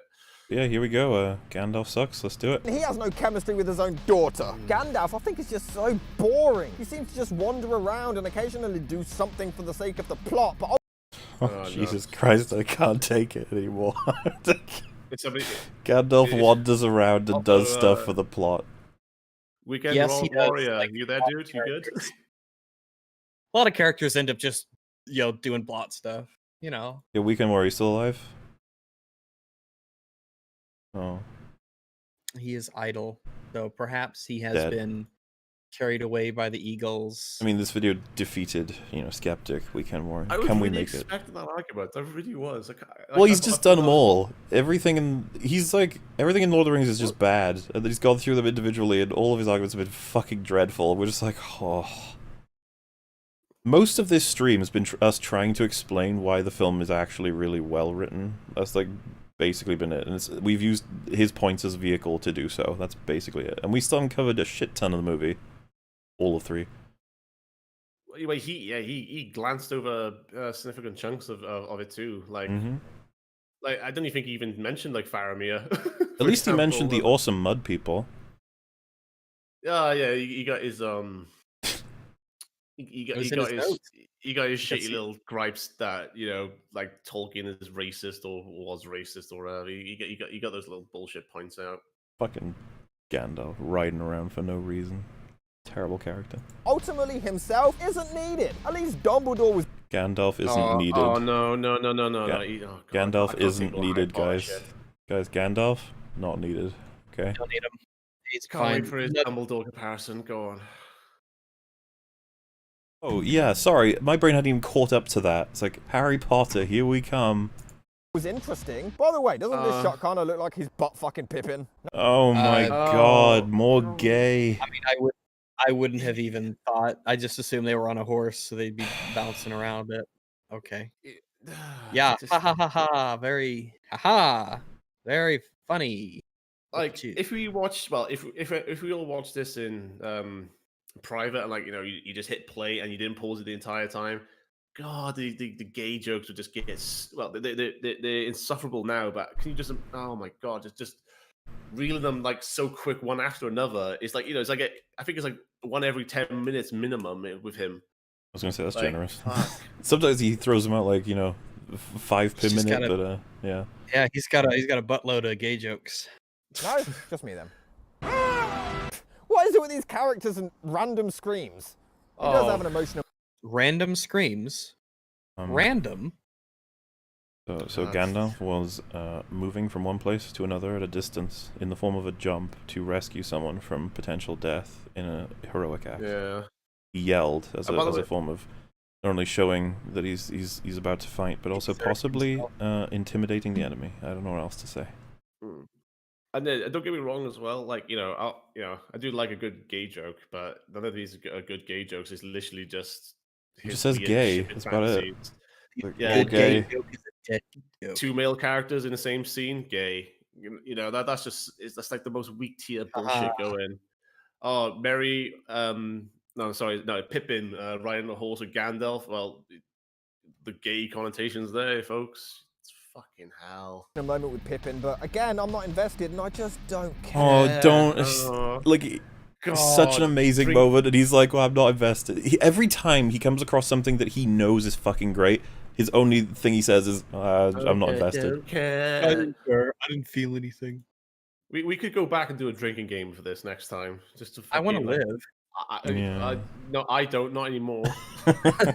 Yeah, Pippin does finally kill something, and that was pretty cool. But the thing about my... Oh my god. Why? This is what I mean. The pattern, the things he likes, it's always superficial. Pippin killed someone, or an orc. That's cool.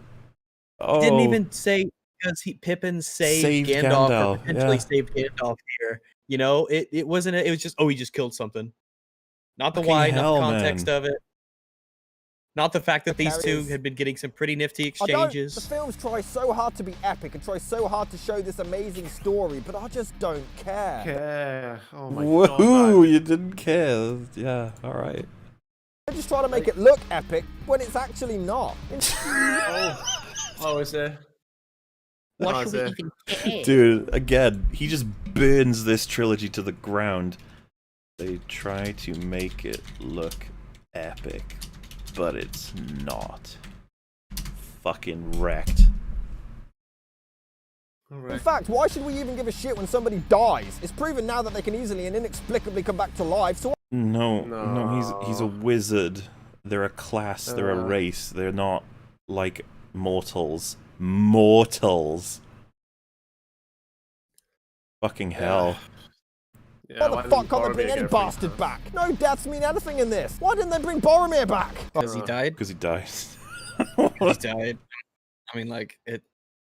I feel that's the thing. I feel like Gandalf is clearly a very special person operating on his own fucking set of rules because he's a magic wizard, angel man.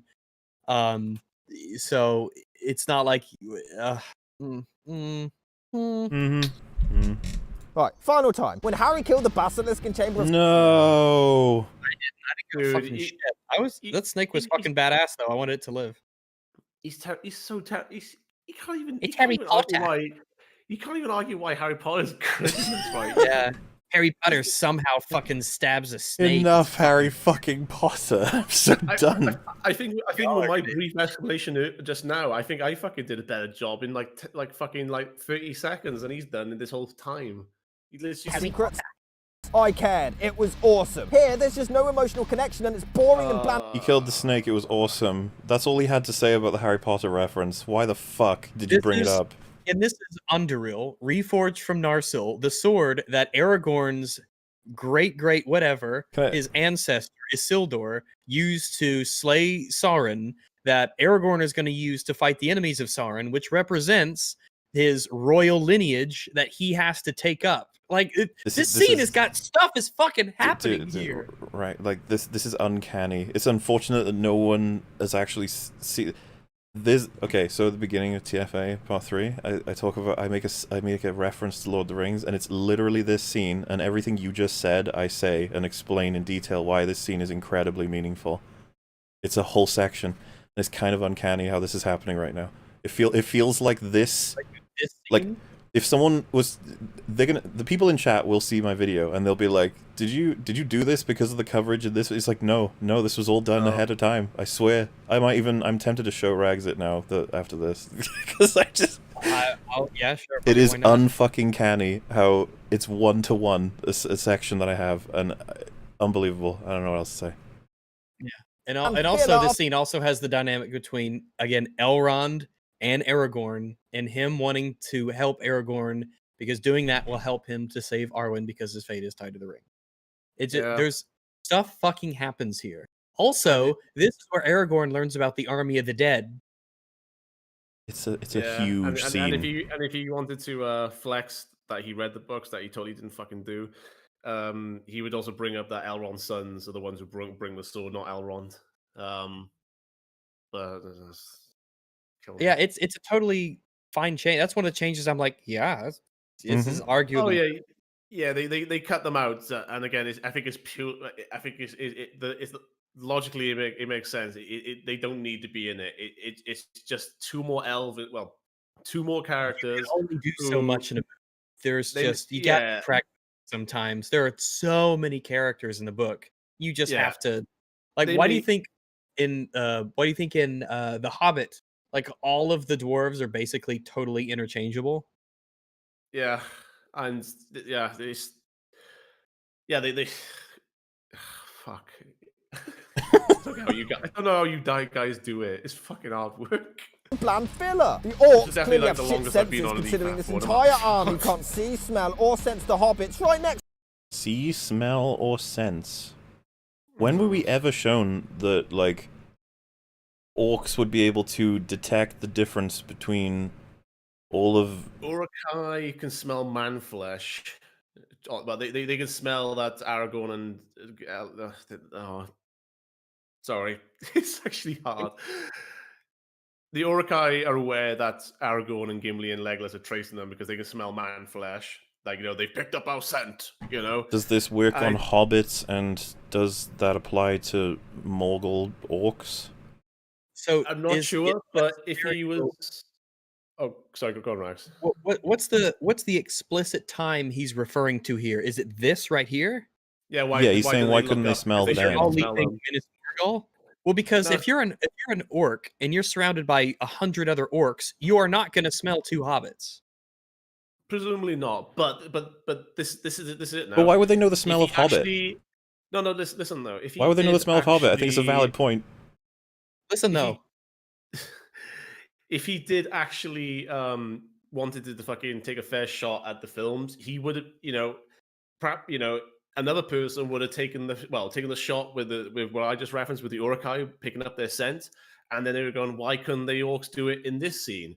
And you'd have an example, and then you'd have a point to make about it, and then you could go, well, why didn't it work in this bit? Is it just plot convenience that they didn't smell them? And then if you wanted to have counter arguments, like Rags just said, they maybe the stench was literally a bit overwhelming for them to ever pick up any tasty hobbit flesh. But if he hasn't done that. He hasn't done that for one fucking minute in this not film, in his video. My criticism here would be visual. Like, Well, he said that like, too. man, like you'd think that they would have been seen potentially by all these orcs coming out. Yeah, they just need one orc to look up. Though they did establish pretty hardcore that those cloaks are like magically Yeah, gonna... the elven cloaks blend in, and again, I'm surprised he didn't bring up how the Easterlings didn't fucking see them. Like, yeah, I think that's way worse with the Easterlings. Oh, what they threw a cloak over them and they just turned into a rock, like and you could even mention how like there's a gap underneath where they can see the shadows casting underneath the rock, and he'd be like, you can see under the rock maybe, but I guess that would invoke invisibility cloak bullshit from Harry Potter. So I guess we don't want to bring that up because that might make Harry Potter look bad. Yeah, I'm willing to concede on the visual of this one. The smell, though, I don't know about that. Somebody just commented to me, how long have the hobbits actually gone without washing? Yeah, they probably just smell like stinky people. Yeah.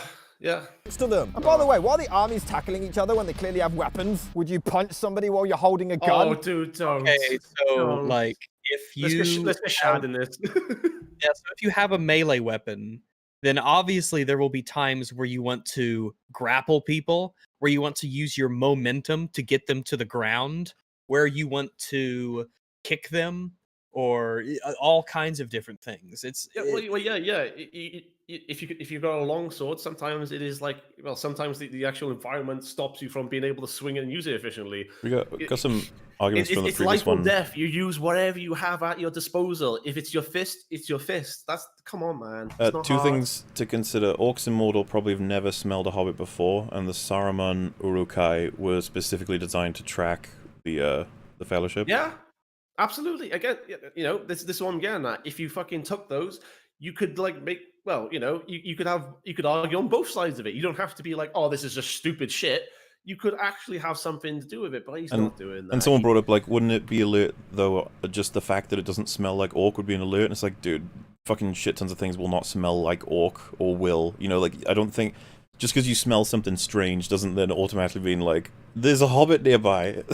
It's like, I don't know about that. They recognize him by the smell of weed. Isn't all that dangerous. This dude looks like Sloth from the Goonies. Okay. Oh. You mean that white orc? That pale white orc? Huh. Hmm. Yeah, I guess he's sort of. Don't. The funny shit is, Peter Jackson worked specifically hard on this character, stating the previous villains look pathetic, but here... He did? Which villains? Did he? I fucking don't know. Well, I don't think Lurtz look pathetic. Well, in the Fellowship, you had.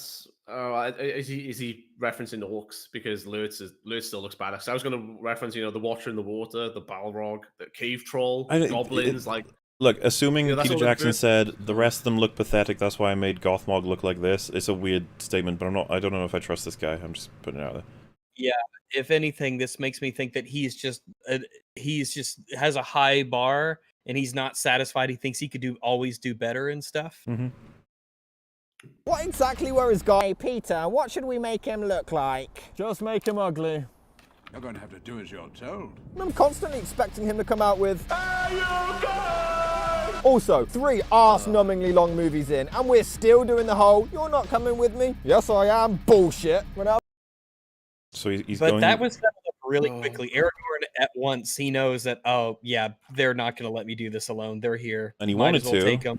It's dangerous. He's going to go and try and appeal to the undead army that are traitors and murderers. Doesn't want him to come because it's dangerous as fuck, but they're not going to leave him. Yeah. And the only chance he has of doing it is by invoking Isildur's heir, or not Isildur's heir. He is invoking Isildur's sword promise or whatever. Yeah, he's gonna hold the oath fulfilled.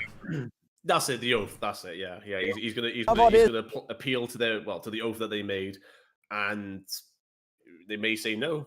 They may kill him. Who knows? Did you? Why not try to have a plot instead? No. We cannot. Right here, I'm struggling to understand if this was supposed to be funny or not. Oh, come on. This was funny. This was played for fucking... Come on. So... You know... I think it was the show... I didn't think it was primarily Yeah, a joke. I was actually think gonna... it's primarily the tenacity of this orc commander. Yeah, the main thing is, like, he will not move for anyone, and then he's like, fuck, I guess I have to. And that's why he spits on it. Barely moves. Yeah, he barely moves, spits on it. Yeah. And He also, doesn't panic. When the Riders of Rohan come later on, he's barking orders for everyone to get back. Yeah, and he gets freaked out. Fail, because obviously, orcs will run at the first sign. With the first sign that they're losing the momentum of the battle, they'll run. You know, they are cowards or they are cowardly. You know, and including himself. He was scared as fuck when they realized the riders were going to crash into him. Yeah, they had a scene dedicated to his face, and that's definitely yeah, that's right. You might get a cricket, honestly.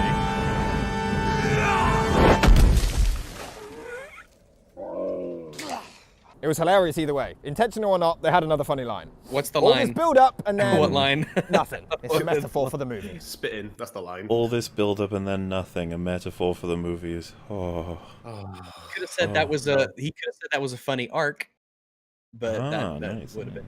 Again, no, that would've been Frodo has clever, no which is why it's not in character. this Look, video. nothing Frodo has no character. Okay. has Frodo's changed. got no Nearly being character. killed and No, captured no. again. We're at the end of the saga and he still has no character. We've been over this. no. He has character. You, Yeah. you can't see it. And he goes as limp as a bone fish. Then she has her way with them. The spider's gonna rape Frodo? Oh no. Why? Why do you do this to me? Jay Longbone could have made that joke funny. Oh yeah. They actually just said that. The could've done a spider's better gonna job. rape Frodo. Oh, he's actually like running with that. Okay. And I hate to repeat myself, but again, the plot, the story, everything comes to a complete halt and unnecessarily drags out everything for as long as possible for no goddamn reason. It's a No, okay. We're all just lost. We're like. Look, Yeah. you can't even reference what bit specifically. It's I mean, with a film so long, you should be able to have plenty of scenes to show it, but no, he's not doing that.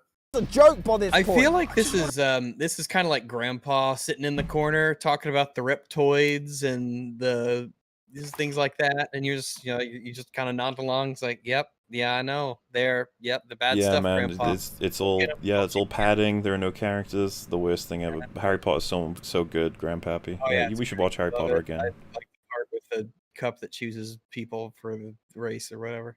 Oh, man, you just reminded me, my grandfather died before these films came out. That sucks. Sorry. Anyone know? Like I just think random shit into my head now. That means he died before they wrote Star Wars, so take what you can get. He also didn't have to watch this guy's review of it. That's a plus. I was gonna say, like, we're jokey about a lot of this, but like, film is fucking awesome at its best, and I would argue Lord of the Rings trilogy is something everyone should try and get to see if they're a fan of film. Like, definitely get those in. And not according to this guy though. He's not a fan. Hell, even when the ring is finally destroyed, there's still 40 minutes left of film to go. And the sad thing is, the book had even...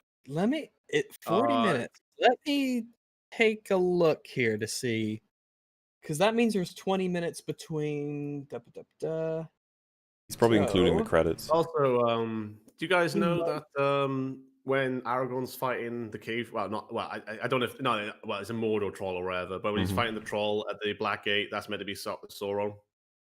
Right, yeah, in the original vision it was going to be Sauron, which I don't know about that. Yeah. Well, in the books, it happens in the books. They just changed it because they just wanted to keep Sauron on the tower. But there is footage of it. I'm actually gonna have a quick look at it. It's because it's the same sort of look as he has in the prologue, and he's like on in the battlefield. I remember seeing it, and I was like, I don't know. For no reason. He's already so insanely imposing, not just in the look of the tower and the unblinking eye imagery, but the whispers and the corruption of the ring. It's really, really spooky. Because you see what it does to everyone.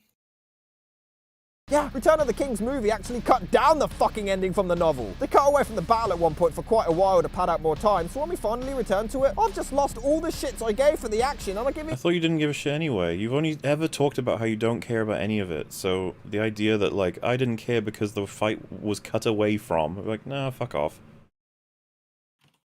Give me an argument instead of just telling me whether or not you're invested at the time. It's really worthless. even less fucks. How they're about to have the huge epic battle and they just fucking stand there. They act like they have— This is right before they charge. Aragorn turns around and says for Frodo.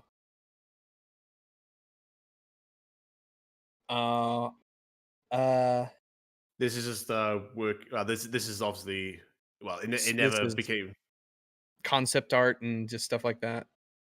Well, behind the scenes, because basically when the cave troll or whatever is fighting Aragorn, it is meant to be Sauron. Like, this is some of the working footage that was, well, saved, kind of thing. Like, see, so when you have the shots where like the cave troll puts his like foot on Aragorn and he pulls out his like knife to stab him, that was Sauron instead. But I can't remember why they changed it. I think I don't know. They probably, as the thing is that I think they made the right call, but I think Jackson would have done. I mean, that's the thing. Like, everything is done so well. I kind of am leaning on the side of it would have been great because Jackson was in the zone. I don't know. I might argue that there's a reason he didn't keep it. call. Like, he knew to keep it, not keep it. Like, I could see it being awkward. Yeah, I'll have to double check, but I just know that it's something. But for I me do think they made the personally right call. But you can see how when Sauron first summoned or comes down, you see him in his kind of god-like form as well. I mean, it's a big what if, but I'm still happy with her. Oh yeah, what how they the did film goes with it. Yeah, it was A-okay. Yeah, they're just standing around. It's not Aragorn realizing that this is it, lads. This is it now. This is the last move we make. Here's one. You can see the sword. It's it's meant to be Sauron, but they CGI the troll on top of the actor who was I don't know if it's an actor or a physical thing to be Sauron. But it's just some. Well, yeah, it was something. Yeah, that's cool.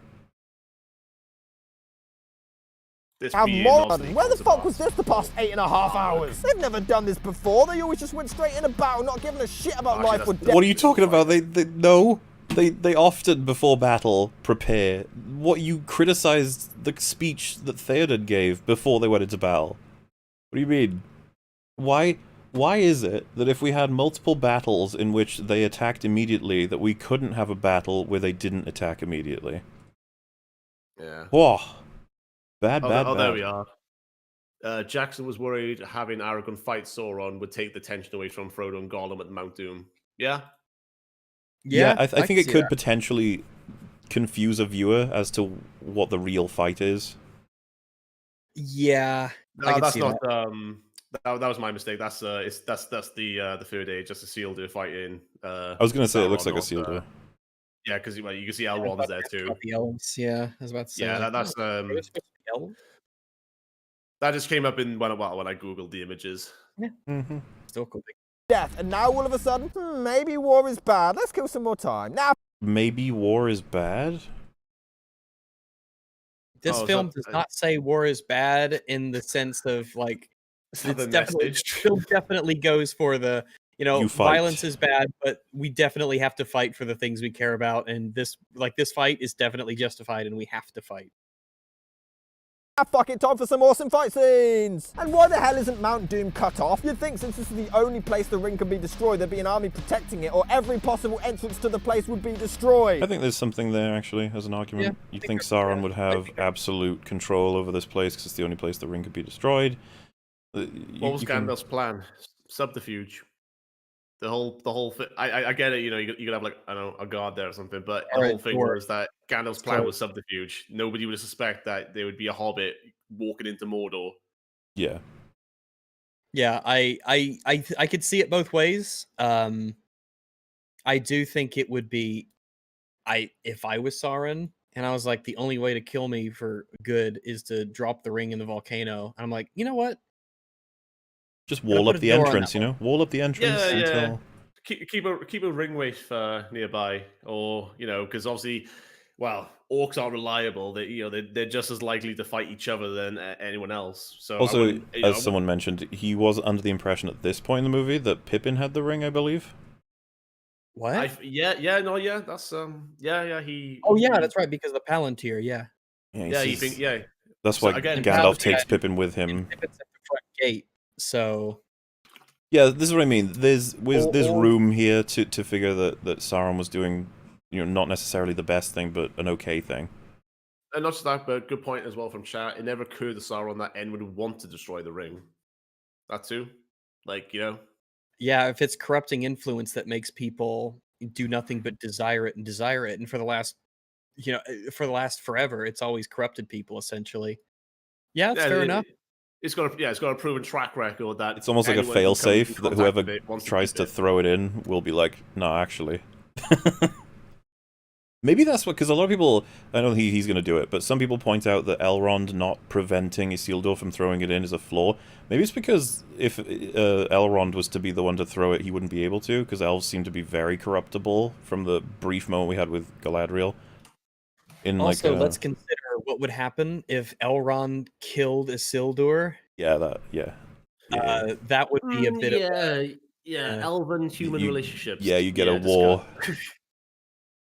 He's like, well, I mean, from Elrond's perspective, this is still a win because Sauron's been defeated. Yeah, the ring's still around, but at least like it's gonna be kept at Minas Tirith and stuff like that. So yeah, I'll take it because I mean, what am I gonna do? And as Emily said, the failsafe turns out to be correct because Frodo does fail. Yeah, Doesn't throw it in. Yeah, he's not the perfect hero. It's yeah. Too much logic? Okay. Break him. It has the most unnecessarily dragged out ending in cinema history. 20 minutes for a 12-hour series. He's wrong. And you know what? I'm going to do it. I mentioned this to Rags, but hey guys, I've seen Just Right do a video on Lord of the Rings explaining why there are this many endings. It's actually good. It's one of his earliest videos, or at least it's an early video. It's before he went nuts. Go and watch it if you want to know, because my brain's putty at this point. Why there's this many endings and what they're doing. There's a reason for all of them. They exist very purposefully. And if you want to appeal solely to the time, 20 minutes in, is it 13 hours or some shit? Like, how long is this story?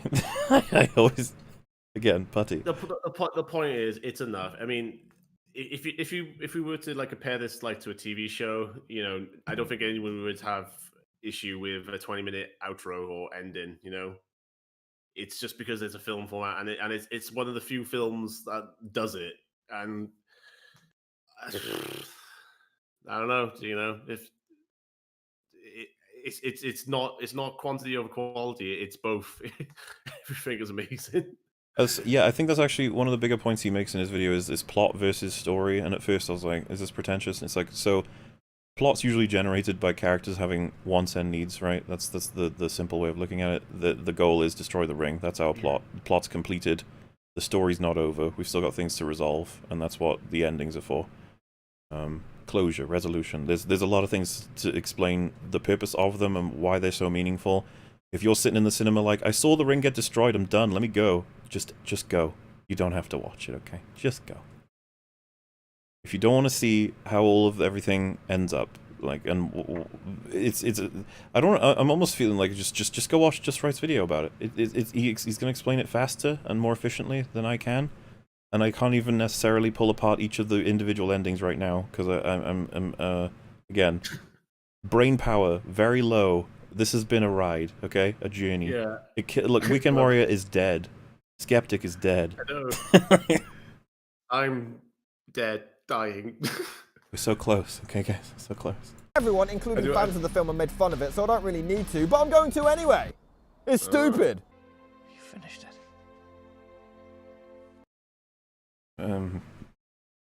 Okay, just pausing. He said it's stupid. I don't know. Okay. Yeah. He's wrong. Quite. There's room for a little more. Says Peter Jackson to his editing team. I mean, yeah, they cut out the whole scourge of the Shire because. I think the reasoning for that works pretty well. Yeah, yeah, because the whole thing is that Saruman didn't die. He tries to take over the Shire in like a last-ditch pathetic attempt with Grime of Wormtongue. Oddly enough, it didn't go down well because if you so you know how Merry and Pippin drink the Entmoot and then they become the tallest hobbits that ever lived. Yeah. They basically become protectors of, or at least Merry. I think Pippin, one of them. Pippin stays in Gondor, I think, for a while, but Merry definitely becomes like the defender of the Shire, because evil is not gone. Well, it's not eradicated from what I remember.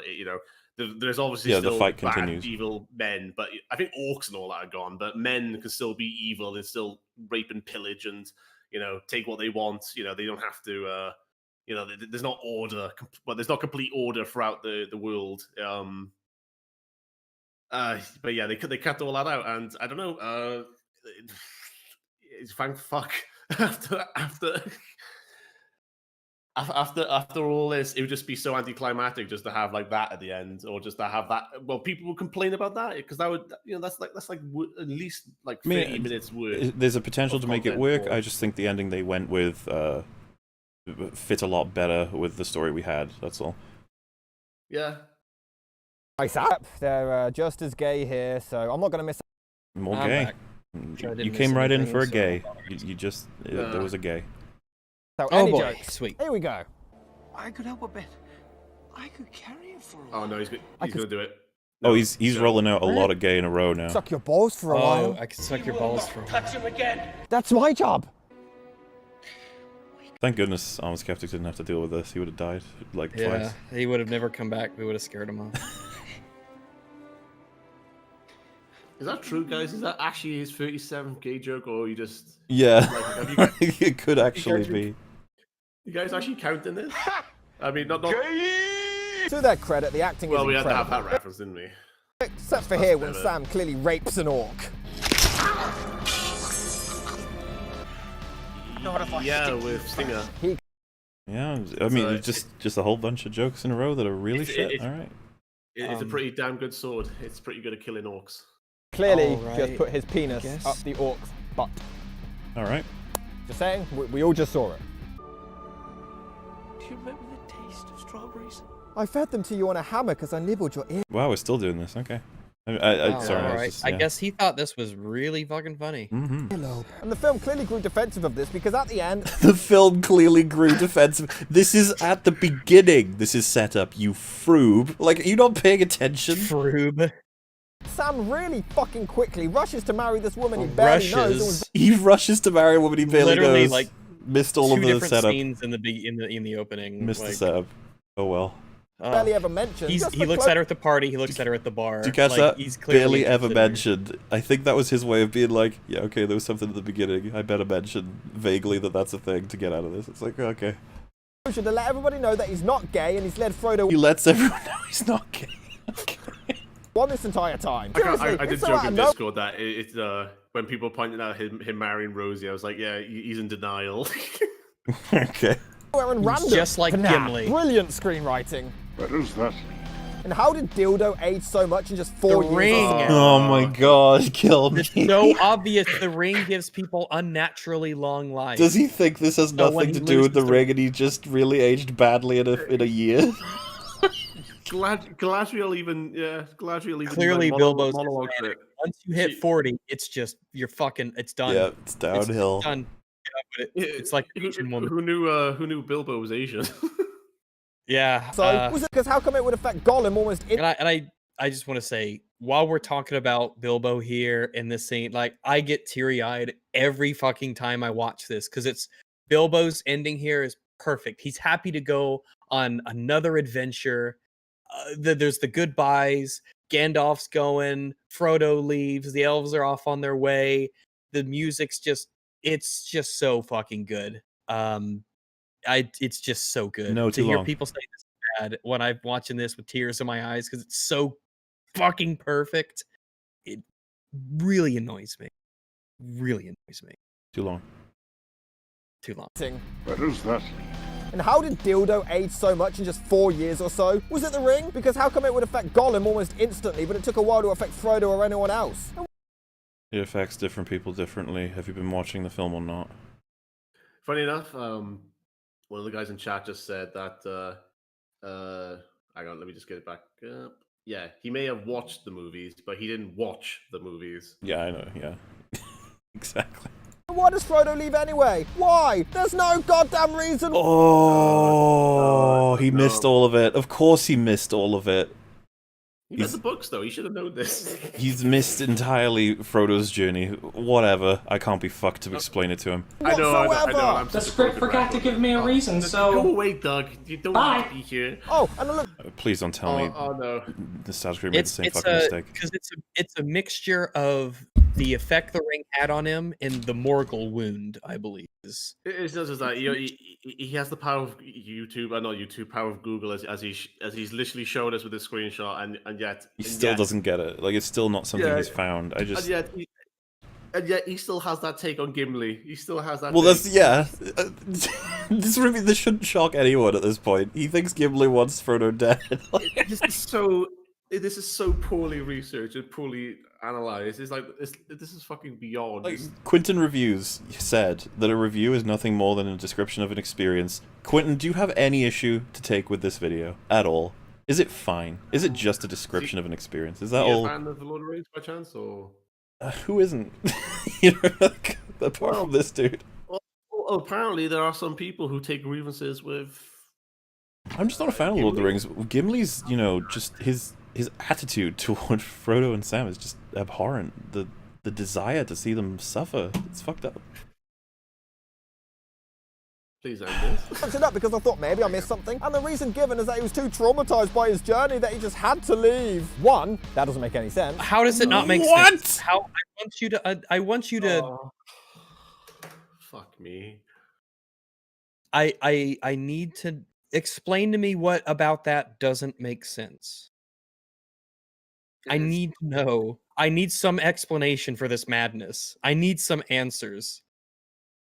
This Lovecraftian video in its incomprehensible nature is driving me mad. Hurts my face and my brain and my ears and my eyes. Hurts a lot of me. I'm just taking a sec to absorb all that we've learned today. How much longer is in this? About 5 minutes. We're almost there. I just hope it's like really shitty skits and plugins and, you know, please. I feel like we might be the only people on the planet who actually finished this video. And so many people in chat suffered with us. We did it, chat. We did it. Oh my god, Weekend Warrior, are you okay? Yeah. I fell asleep. Oh, that's all right. You are the lucky one. Another person has sleep time officially on EFAP. Two, we never saw any of that. Oh. I've lost. What? Saw in any of what? Sorry. So he said, if the argument is that he's traumatized from his experience, one, that doesn't make sense, and two, we never saw any of it. Oh, go away. Yes, we did. No, just come on. Well, I'd be like, oh, I can help you out. I can help you out. I'll show you. And I hand him the 3 films. I'll be like, check them out. It's in there. Yeah. It starts out, you know, not too much going on, but then it really, really, as we go, there's. It's not even like it's in the subtext or anything. I have seen more than you know. You show everything else, but not a vital plot point. I never sense his trauma. I need to leave the. Because you're not paying any fucking attention because you don't care. That's why I've solved the problem. The riddle. It is defeated. Shire forever. And again, it's Batman runs away, he's a pussy. Luke Skywalker or Frodo Baggins run away, they're heroes and it's okay. Fine, whatever.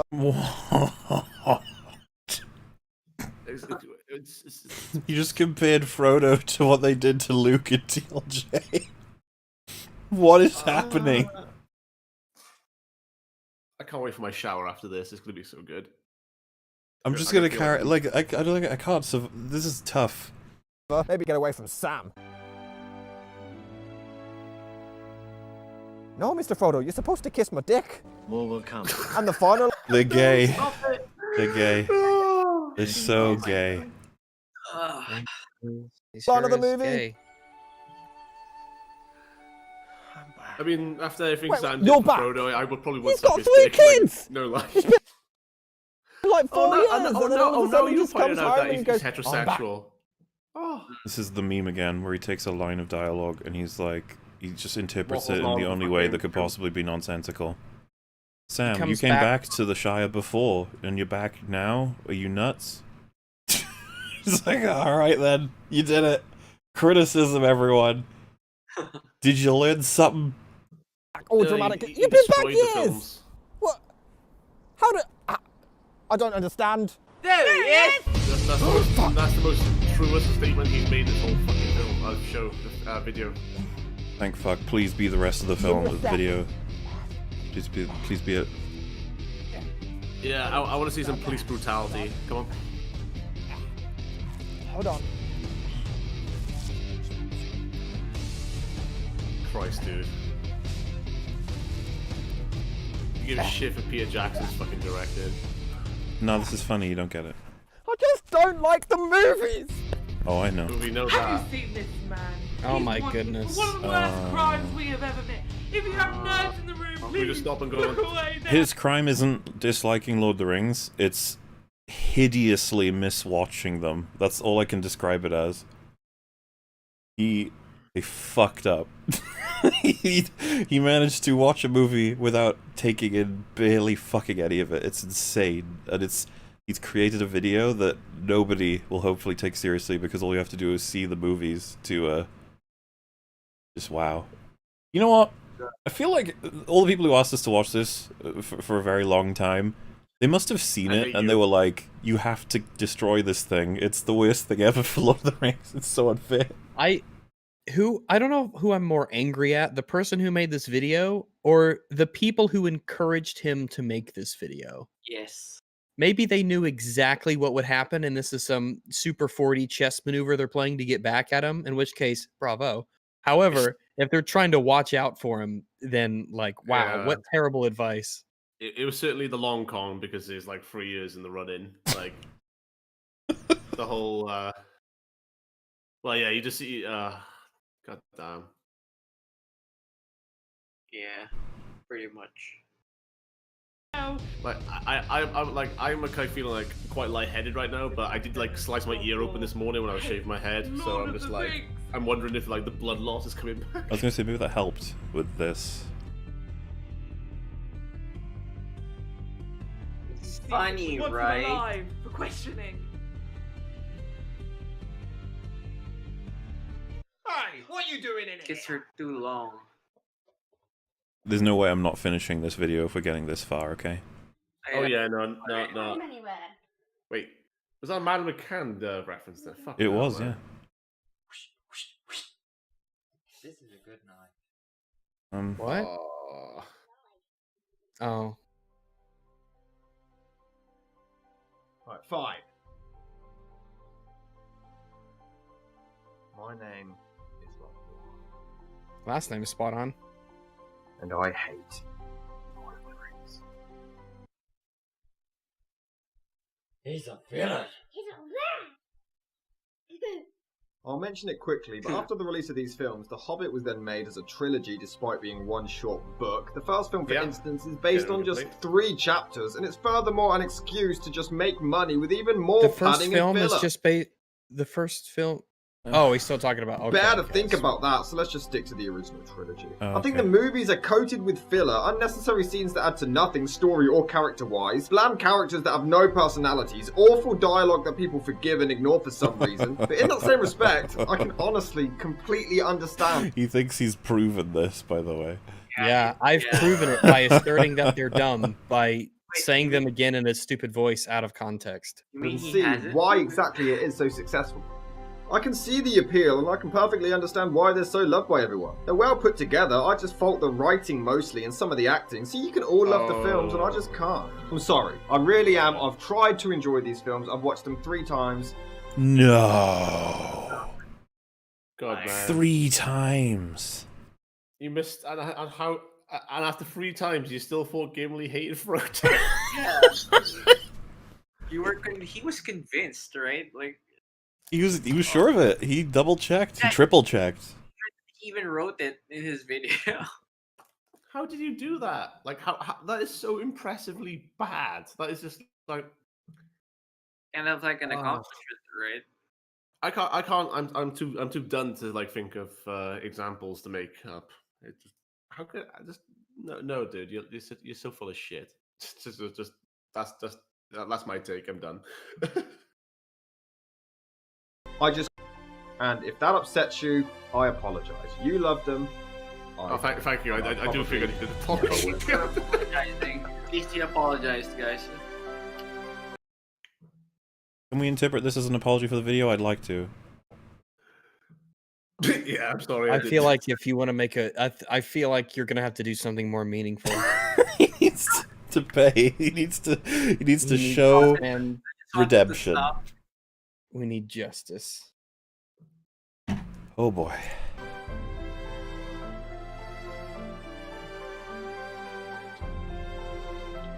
Rob, I'm really proud of you.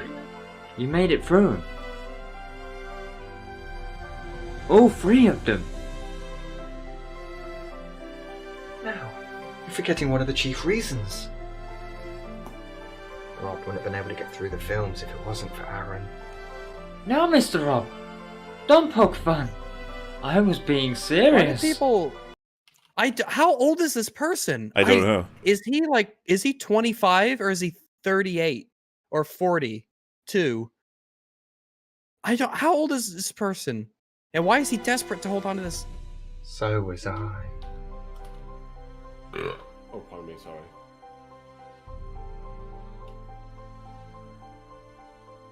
Guys, we're so close. It's like 30 seconds.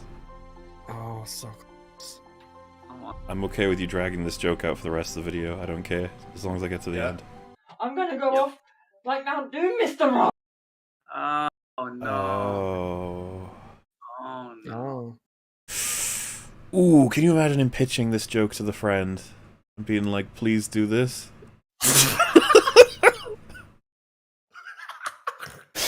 The friend being like, I mean, dude. They have, first off, their dwelling is basically Mordor in a modern but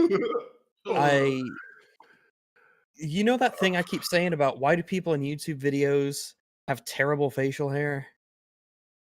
I feel like it's really getting to trope status right now. Only now do you see its true power. Seriously, like I know obviously Mola doesn't do skits, but if he ever fucking tried asking me to do something like this. Hey, can I do a joke where you're fucking me? You're like, nah. Alright, so first off, it would be you fucking me. Let's make one thing clear. Alright. I would get a piece of paper and I would write a 6-digit figure on there, and then I would go, only if you give me this. Because I getting fucked in the ass is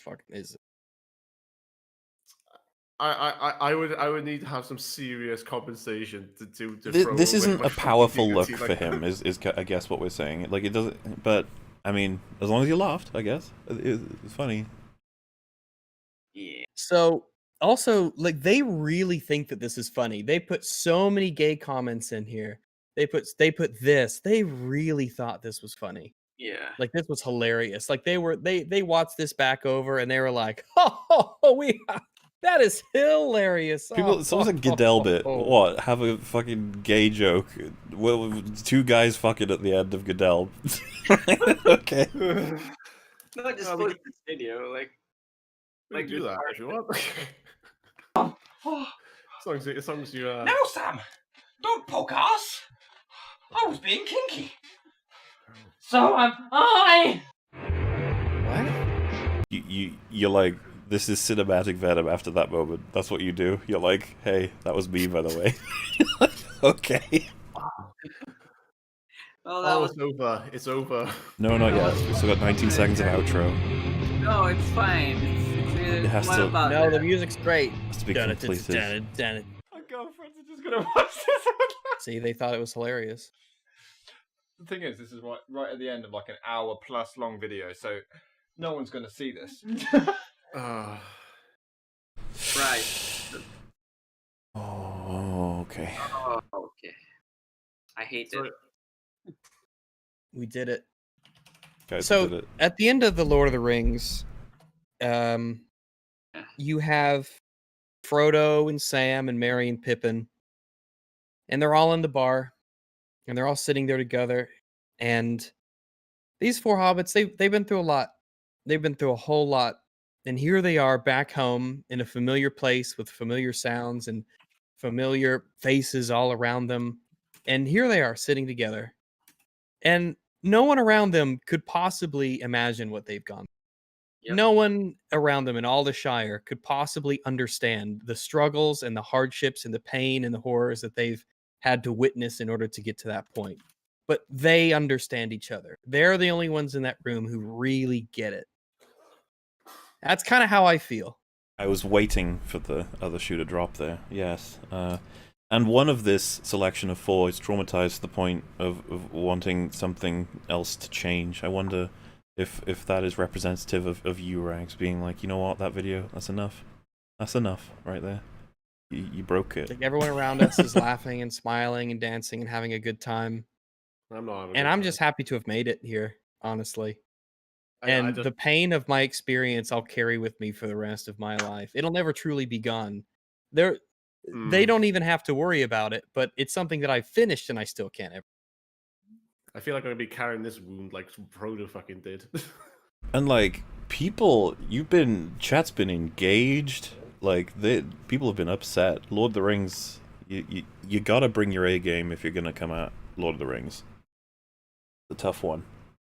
Well, I'm glad, guys, that we've been through this struggle together here at the end of all things. You know. I'm glad that you three of you are with me here. You know. Well, apparently, the extended films combined amount to 11 hours, 23 minutes, and 59 seconds. Nice. So we almost could have just watched them instead. Yeah. Oh, gee. what a choice to make. Yeah. Wait, guys, I really have to go because it's 11 a.m. Well, before do your my best to say why everyone should subscribe to you. Do it. Hey guys, it's me, Mr. The Weekend, the Warrior, and thank you for sticking with us, chat. And it was a wild ride, and I'm gonna make some more videos about video games and films at my channel, Weekend Warrior. Not the one about conspiracy theories and that shit, because that's apparently the one that stopped search. I think I'm still there. Just find me at. I made the most recent videos I did was Star Wars, so you could find that if you haven't seen my stuff yet. And I did a video about Mass Effect Andromeda, but way back when for video games. I think that was funny. And that was a good video, yeah. Yep, thank you. Both parts. You make good shit, man. And I always look forward to new stuff coming out. I appreciate it. Oh, Mauler, you know what comes out this month also? What the fuck? What is it? Tell me. Stranding for PC. Really? Oh yeah. Yeah. It's yeah. So that's gonna be interesting. Yeah, I gotta play The Last of Us first, but I'll be tempted to check that one out. I don't know. We'll see. Have fun with that, bro. But yeah, thank you for coming on and for having me. All of the contribution. It's been fucking wonderful. Always nice to have you, man. Appreciate it. And appreciate this well, sir. Have a good. What is it? Night there already, or it is. Yeah, it's 10, 12, 4 a.m. Have a good night.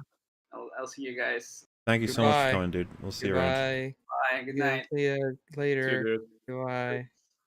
You can do it. Yeah, I had like an hour nap before this. I can't believe. I wish I had more. So much more. I had to drive and eat and hang out with people, and came back, and Right back in there. Mm. Yeah. So Oh. I'm pretty much exhausted as fuck. Brain power is at an all-time low.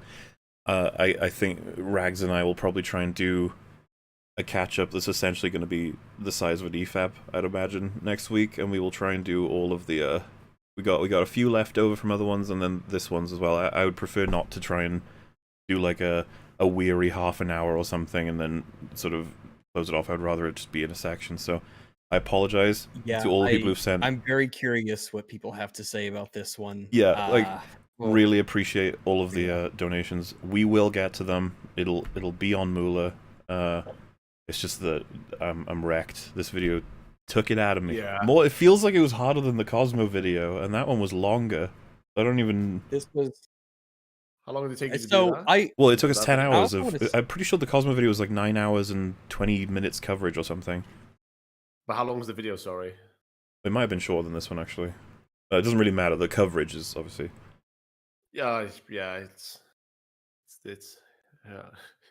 But uphill struggle. But yeah, thank you all for hanging out for as long as you did. Before we go, Al, would you like to I don't know, mention that who knows, maybe one day something may come across on your channel. I haven't made any videos ever, but if I did, it'd be better than this. Yes. I believe that. I absolutely believe that. I think you'd have to try to make a video worse than this. And even then, I don't think you have it in you. No, I'm not that cruel. This takes a special kind of talent. It's staggering. Yeah, and I would have the common sense to talk about something that I actually know about and not fucking, you know, I wouldn't be picking up fucking like, it doesn't matter. I'm not, yeah. There are things you would do that prevent the. For example, you would probably have a friend watch the video before releasing it, and then they would be like, "Hey Al, Gimli doesn't want to kill Sam and Frodo, just FYI." What do you mean? Oh, how confusing. Yeah, I mean, feel free to sub to me and make me the most subbed guy who's never made a video.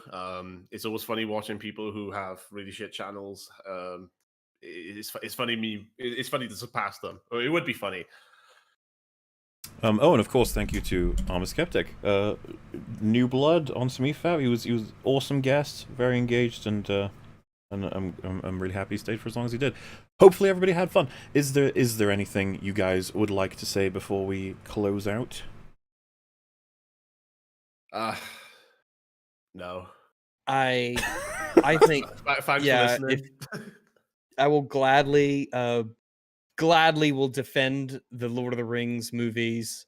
Watching them over these last couple days has been a joy. That's really the best thing to have come out of all of this, is it gave us a reason to really watch and focus on the Lord of the Rings trilogy. Yeah. It really rekindled my love of these movies and how incredible they are. We clearly studied harder than we needed to. Being overprepared, much better than underprepared. Absolutely. Because if you're underprepared, you make videos like what we covered. I really was expecting the Eagles argument. I really was. Yeah, I know. He didn't even make the Eagles argument. Every person who's wrong says that. It's weird. Because he liked to. I know. I don't want to go on drag on, but yeah, I know he wanted to I'd focus on the writing because everything else was actually fine, and it's like and you could even do the Eagle argument. Oh, and of course, wait, sorry, I completely blanked when I was asking Skeptic the question. You wouldn't have answered it by now, right, Al? Halloween versus Christmas, or have you? Oh no, I did. No, I did. It's Christmas. Yeah. Oh, right. Okay, sorry. For some reason, I thought you hadn't, and I'd missed it. So yeah, I remember now. The last EFAP I was on was the Joker one, but it was heels. Oh yeah, good shit. I remember. I wasn't. I definitely wasn't nowhere near as active in that one though. Well, this fucking video struck fucking. Yeah, I was gonna say it's attacking something that's quite close to the old heart for all of us. I hope people appreciated my much greater involvement in this video. Honestly, because I hope you enjoy my presence. That's all. I mean, yeah, I think it was good shit. I especially like that there was at least 3 parts where he would say something so absurd that the 5 of us would be scrambling to talk because we're so outraged. Like, how fucking dare you? That was wild. That was a wild ride through yeah. fucking crazy town. I guess it's time to close out. Batwoman Wednesday. Get excited. Rags and I will stream either Monday, Tuesday, Thursday, or Friday, depending on availability for us both. Who knows? And yeah, that's about it. About to close out. Anything else you guys want to say? No, just no, I just said in chat, but yeah, thanks to everyone, and also all the guys who were there to clarify some of the bits I was misremembering from the books or had forgotten. Yeah, because I read them when I was like, the last time I read them was when I was 17. It's been a while. Mm-hmm. Yeah, thanks everyone. All right then. Good. Thanks for watching, everybody, and thanks for the support. And good night. Good night, everybody. Thanks for coming. Yep. And I was just gonna say, February 10th, 5 p.m.